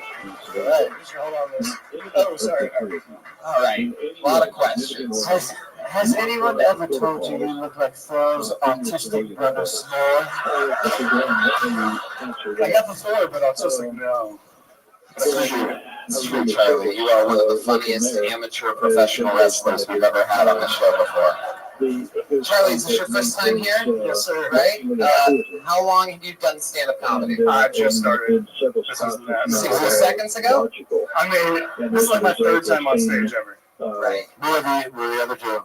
What's that? Fixing an amp for what band? This is my drum tech. I wanted to introduce you to my drum tech. Okay. When were the other two? When were they? When? Probably like a year ago. 2 years ago. I just wanted to get back into this. So you're coming back. This is your breakout party right now. Yeah, let's see what happens. Yeah, we'll see. Yeah. So much, yeah. You said you had like pedophile hair. I had that realization when you put on that wig. I was like, damn, that kind of looks like my little Charlie, let me tell you something. That's not the weirdest thing about you. Yeah. Charlie, the weirdest thing about you is that your body and arms are 3 times the size of your head. Yes. You have a tiny head. I do. Proportionate. Fuck, now that it's... you have the type of head of a guy that would never make any impact in show business whatsoever. Yes. Your head is... I've never told anybody this. We've been doing the show, 4 years and 5 months. I've never told anybody that they have a bad head for show business. But you have a bad head for show business. Maybe one of these magicians can make it bigger or something like that. Have you seen the movie Beetlejuice? Charlie, what do you do for work? What strip club do you DJ at? I teach doctors a software program. What? Yeah. What? I teach doctors a software program. You teach doctors a software program? We didn't have enough time to get into that. Wow. What kind of software do you teach these pod doctors? I put the VHS in for it, dude. The rest just sells itself, bro. I might have a tiny head, but I got a big brain, man. It's like a dinosaur, you know what they say. How long have you ran the online fan page for Cool? Wow. Oh, shit. That was magic. This is the best goddamn show in the world. It's so ridiculous that only a few 100,000 people listen to every episode. It's so dumb. Wait, so where in the South are you from? I'm not from the South. You're not from the South? Do I sound like You just picked up that awesome accent from somewhere else? I mean, I grew up in Atlanta, but I'm from all over the place. That's the South, dog. Right, that would be the state of Georgia, my man. That's where you're from. You're a big deal. You're a big deal where you're from, though, right? Aren't you one of the kings of Leon? So wait, you came up in Atlanta, but then where? Then moved back to New York. Oh, wow, there's that. All right. There's a little echo in there, Charlie.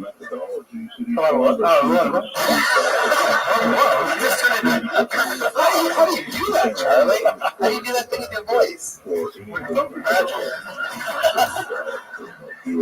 What's that wrapped around your finger? Sorry, Oh, shit. Hair tie. All right. How long have you lived in Los Angeles, Charlie? About a year. All right. We gotta get back to the show part, guys. This is where the misbehaviors have to be calmed down a little bit. So. It's funny until the interview got super annoying. So what was that answer? New York. Can you guys do the repeater thing more? Sorry, it seems to have disappeared. Whoa. Well, New York, hair ties, and then Atlanta. How long have you been doing the doctor's thing? Like 2 years. What does that software teach those chiropractors to do? What does it teach them? I mean, it's like all it's. Actually, I don't want to say this, but it's all the document information that you got to put in. So it's everything that you don't want to tell the doctor knows, so the insurance can see it pretty much. Fuck, I so regret asking more details about that. That's such a sad answer. Did you play any musical instruments or anything like that? No, that's an assumption though from the hair that I get all so What do you do that matches your look? What's something about your life? Are you a registered sex offender? I would believe that. I think I might shave it. Definitely not registered. Are you planning on staying tonight in Los Angeles? Oh, I was thinking about it. And doing stand-up? I'd like to, but I apparently have a really small head and not good for stage time. I'm learning things here tonight. Yeah. It was so funny. That's why he actually quit. It was like, tell me my head was too small. That was it. What he says now. Yeah, it is unnerving, but you can... The hair... If he does shave his head and shave his beard, he would have such a small head. I mean, that's like that is actually bigger. Yeah, it really is. It's like when you shave your dog. That's a really good point. Yeah, everybody knows when you shave around your penis, it gets smaller. What? That doesn't make any sense. Right, because I have a very small hair. What? All right. So wait, should he shave or not? That's right. Charlie, how long have you had that hair for? This is probably 3 years. Does it get you laid a lot?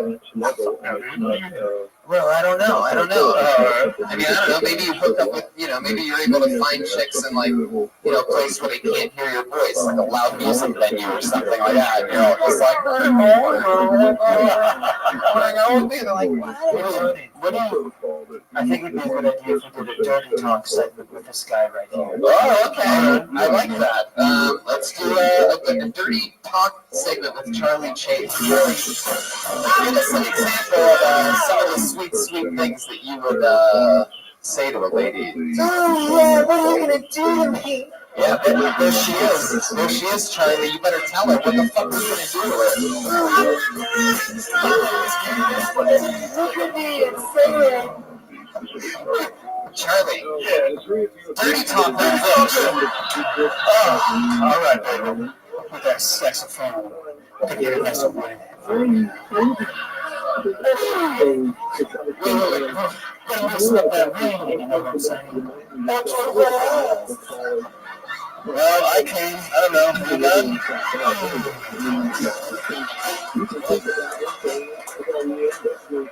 I don't know what you said, Charlie. I couldn't quite. It sounded like dirty talk, like through a wall or something like that. I'm gonna make you so red. Wait, let's sort of like this, Charlie. Let's play it that way. You be the girl, and Jeremiah will be Charlie. Yeah. Come on, say something like a girl, Charlie. You dirty whore. Hey, Jeremiah. I've been waiting for you. No, it's call him Charlie. Call him Charlie. Beat you. All right. I knew that. Hey, Charlie. Hey, can you give me like finger bars here or something?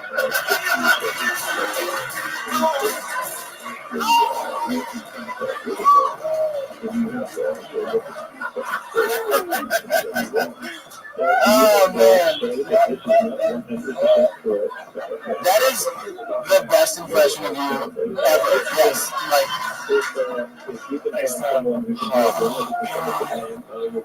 Oh my God! I hope Jeremiah Watkins on anything in the world. That was so great. Wow. I think Jeremiah really likes you. I think he might want a David Copperfield. You know what I'm saying? All right, Charlie. It was nice to meet you, man. Thank you very much. Yeah, keep doing stand-up, grow a bigger head, keep doing it. Yeah, get a bigger head, dude. Work out your fucking head muscles. Yeah, thank you guys. Get that head to the gym, dude. He needs some HGH. And we didn't even mention the fact that he came up here, first ever person in Kill Tony history to try to video record his set. Yeah. While standing in front of 2 live streaming cameras and a virtual reality 360 camera right here in front of him. Yeah. But he wanted to make sure he got it on his phone, guys. Send us your set later, by the way. Yeah, don't forget to send us your sets, everybody. You video record them and we'll put them up. You guys having fun out there? Yeah. It's waiting every time they think it's gonna. Holy fucking shit. When I see this black, thick Sharpie marker, it always and only means one thing. Because this young lady always signs up in black, thick Sharpie marker. Because she is the queen. And it says on her Twitter handle, there's no Twitter handle there, it says, my 62nd birthday. Put your hands together for Kill Tony legend, Aphrodite, ladies and gentlemen. One of our favorite comedians on the show.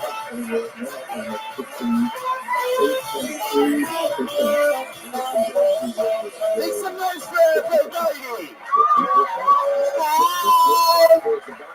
It's my birthday and I'm ready to act a motherfucking fool, okay? I want to talk about dick tonight. I want to talk about dick. And I want to definitely talk to you crazy ass women in the audience. You cannot, this is a PCA announcement, okay? You cannot control dick, ladies, okay? Am I right, fellas? You cannot control a dick. A dick doesn't give a fuck about your religion. A dick doesn't give a fuck about your mom and what the fuck she's talking about, okay? A dick doesn't give a fuck about your fucking career, what time you're supposed to be at your fucking job. A dick doesn't give a fuck about any of that, okay? I guarantee you, if somebody reach over right now and touch a guy's dick in here, the guy is not gonna move, okay? Am I right, guys? The dick rules, okay, ladies? Understand, a man is not gonna wait a year for you playing a motherfucking wedding, and his dick is not gonna move. The dick can't even keep still 20 seconds, ladies. Not even 20 seconds, okay? Remember that. Fuck yeah, that's a right go. Wow. Aren't you the sweetest fucking thing in the world? Yeah. Happy birthday. Happy birthday! Happy birthday, Thank you. It's really your birthday. Yes, tomorrow, October 10th. That's why I'm here tonight. I wanted to be here with all of you. I love you. I love you, Tony. I love the band. You guys have really made my life. We love you so much, Aphrodite. Is it really your 62nd? Yes. I was really 10, 10, 19, fucking 55. Wow. Before they had lip syncing and shit, you know, that motherfucking lip syncing, they would kill you in the hood. You better not lip sync a motherfucking thing, okay? White people don't play that shit. You can do that with white people. They fuck around with lip sync with black people. They will fuck you up. For real. For real, I'm serious. I know it was black. I believe that. Yeah. Wait, where are you from? St. Louis, Missouri. All right. Or the capital. Black person get killed every damn second in St. Louis, okay? Wow. Okay, I feel right. Unless you got a big ass. You know what? A dick doesn't give a fuck who gets killed. That's right. A dick will fuck at a funeral, okay? Yep. That's right. A dick will fuck at a funeral. Yeah, we call that funeral sex, you know. Aphrodite, over here, listen to me. First of all, I want to tell you, I want to ask you a question. What are you going to do for your birthday? Anything special? Well, I'm having a little get together at my house, and you guys are all invited. Oh, wow, look at that. There we go. You got to bring weed, though. Don't fuck around, show without no weed. You motherfuckers that come to parties with no weed. I'm talking to you motherfuckers, okay? All right, pretty sure Aphrodite wants some weed for her birthday. That's right. Top shelf motherfuckers. Indica, sativa. These are your friends that are invited. Yeah. I'll be choking as soon as I leave out this motherfucker. Wow, how much pot do you smoke a day? Not a lot until I get rich. Of course, we're in the process. Yeah, rich all motherfucking day. How much are you smuggling in your ass right now? I got a pound of grass in my ass. It really is. There's really, I talk about it every goddamn time you're on this stage, but Aphrodite, I'm going to say it again, there is nothing like your ass. I'm so glad that we are finally streaming in VR 360 because Get up in that camera. I think now people will finally truly fathom it. That angle with that fucking thing. Can I see my whole ass on the show? Yeah, get up in there. I think they can see your frames. I think they can see your whole ass. It's VR fucking 760 right now. I gotta give thanks to my grandmother. She's gone. My father's mother. She gave me this incredible. Everybody grab my ass. Okay. That's true. And I got my ass passed away. Yeah, my grandmother's gone. She lived to be 96 years old. Wow. Yeah. Just people grab your ass a lot. All the time, ever since I can remember. I think I first got my ass grabbed in the motherfucking Woolworth store in St. Louis when I was about 16 years old. Really? Yeah. When was the last time someone just... Well, I'm serious. I told this on the show already. Tony, this happened since I saw you last time. I got my titty grabbed by a guy, a little boy on the bus. I had to check his ass.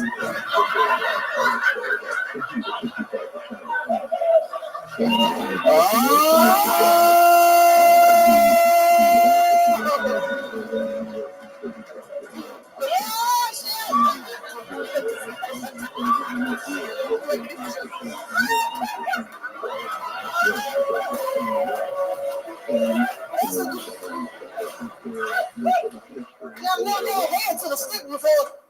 Jeremiah with the magic stick. Amazing. That was a big test. Wow. Jeremiah's getting married next month, and I'm pretty sure that's the closest thing to the last thing.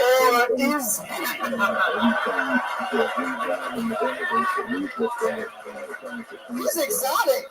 We kissed with donut before, on the show. We kissed with donut. I remember that. Oh, yeah, that's true. That was exotic. You just called him exotic. Yeah. Look at him for a second. Aphrodite, and tell me. Well, you need a tail. Aphrodite, hold on, just listen, okay? I need you to listen. I want you to look at Jeremiah, and I want you to tell me what you would do to him if he was handcuffed to your bed. I would take his wallet first, because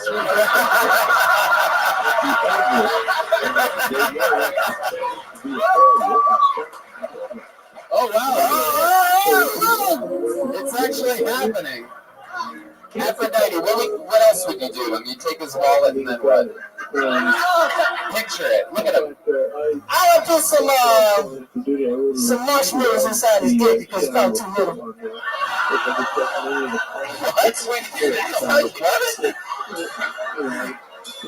Oh, sis, don't use it to that plantation thing. You know what I'm saying?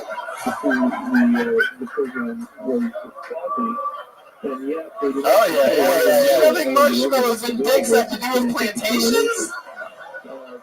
You shove marshmallows and dicks? Is that how your ass got so big? I got lucky 2 months ago. The church guy came over and fucked lucky arms. The church guy fucking shit out of you? Oh, man. From head to toe. He fucked your toes? Oh, hell yeah. He fucks everything. He fucks the furniture. He fucks How bad did they cut up his teeth? He fucks the furniture? Yeah. Is this a dog? He's a bad brother. Where'd you meet this guy? I met him in 2011. I actually didn't have a place at the time, and I was at this internet place, and he walks in. You were at the internet cafe? Yeah, I'm not sure, man. Okay. And I don't know that one specifically. Yeah, you know I saw you, man. But anyway, he's a big muscle guy. He looks like fucking Black King Kong. I was like, Aphrodite, that's his name, right, Mr. Muscle? Yeah. Wait, so you guys start talking at the cafe? King Kong at a dinner cafe on Wilshire? Yeah. I wouldn't talk to him at first because I knew his dick was bigger than his muscles. I'm like, oh, hell no. Hell no. You knew he already had those three marshmallows in that dick. Yeah. I can spot a man with a big dick. Okay? You can? Yeah. I'm like fucking Ray. All right, what do you think? How would you... If if you had to rank the dick sizes of everybody on this stage from biggest to smallest. Okay. All right, let's start with the biggest. Okay. Who do you think is the biggest? Joel, sit down. You're not allowed to play Sit your ass down, boy. Now I'm gonna take a wild guess because nobody would probably believe it, but I'm gonna guess Tony has the biggest dick. That's what I would definitely believe you. Yeah, I think you're 100% right. I'm excited to really hear who comes in second and third. And well, seems like you got a little black in him, so I'm gonna have to go to Ray-Ban. Yeah. That's number 2? Yeah, I'd probably go with that too. Yeah. Probably this dude here right here, he look like he got a little something going on. Well, son, let's see, I'm over. How about the band? How do you rank the band dick sizes? Oh, shit. John Vegas got the biggest dick. This guy over here? Yeah, and then Joe, and then, oh, God. That's Home Alone right there. That's motherfucking Home Alone right there. But you probably figure he might eat pussy better than all of them, I bet. Well, it's probably not the first time you get your pussy eaten by a guy that broke out of handcuffs. You know, I mean, there you go. See, I would kneel, but, you know, I'll probably never get back down. Wait, can we go back to the internet fucking story? Neil. You know, you got Neil. Go like an NFL linebacker? Them motherfuckers are sexy down there. Shit. I want to fuck them all the football players with brothers. Oh, God, I know they got tremendous dicks in the football team. Oh, my God, that's Aphrodite. Now, I'm serious. Shit, I want to fuck a football player. Wait, do you prefer football? Fuck yeah. They would enjoy football or basketball. They know how to handle some. Would you prefer a football or basketball player? I gotta go with football because they got them tight asses. The football players got them the brothers got the tightest, delicious asses. Okay. Would you like to put it in your end zone? They can put it anywhere they want to put it. All right. Is there anything else you want to say or do before we let you go? Before you get to go enjoy your 62nd birthday?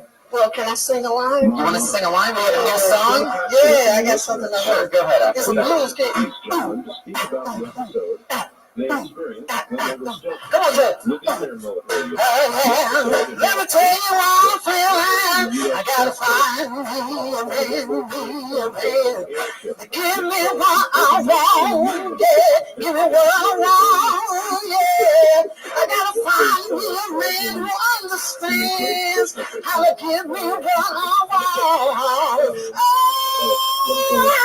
give me what I want. You better give me what I want. Give me what I want. Happy birthday. Happy birthday, Aphrodite. 62 years old, ladies and gentlemen. I hope I have a spirit like that when I'm 62. I also hope I have an ass like that when I'm 62. Yeah. Fuck yeah, you're the best. One more time for the great Aphrodite. Oh shit. So, have you guys ever measured dicks? You read that? Have you measured dicks? Yeah. Now we have. Was Aphrodite right? Was it one? She's probably about right. You've seen his dick, right? Yeah, I know I haven't. I mean, you guys have been hanging out for years. For quite a second, you've seen police sketches of it, though. Right, do you show your dick to everybody? I haven't seen anyone that done you longer. I'm not really, like, if you guys are close friends, like, you don't, I'm not really, put her on his shoulder. You see my balls the other day, but that's about it. I didn't even really see them when you did that. I wasn't really looking, I was just hoping that you had your balls out. Ryan put his balls on a guy on stage the other night, it was amazing. It was on the Legion of Skanks podcast, you should check that out. I heard the live show out of the Comedy Store. You got head control after Aphrodite needs some bun control. Yeah. Back to the fucking bucket we go. Alright. How about Chris Hurst?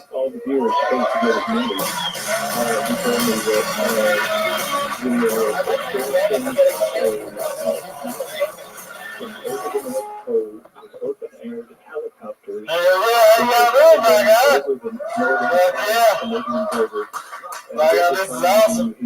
Fucking high right now. Shit. I like drugs. I tell most of you motherfuckers I like drugs. Seems like we just had to cast a full house up there a little ago. You see that shit? Look bad. Y'all look bad. All right. Cocaine's good. Can afford it. Economy's too bad. You know how bad the economy is, sir? We'll see. How bad is it?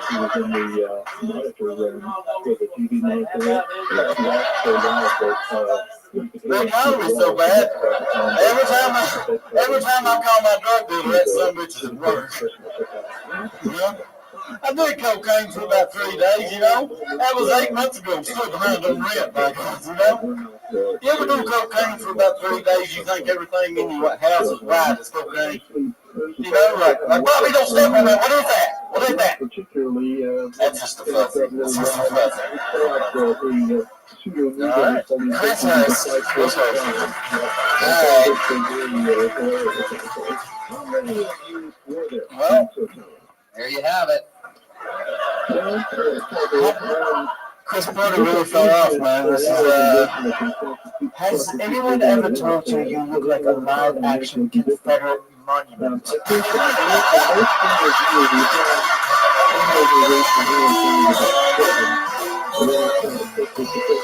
How Saturday Night Live has the balls to keep making cast members while Jeremiah does this every week. It's just that discrepancy in the features. That's the first time I've heard that one before. Of course, yeah, of course. We probably don't hang out with that many top level comedians, right? Or listen, you know? Where are you from? I'm originally from Eastern Kentucky. Eastern Kentucky. Yeah. Man, that front tooth is gone as fuck, isn't it? It's out of there. You know. How did it go? I got robbed one night. You got robbed from your tooth? I'm gonna let you fucking string around this doorknob. You stay right there. I got hit. Put your fucking wallet away, bitch. I want that too. Maybe I got knocked out. Then I was going to replace it, but my buddy says I look funnier on stage. Nah. Your friends are fucking assholes. So I need to get it fixed, right? Yeah. Was the same guy that took your tooth? No. How long ago did it go? How long ago did it get taken? It's been about a year or two. A year or two? Give or take. I was 4. It was a lady named the Tooth Fairy. Is your birth mother a can of tobacco dip? Oh, shit. No.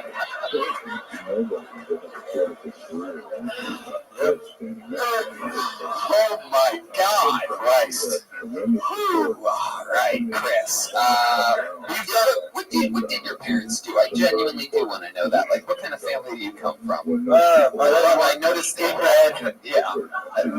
I love that you almost started to smile when I asked you that question. I could tell there's something brewing here. No, like my dad, he worked in the coal mines, and then he got hurt. And then he got on the plate, like he got checked. Then my mom used to stay on mother. He's on disability? He's on disability. Yeah. Okay. Then he got on, like, drugs and stuff. What's your favorite kind of sandwich? Turkey, ham, or egg off. What's that? In bread would be his favorite type of sandwich. Got the good Kentucky joke at school, and I like them. Yeah, it's not really Kentucky, it's mostly you. Yeah. What about the choo-choo hat? You got your little choo-choo train? Yeah. I lost choo-choo! Like, What? Do you like that sound effect you have?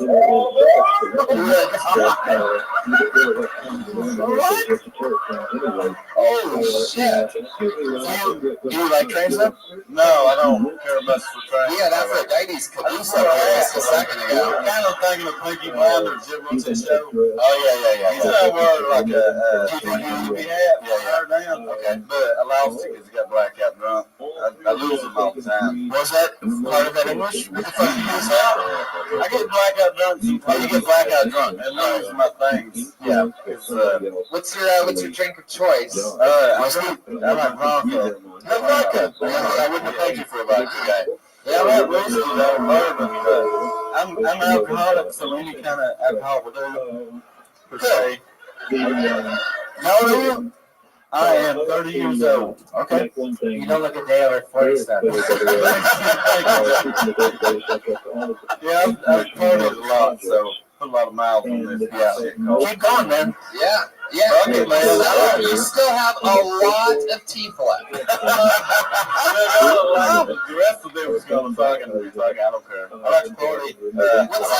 What's like the craziest night that you've had? What is like we were burning crosses and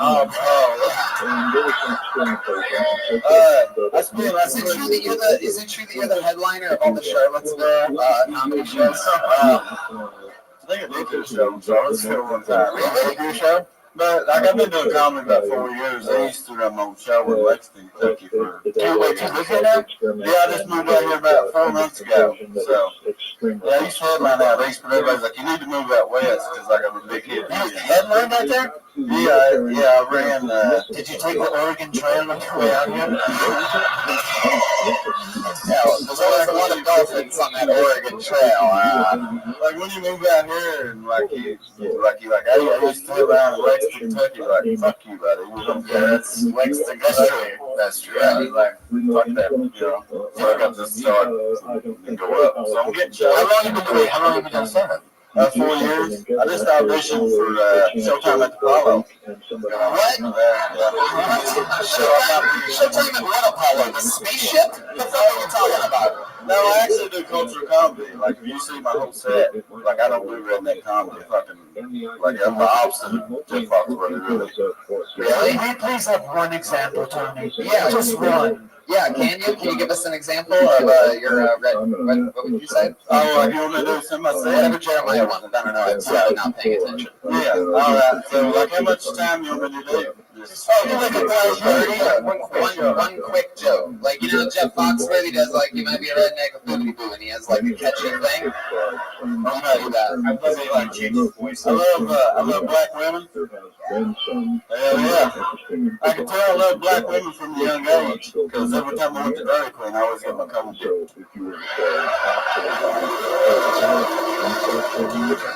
And Daddy got mad, and he was like, that coat's supposed to be white, boy. Well, here we don't dip our toes. Get your fucking ass in the car.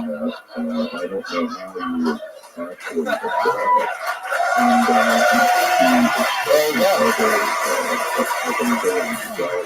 That joke just reminded me of one of my favorite nicknames for Aphrodite, Dairy Queen Latifah.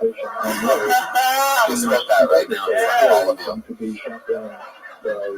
Can you imagine her ass and his tooth together? That is a match made in a DMV waiting room, if I've ever seen it before. Do you use that tooth for any of these special tricks, like when you're going down on a lady or anything? Like, can you whistle through it without facing us while doing it? Can you whistle through it? I can't whistle, but like where I'm missing my tooth now, every now and then when I talk, I get a whistle. Wait, you just said when you're missing your tooth. You're always missing your tooth. Like, is this the thing where sometimes you're like so deep you're like remembering it? You know what I mean? Sometimes I'm missing my tooth. Yeah, that's some wild shit. It's offsetting. Yeah, I'm sorry. Like the whole time I'm up here, I've been up here twice, and literally the whole 14 minutes I've been up here. It's been up to Tom, I know you and Christina tried on those dentures you can get at CVS. Oh, the Perfect Smile. Yeah, it's like $12.99 or something. If you get the Perfect Smile, it goes over your tooth. And my lips used to be this shit out. No one will care. No one. People want to see it over that. Everyone does. Yeah, get it. Or at least like anything, like a piece of tape or something like that. Like really anything would be better than what you have. That black mass. Yeah, I have some orbits if you want one. So maybe this is really a good confidence. You're really on your shit as fuck, man. I love you. Really? Shit, no, fucking poop. What's up with your laugh? No. God damn it. Get up front, too. Could be worse. You could have a tiny head, too. Could be hard ones. Could look like Danny Tanner. No fucking humor, right? I don't know what that means. Oh, I think that guy didn't hear me. I think I heard him. Somebody said, oh. This fucking crowd, the old crowd again. All right, Chris. All right. What's what's your living situation? Well, they all live with a Hispanic family in East LA. Oh, Joel, that's so nice of you. We're here, Claire. I ain't visited every minute, bro. How many people are living in this house with you? Is it a house, apartment? 13 people. Apartment, house, bedroom? It's a big house. It's a nice house. Yeah? Tom, Nice. what do you think of this? 13 people in him. Well, see, my buddy, he seen me do a show with Lexington. He kept on telling me move out. I need to move out to LA. And like he walked into, I was working this shitty like restaurant in Lexington. And he's like, "Dude, you need to move to LA. Like you can move to with my father and like in this big house stuff." So finally one day, Wow, what is this story? I mean, what happened there? I just said, "Fuck it, move to LA to this, So you live in East LA? You live in East LA? Yeah, buddy, we're in East LA. Do you think those 13 Mexicans moved you into their house just so that they'd have somebody to clean up after? There he goes, Chris Hurst, ladies. All right, good job, man. On Twitter, Chris Hurst, funny. Funny. We have a regular on this show, Tom. Fuck yeah, man. We have a regular on this show. You know that? There's a young lady that is 22 years old. She just turned 22. She's been a regular on this show for 23? Yeah. She's 22. Yeah, there you go. Thanks for the always good correction, Brian. Every single week she does a brand new minute every single week for the last like 2 years. She's a goddamn phenom. We know her, we love her, it's the best. It's Ali Makovsky, everybody.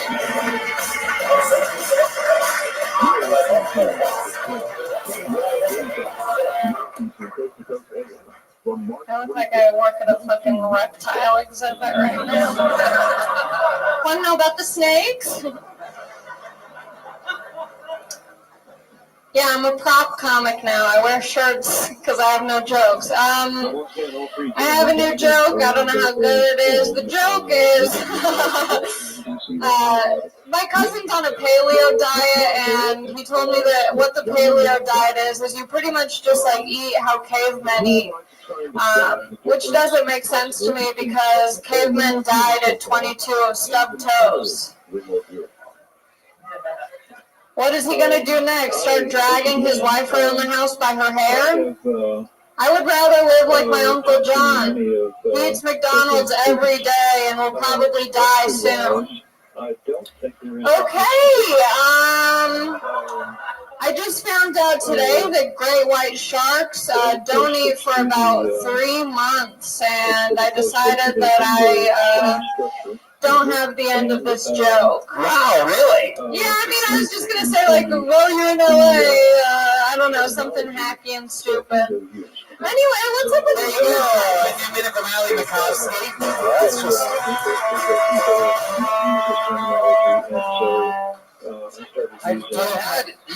Yes, Joel. I was going to say Siegfried. I'm really sorry for what happened to Roy when you got Allie, I don't know what happened there. You had everything, and then you shit on your own self by saying, I don't know if this is a joke. I don't know if it's going to be... Anybody could say that before a joke. You really sort of showed weakness there going into the paleo thing. Yeah, sure. Smelled it out. Yeah. You know, you did that. I mean, in the moment, I was like, let's be transparent up here. And then as soon as I did it, I was like, this is a disaster. No one likes me anymore. But you live and you learn, you know? I got next week. Paleo. What do they really eat with paleo? It's like just... It's just stuff that you would eat if you're a caveman, like stuff that you can gather, like natural things. I was on a paleo diet for like 10 years. I took Flintstones chewables. Thank you. Well, how's life been going? You perform every single week on this show. Hey, that was a good minute. There's probably some more stuff you can get to. But how's life? What's going on? Life was good. I met a cluster of Englishmen on the street, and they invited me back to their Airbnb. Whoa. So I went.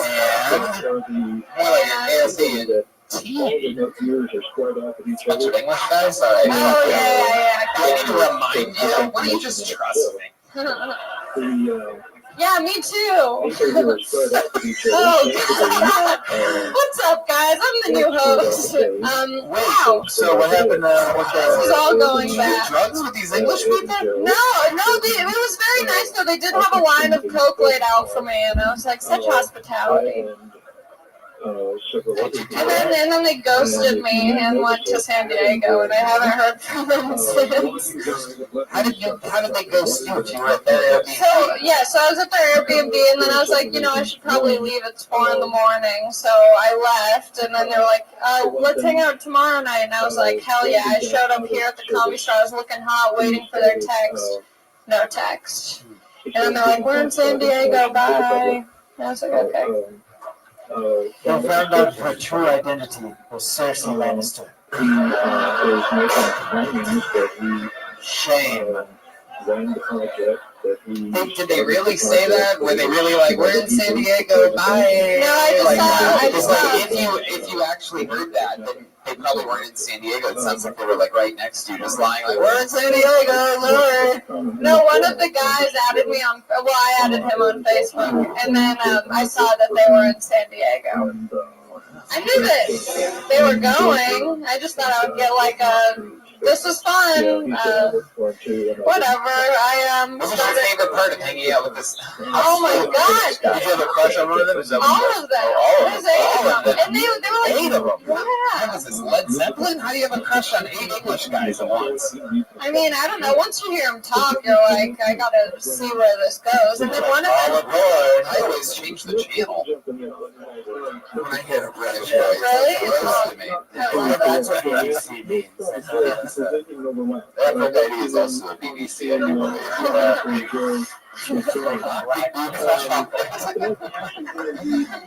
Alright, big British. Alright, Allie, anything else in life happening? No, I mean, I started a job. Ooh, what's that? Well, I actually saw Tom there, but he wasn't doing, I didn't know what he was doing there. I started PAing on Jim Jeffries. Oh. I saw you in the building. Yeah. And then me and all the PAs were like, what's Tom Segura doing there? He's such a good comic. And I was like, I can't wait to bomb in front of him on Monday. So cool that you got a job PAing on a central show. It's awesome. Last week was my first week there, and it was really cool. Oh, ICP was there. Oh, wow. Insane Clown Pop. They gave you the look of all their fans. Yeah, I was excited. Anyway, so that's my job, kind of, for now. And how'd you get that gig? My friend works there, and he brought me on. I worked with him at a different job as well. That's amazing. Sorry this isn't funny, guys, Wow. You've been like, damn, those are British guys. They're not very confident, huh? They really do. How do you let a bunch of British guys fuck up your confidence? You're normally a rock star. I know. So the one that I was like, I gave this one guy a ride home off the street. On the right side of the... It was outside of this club, and he was like, how do I get a cab? And I was like, we don't do those over here. Maybe if you just go in the middle of the street and pray, one will come. And then I was like, you know what? I can give you a ride. You're hot and British. And you said that? I mean, no. Okay. With my eyes and my Subaru Outback, we got the job done. I take him to his Airbnb. He's like, do you want to come in? And I was like, of course. So I go in, and then he's like, I have a fiance. After you give him a ride in your Super, it's so nice of him to offer, you, an innocent lesbian into his house. Yeah, so then he had a That's fiance. why they're not fucking you. You know that, right? If they knew that you have a Subaru and that haircut, they think you're a lesbian. Simple math.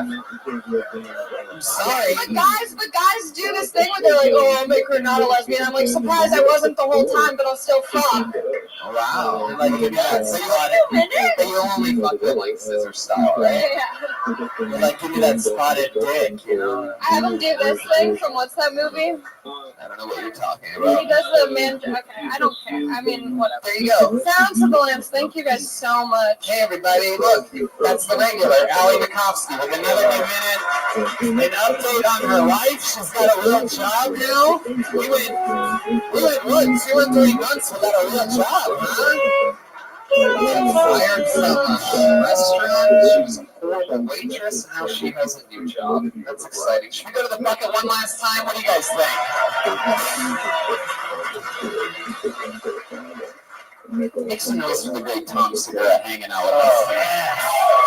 Lighter cheaper. Lights. All right, this is interesting. Perfect handwriting, pink pen. New name, I do believe. Put your hands together for Mina Q. Mina Q.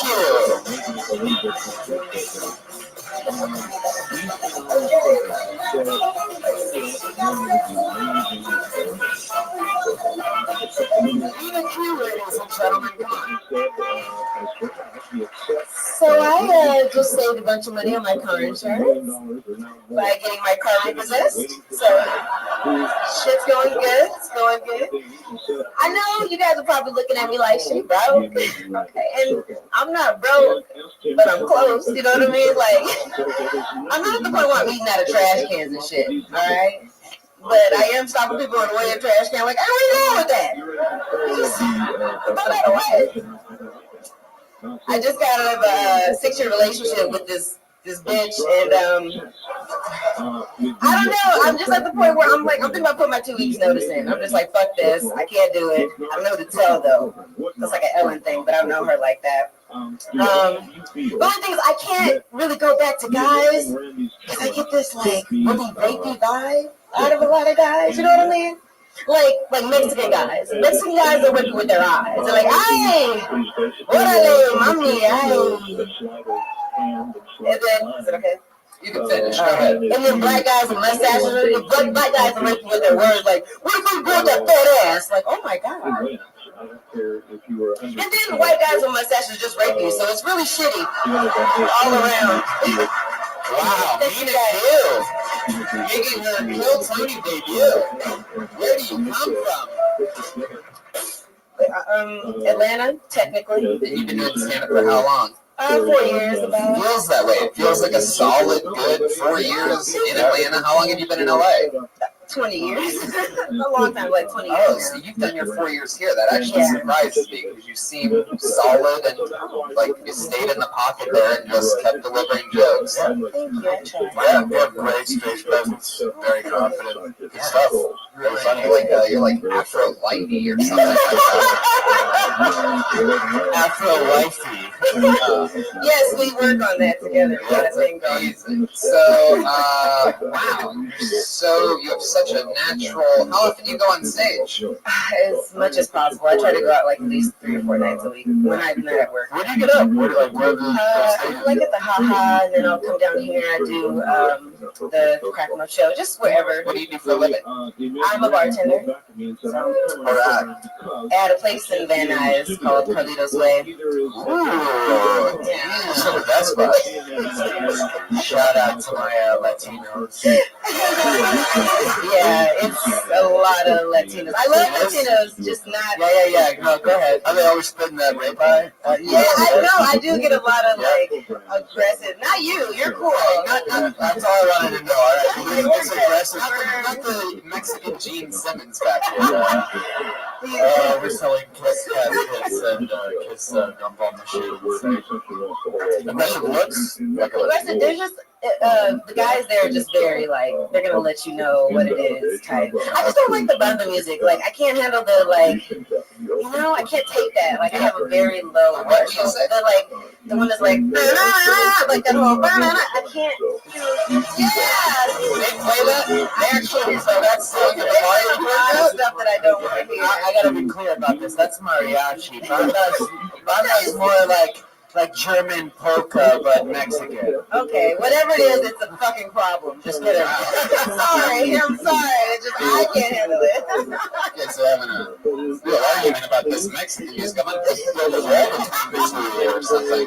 No, we're good. Make sure it's clear. Nina, is it true that you just got out of a relationship with a bitch? What does that mean? Is that a woman or It was a woman. Yeah? How long were you with her? We were together for 6 years. It's a long time. Yeah. How recent was the breakup? 4.5 months around there. Will you tell us what went wrong or what happened? The truth always goes on this show. Let me just tell you that before. The truth is, she was beautiful. Yeah. She was young. Yeah. She had a right hook like Mayweather. It was a lot to take in. She was very physical. Really? Fisting or? No.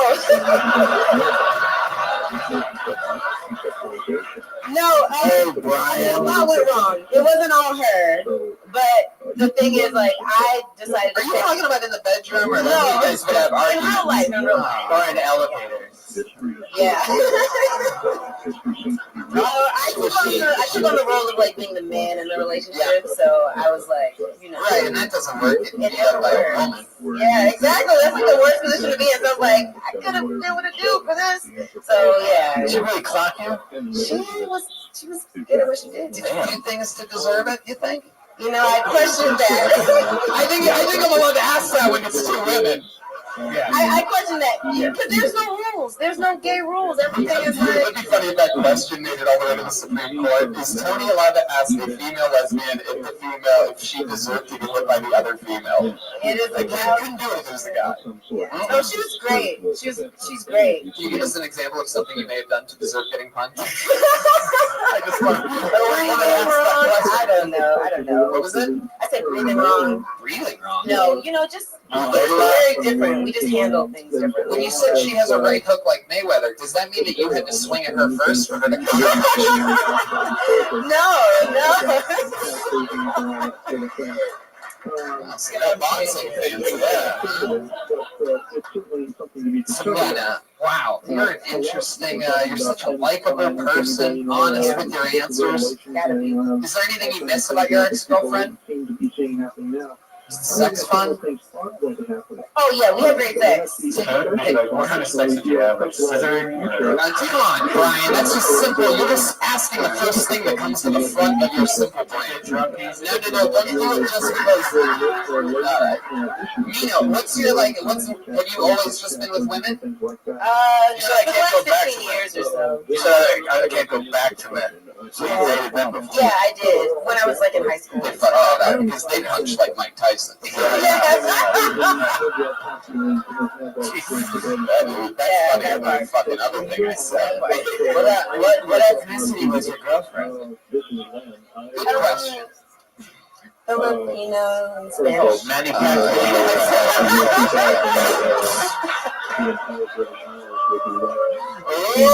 The jailbird from the south end. I think that's what they said about the jailbird from the south end of the main. I have said too much here. I might have said too much. No, she's great. We're just different. Yeah, your young Filipino ex-girlfriend doesn't listen to this podcast. She's gonna hear this one. I have a feeling she might. Nina, what else do you like to do for fun when you're not bartending or doing stand-up? Like, what's like a day? What's your daytime activities like? Daytime. It's really, I'm like a regular chick. I go to the gym, I go to work, I do stand-up. That's like my rotation. Little boxing. I don't, but I should be. I should have did that before. I wasn't thinking. Go ahead. Oh, sorry.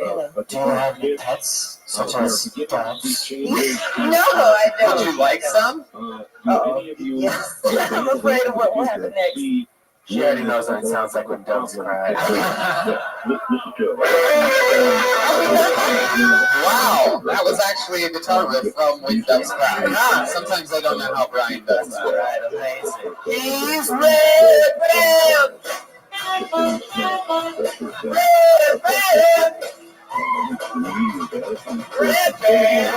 This time. All right.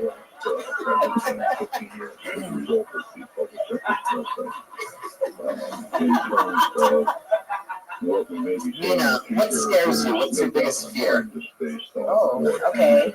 Your ex.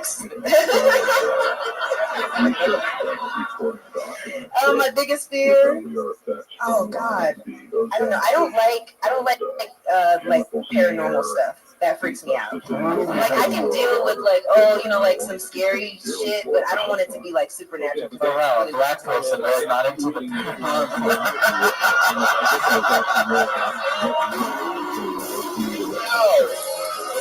Naughty boy tonight. Do you freak out at magic tricks and shit too? No, like oh shit! Like you devil, you demon motherfucker. paranormal. Jeremiah, what do you got for us? Oh God. You guys gonna make it rain or something? She flinched. There she goes, ladies and gentlemen. Mina Q, the debut of Mina Q. And that was yet another episode of the #1 live podcast in the world. Kill Tony with our guest, Tom Segura, ladies and gentlemen. Thanks, man. What do you got coming up that you want to let people know about? The hundreds of thousands. Let's see. I'll be in Ann Arbor and Northfield, Ohio, and then I'm going to New York. Yep. Hawaii. They're all at TomSegura.com. Go to Hawaii. You should go to Hawaii. Fucking TomSegura.com, right? Yeah. Listen to Your Mom's House podcast with the great Christina Krasinski, who has a brand new Netflix special coming out tomorrow. Big part of our big family. Good Mommy Jeans with the Netflix regime. I love it. The great and powerful Jeremiah Watkins, ladies and gentlemen. Look at him over there. The feature, the article, the monster himself. Jeremiah, go ahead. Follow me on social media at Jeremiah Stand Up. And also, I'll be in New York City for the New York Comedy Festival with Stand Up on the Spot on November 7th. And The Wave from Comedy Central will be headlining the La Jolla Comedy Store on November 30th. I love that. That worked out, huh? That makes me very happy. Patty Reagan has the only comedy albums that I ever listened to, ever. Those are all available streaming everywhere and on iTunes and everything. Pat Reagan, what else? Check out the movie Miller's Crossing. There you go. He's plugging Miller's Crossing. Perhaps a new advertising deal we got through the good people at Miller's Crossing. Joel Jimenez. Joel. I'm mostly sorry watching Ethan for you. I worked in the art department for this last year. Check it out. Make some noise for Joelberg. Slinging heat back there. Patty Reagan, Jeremiah Watkins. I'm going to Australia, and so many other fun places. All those dates just went up today at TonyHinchcliffe.com. Melbourne, Sydney, Brisbane, and Adelaide. I sold out 10 shows last November, last time I was in Australia. I only have a month to do it, so you fuckers that are listening, you have to go now and buy tickets right now. Don't get stoned and forget. TonyHinchcliffe.com for those tickets. And what else, Brian? Nothing else. Make some noise for the great Brian Red Band. Yeah. Josh Martin, the 360 team over here. Thank you so much, live audience. Have a great night. Bye. Good night.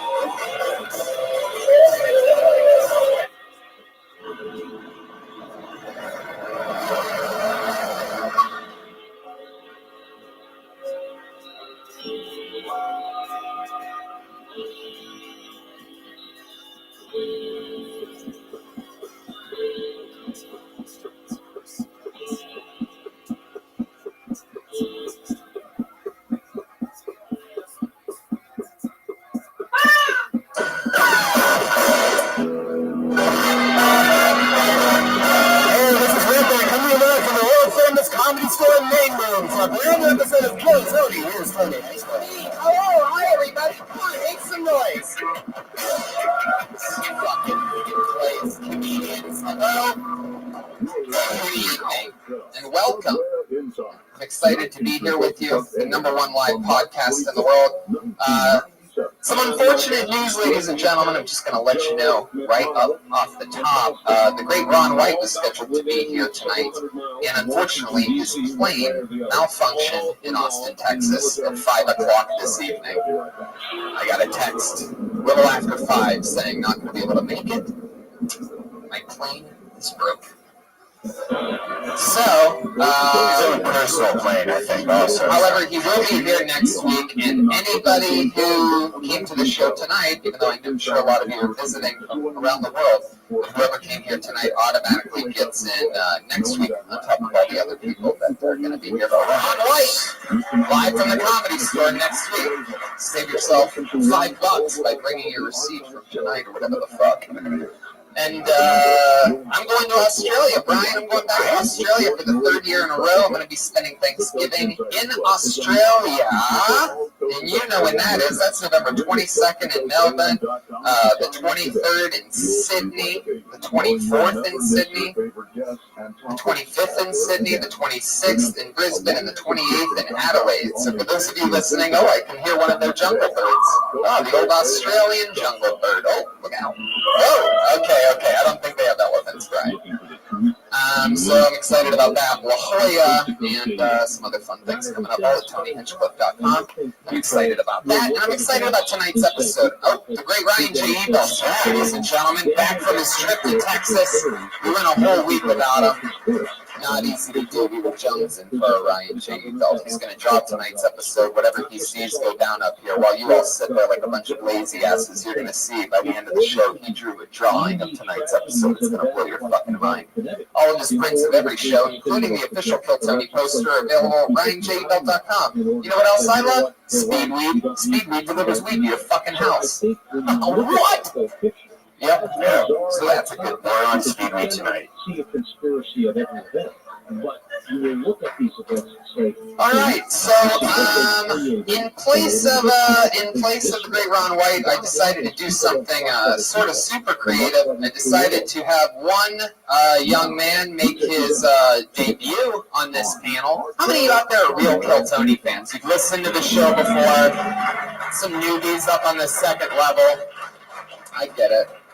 Well, one of the cast members of this show who's never actually sat in on the show, we've had Jeremiah and Pat as guest panelists one night while this man played his instrument. This guy joined the show a year and a half ago. He blew our minds every single night, killing it. And our other friend, Starved Jackass. Put your hands together for tonight's guest. It's Joel Jimenez, and Reman!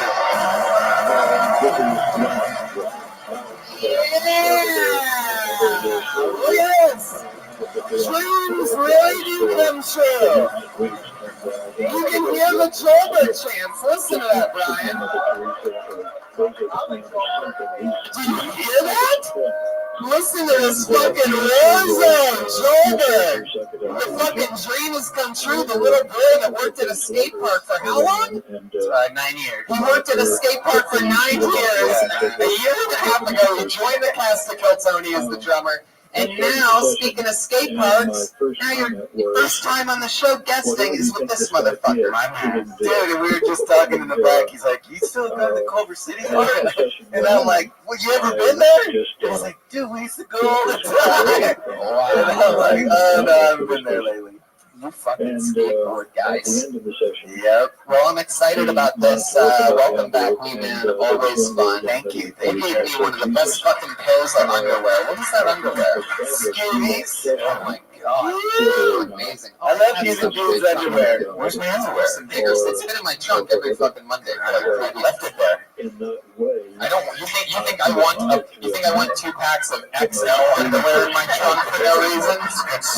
Every time I open my trunk, I'm like, why the fuck haven't I given that to him yet? I also have a fun. This is what happens on Mondays. We have so much fun after the show. I also have your what's his name? The country music star. Oh yeah, yes. Will Walker Jr. Will Walker Jr. I've had a vinyl album with your. It's in your made out to Red Band. If it's in your car, it's melted. It's out for 3 months in the heat. 3 months. I'm sure that's not good. If you ever wanted to listen to it, it's gonna be fucked up. And we're also gonna do something special with the band tonight, guys. You must be wondering who's gonna fill in for Joelberg. In a very, very exciting revelation, we have a super band here tonight. Not only do we have the Kill Tony band, we have the Kill Tony band plus. Put your hands together for them. It's the greatest fucking band in the land, the greatest band in all of comedy. It's the Kill Tony band. Pat Reagan, Jeremiah Watkins, Tal Wilkenfeld, and Chris, the bass player, on drums. Yes, that's Tal Wilkenfeld, ladies and gentlemen. Bass player for The Who, Jeff Beck. Real musician. Oh, jeez. And also, it appears to the cats. Damn cats. Oh my god. Tal is also a cat. And Jeremiah is a cat. I cannot believe you guys are going to be fucking cats tonight. If you don't know, every week the band comes out as different characters, and they try to commit to those characters and make jokes out of those characters as the show goes on. They are just wild black cats. They are really crazy about yarn. I've never even seen, obviously they've never seen how a cat actually plays before. Ever. These are two non-cat owners doing their weirdest panicky cat impression. Like a cat has to unravel the ball of yarn to put some kind of fire out or something. Like there you have two black cats. Two black cats. Well, there they go. Put your hands up for the band. There they are. Is that where you're going to sit, Paul? You don't want to be up front with those guys? I think there's a third stool up there for you. Paul Wilkenfeld, ladies and gentlemen, doing her West Coast California tour. Some really awesome venues the whole month of November. She's at the Troubadour here in Hollywood, November 30th, Solana Beach, Sacramento, Mill Valley, Santa Barbara, Hermosa. Amazing tour. Put your hands together for Paul Wilkenfeld, ladies and gentlemen. Pat and Jeremiah, you're a couple of fucking cats. How you feeling over there? I want to go in outside. Outside. I'm on my ninth life. I'm a stray cat. Oh my god. It's a crazy fucking cat. I've never let him inside before. I'm a house cat, if you haven't guessed, Tony. Oh, you're so prissy, and then you have that fucking in-heat fucking dirty bitch of a cat next to you. I'm a house once. Fuck yeah. Hey Tony, I made a new drum kit for the show. Can I? It's weird that the night I bring the new drum set, I'm not on the drum set. But. Wow, Joel brought a new bass drum. I see, and by the looks of things, it looks like it is a trash bag. It's a trash bag bass kit.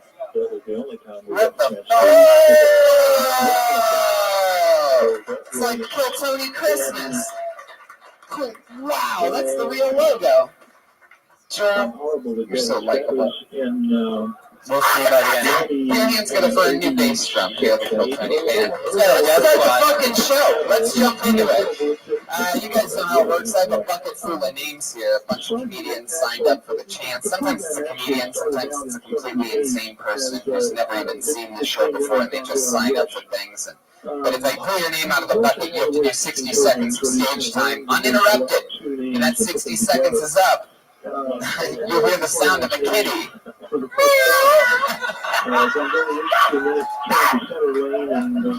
We will be doing that all night. Wow. Man, that's awesome. That means wrap it up then, or else you're going to bring out the angry West Hollywood Bear. Ooh, the cats are scared. Look at that. Look how concerned they are. Yes, they always tap their feet together with yarn when they get nervous like that. All the house cats have their back feet. That's what they do. Wow. I literally watched a big piece of black cotton go on your tongue right then.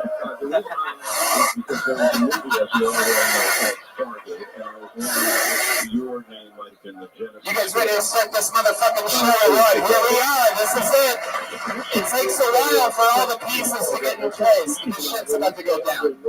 I'm going to pull a name out of the bucket. We're going to get 60 seconds of uninterrupted comedy. And then all of a sudden, the person becomes a guest on a live fucking podcast that not only is streaming out to the world right now, but it's also streaming live in virtual reality 360. If you look at that little black cylinder right in front of the microphone there, that means that people can see you from all around the world. So don't be stupid. Pay attention and enjoy yourselves. The first name I pulled out of the bucket tonight is Jer-D. Here we go. Getting things kick-started with Jer-D. I feel like I've seen this name once before at least. Here he comes.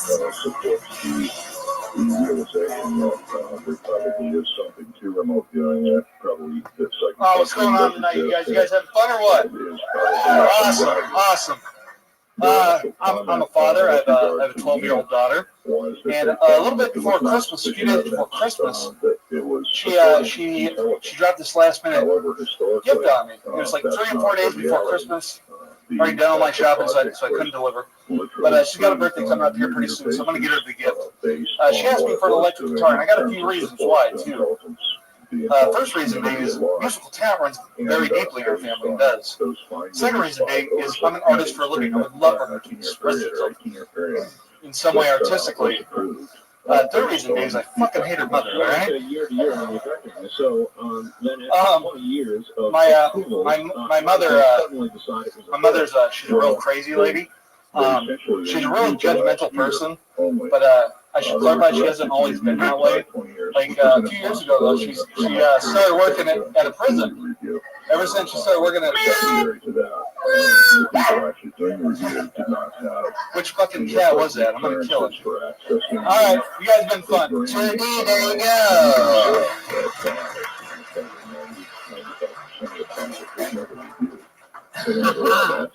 Judy, so why do you look like you just got divorced? Like immediately, like today, you got served papers. No, it's been almost 10 years. If they ever made a reality show version of Cheers, you would be in it. I guarantee you that. Is that the Cheers theme? Is Jer your real first name?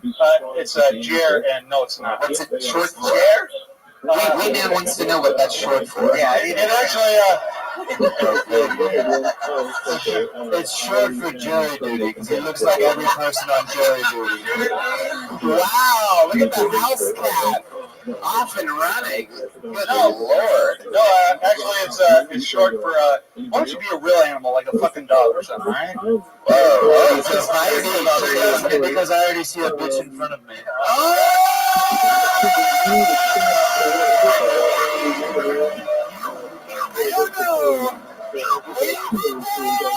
On this show, you do not fuck with Jeremiah Watkins. Everybody always thinks he's weak because of like his haircut or something. It's very feathered. Don't fuck with this guy. Everybody that's ever leaned in on him gets fucking housed immediately.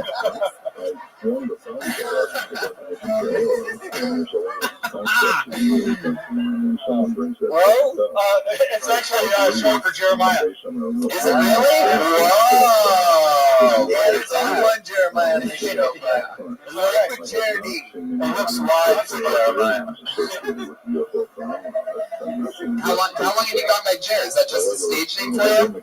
No, it started back in high school when my first year playing football. Yeah. Yeah, like I do something stupid. You still have pigskin, so it's incredible. Alright. I do something stupid and everybody be like, oh, Jer. You dropped the ball. Yeah, exactly. Jer, why do you look like you do? Like, what do you think? What is the combination of what you do and don't do to make your shape? Like, what happened there? Is that like? I don't know. Like, I used to, like, back. You're built like Homer Simpson, and he's a cartoon. Yeah. You've never seen it like the Homer build in real life, like the hips and the belly and the very, very, very small shoulders, like the smallest shoulders out of anyone on this stage. I'm sitting next to Wee Man right now. I can't help it. I know. I'm saying you do. Because literally, if we put them side by side, I guarantee you. No, like, will you go up next to him for a second? Can I see those side by side? Dude, Chad. Yeah. I mean, Chad, get down for a second. Kneel down for a second, Chad. Am I right? Thank you. That's what I call master hosting right there. You're damn right I was right. We man has bigger shoulders than you, JD. What do you weigh? Oh, just probably like right under 300 right now. Let me get back to my original question. What's your diet like? I'm curious. Cheese. Yeah, it's a lot of it's a lot of steak, a lot of cooking, like steak, but like I marinate it in butter and shit. Like ooh, you're butter marinated. I butter and marinate steak all the time. You ever eat trash and find a baby? That's my pussy patty right. A lot of ice cream, shit like, Really? How much ice cream do you eat? Wow, you just shook your head like you're a fucking heroin addict. I'm truly disappointed. I have a question. Because I have major food issues. I think I'm addicted to food. Did you look like me like years ago? I used to be ripped as shit. Oh, fuck, man. Chair, how much about playing football? How much about playing football? How much? Yeah, like I stopped being active. Like how much ice cream are we talking about here? Too much. Is it true that you ate so much of their ice cream they were thinking of changing their name to Ben and Jer? They might have. If they were smart, they would. Baskin Robbins only has 10 flavors when he's done.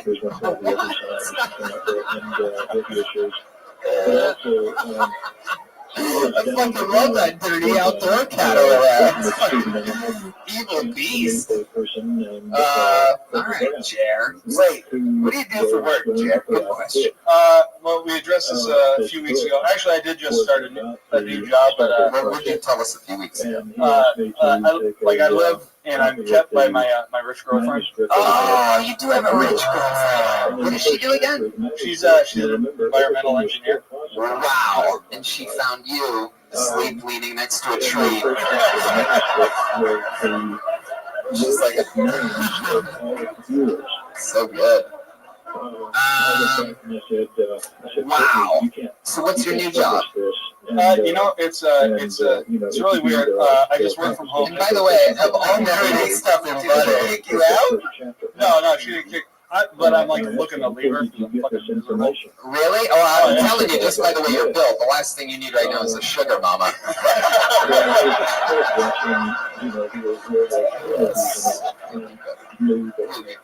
That's just really good. Anyway, so what's your plan? What's the job? I work for this company. They ship me stuff, and all I do is I gift wrap it, then I ship it back out. Shut the fuck up. That's it. You with gift wrap and scissors and you're an elf? How are you an elf? It's yet another thing that it seems like we men would have over here, but how'd you get that job? You're fucking gift wrapper. Man, so like, are they already in a brown box, or like they just ship it to you? It comes in a brown box. You take it out, you wrap it, you stick it back in the box, and then you just print out the label. Is anybody else watching Jeremiah try to take a sip of his water right now? Like, it's really not easy when it's a bottle, I don't think. Good kidding. Have you ever got any strange gifts from Amazon to wrap up? Not yet.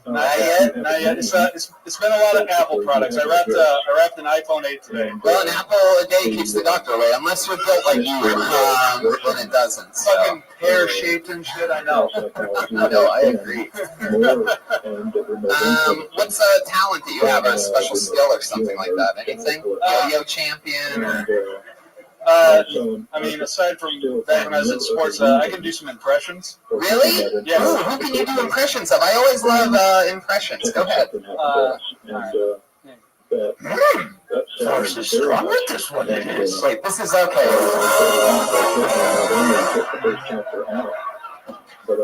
That's Chris.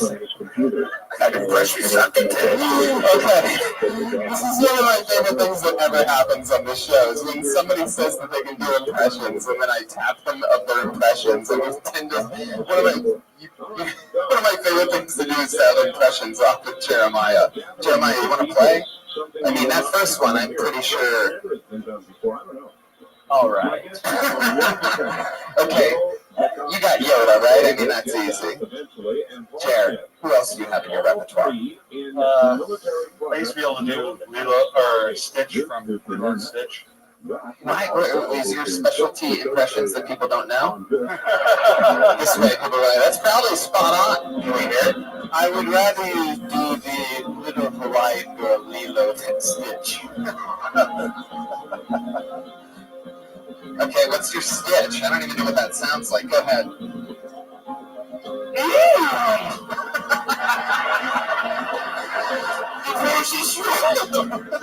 What? Lilo, come here.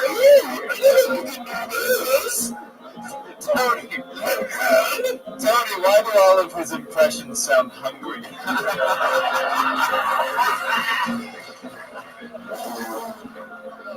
You're a child, that's why. You want cookies. There is a spoon. Brother marinated, perhaps. Alright. Chair, go ahead with your stitch. Oh, yeah.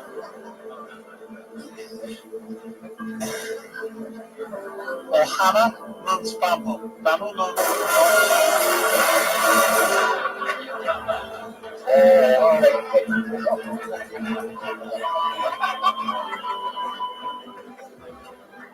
Oh, God. That's just that one voice. Jeremiah, you agree with that? Mahalo? That's the voice that never comes. I mean, we've all been doing comedy together for a decade.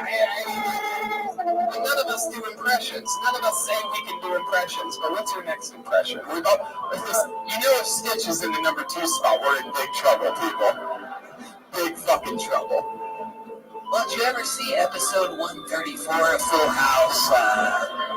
There's a character that walks through for a moment. He was like, where's the funny? Okay, Chair, what's number 3? Alright. Oh, I got one! Oh, go ahead. The outdoor cat. Do an impression of an Asian fish market at 4:35 a.m.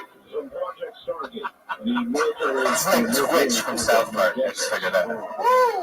Alright, Jer, what's impression number 3 on your, this was your SNL showcase. You already got Stitch out of the way. What would number 3 be? Your mean one, Mr. Grinch. Wait, what?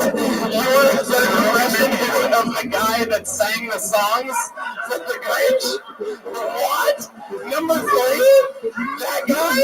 That's your go-to? That voice? That's it? I couldn't even, I used my wildest comedy writing imagination for like 30 minutes. I don't think I would have realized that about something quite that.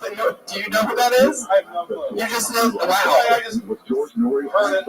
Okay, Jeremiah, what do you think about the guy from that can sing? You're a big one.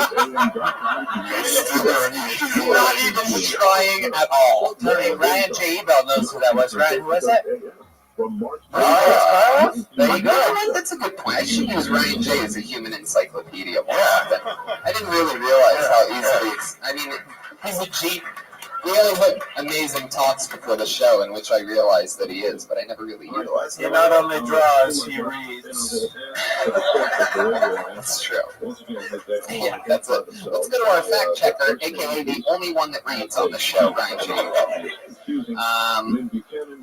Okay, now do I dare to ask if you have a 4th impression? I know I'm spending way too much time with you, Chair, but this is amazing to me. I just love it when people think they can do it. Do you have any female voices? Yeah. Do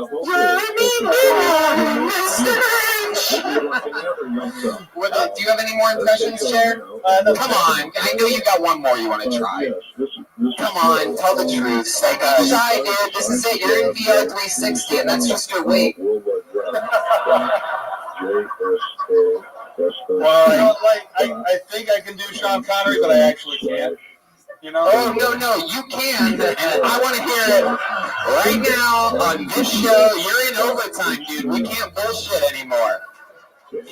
I know you can do this, Sean Connery. I cannot wait to hear it.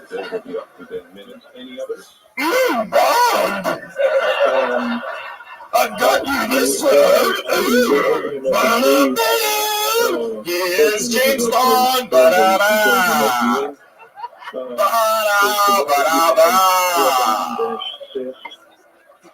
right, go ahead, Chair. Okay, there is another as well, and it's the older one.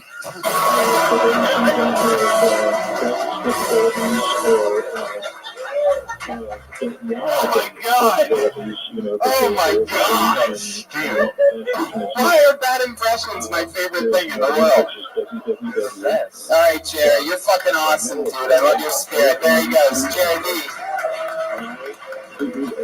Listen to how lovely our band is.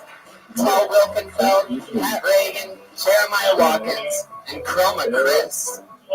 Some advice also for you. Hold your microphone close to your mouth. Like you're really quiet. I got the best advice. Don't quit the elf job. Yeah, chair. Hold the mic close to your mouth. For a guy that eats ice cream cones every night, you should know how to put one of these things up to your mouth. You guys having fun? You get the show? That's how it works. I go back to the bucket now and I pull another name out. Anything can happen now. It's fucking crazy. I know. We do it every Monday. It's why we're the #1 live podcast. I pull another name out of the bucket. I know this guy. I've known him for quite a few years. It's been a long time since he's been on the show. Put your hands together for Rob Savell.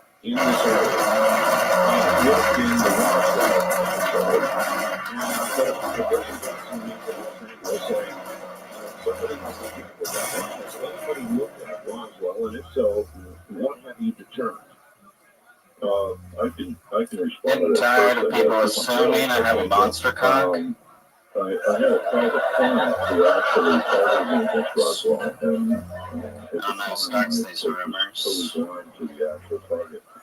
And what I produced was essentially. I have a very average dick. Like, if my dick was in a movie, it would be played by Tom Hanks' dick. There were some indications that there probably was an incident there, but. I was got out of a relationship recently. It involved a possible mid-air collision. Nothing to do with the dick thing. Unrelated. Some earthbound traffic. Very irresponsible relationship. Like, we had a lot of unprotected sex, no condoms, no birth control. Never had a pregnancy scare. Yes, But she did swallow so much of my cum, she wouldn't shit an entire baby.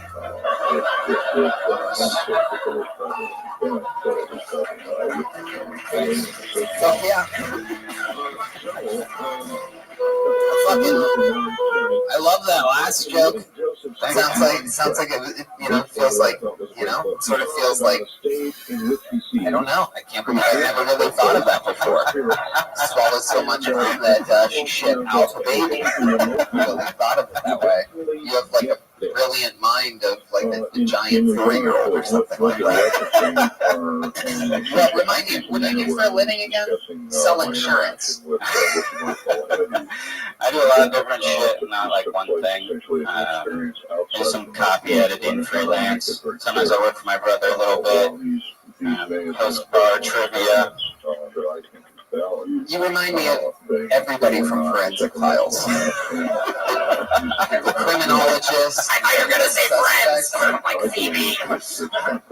No, Bad Kitty. There's nobody that looks like that on Friends. It was supposed to be like a likable, like, Samantha.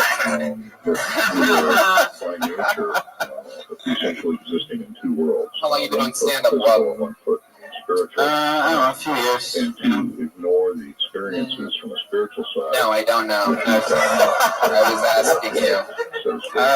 Probably like 5 years. 5 years, yeah. Have you ever pooped in a box before? Good question. Somebody say yes. Well, I have been to China. What is the weirdest place you've ever pooped? Definitely in China. Was it? What was that like? Like the squat toilet deal, where you're just shitting in a hole. How did that make you feel? Terrified I was going to ruin my suit. You were wearing a suit? What are you wearing a suit in China for? I went on this trip where it was a deal like if I pretended to be interested in investing in China, that I would get like this kind of free trip. So you were going to invest in China? Why would people think you would invest in China? Because I look like this. They just go up to people that look like you and they're like, hey, you want to go to China? Want to invest in China? Well, this was like set up like with this trip. I used to do a bunch of kung fu. Wait a second. What just happened? How was that a thing that you just said, and how did you have that sound effect so quickly right here? He was still saying food when you hit the gong. What is a bunch of kung fu? Yeah. Never seen a bunch. I thought they came in bundles. That's right. Can you show us? Yeah, you absolutely have to. Well, I don't really do it like anymore. I do like Tai Chi now. I and think stuff, that you but- should show us how really, I don't care. I think I've always wanted to see the funeral director bust out some kung fu. You know what I mean? Will you fight me? I have like reflexes. Look, can you just show us a few little fucking somethings? The crowd's gonna go crazy if you do it. You just gotta do kung fu and not show. Do it, Rob. You're so shy. Between your conscious and subconscious mind,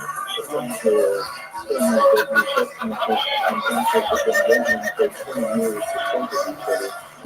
And there's a period of time, generally, when a person gets very For those of you just listening to the podcast, Rob just sucked up all the energy in the room and then stomped on the stage. It was like some kind of video game finishing move or something like that. Like, I almost saw an energy ball in front of you for a second. That was some powerful shit, dude. I think you just watched all the Karate Kid movies and just did whatever Mr. Miyagi would do off to the side. You know, when Danielson would look over and Miyagi was doing all the moves. I never would have guessed that you know any of the karate. I would guess like the painting the fence. I could picture that part, but the karate part really surprised me. Kidnapping the child. I didn't know karate had an accounting department. Kung Fu Tech. Well, have you ever had to use it out on the streets? You ever do some street fighting? No. I mean, like All right. Jeremiah's cleaning the inside of his thigh right now. I can't quite believe he's that flexible. It's a real bundle of junk in there in those spandex, huh, Jeremiah? What's that? Oh, look at that little shy saxophone. It's not new. It looks like you were horny before you put the sax next to it. Have you ever had to use your skills in a real life situation, Wub, or at least scare somebody? Have you ever had to do like the sweeping part with your arms? And they're like, oh shit, get out of here! for cholos, they're like, no, this was crazy. Dude, he's fucking like leaving off my energy. Look, Holmes, what the fuck? Dude, man, that shit was fucking creepy, dog. Like, dog, I wasn't part of it. Deeply affected me, bro. He was one of the gayest shit I've ever seen in my life, dog, but I was fucking scared, dude. I thought he was gonna turn into a ghost, bro. That's right, that's right. This fucking guy was moving his hands, dude. Fucking. So, well, I feel like I've asked you about 7 times now this question.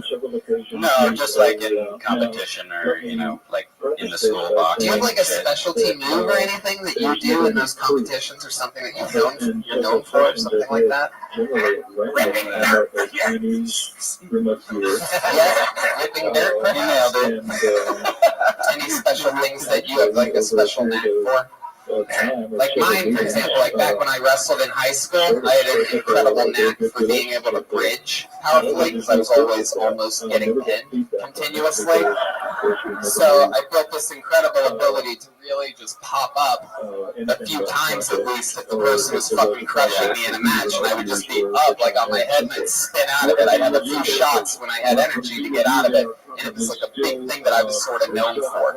Do you have any special things in your kung fu class? For people who don't wrestle, a bridge is whenever you put your penis in another man's mouth. Oh, very good. Very good. I say I wrestled in high school, and Jeremiah takes a shot at me. Well, no, bro. Go ahead, Rob. Well, I would just like, whenever we'd like box in the school or something like that, I would only get mad pretty much like if I actually got socked in the nose. Yeah. So I would just, it was hard for me to get motivated to box, but if you did hit me in the nose, then I would like turn into the Hulk. Yeah, what would happen? Can you show us what it like me whenever? What would happen? What did it feel like? What did it sound like? What did it look like? I would just like rush him, you know. What, like, oh, like that?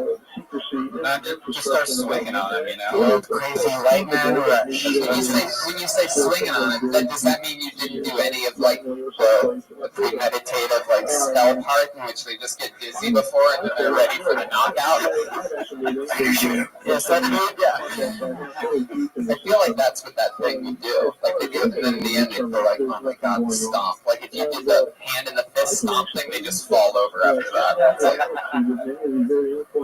oh no, Floyd was doing crouching tiger, hidden faggot again.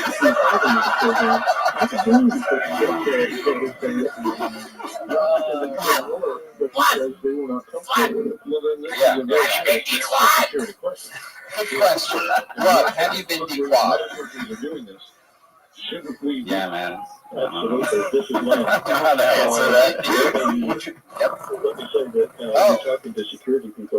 Okay. All right. Very good, Brian. I don't think we actually need the cat sound effect board for this one. All right. Very good. What? Blood, you ever find a trail of blood underground and lick it up? Alright, well, what else is going on in life? That's my rescue Patty right there.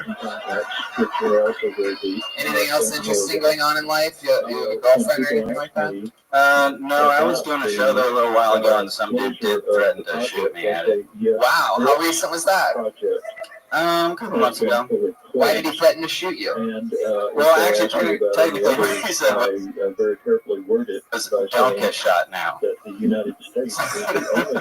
What were you doing in which he may have shot you? I'm just telling jokes, you know. I almost got stabbed. This was in Hawthorne. The three of you. It's very static. So where were you telling jokes in Hawthorne? This place called the Family Room. Oh. Hey, your own house? Was that Jerry's place?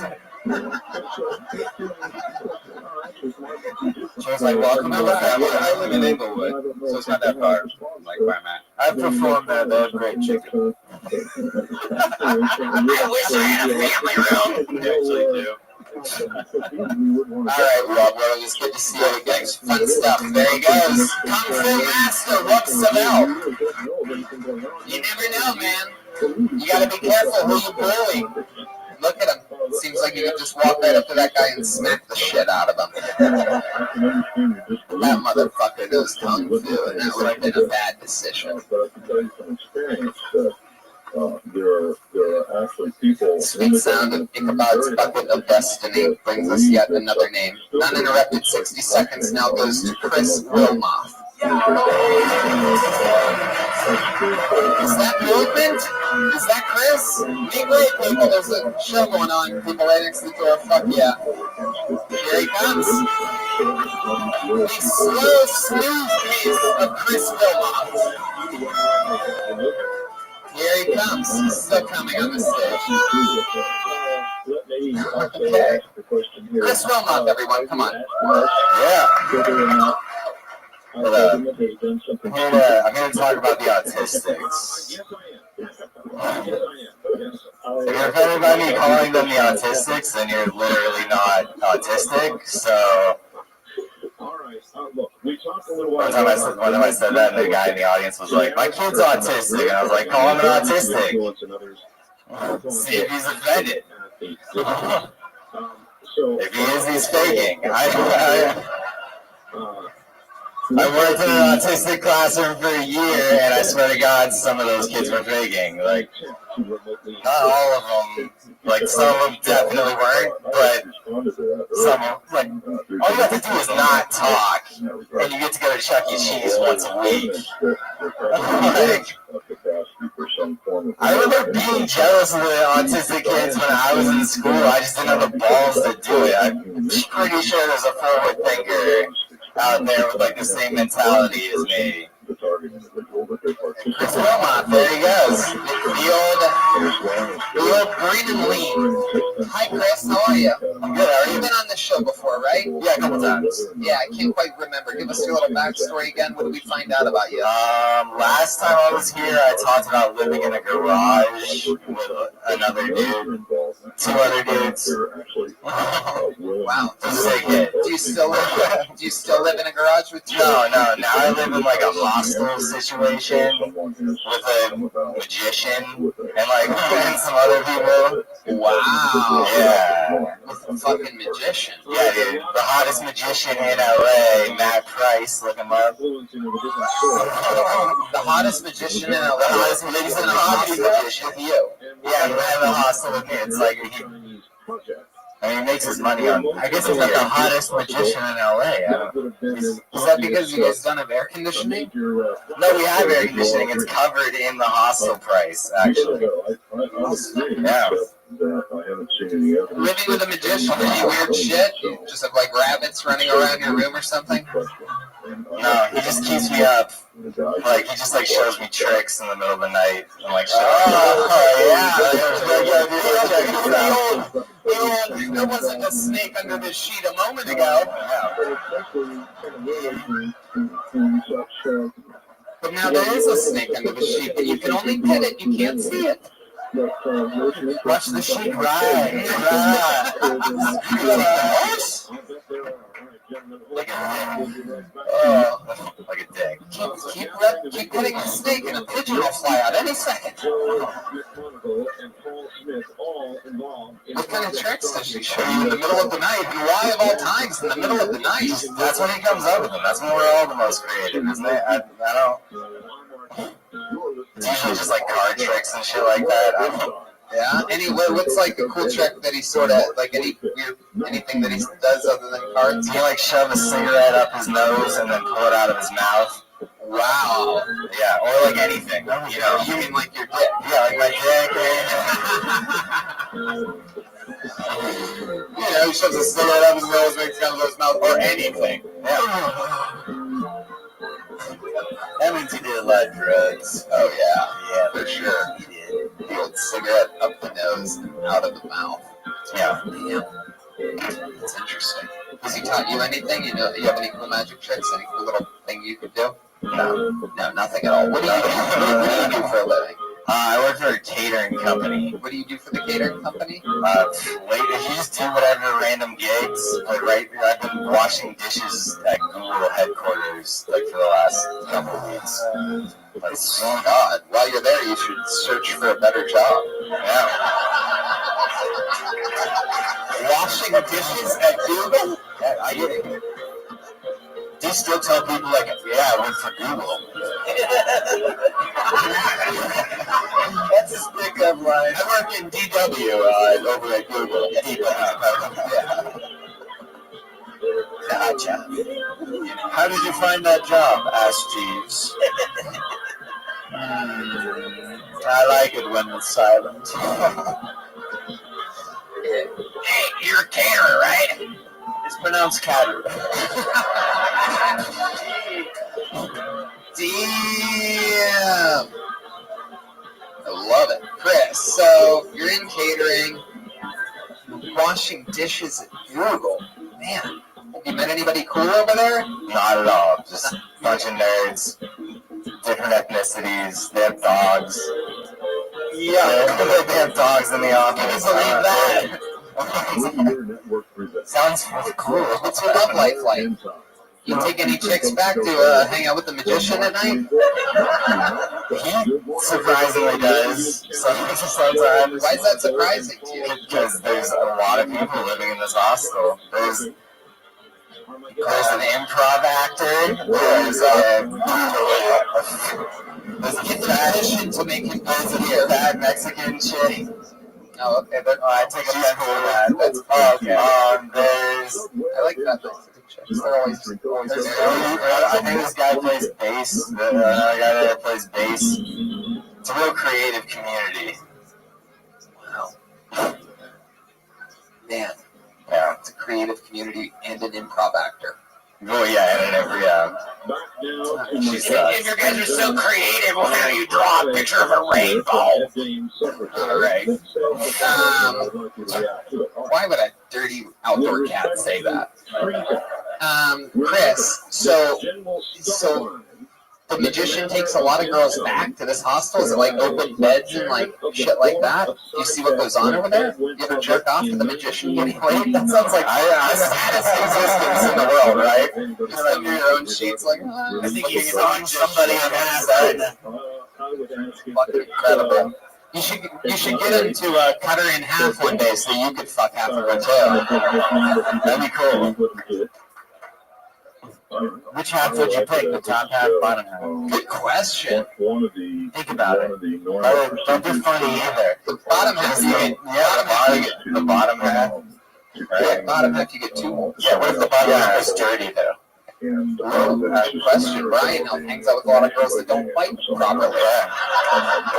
Back to front. I guess the top half is safer. Yeah. All right. I love that we got a real was that dope? If your magician buddy cut his girlfriend in half. All right, Chris. Well, it's good to meet you, buddy. Oh yeah. Talking about Chris Wilmot, everyone. He's on Twitter at the real Barack. BROC. Whoops about is whoopsie daisy. Jerdy's Jerdy comedy. It's the Seinfeld theme or something. How does that work? Do you know how to do that? Is that a thing? Probably not. Oh, it's usually played on a keyboard. Tall is Australian. You know, in the various venues in which you use whatever information you give. We're living in a hostel. He's a prodigy. So lucky to be friends with her. She's the coolest. I pulled another name out of the bucket. Put your hands together for AJ Faji. I believe that's what this says. Or A, is it, hold on 1 second. Hold on, wait. Is it A, if you have the name, oh yeah, it is AJ Faji. F-H-A-I? No?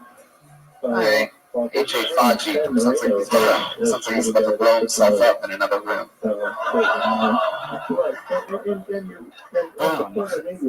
Oh my God, I am excited about this, ladies and gentlemen. I find it that it would be, I mean, how many of you happen to already listen to last week's episode with Tom Segura? You were here for it. Oh wow, a lot of you. That's so fucking awesome. I think you're going to be really excited. I know this entire cast is going to be because we had the debut of a young lady on this show last week that was really interesting, and I'm really excited to see if she gets redemption here tonight. Kept the show going last week. It was incredible.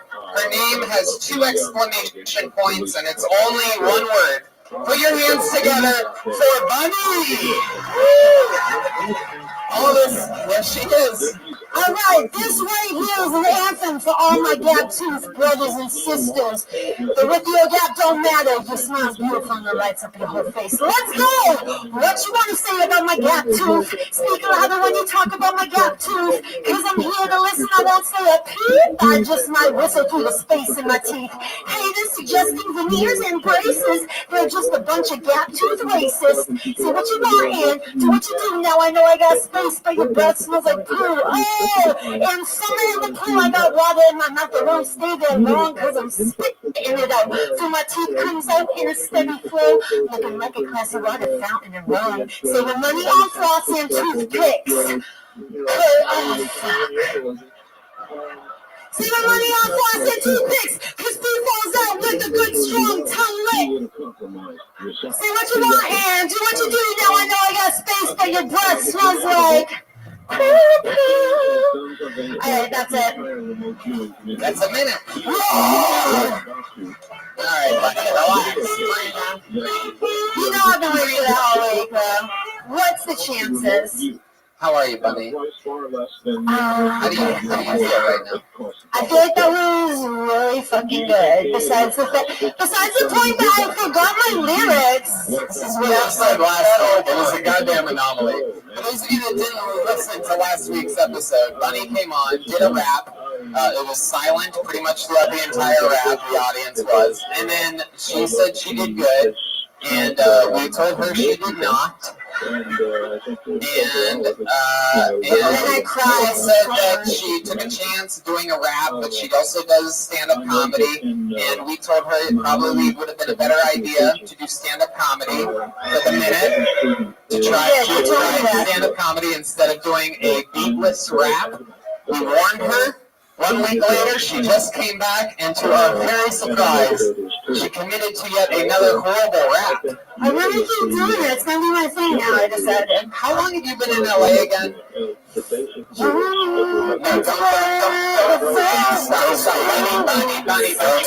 Bunny, you can't. Bunny, don't do your own thing. You have to listen to the questions and answers. No, 3 weeks. I was gonna do it to the song. 3 weeks. No, don't do anything to the song, Bunny. It's not working for you at all. Okay, alright, you're right. 3 weeks. You gotta start, not me. Bunny, alright, let's jump right into this. You're 3 weeks in. I'm about to save your life. You ready for it? Don't ever fucking rap on a stage again. It's horrible. It's unbearable. It's not good. It'll never be good. Whichever of your friends told you that was a thing that you could just do on a stage, they all lied to you. Those friends are liars, and you should cut them out of your life. I'm being serious.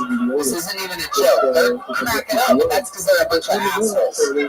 Those guys are the comedians. They just laugh when I'm honest. And I'm being very honest right now, and I'm killing at the same time, but it's sort of both. I mean, it's not really a joke, it's the truth, but in this case, it's very funny. Let's go. Alright, so much music. Bunny can't do two things at once, people. I need Bunny to pay attention to what I'm saying.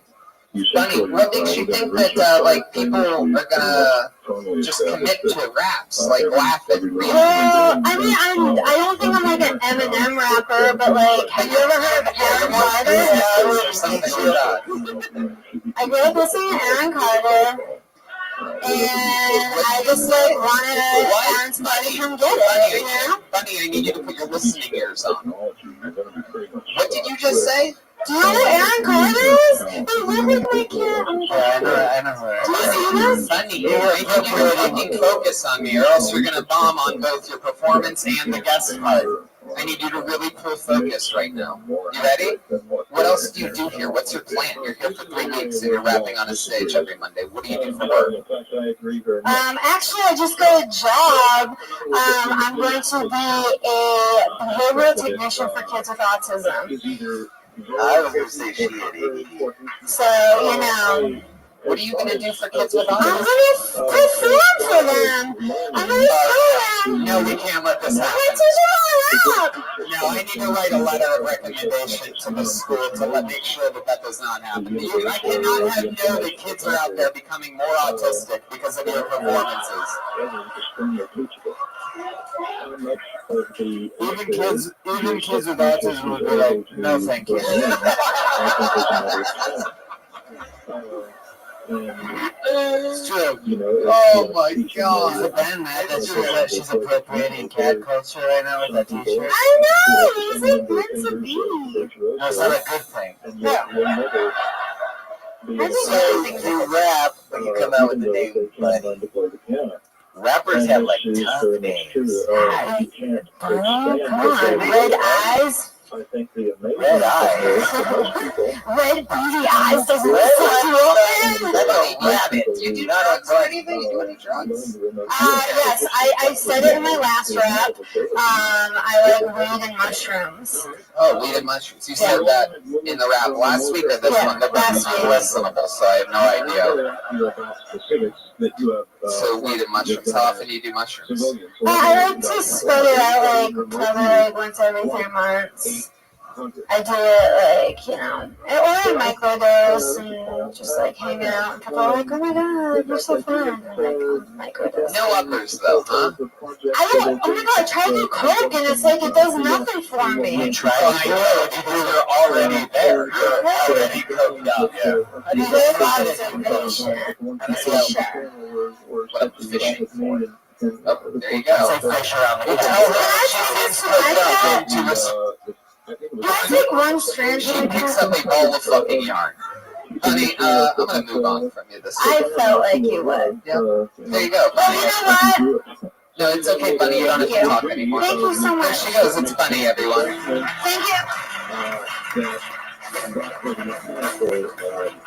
She's on Instagram at Bunny Made a Funny. Bunny Made a Funny on Instagram. Kitty feels pity. It's a ruthless world. I mean, if the guest doesn't listen, then the whole thing goes off its tracks. Then I just have some yapping person up here that's super annoying. Oh, wow. We met this young lady. She made her Kill Tony debut a few weeks ago. She listens properly during the guest portion. She performs. We're very excited to bring her back up here again. She killed last time she was on. Put your hands together for the second ever Kill Tony performance of Leela Hart, everyone.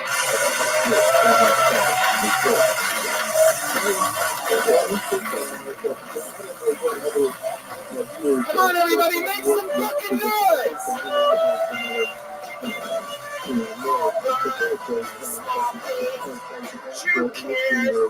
Hi guys.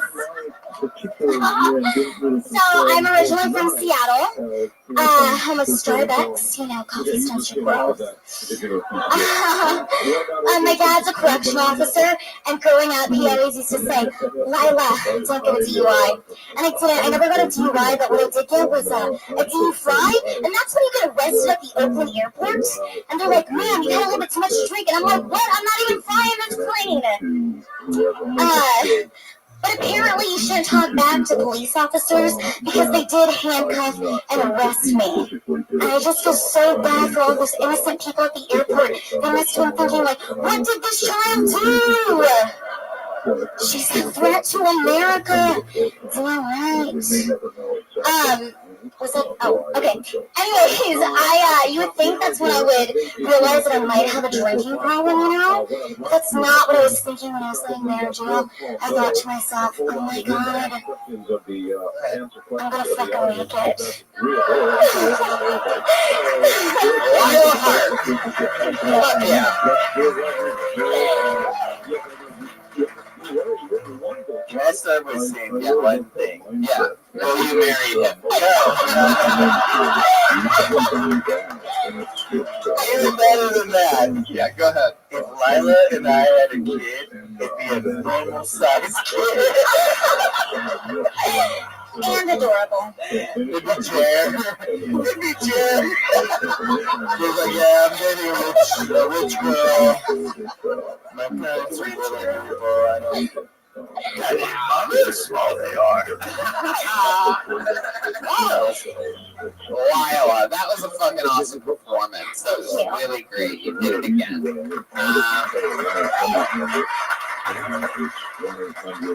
For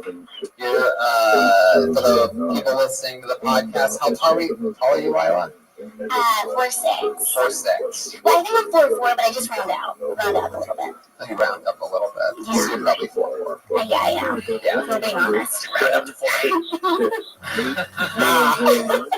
Lila, remind me, what do you do again? I do digital advertisement on Facebook. You're a professional megapixel?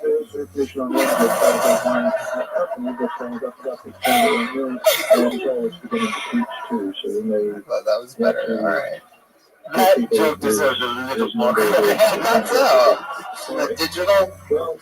What do you do for the digital people? What does that mean exactly? I do Facebook ads for some YouTube people. Okay. Just the smaller windows that pop up there, right? Oh, what the fuck?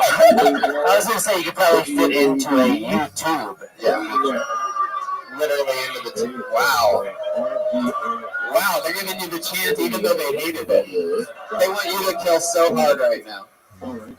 Lila. Wow, so how's life? What's going on? You were on the show a few weeks ago. Since the last time we saw you, anything in your real life happen? I just got back from the Philippines. Oh, wow. I hate the Philippines. How the fuck have you ever been to the Philippines? They eat us over there. Oh, that's funny. What were you doing over in the Philippines? I was farming for Victoria's Secret. I guess nobody cared about that. She's wearing overalls and a bra. Is no one gonna mention that? All right, moving on. You just went on a little vacation? No, I actually went there for work. Oh, yeah? What were you doing over there? My YouTubers had a meet and greet for this charity. They were dancing there. Yes, we just met a bunch of fans. Yeah. There's some pictures, and they were really nice. And then I got to see my grandma, who I haven't seen in like 14 years. She lives in the Philippines? Yeah, my whole, on my mom's side, the whole family lives there. So it was really awesome, and it was a beautiful experience, to be honest. Wow, that's awesome. Anything stand out to you during your trip? Any weird moments or anything wild? There was like a bunch of stray cats everywhere.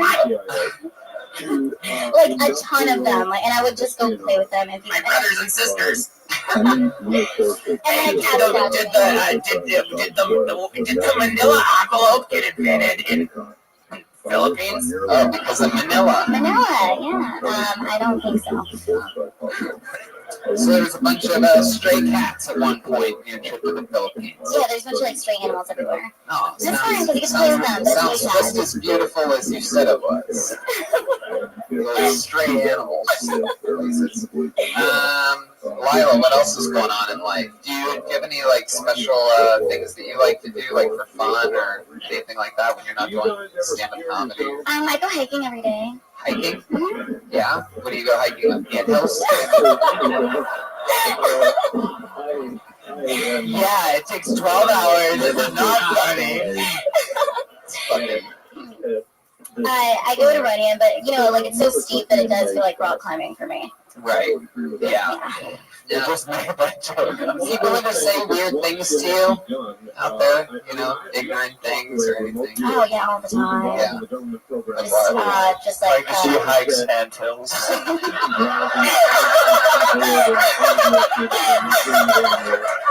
It doesn't count. We're in a comedy room. Is that how that works? Do people ever interview you awkwardly? What? I'm catty, Tony. Alright. Bunch of litter happening over there. Lila, so how about that? What's an example of that? A lot of it's kind of like sexual, like, oh, could you, like, can you even have sex, stuff like that. You know, or like, what would it be like to have you? You do drink, right? No, I don't. I used to, I don't anymore. Oh, how long have you been sober for? 128 days. Wow, 128 days. That's fucking cool. Not only is AA where you go, it's also your bra size. What the fuck, people? She's tiny, not because of the tits. That got it off too. It's a sense that they love you, Lila. I can't even roast you. They turn on me. I love you guys too. It's just oohs and ahs when I make fun of you. Frank, you got anything? Roast battle champion, reigning, defending Frank Castillo working the door here tonight. He just can't let go of his job at the Comedy Store for some reason. Doesn't want to really take it to the next level. He likes taking pictures of himself working at the Comedy Store all the time. It's absolutely the weirdest shit. We're about to start another shift.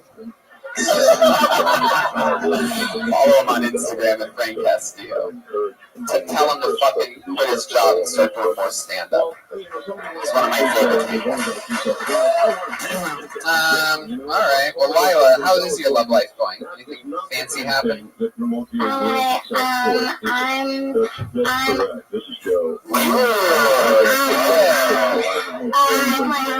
don't know what's going on. I'm confused. I mean, I don't know. Wow. A couple dudes, she just doesn't want people to know. Wow. Man. I almost feel like we might be a dude in this room or something like that, by the way that, am I right? Oh, wow. Maybe I can tell because you're like really shy about answering it. It's almost different. Just point in his direction. Yeah, which one is it? Is it Jordy? Once I secretly dated a calico and it was a nightmare.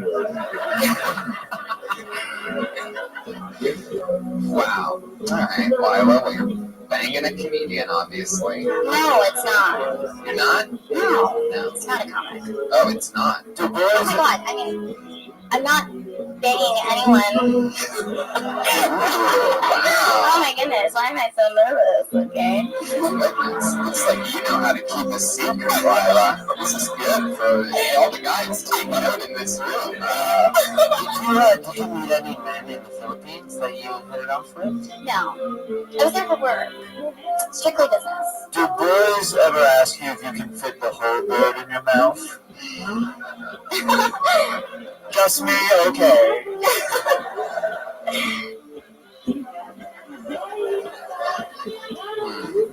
All right, Lila. What scares you? What are you afraid of? I'm really not. I'm not really afraid of much. I don't know. Ghosts? Anything? I think it'd be cool to see a ghost. What? I think it'd be cool to see a ghost. Sure, yeah. The rest of the world agrees with you. It's never happened before. It would also be cool to see a unicorn. Yeah. What scares you? What are you afraid of? They sell unicorns? What do you mean? Oh, there is. I wish I had a cool answer for you, but I can't really think. I'm not really afraid of much right now. You're fearless? Yeah. I'm not afraid of anything right now. Look, I'm scared of so much. I can't even wrap my head around. What are you afraid I'm of? scared of dying. First off, No.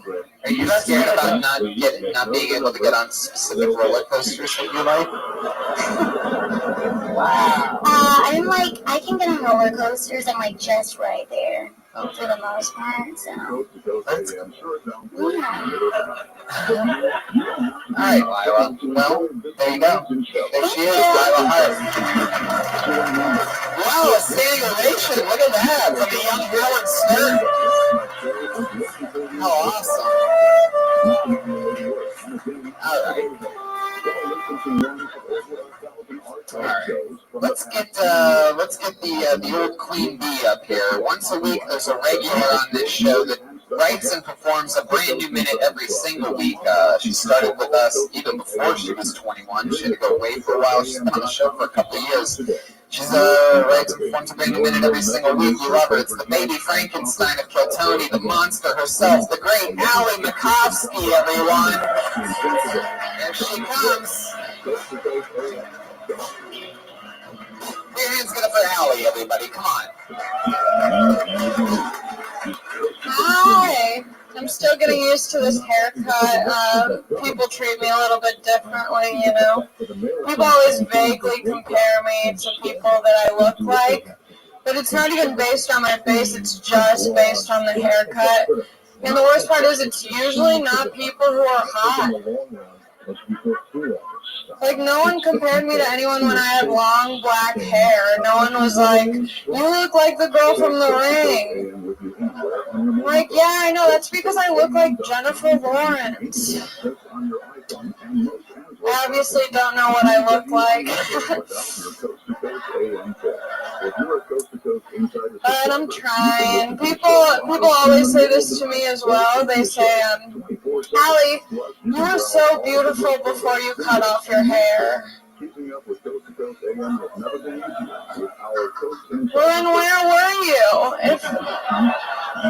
If you told me that before, I wouldn't have had to do this. There you go. Another new minute from Allie Makovsky.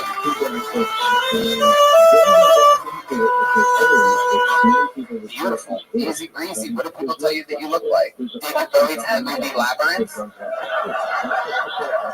I've gotten that one. Have you really gotten that one? I mean, just now, yeah. There you go. I just got literally before this someone from Rocky 4. Yes, indeed.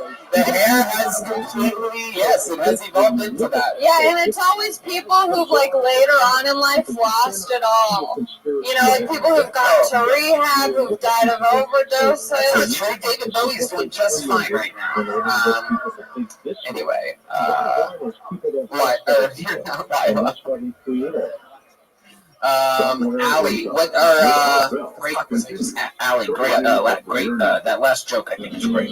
Thank you. It feels like a classic, like it feels Thank like you. it's really good. Thanks so much.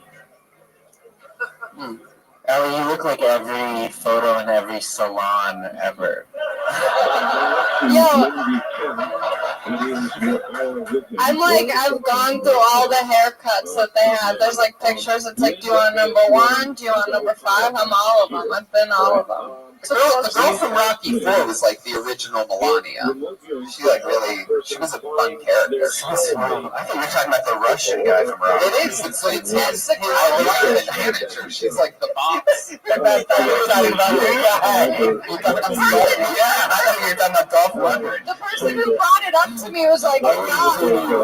No, he didn't have. He had a buzz cut. Yeah. Jesus, you're a huge Rocky IV fan in the corner of the room. Hey, Allie, you're like Chris, our bass player. Oh yeah, that's fun. See, it doesn't stop. No, it really The doesn't. jokes write themselves. Well, not really. We have to do that part. Well, I did that part, but yeah. But it's cool. I mean, you know, someone has to step into Ric Flair's footsteps at some point.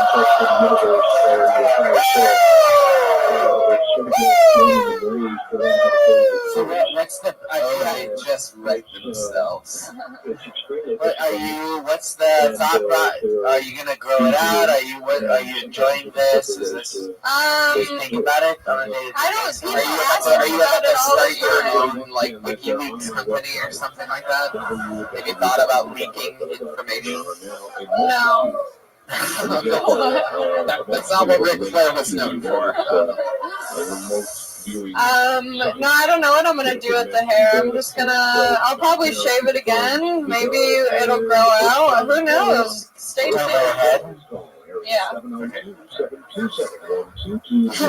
That'd be fun if I waxed my head. If I went to the lady who does the bush down under, I was like, can you also get this? It's about time. It is very rock and roll. Yeah, I'm pretty. Do guys like it? It's an interesting type, you know. It's a niche market. Yeah, gay guys, right? Yeah. Oh my God, I love it. Guys that are still in the closet. Yeah, but see, the thing is, even when I had long hair, I always thought that the guys who liked me were gay. Right. So now, especially with this, I'm like, well, fuck, I'm like basically making myself a target for closeted gay men. You look like right now where your hair is, you seem like the type of lesbian that wears a strap-on dildo all the time. Not even in the bedroom, like underneath. Yeah. She looks like Pony Boy from The Outsiders, post-eye job. Wow, look at that. Over there. Man, obviously Ryan J. Belt isn't the only one that rates here. I guess that's from the movie, actually. She looks like the character from that book. Yeah, I guess. I could look. Oh my God. The screenplay was in my litter box.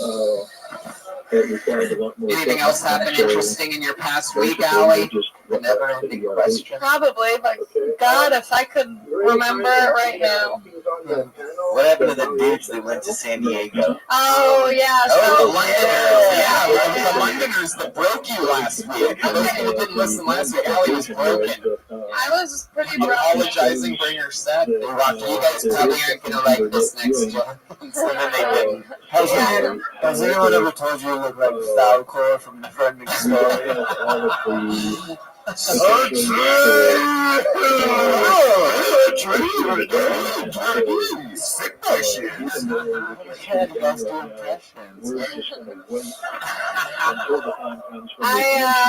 don't have any impressions? Nah, dude. How about you, Jason? Nope. Nothing? Not an impression. Really? Nope. Guys can't even. All right. Yeah. Anything that you surprise yourself? Lately, I realized I downloaded a few System of a Down songs to my playlist, and I realized that I have the ability to turn into that front man from. No, I'm not doing it. No, Brian, don't do it.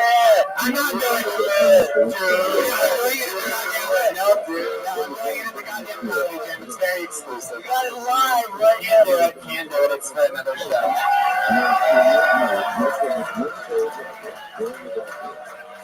I fucking hate you guys.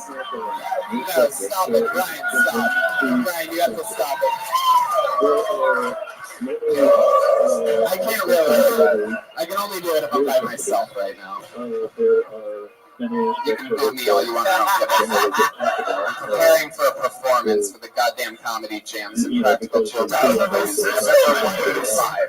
Only the people on that cruise are lucky enough to see my performance. I can't blow it now. Jeremiah, it's not happening. You can get down. Yes. Bad kitty. Well, Down kitty. kitty. We need to call a fireman right now. This is when we look at the feedback. His one session where right in the middle of your session,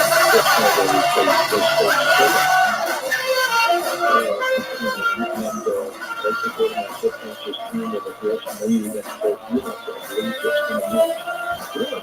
And like a tribute. All right, let's keep moving along. That's Ali McCoskey, ladies and gentlemen. You know her, you love her. Follow her on Twitter and Instagram at NotAliMac. NOTALIMAC. There she goes. One more time for Ali McCoskey. She ghosted us just like the London dudes did to her. Oh, yeah. Fucking found out about that.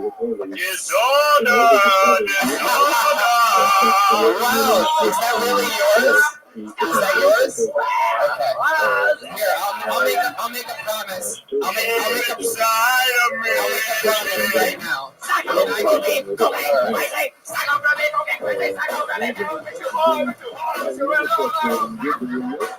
Okay, so I fucking love System of a Down. Me too. And I'll make a promise with you right now, Jeremiah, is that when we get back from the Impractical Jokers cruise, I'll have an impression off of you, and we'll do that guy from System of a Down. Showdown. Ooh, the suspense is killing this audience. What I'm catching. You already used that one. I pulled another name out of that too. This looks really interesting. A lot of words on this piece of paper right here. That's always a pretty decent sign. Put your hands together for Kevin Alexander, Cowboy Parachute. Kevin Alexander. Is this Kevin? Here he comes. Kevin Alexander, the one and the only.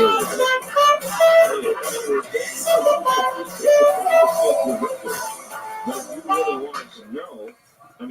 going on, everybody? So I'm not a very big dude. I don't work out. So I don't look very intimidating. But I found if I put a hoodie on and go out at night, shit works great. I know I don't sound black. That's pretty fucked up because in my head I sound like Denzel Washington. What you hear sounds more like Gary Coleman fucked Kermit the Frog. If I had my choice, I'd have a deep voice like Barry White. Just go around singing whatever, whatever. Baby, licking your ass tonight.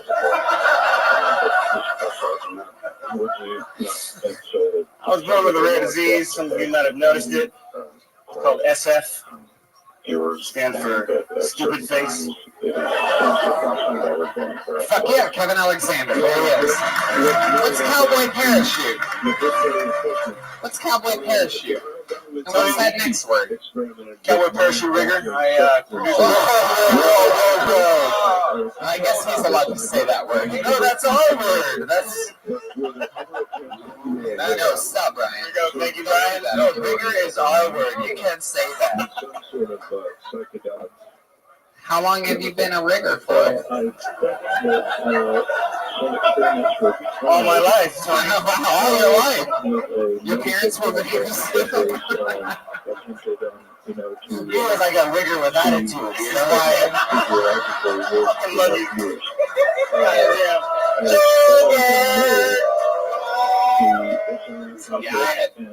All right, Kevin. Wow. So, how's life been going? What's happening? We've met you before. You've been on the show before. Yes, sir. Life's been going great. Yeah, just working hard. I love coming here, listening to you guys' podcast. You guys kill me. You've been rigging. Great. You've been rigging. You've been rigging? I've been rigging.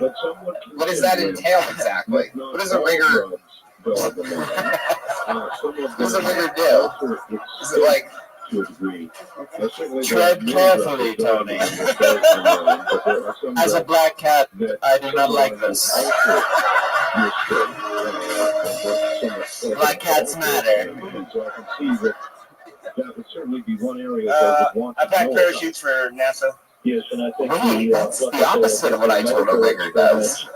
Oh, anyway. Well, you didn't pack the parachute for dude that jumped from space, did you? No. I knew it. All right, moving on. Go ahead. Tell me the next question. Wow. Has anybody ever told you you look like the rich Jamaican from Cool Runnings? I never saw that movie, but no. So you pack parachutes for people? Yes, sir. Right. Let's slow things down here for a second. How long have you been doing that? With this company, I've been with this company for 5 years. Have you ever had any failed parachutes? No. Wow. People are always safe with you. Yeah, riggers got to be sure. A rigger is the last one to let you down. And I was always told riggers were lazy. I love you too, man.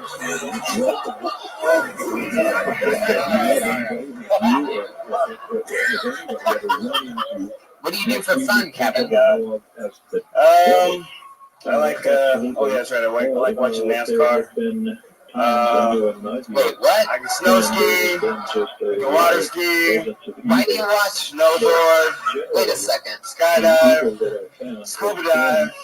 You scuba dive? That's funny. You do a rigger at all, dude.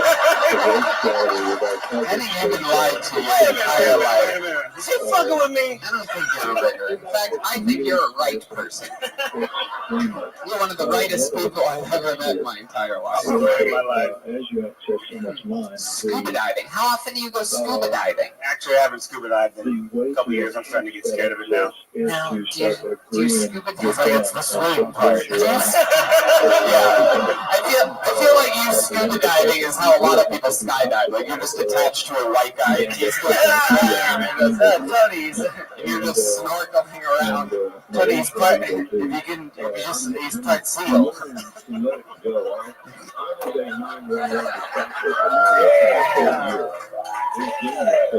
This part seal applies not only because of the animal, but also because of the musical artist.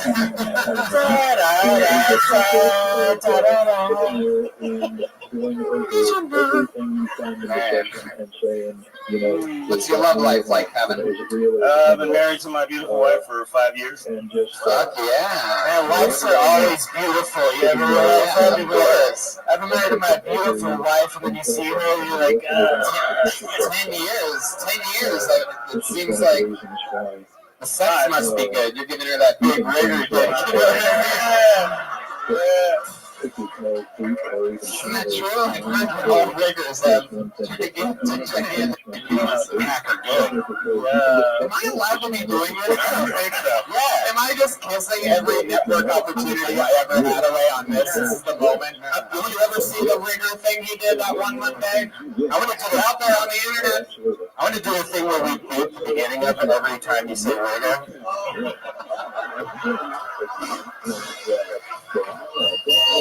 Just take out the front letter though. Just keep the.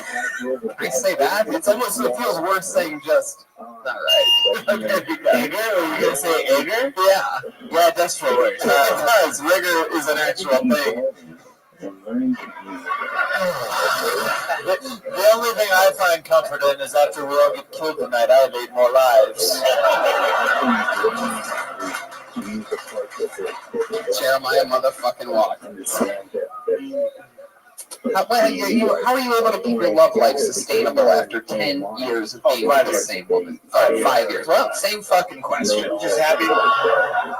We're just happy-go-lucky people. We're just like having fun. We just laugh. Is your wife white? Yes, sir. Of course she is. You think his black wife is going to watch NASCAR with him?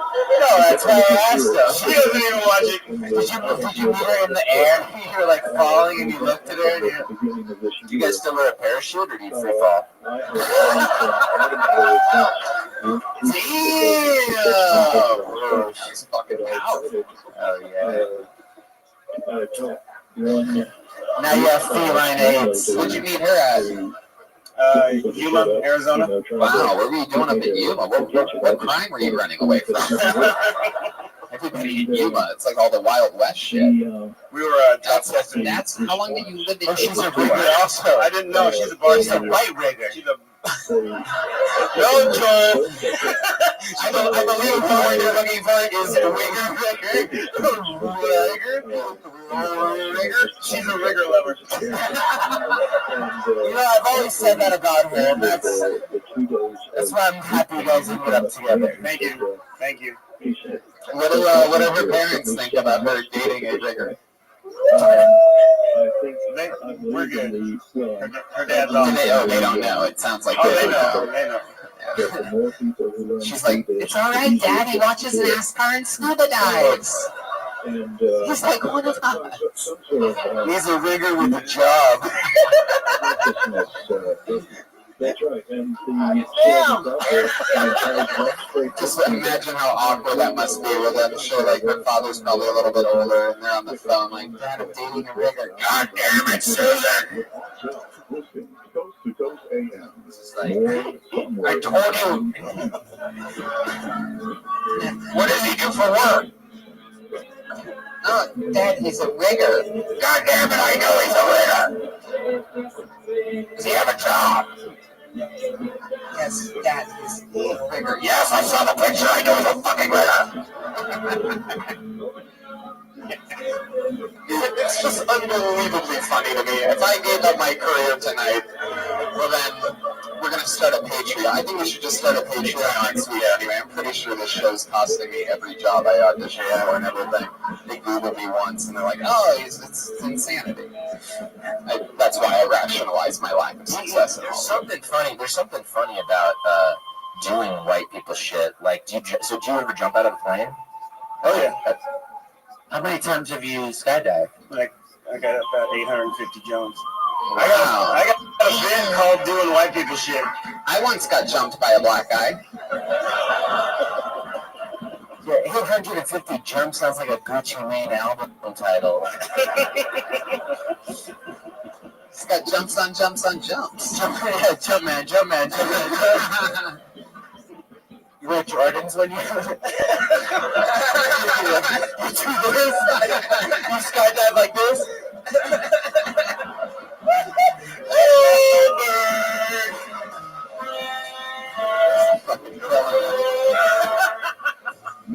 Wow. So what else do you do? What else is super white about you? You had to guess. His pants? Sorry,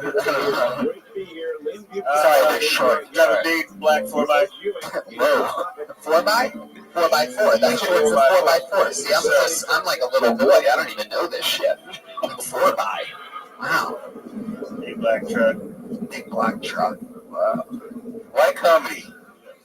Yeah, right? Yeah. Why do you do it? How long have you done it for? What's that? Comedy? Yeah. Oh, I've only done your show this is the third time I've done it. That's the only 3 times you've ever been on stage? Wow, very cool. Thank you. They're real natural at things that white people are extremely good at. Why don't you go to mics and stuff all the time? Why don't you do it all the time? Well, I'm in Orange, and I work a lot, and I'm actually trying to find a lot of open mics down there. I need to get up. I'm just dying to get up and started watching that show. I'm dying up here, and I'm loving the whole thing. I'm trying. I gotta just do a lot of it. I write all the time. You're in Orange. You should move to Grape. Yeah, that's good. That was really good. Well, you should find mics, man. Get up more. You're funny. There's something funny about you. Sorry for being. I perform as often as I can. Last week, I actually performed at a place I haven't performed at a long time. I performed at the Ha Ha Cafe. Yeah, because I had a showcase for the Deaf Comedy Jam where on that show I performed, I think, with a bunch of riggers. Pretty sure. The last time I was at the Ha Ha, they just called it the cafe. Well, you know what else you guys live here? We make this interview like 30 minutes longer just because we're so uncomfortable. I think in honor of all the rigor talk, I think this set should run a little late, you know what I mean? Okie dokie. Alright, now it's crossing a line. Alright, this type of Mason Dixon line. This interview has died in rigor mortis, etc. There he goes, Kevin Alexander. Thanks, everybody.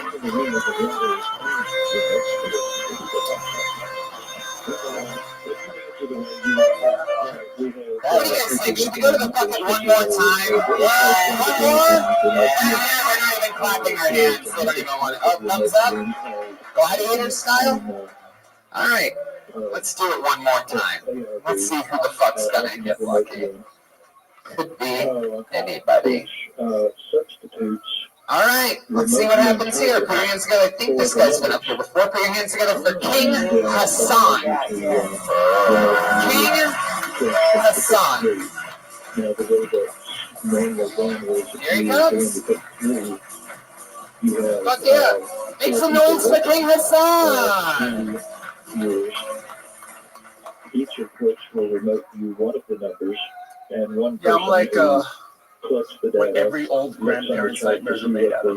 I'm like what Harvey Weinstein's fever dream. Let me tell you something. Speaking about assaulting white women. Well, if remote influencing is possible, how about sending The juice is loose, baby. O.J. Simpson's out. Here's the one thing that bothers me about O.J. Simpson.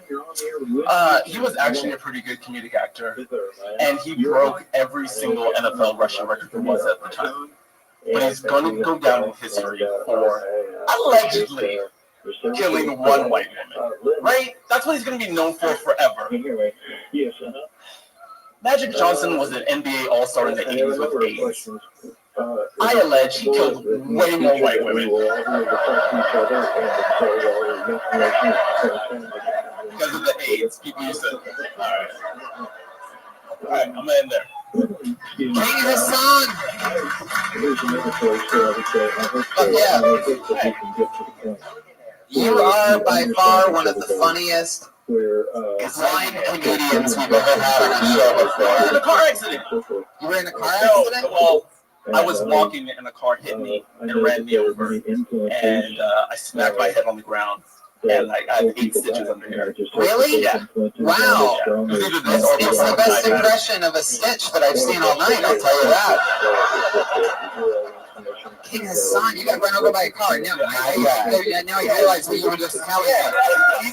He's the stand-up gazillionaire. Yes. You just started stand-up how long ago? 2 years ago. And you sold a company a few years ago for a lot of money. We figured out for you. If you don't mind me saying, you're rigor rich.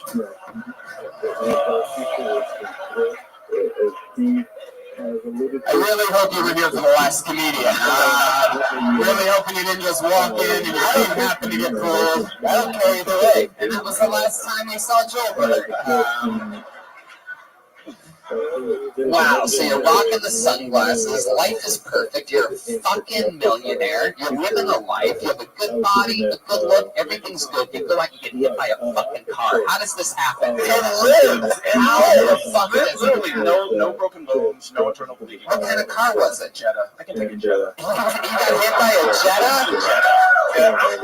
Oh my god. Fuck Volkswagen. Jetta's total. Yeah. Total. Yeah. Never to be seen before. What happened? It was an 80-year-old lady. Oh my Yeah. And I was walking. And you were driving her car, I was walking behind her. She drove by. I was walking behind her, and I guess she thought she saw a parking spot, and then realized. You thought you were a parking spot? No, that is not right. Right top. Jumped Look at that black mass! That must be a parking spot!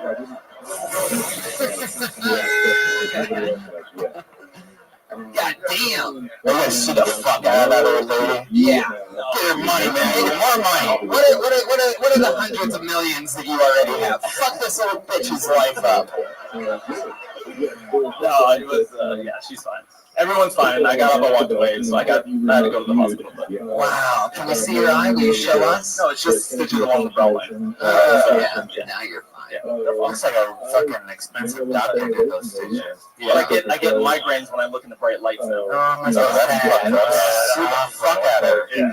I'm pretty sure everybody gets migraines if you look directly into the bright lights. Wow. So Where were you walking that she hit you, though? Where you weren't on a sidewalk, you were in the street. Maybe you were a little bit to blame. What were you wearing? Black t-shirt, black pants? I was at the Burbank Farmers Market. Burbank Farmers Market? God, you really are rich. It was just before. That's the whitest thing I've heard since Kevin Alexander said anything. That was at the Burbank Farmers Market, you know, doing some scuba diving crap. Also certified scuba diver. Are you really? Wow. Scuba battles, that's what's up! Right here, yeah. Scuba, go! Wow. Much like Kevin Alexander, are there other white people things that you do other than scuba diving? That, You're rich. You've been listening to these guys. Pay my taxes. Wow.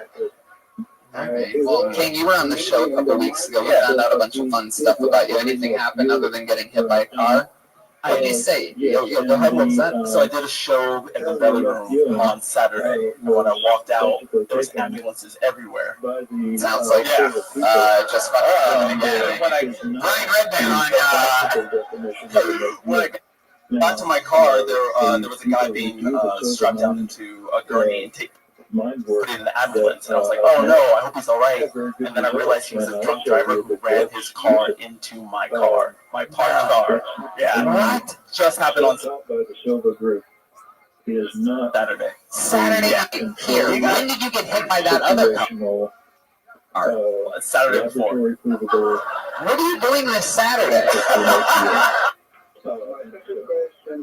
Staying home. Yeah, probably should. Get off the fucking streets, man. I never had to tell somebody with $100 million to get off the streets before, but I'm sorry I crossed you 3 weeks ago. What kind of car do you drive? Fisker. What? Can you pronounce that? Fisker. A Fisker. It was there. Oh my God, I know what that is. Yeah, it's pretty great. So that person didn't have insurance, I'm taking. No. Really? Did they have like North Hollywood insurance? Yeah, no, everything's happening sometime this year. Oh shit, you're not giving us the juice, man. We want to hear about the people that like fucking struggle. Yeah, no, I mean, it happened Saturday, so today's Monday, so insurance is taking care of it all day. Damn right they are. You got that. Is it total insurance? Yeah. Is it King is so rich that his insurance lady is the actual progressive lady? It's actually, yeah, it's he has 2 insurance ladies, Hustle and Flow.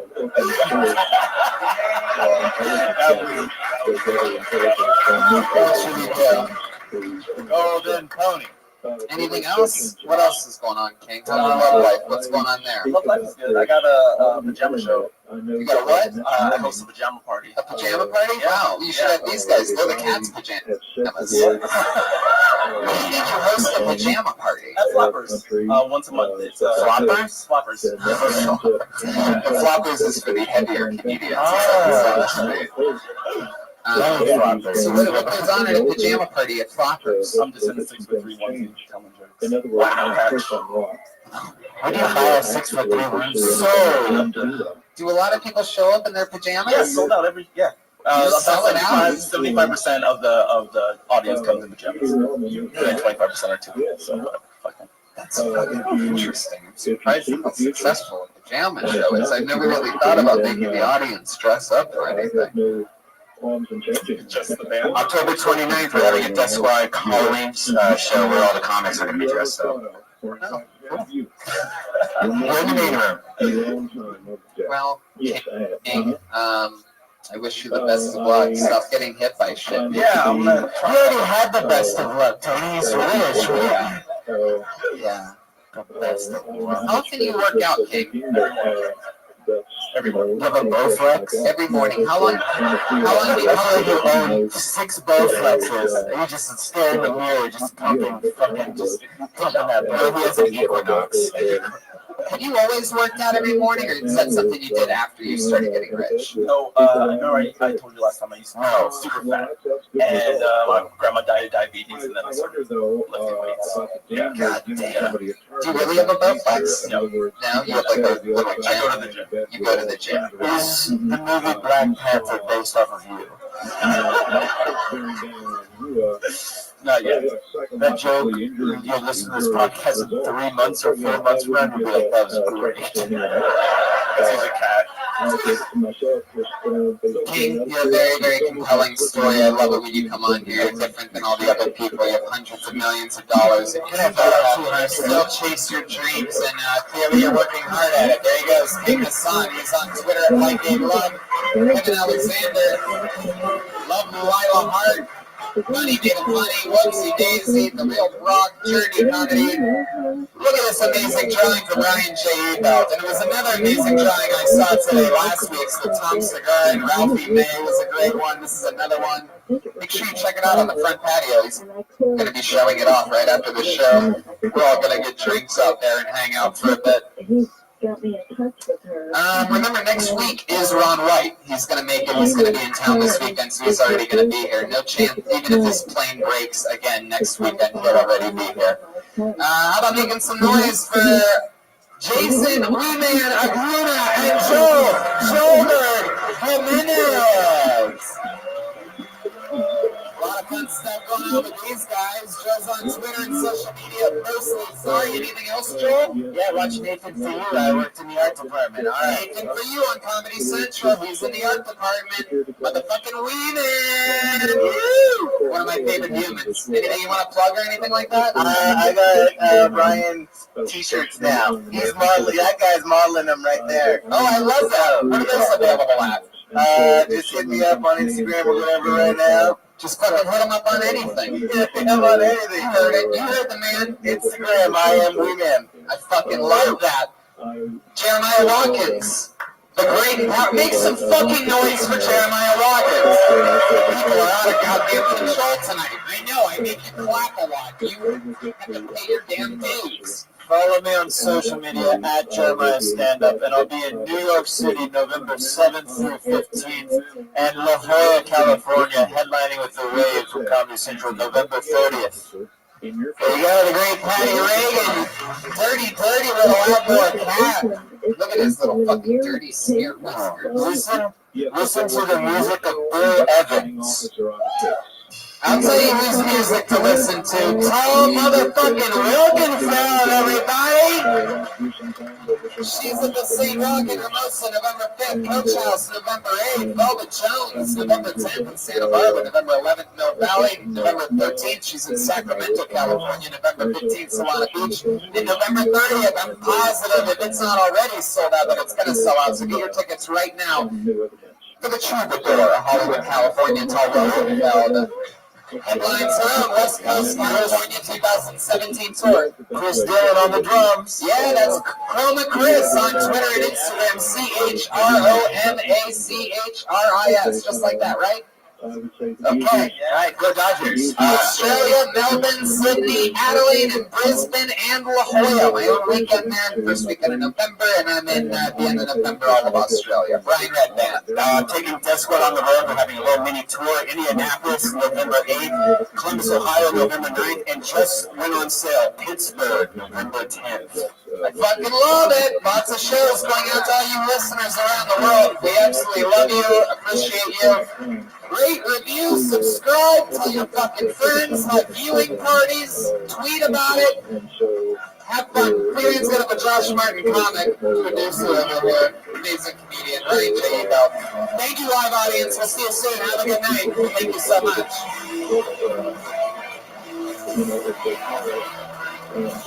Local police departments on as well.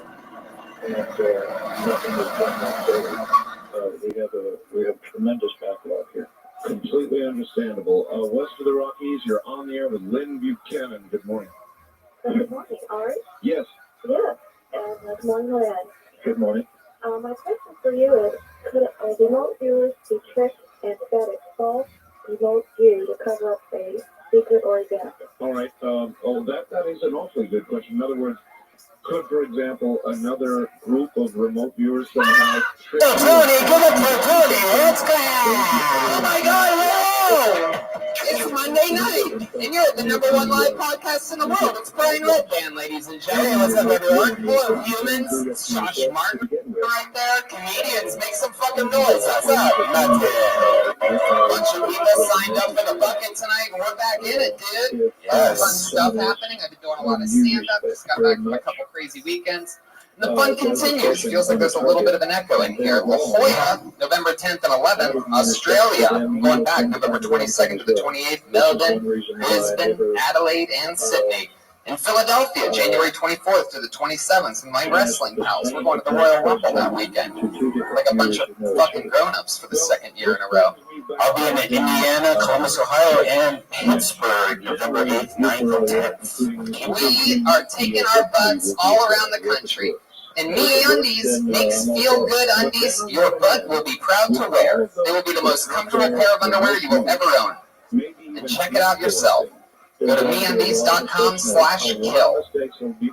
With tons of styles and patterns to choose from for both men and ladies, MeUndies will have the perfect fit for any personalities. The MeUndies feeling is unmatched because they use a naturally soft fabric that is 3 times softer than cotton. For limited time only, check out MeUndies' first ever glow-in-the-dark print, Lights Out.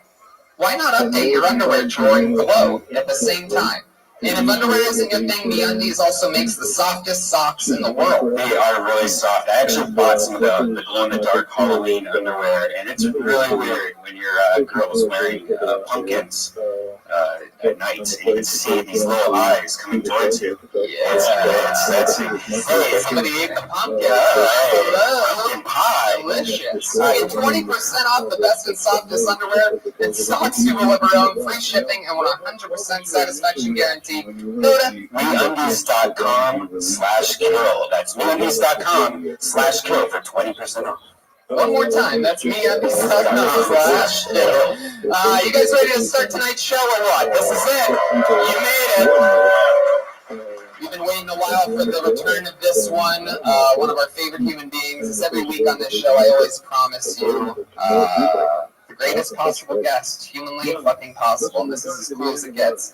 On top of the many, many credits I could name, he's one of my and my mother's favorite comedians, and yours as well. Put your hands together for the return of one of our favorite humans and one of the greatest comedians in the world, the great Ron White, everybody!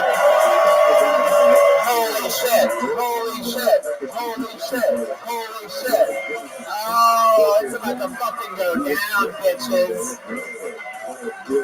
Sporting his trademark #1 tequila, multiple shot glasses. The crowd is going ecstatic right now. One of the baddest ass motherfuckers in the world, the great Ron White. Yeah, sporting a nice big bottle of #1 tequila. That's not plugged in for some reason. Oh shit, oh Josh. Josh Martin on the 1s and 2s over here, buddy. On a live podcast in front of a live studio audience. The #1 live podcast in the world for a reason. Oh, that's just the #1. That's the one Josh puts out. #1, right? Yeah. That's Ron motherfucking White, make some noise again. Come on. See, it works now. It works now. Ron, you've done the show a few times. We're excited to have you back. Is that a blunt? No, I would never do anything as un-American as smoke dope in public. I swear to God, I wouldn't do it. The great Ryan J. Ebelt is drawing tonight's episode. All of his prints of every single episode are available at RyanJebelt.com. I just saw an amazing t-shirt he made with our friend and guest of last week, Wee Man. Wee Man jumped in the saddle when you couldn't make it from Austin last week. Yeah, sorry about that. Wee Man stepped up big time, which is very hard for a guy like Wee Man to do. LA Speedway, thanks for the fun. What a great green room we have tonight. Very powerful. Real great. I'm actually getting a dial tone right now in my head. That's all I hear is a dial tone. I usually hear that. I've gotten good at like ignoring the impending panic attack that I always feel right before, right after smoking Speedway. I all of a sudden hate my wife. It's just something she did a couple weeks ago, and now it's bugging the fuck out of me. I'll get over it. For the best flashbacks in marijuana, go to LA Speedweed, speedweed.com. We have a band, Ron. You know it. They're goofy as fuck. The saxophonist just got married this past weekend. No, he did not. Yes, he did. To his high school sweetheart. No, he did not. That's coolish. Let's do this shit. It's the best damn band in the land. Make some noise for the Kill Tony band. It's Pat Reagan, Jeremiah Watkins, Joel Jimenez, and Chroma Chris on the bass. Every week they do different characters, and I never know what they're going to do. We never know before the show. And they commit to these characters throughout the show. Wow. Wait a second. Ugh, like a butt crack. What is this supposed to be? Oh, Jesus, Jeremiah, no. Are they on roller skates?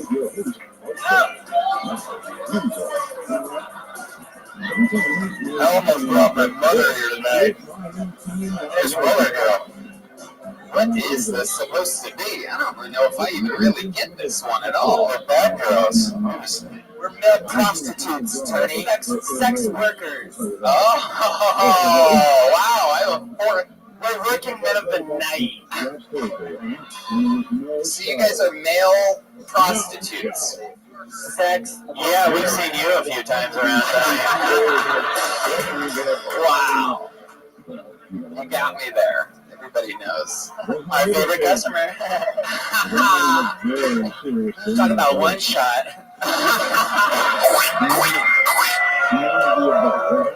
Joelberg's already on. I'm getting roasted by these dirty hookers.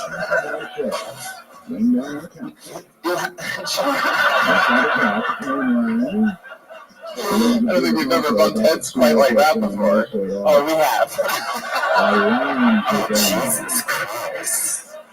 I am so excited about this. It's like I got a room with the view. I mean, come on.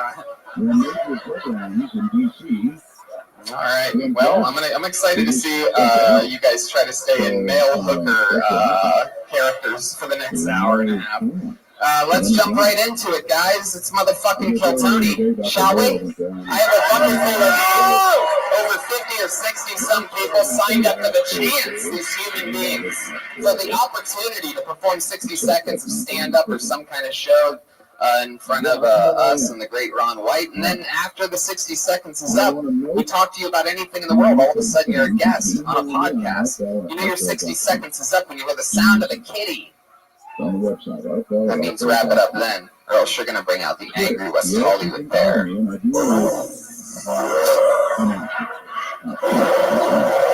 There you go. I just squirted.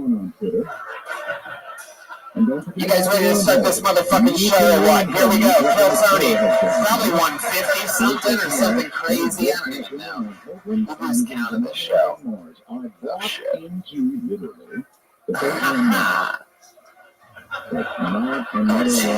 Thank you, Daddy. Hey, girl. Jesus, Jeremiah. Wow. All right, I pulled your first name out of the bucket. We're about to meet somebody. They're going to do 60 seconds, and then we're going to talk to them about anything. Sometimes it's a great young comedian. Sometimes it's a completely insane person. You never know what's going to happen. So let the fun begin with this, what feels like a new name. Sounds new to me. Put your hands together for Orlando Villarreal.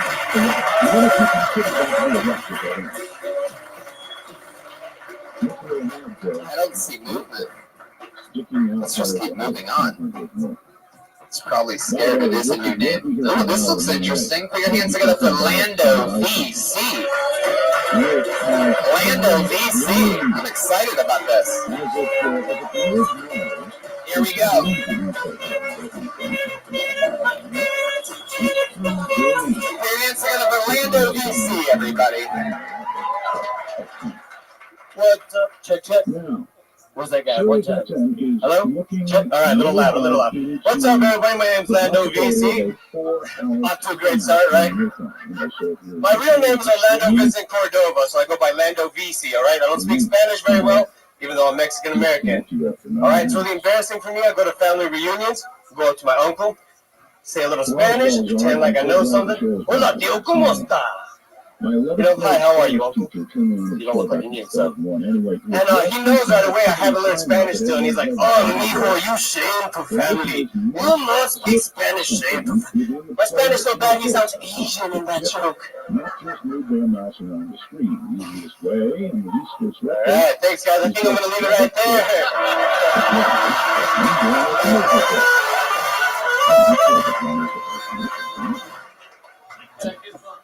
Talking to the microphone. Yo, Run Right, Texas, what's up? There you go. All right. Everything's bigger in Texas, except for my jokes. Lando, welcome to the show. How long have you been doing stand-up? 5 years. Fuck yeah. 5 years. Where at? El Paso, Texas, right there. We're on the map, a little point at the end. Yeah, they don't consider us part of Texas, and there's a lot of their state we don't need. Yeah, there you go. It's Mexican heaven, though. How long have you been in Los Angeles? For about a week. What was that diva-like behavior at the beginning? Were you asked to turn the mic up? What does VC stand for? I guess so, pretty much. You know, I've been doing stand-up for 31 years. I could barely get him to turn it on. You've been here for a week and you're fucking giving out orders, man. You gotta chill. Try to fit in, you know? Now, what's your real name again? Orlando. Orlando what? No, Vincent Cordova. Orlando Vincent. That is so weird because the first name that I picked up was a guy named Orlando Villarreal. That's not you. Totally different. And you're Orlando what? VC, Vincent Cordova. So much Orlando in this room. I think the gay hookers have something in there. All I can say is I hope Orlando blooms here. What do you do for work? Photo and video. You know Willie Barcena? Anybody know Willie Barcena? Long time in LA. Helped him out with the shoot this weekend. Yeah, it was cool. It was good at the Ice House. Cool. You want to pick up those names you just dropped?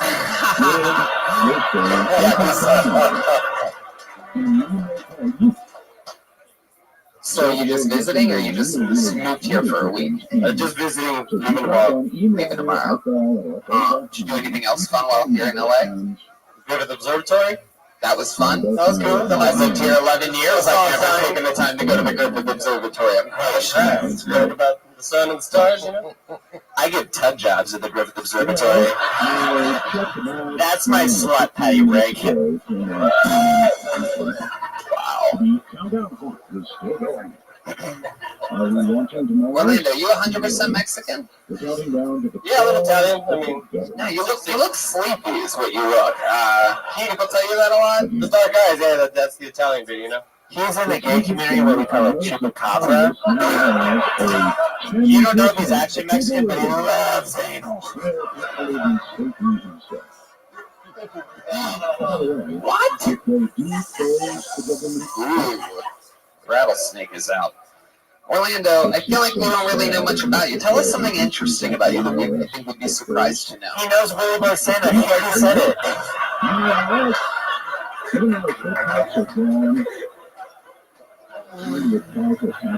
Go ahead, you got a lot of time to think about it now, Orlando. Yeah. I mean, I have a joke about it. Grandfather died the same day I was born, so it's kind of... That's the most interesting thing about you? Your grandfather died the day you were born? Yeah. No wonder this guy's yawning up here in the front row. Yeah, man, I live in El Paso. What can I say, bro? Yeah. What does that mean to you? It means like, when I travel outside El Paso, I don't feel so American. I bet when girls talk to you, they're like, I'll pass. Shut up. You shut up. You're a bitch sometimes. You know that? I love it.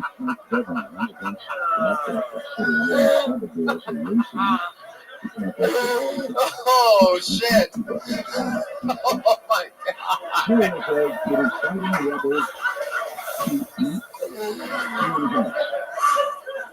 Oh, shit. All right, Orlando. What do you think the second most interesting thing about you is? I don't know if you guys have heard of Willie Barcena. No, that's about it. No, honestly. I wouldn't watch in public. You date a lot? I got a girlfriend 4 years. Man, how boring is she? She stayed home, I'll tell you that much, though. In El Paso? Just getting some of that Longhorn, you know? Damn. All right, Orlando. Well, you might be one of the most least interesting people we've ever had on the stage before. You know those Dos Equis commercials? He's like the opposite of that. That's my time. No, we decide that. You don't get to say that's your time. I decide when that's your time. And cut. That's a wrap. Straight to print. All right, Orlando, that is your time. There you go. Orlando, VC. There you go.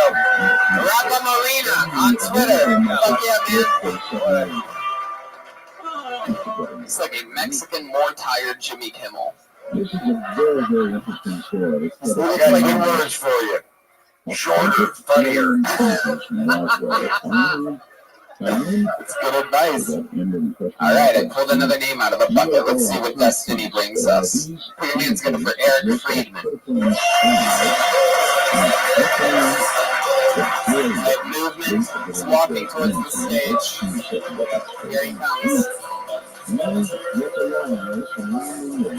One more time for Eric Friedman, everybody. This first joke's dedicated to the band tonight. There's an HIV billboard in LA right now. It's just a girl and her doctor, and it says "Trust Matters." No, trust is why you have HIV. That's how that. Trust matters. That's what the sign should say. What I'm getting at is dating's difficult. You hear a lot of people say, I think people think dating's difficult because they don't know what they're looking for. Like, I had a friend recently, he's like, I know exactly what type of girl I want. I want a girl who's horny all the time and wants to smoke weed and play video games. I was like, oh, you're looking for a 13-year-old boy? That's what you just described to me to a T. He's like, gross, I'm not gay. I'm like, that's not the bad part of what I just told you. Gave a homeless guy $1 recently. I gave him the buck. He's like, I'm going to pray for you. I was like, oh, you're going to have to give me that $1 back because it's not working for you. I don't want any part of what you got going on with him. I thought I was giving you money for drugs, not paying for bad luck. That's, fuck yeah, Eric Friedman.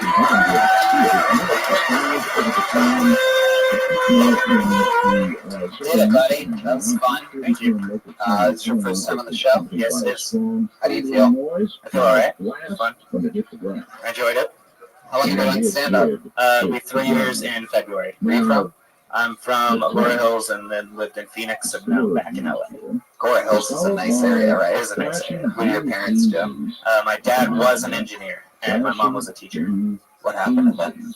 They're still alive, but in Phoenix, Arizona, so that means there's not much time left. There was a real plane crashy vibe to the way you said, my dad was an engineer and my mom was.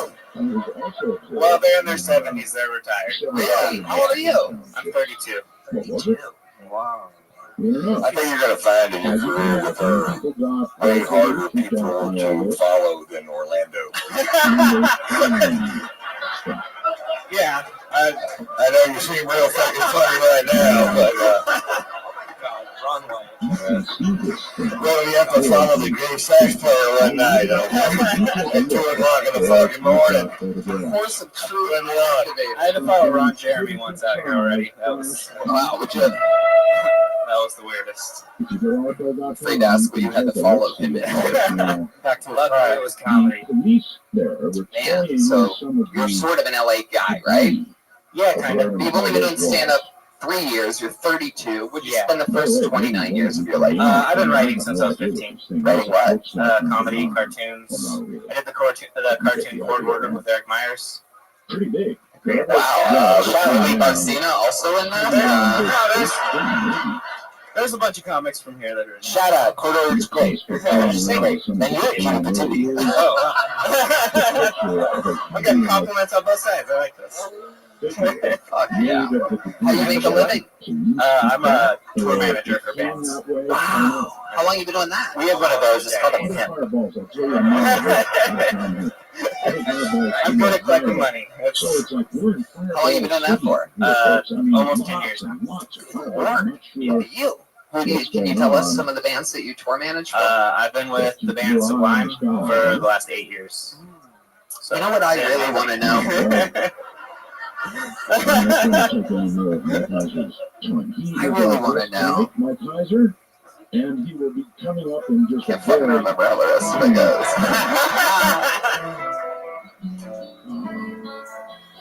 Wow, look at that. You have any fun road stories with Sublime? I have a lot. That's where most of my stories for stand-up come from, is being on the road. Give us like an Contracted gonorrhea. That's I had $1 million where I did it all. You guys want to come over for us? Well,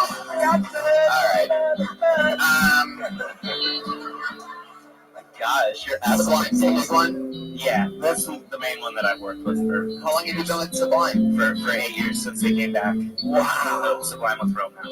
Yeah. I was at the High Times Cannabis Cup up north. Were you with them up there? Oh, yeah. Yeah, I was there watching them in the very, very front row. That one. I Yeah, was that was a lot of hosting fun. the award ceremony. Oh, nice. Yeah. That one was great. We got a person to drive back a bunch of drugstores. I bet, yes. Indeed. I flew a private jet back that night. Man, you flew back. It wasn't me. It was the owner of High Times that took me. Oh, it was very surreal, and I was stoned to the gullets. I drove a bunch of drugs back that night. I dealt with some guy. Did you see the gun that was made out of joints that was gold? No. Did you see the Nate Diaz pod? No. They won the award, and it actually was freaking good. Yeah. I thought when Nate Diaz won the award, I'm like, oh, they gave it to him because he's like a big celebrity, and then I tried it. It was crazy. Feels like he just got slapped. Yeah, he just put his name on a good weed. Anyway, this might be one of the most mellow parts of any interview we've ever had. Really talking about Sublime just brought back a lot of. Thank you for spreading awareness about HIV. I think we. I dedicated that one to you guys. That's why. How many years have you been doing that? Can I do a shot with you, Rob? There you go. Eric Friedman. This is what happens when you go for it. Hey, man, did good. Good in the interview portion. He's very honest. He wanted a shot with Ron White, he asked for it, and that is how show business works, ladies and gentlemen. Now you get to do a fucking shot with Ron White. Okay, now don't forget, this is the best tequila in the world, so don't forget to smell it and taste it. It is amazing. That's what I tell my clients.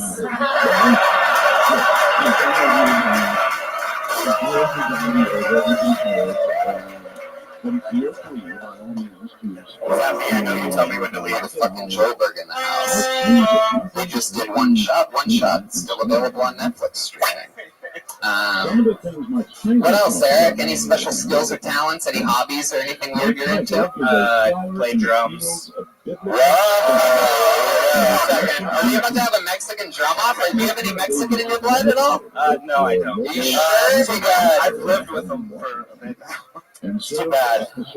Really wish you were Mexican so we could do this.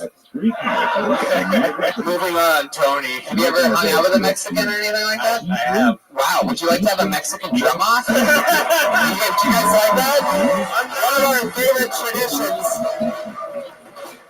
Alright, well, Eric, this is the part where Joel hands over the sticks, and you want to talk shit about playing the drums? You want to talk shit about it? No, when I asked you any special skills or hobbies, your first answer was drums. So there you go. Get over there, Eric. Don't be shy. You want to do a shot with Ron White? Now you have to play the fucking drums.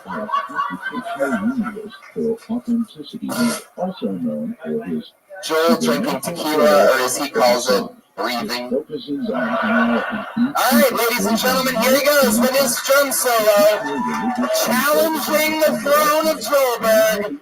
Joel will respond after this. Put your hands together for Eric Friedman.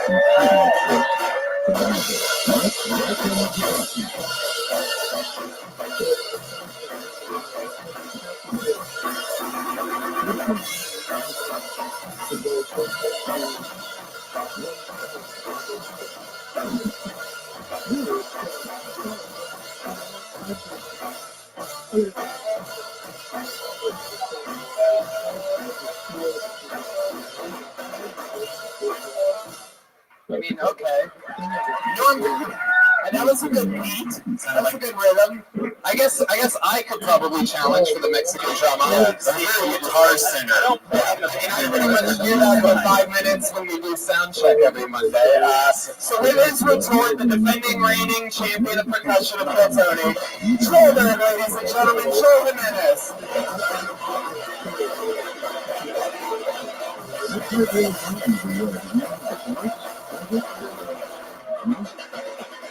Whoa! Look at that.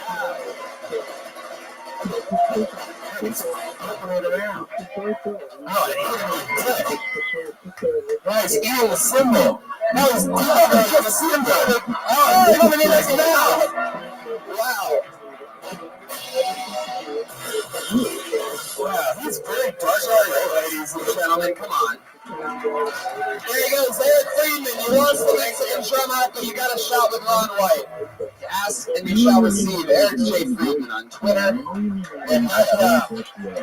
And we move on. That was very good. You guys having fun out there? Trying to warn you. All right, your hands together for Terrence J. Miller.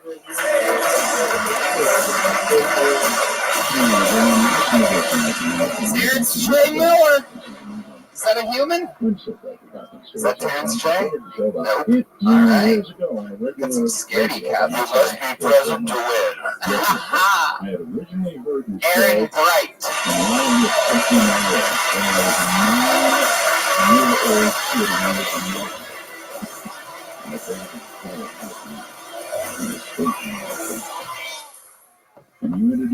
All right. This is going to happen. Great. Wow, okay. I feel pretty good. I'm feeling pretty good. I'm getting mature. And I know that because I like nature now. When I was a kid, I didn't care about nature. Now, nature's a priority. I've turned down sex because of nature. One night this girl was up to me. She was like, "Oh, Aaron, take off your pants. Let's get it in." I was like, "Bitch, you're supposed to shoot a star. That is crazy. You down there, you just got a wish, and I just got a nightmare." What is it? 57 hours. Crazy. I can't wait. I want to go get some food. I just found out one of my friends, he's a food blogger. So that's pretty cool. But the thing is he's a pothead. Like, you can't be a food blogger and a pothead. Everything you eat is 5 stars. I went on his blog to see what he's talking about. This one was recommending the Crunchwrap Supreme. I was like, hold on. He gave Funyuns 6 stars. So I was like, oh, okay, this ain't real. All right, thank you guys. That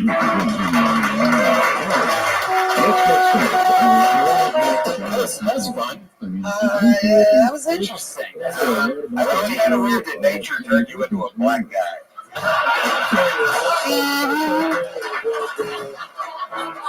right. I have black in me. So I do? Yeah. Fair enough. But my mom is black. Yeah, you do. I didn't say bad. I said interesting. Tony, how black in me as well. Oh, yeah? How is your mom 100% black? Mom's half black. Mom's half black. Dad's what? White. Real white. Blake Griffin? Is that really white. Yeah. Is your full set longer than your undershirt? Yeah. Yeah. Has anyone ever told you that you look like a overworked Derek Jeter? Yeah. All the time. All the time. Aaron, where are you from? Seattle. Seattle. How long have you been in LA? About a year and a half. What have you been doing? This and working. Where do you work? I work at Phil's Coffee. Phil's Coffee? Yeah. Where's Phil's Coffee at? Downtown. I mean, there's 5 locations, but we have one downtown LA. You work at the one downtown? Yeah. Good location? Great. Really? Yeah. Are you telling the truth? Absolutely. Okay. Why would you work at a shitty coffee place? There's so many. Because I get to work in the morning and skip nights are free. What other places do you perform your stand-up? Other than Glory House.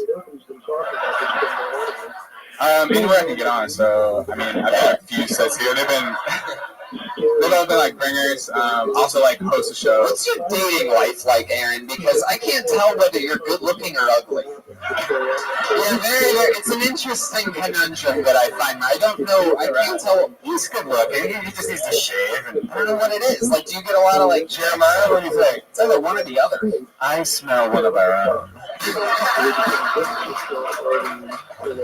I like him. He's got these large eyebrows, and I just feel like I could catch a lot of cum. Oh wow! Aaron, have you ever been with a man before? I have not, no.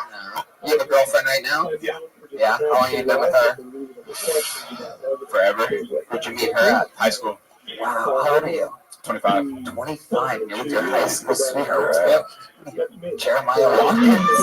Oh. You're gonna fucking hate it. We don't even know her. I can tell you right there. She's a trainer. She's a physical trainer. Oh, physical trainer. That's a good job.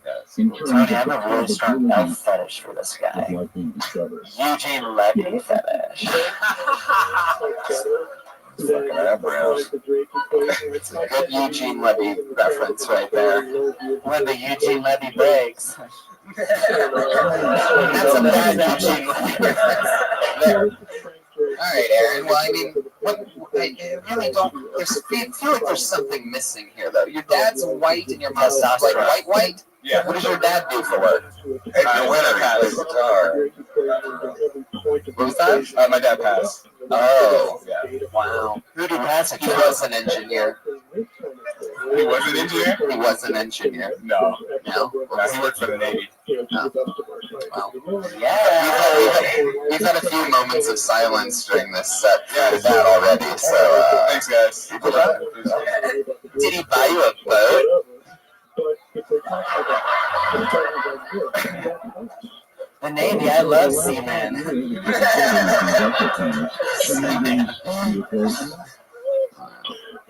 Aaron, I see a crosser on your neck. You're a religious guy?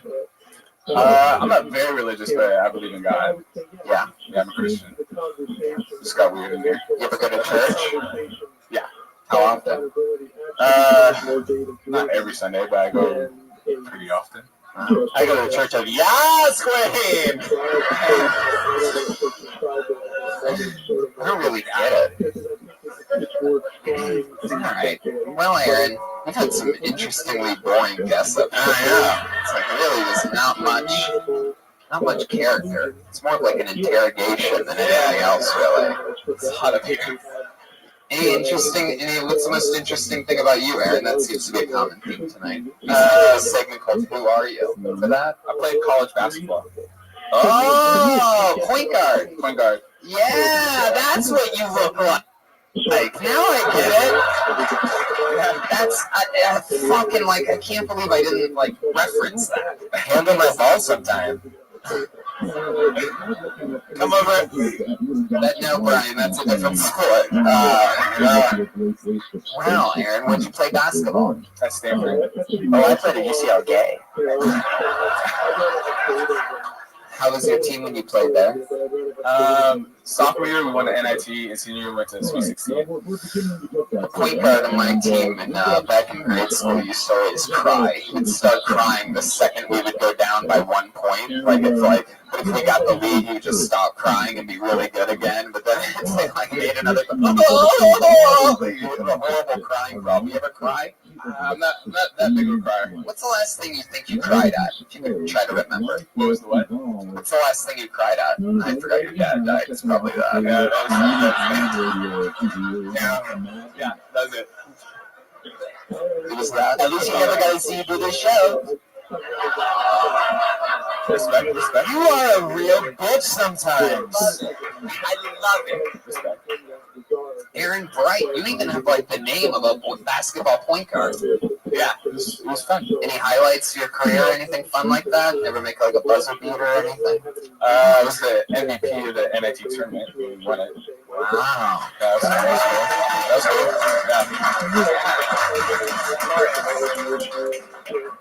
There you go. All right, Aaron. Well, I don't know really. How tall are you? Exactly. Like 5'10", 5'11". Like 5'10", 5'11". No, you're not. Alright. I love it. Well, Aaron, it was nice to meet you. Thank you guys. There you go. Thank Fun you. times. Way to go. He had some good accidental punchlines. One of my favorite, one of his jokes was, my roommate's a blogger. That was like the whole thing. The way he said it was funny, though. I don't think it was on purpose. That's a good joke. My roommate is a blogger. Well, he's also a stoner, so he gave everything 5 stars, which is pretty funny premise. Alright. I pulled another name out of the bucket. Let's meet another stranger. Put your hands together for Dave Yates.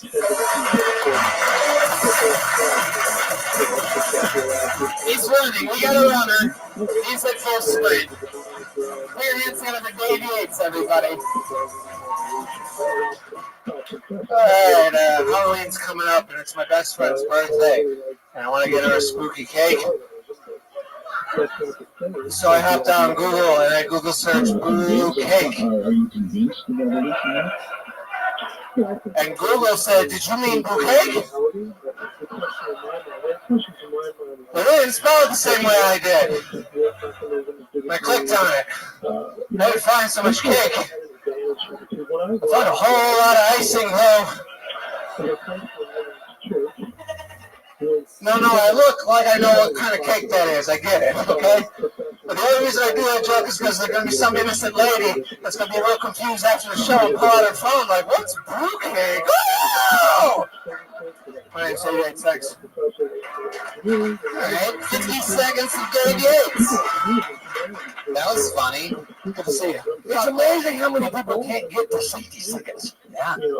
Just drop a hot 50 and they drop the mic. There it is. 60 seconds right then. Hi, Dave. Hi, Tony. How are you? Have you been on the show before? You have? I've actually been to the Death Squad because he did so well. I invited him to the Ice House. Is this a different look? You have a different look or something? I had a hat on last time, so. He has his own hot sauce called hot sauce. Is that very good? I ate it on pizza last night. Wow. It's very good. So you brought some. Wow. Taste it. You're getting a shot of tequila, dude. Try some. It's real good. Shot for a shot. I'll do it for him. It has a good taste to it. Great on pizza. Wow. So you have your own hot sauce company. Try it out of my belly button, Ron. What do you think? Oh, it actually made Ron laugh. I think it is hot sauce. Really fucking good. Thanks, man. Good flavor. You got a lot of bite. What size bathtub do you make it in? Toilet, actually. Toilet hot sauce. What do how many of these are you slinging? What's your, I mean, I've sold hundreds of bottles. I sell it as my merch after shows. Oh. Literally hundreds. I've been selling it for 3 years. So. Well, no wonder. Is that what you do, basically? You sell hot sauce? Yeah, when I do Postmates. How long have you been doing that for? Since I moved here 7 months ago. What's the weirdest delivery that you've had to deliver? Something stand out to you? Yeah, it was I had to deliver stem cells to Kathy Lee Gifford's daughter. Wow, pretty fucking interesting. I guarantee that was a breach of privacy that you just did. Wait, where do you get stem cells at? Some nondescript building in West Hollywood, man. Postmates just gets any of that, huh? Yeah. Monster died in that building. Right? Stem cells, sure, they're for her daughter, right? Well, I don't Just know, getting man. those injected right into her so that she She would tips, die. so that was cool, you know? Really? Not everybody tips, that's the shitty part, man. Right? They're circumcised. Dave, what else? When you're selling, when you're doing Postmates, have you ever tried to upsell your hot sauce to somebody? No, but I probably should. Yeah. Yeah, I think that'd be a good idea. You should make little packets that have your website address where you can buy it. Or Just whatever. stick them in the bag. Stick them in the bag. Act like the place gave it to them. I mean, I would, as soon as I get the FDA approval, which costs a lot of money, I will, because, I mean, I can't run the risk of someone fucking their shit up and then I'm screwed, you know? Yeah. Maybe not. For fun, Dave. What do you consider fun? I like going to see live music. I like supporting other friends' comedy shows. I don't make hot sauce. I play guitar. That's fun. Yeah, right. Caucasian guitar. Caucasian guitar. Wait, is that true? Is the thing that they use as a guitar player? Is that the music for Caucasian guitars? Alright, let's do this shit. Yeah, I'm down. Where'd Pat go? Pat doesn't even know he's going to be part of a Caucasian guitar. Pat's having a colonoscopy right now. Dave, are you in love? No, dating, no. Yeah? How's that going for you? It's alright, yeah. I mean, it's good. Like, I mean, I'm not bad with the ladies, but I'm not like Post Crushington, you know, like Post Crushington. Very good, Dave. Post Crushington. How's my AOL screen name? Like your last date, what was that like? Last date, went to the symphony, actually. This is the most boring episode of my show I've ever made in my entire life. 250 minutes. Live music? No, man, like, the last time I was on, they asked me, so I'm trying to think of different things that are interesting about me. Like, I like fish, and people make fun of me for being a hippie, and I don't drink. They're like, oh, you sober, that sucks, and blah, blah, blah. You're like, I'll show you, I'm going to the fucking symphony. You think I'm boring? Watch this. Where'd you see the symphony at? Chicago. Oh, you went on a date in Chicago. Yeah, that's where I lived before I moved here. Oh. That's the most recent date you went on? No, but nothing memorable, like gone out to eat and stuff. And how long have you lived in LA? 7 months. Wow. Yeah, what area of town do you live in? Culver City. How do you feel about Culver City? What are your thoughts? It's all right, man. There's worse places in this town, for sure. All right. I really just don't know what to do anymore. I think there's something off in the cosmos or something like that. Have we ever not released an episode? Yeah. Have we ever just done it just for the live fun and then, just sort of like pretended like it didn't happen? Oh, you wouldn't let this episode come out. I see what you did there. I have a question. Do you know the Scoville rating on your hot sauce? The Carolina Reaper, the one that I use, is 2 million on the Scoville scale, but I don't use the whole pepper, so it's like a nice consistent burn. Right. Yeah, the Carolina Reapers, I've had it. Very convincing. Thanks, Thanks, man. I appreciate that, Ron. Yeah. Wow. Holla, holla. You can't use my name or anything, but I'm still going into it. The new labels are coming in. There's someone who loves it. Thanks, man. I appreciate it. We liked it. All right, Dave, we're going to get somebody else up. Nice to meet you. He's on Twitter at Yates Comedy. In and out. Good set. I don't think this is that bad an episode, dude. No, we're giving up on it a little fucking early. What do you guys think? That was fun. I love it. I'm just fucking around. Oh, God. I think it's just the heat. Today was a hot day when it's got a little slower energy to it. Something. I don't know what's going on. I think it's fine. I was just busting everybody's balls. We're the #1 live podcast on that. All right, put your hands together for Brian O'Shea. From deep in the corner, this is going to be a long walk. He's got a fast pace. He's got a good, solid jog. Good, solid jog all the way. Wow, it's like a before and after with Dave Yates. Here we go. I didn't stop beating off until I was 28. I was the lecturing king of the south side of Chicago. If anyone pissed me off, I'd sneak in, pull my pants down, and spend the night on the couch. You think it's so high? You feel like Biggie Smalls without the confidence? Just overeating and breathing weird and shit?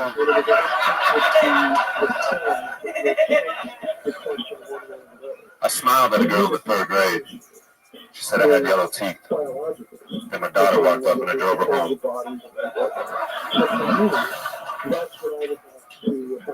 That's it. That's about a minute, right? Damn it. You got 22 seconds. Holy shit. I'm into big girls. Big fat girls. The bigger the better. But I haven't had any luck lately. So I bought a waterbed instead. You're there. You got it. You got it.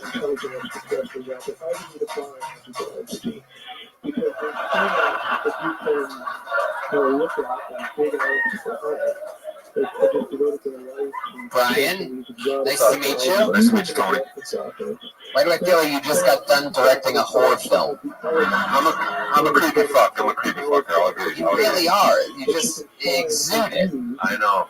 You have the look that like big showbiz people like when they retire and they like go for that look, like Jim Carrey and Jim Carrey and shit. Right. Letterman. Are you retired?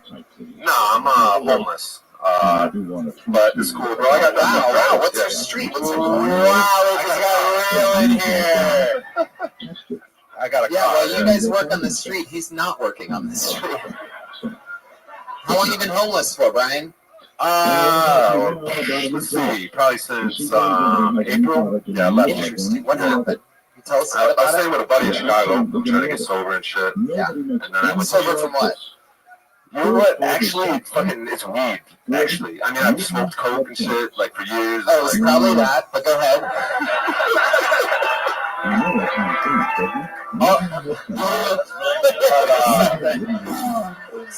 Unbelievable moment. I immediately am back to thinking this is probably our greatest episode we've ever had. I love this. Let's keep this honesty and cool, compelling thing going. There's a moment there where you said it's weed. I mean, you said you smoked coke. I did. Which is basically crack, buddy. Yeah. And it's 20% off the first order. So, speedweed.com. Your weed pro. Okay, go ahead.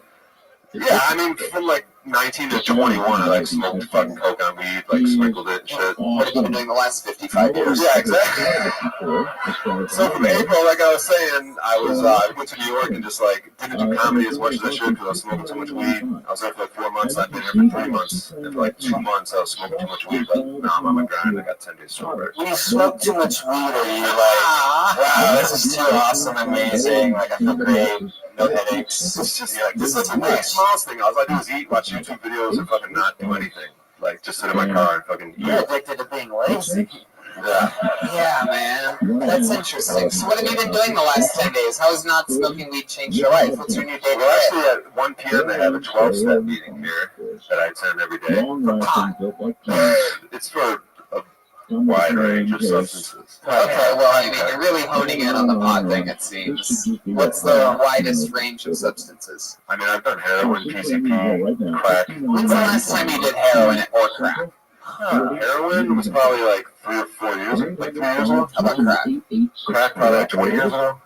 20 years ago? How old are you? I'm about to be 43. But get back to the weed. It's the real problem here.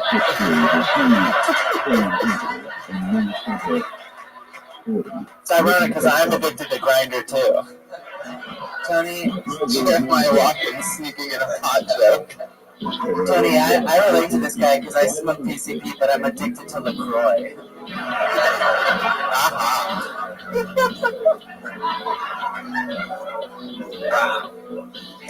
Brian, what part of town do you stay in? Actually, I had this deal with this guy with an Airbnb. I clean up, and then I could stay there in between guests, and I just fucked it up because it wasn't clean enough. What did you do?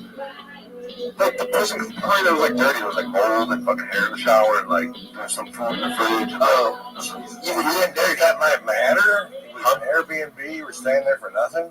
Yeah, the guy was like, we worked out a deal, like I clean it, and then how'd you fuck that up, dude? I know, right? Jesus Christ, what a I might have a second chance though. You like fat girls? Try Airbnb.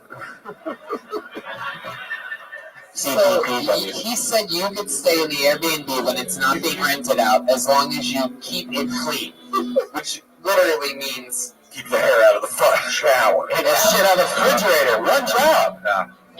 What did you do? They said you had hair in the shower, and what? I mean, it's not like it was filthy. Like I actually tried to clean it, but it was like not good enough. I mean, it's a lot of work. Fucking. I fucked up though. I fucked up. You need a maid.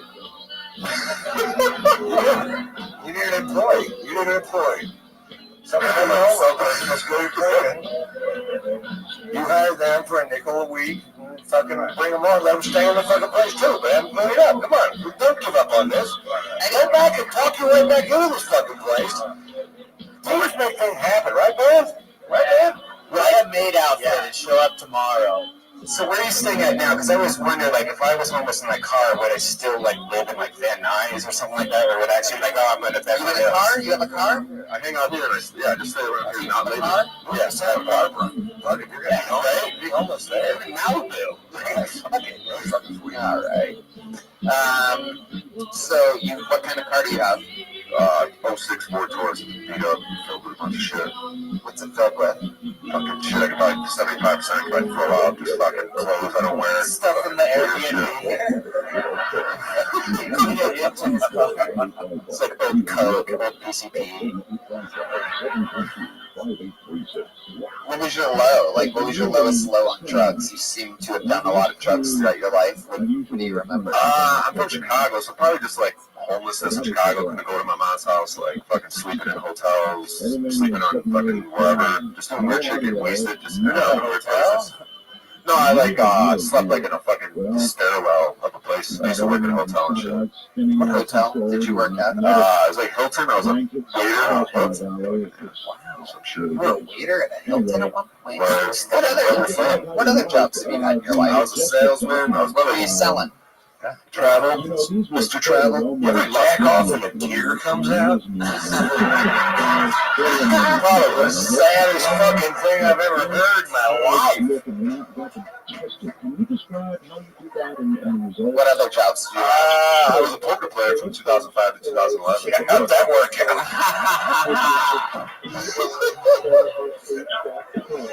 Yeah, basically I won $50,000 in like 2008 on a Wednesday. I paid $300 on a Wednesday evening. I played a tournament, won $50,000, and I sort of wrote that out. I won $30,000 in another $300 tournament in Vegas, and like. What happened Thursday? Right. Yeah, and like you hit like a full no house. Yeah. It sounds like you really royally flushed it all down the drain. Yeah. But then, I got into this. What drug did you like? What made you start doing like heroin? Like, were you always doing drugs like in high school or like in college? Did you? Yeah, it's like we never fucking did a bunch of drugs. I mean, heroin's a pretty big step. You know, crack's a big step. You done heroin, Rob? Wow. Now I see you snorting it, right? You didn't do like the needles and I had a hard time finding my way, and I also had days that I had no place to stay. So. I got you. I mean, I pulled out of it a little before I was fucking 43. But I'm a late bloomer, dude. Yeah, you are. We'll see. I don't think you've really bloomed yet, dude. Yeah, you might be a never bloomer. Bloomless. I was like, a fun fact. I was a virgin until I was like 24. I didn't start beating off until I was 28, like I said. Wait. I almost just passed out for a second. Hold on. You didn't have sex until you were 24. Even that I could even sort of accept. But then you said you didn't jerk off until you were 28? Didn't you realize when you had sex with a girl what you were capable of? Didn't that feeling feel good? I didn't really start having sex till like 35. Not even on a Wednesday? How did you just go back? Whoa! What just happened? This has got to make some sense. Start over. What? I was a virgin when I was 24. Like, it was a one-night stand, didn't ejaculate. Like, 3 years later, another one-night stand, fucking maybe ejaculated. Started beating off when I was like 28. And I really didn't start dating until I was like 35. But I got it in, believe me. When I had some poker money, I was fucking all about that shit. I used to be a gangbanger too. I'm shot. And tomorrow, what? You're a gang member. See, a lot of people, by the way, often say, Tony, why do you go so long with the guests? Because some of them start getting the correct answers 8 minutes in. Yeah. Tomorrow, gangbanger. Tony, tomorrow I had an interview with CBS News here in L.A. for the Chicago CBS News because my friend FreeMattSopan.com, he got wrongfully convicted, and I was part of the trials and shit, and they were interviewing me about it. Like Dateline style? Yeah, I guess, whatever, yeah. You're going to be that guy? I was a gang member. I've been shot. What do you mean you were? What did you do for the gang? I mean, I wasn't very good at it. I mean, it was a bunch of white dudes, and you were also a lousy fuck. It's hard to do a drive-by when you can't get your arm out of your car because there's newspapers stacked up to the ceiling. You keep nodding off. Yeah. What was like? Give us an example. You're on a comedy show here. You might as well give us an example of one of the most dangerous things you ever did as a gang member. I borrowed a gun from a dude in the gang. We went to this rival's house. We fucking broke all his windows, and I had the gun for protection. And I went. What kind of gun was it? Just super shitty little gun. I don't even know if it worked. It was like a 32 or something. I don't even know if it fucking worked. Wow. And I gave the gun back, and then that night we went to get beers and got to fight with some dudes, and we ended up beating the shit out of them, and a fucking cop pistol whipped me. At the end of the night, he left a scar on my face. A cop pistol whipped you? Yeah, I ran. Where'd the cop come from? We called him Super Cop. He lived in the neighborhood, and he fucking saw me like about to break this dude's window because he had just broke the window on my car. So I had a golf club, and I was ready to break this dude's window. And the cop put a 9mm in my head. He said, freeze, and I threw the golf club in the air and just started running. And then eventually I was running around a car. It was like little kid shit. Like we're running around a car. And I just got so tired I put my hands on like this. And he was just like, bam, cracked me right in the face with a 9mm. You had a gun yourself. Well, I had returned it earlier in the evening. It's the whitest shit. You should do this on stage. This is fucking hilarious, dude. Yeah, sure. A golf club is the lightest weapon, and you should have yelled 4 before you broke the window. Then the cop would not have chased you. Seems like in all your years of gangbanging, your most dangerous stuff pretty much comes down to breaking windows, huh? You were like the window breaker guy. Yeah, like fighting and that. Yo, like, Brian, go break this motherfucker's windows, dog.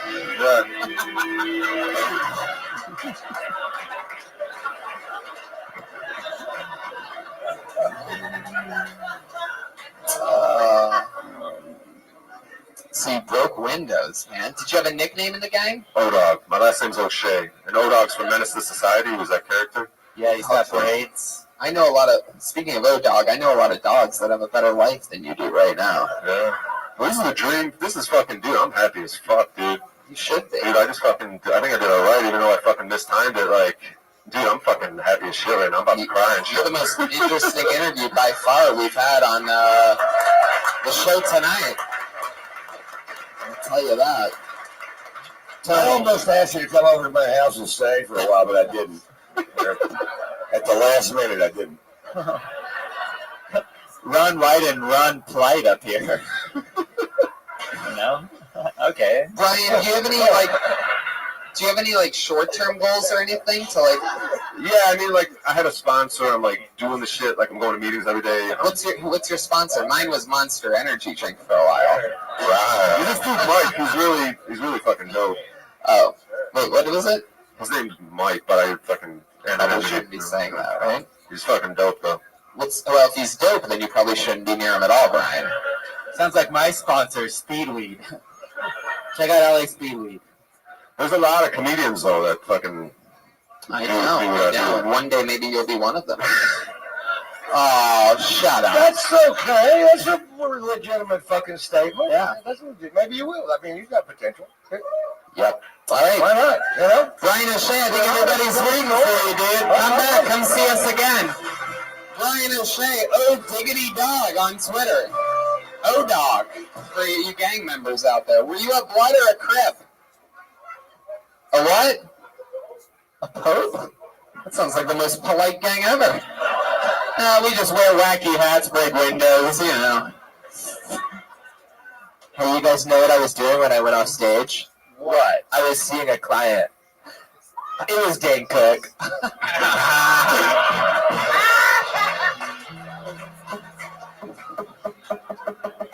pulled another name out of the bucket. Let's make some fucking noise Monday night for Jackie Little.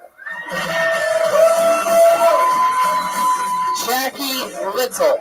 I don't see any movement. That's not Jackie Little, and that's not Jackie Little. This is Jackie Little. Hell yeah. Come on, one more time for Jackie Little, everybody. Oh my God. The last time I got applause like that, I was being sentenced. The last time I got applause like that, I paid my rent on the 11th. Last time I got applause like that, I went to an audition and got a call back from my parole officer. Man, you know what? Fuck, dude, I should have came here first. I moved to fucking Monterey originally. I'm originally from New York City. That was the wrong thing to do. There's no black people in Monterey. Seriously, the first restaurant I ever went to wash my hands. The hand sensors didn't even recognize me. Seriously. I'm not even kidding you. I took a fencing class because I thought they were going to teach me how to get rid of the shit I was stealing. No, just a bunch of motherfuckers fighting around with swords and shit. Seriously.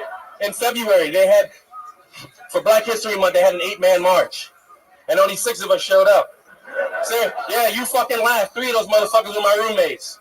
Seriously. 2 of them from that fencing class, and the other motherfucker was my parole officer. Oh, dude, it's fucking brutal. Hey, how many people got kids out there? I got a 20-year-old at home. We just broke up, but she still lives there. Thank you, that's my time. Fuck yeah. Jackie Little. Yeah. I'm excited about this, Jackie. I am excited, I am. First of all, let's get this straight. My name is not Jackie. My name is Timothy Paul McCrae, but you called Jackie. Jackie's a friend of mine, and she wasn't going to come up here, so I came up instead of her. Oh, wow. Yeah, dude, balls. But, I'm keeping it real. Dude, I've been here for fucking, I've been here like the last 10 weeks, and I've signed up for the last 10 weeks, and I had to come up under a fucking alias, so fucking, here I am. That's how let's count it. So wait, you're saying that you put in your name and there's your friend Jackie's name? No, my friend Jackie signed up, but then saw some people get ripped up here just now, and so when they called her, she decided that she wasn't going to come up here. Right, so that's not how the show works. Your name's in the bucket too. My name is in the bucket. My name is Timothy Paul. As a standard, we're gonna talk to you for a couple minutes. Okay. Just to let you know, it's just or else everybody would just do that every single time. The first person sitting there. Anybody out there, clap your hands if you signed up for more than 10 weeks without getting on this show before. See, there's a bunch of other losers out there. It's not fair for any of these people, and it really pisses me off, actually. There you go, Brian's extra mad. Yeah, I feel like editing you out of this episode. Anyway, so let's just get into it, Jack. It didn't bother me a bit, dude. You want to go can I do a shot with you? Fuck yeah. All right, there you go. So, Jackie, let me ask you a question. How long have you been doing stand-up? I've been doing stand-up on and off for, I don't even know, because... Since the Fugees broke up? Yeah, pretty much. On and off for about 4 years. You hold that mic so well, I really thought you were going to bust a rhymes, you know what I mean? It's fucking good, man. Why so on and off? Because I'm an actor. Oh, really? What, have you been in anything? I do stage. Oh, really? I do a lot of stage, yeah. Like what? I do a lot of Shakespeare. Yeah? Really? Yeah. Can we hear a little? Sure. What do you want to hear? Yeah, sure. Certainly. I just finished doing my second season out at Theatricum Britannicum. We know you're good. You just played Jackie Little for 70 seconds. Yeah. Yep. Do you want to hear something? Yeah, I would love to. All right. I just played the Wall in Midsummer. In this same interlude, it doth befall that I, one snout by name, present a wall. And such a wall as I would have you think, that had in it a crannied hole or chink, through which the lovers Pyramus and Thisbe did whisper often, very secretly. This loam, this rough cast, and this stone does show that I am that same wall, the truth is so. And this, the cranny is, right and sinister, through which the fearful lovers are to whisper. Wow, that's beautiful. Fuck yeah. Hey, Tony. I don't remember that part of Django Unchained. Django. As a Mexican, I take offense to the wall. Sorry. And did you say chink at some point in there? You said chink. Yeah, yep. I like that part. I liked that one. Thank you. Man. All right. Well, Timothy. Yeah. We're gonna keep flying through. We're gonna get somebody else out of the bucket up here. There you go, Timothy McRae or something like that. Fix that, Timothy. And we are making it official. Don't ever try it again. What? It won't be funny next time. It's been done, and we're don't try it again. But what? To get up here like that. I mean, but I thought it was. Yeah, don't cheat the game. Yeah. Oh yeah, exactly. Yeah, guys, you can't ever do Don't that. confuse seeing through the game with winning the game. Right. Yeah. It's better to burn out than to fade away. That's a line from North Dallas 40. True. That's one of my favorite lines. To get 20% off the best and softest underwear and socks you will ever own, free shipping and a 100% satisfaction guarantee, go to meandies.com/kill. You guys ready to go back to the buffet? Put your hands together for Lamont Oakley, ladies and gentlemen.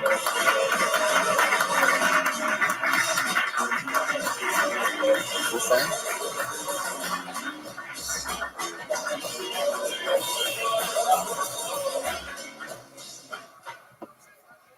I was born an uncle. No, I came out of the womb and had a 28-year-old nephew. That's crazy. I wonder how this is possible. Well, my parents were 27 years apart, which was really freaking crazy. It was like growing up in two different households. Like, I had my dad talking about shit that happened in World War II, and my mom was singing James Brown. So I was a very confused kid. I didn't know whether to root for the Nazis or to, get on up and shit. It was weird. I used to be a rapper, but I stopped rapping because rappers started doing weird shit, like giving away their money. I was like, I don't want to be that type of rapper. I want to be one of the glamorous motherfuckers. It's crazy. So I also used to be, so when I did my rapping, I had like a band and stuff, and it was crazy. So one day, I had a friend there, and she came to the show, and I was like, oh man, I wish I just had pennies thrown at me on stage just one time, but, you could sing her shit. I was a really good friend, but it was the wrong friend to have because she was about 5'2", 280, so. Thank you very much. Lamont Oakley.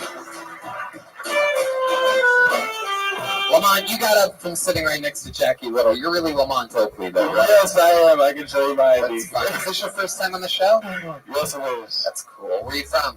I'm from Oakland, California. Wow, a lot of Oakland here. Good area. What do you do for a living? I'm a bellman and I'm an actor. I'm a theater actor, too. Wow. Where are you a bellman at? At a fancy hotel. Oh.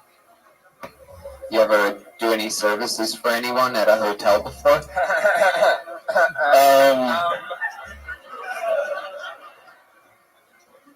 I can't answer that. Okay. Neither really can we. fancy hotel. No Hilton or any bullshit like that. Oh, no crap like that. Tony, I felt like that was a groundbreaking set because I've never seen a black guy wear cargo shorts on stage. You use those pockets for anything, Lamont? Yes, I use them for my marijuana. And I think I have my parking ticket in this one. Oh. You got a lighter in one of them? I think I do. It's a good thing to have. Oh, man, take a shot with you, man?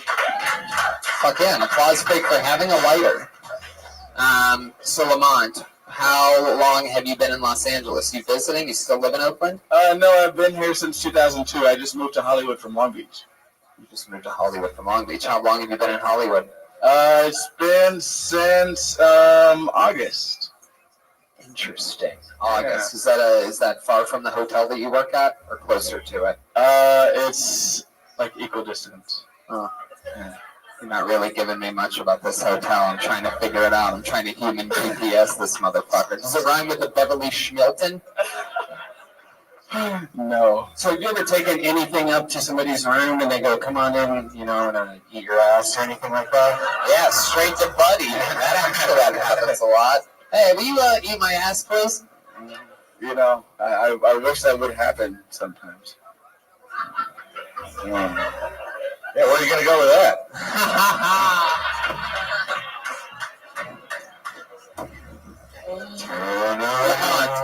Can you give us an example of a time that you've had to be a bellman and something strange has happened, or it's been a little bit? You don't have to. Damn, see, I'm serious. Like, not that much crazy shit happens. Like, the strangest thing is just like, I don't know. There's like homeless people who think they can fool us. Oh, we know. Oh, yeah. You just met a couple and of they're them. like, they're addicted to weed. yeah. Honestly, dude, like, it's the fucking weed, bro. That's like not You know what I mean? I've smoked crack. I fucking put a lump of heroin in my ass today, dude, but the fucking bowl I smoked 10 days ago helps me. My sponsor won't even talk to me. I appreciated the level of fucking honesty from the dude.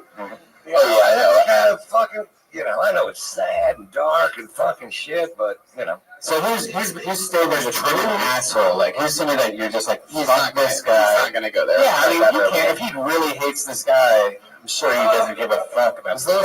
It's all people you don't know. The celebrities are all kind of chill. Yeah. But yeah, there have been like some major assholes. Like, there's like the people that come through that like they act like they're your best friend the first time you meet them, you know, and then you know that's how you know they're not going to tip you. Of course. Because they're friends now, and friends don't tip friends. Exactly. They think it's all good. And their last name's all in the Stein. Whoa, okay. This is why we don't let Brian talk that much. He's talking a lot this episode for some reason, and it always gets me. Welcome to Racers Power. Back to the sound effects we go with Brian Redband. This is my first time doing stand-up, actually. Wow, there you go. Yeah. Oh, that's good. You know, that would be something that people getting interviewed would say at some And point. I gotta tell you, that was amazing then, dude. Oh, yeah? Your first time doing stand-up, that was great. Yeah, you did way better. Oh, thank you. You This is insane to me right now. have like a cool awkwardness about you. I like it. I mean that. There's something like interesting about it. And he's only looking at your ass. There you go. Wow. Red All right. Did it again, everybody. Eat ass, and poop, and butt. Yes, my favorite. Red Band's Jew Jokes brought to you by MeUndies. Yes. Oh, my God. Why would you do that? Hey, of all the jokes to make. that was a Harvey Weinstein joke. It was. You didn't even say you said Stein. And then you just said Steve. It's the same thing. Yeah, like, no, that's another racist joke right there. You were just accidentally racist again. Lamont, so let's talk about you doing stand-up for the first time. Is this something you've wanted to do for a while? Yes, it is. How old are you? I'm 33. 33. It's the same age as me. Age of the Lord, but he died. I know. He looks way younger than you. It's scary. Were you one of the kids on Reading Rainbow? That's a good one. I can't answer that. For the listeners, that was a good one. Here. Lamont, what's some of the acting that you do? Is that mostly stage? Yeah. I do a bunch of plays. Yeah.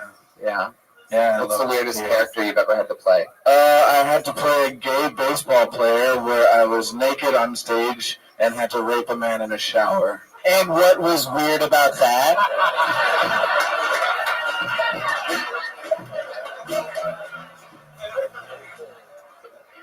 Man, can you give us one of your lines from that? Like, what were you verbally saying while raping a guy? Could you do a demonstration on me?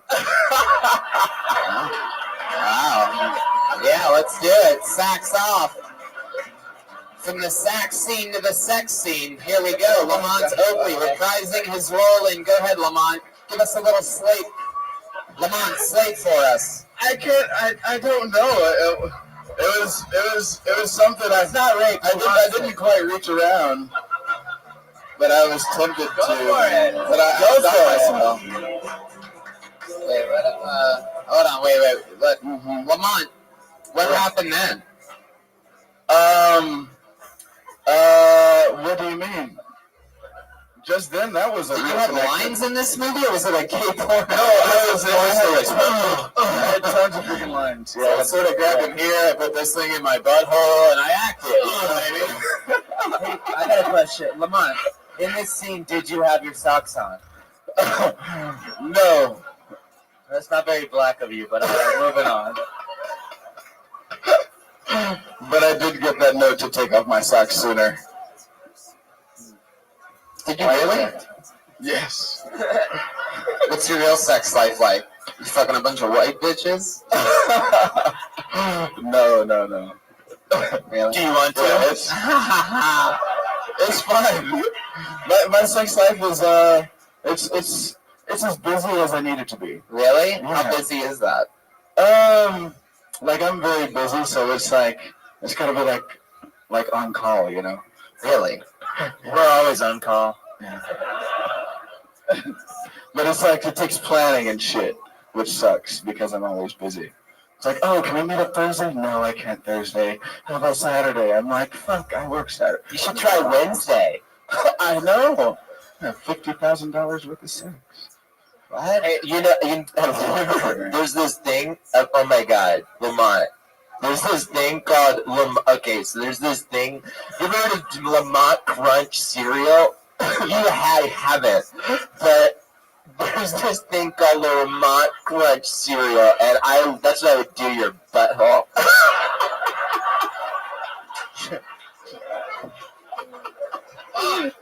That's my stereotype, Patty, right there.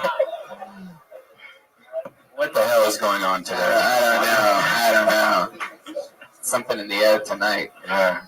Lamont, special skills or talents or hobbies or anything? I used to drive a tractor. I used to dig holes. John Deere? John Deere? Yeah. Wow. You used to work with a hoe? Yes, several. What? What's that? Yes. Were you in Philadelphia? All right, over here, Lamont.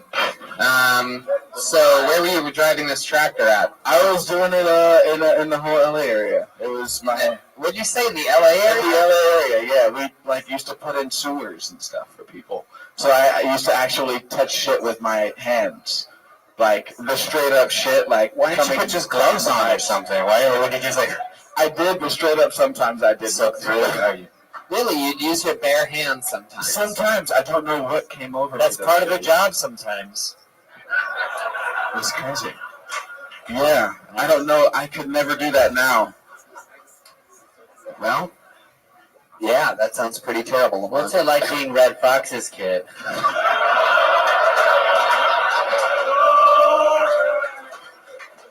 All right, Lamont. Pretty sure that's it. No Twitter, huh? No social media for you? Well, I have a Twitter, but I never use it. It's at Mr. Chug Mug. Why that? Why'd you go with that Twitter handle? Because I can drink beer really fast out of a mug. Wait. Is this true? Yes. How fast can you do that? Prove it. Hey, where's Josh Martin? This is another situation. It's been a while. Can somebody get us a fucking goblet of beer or something? Defina, can you get us a giant thing of beer real quick? Like a large, stupid beer. Like a big giant fucking bucket of beer. How about a Pabst Blue Ribbon in the can poured into a pitcher? Maybe two. Two of them. How much beer can you chug at once? I'll raise some. The most I've done is two. Two big beers or 2 cans of beer? Like 24 ounces. 2 24 ounces? No, one. Do you want to have a Mexican beer off? That's the biggest mug I had. Joel, do you think you can handle this? Yeah, fuck. All right, make it 4 PBRs and 2 pitches. 4 PBRs to the main room. Oh my Is God. Josh Martin even in the room? And get 1 ginger beer for me to butt chug. Did you hear any of that? Butt chug. We need 2 pitchers with what we can't really. No. This is to 4 PBRs. 4 PBRs. Wait, Big daddies. just listen to me, Brian. Stop talking. What?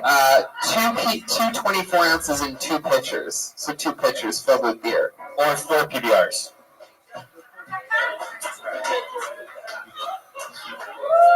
2 pitchers.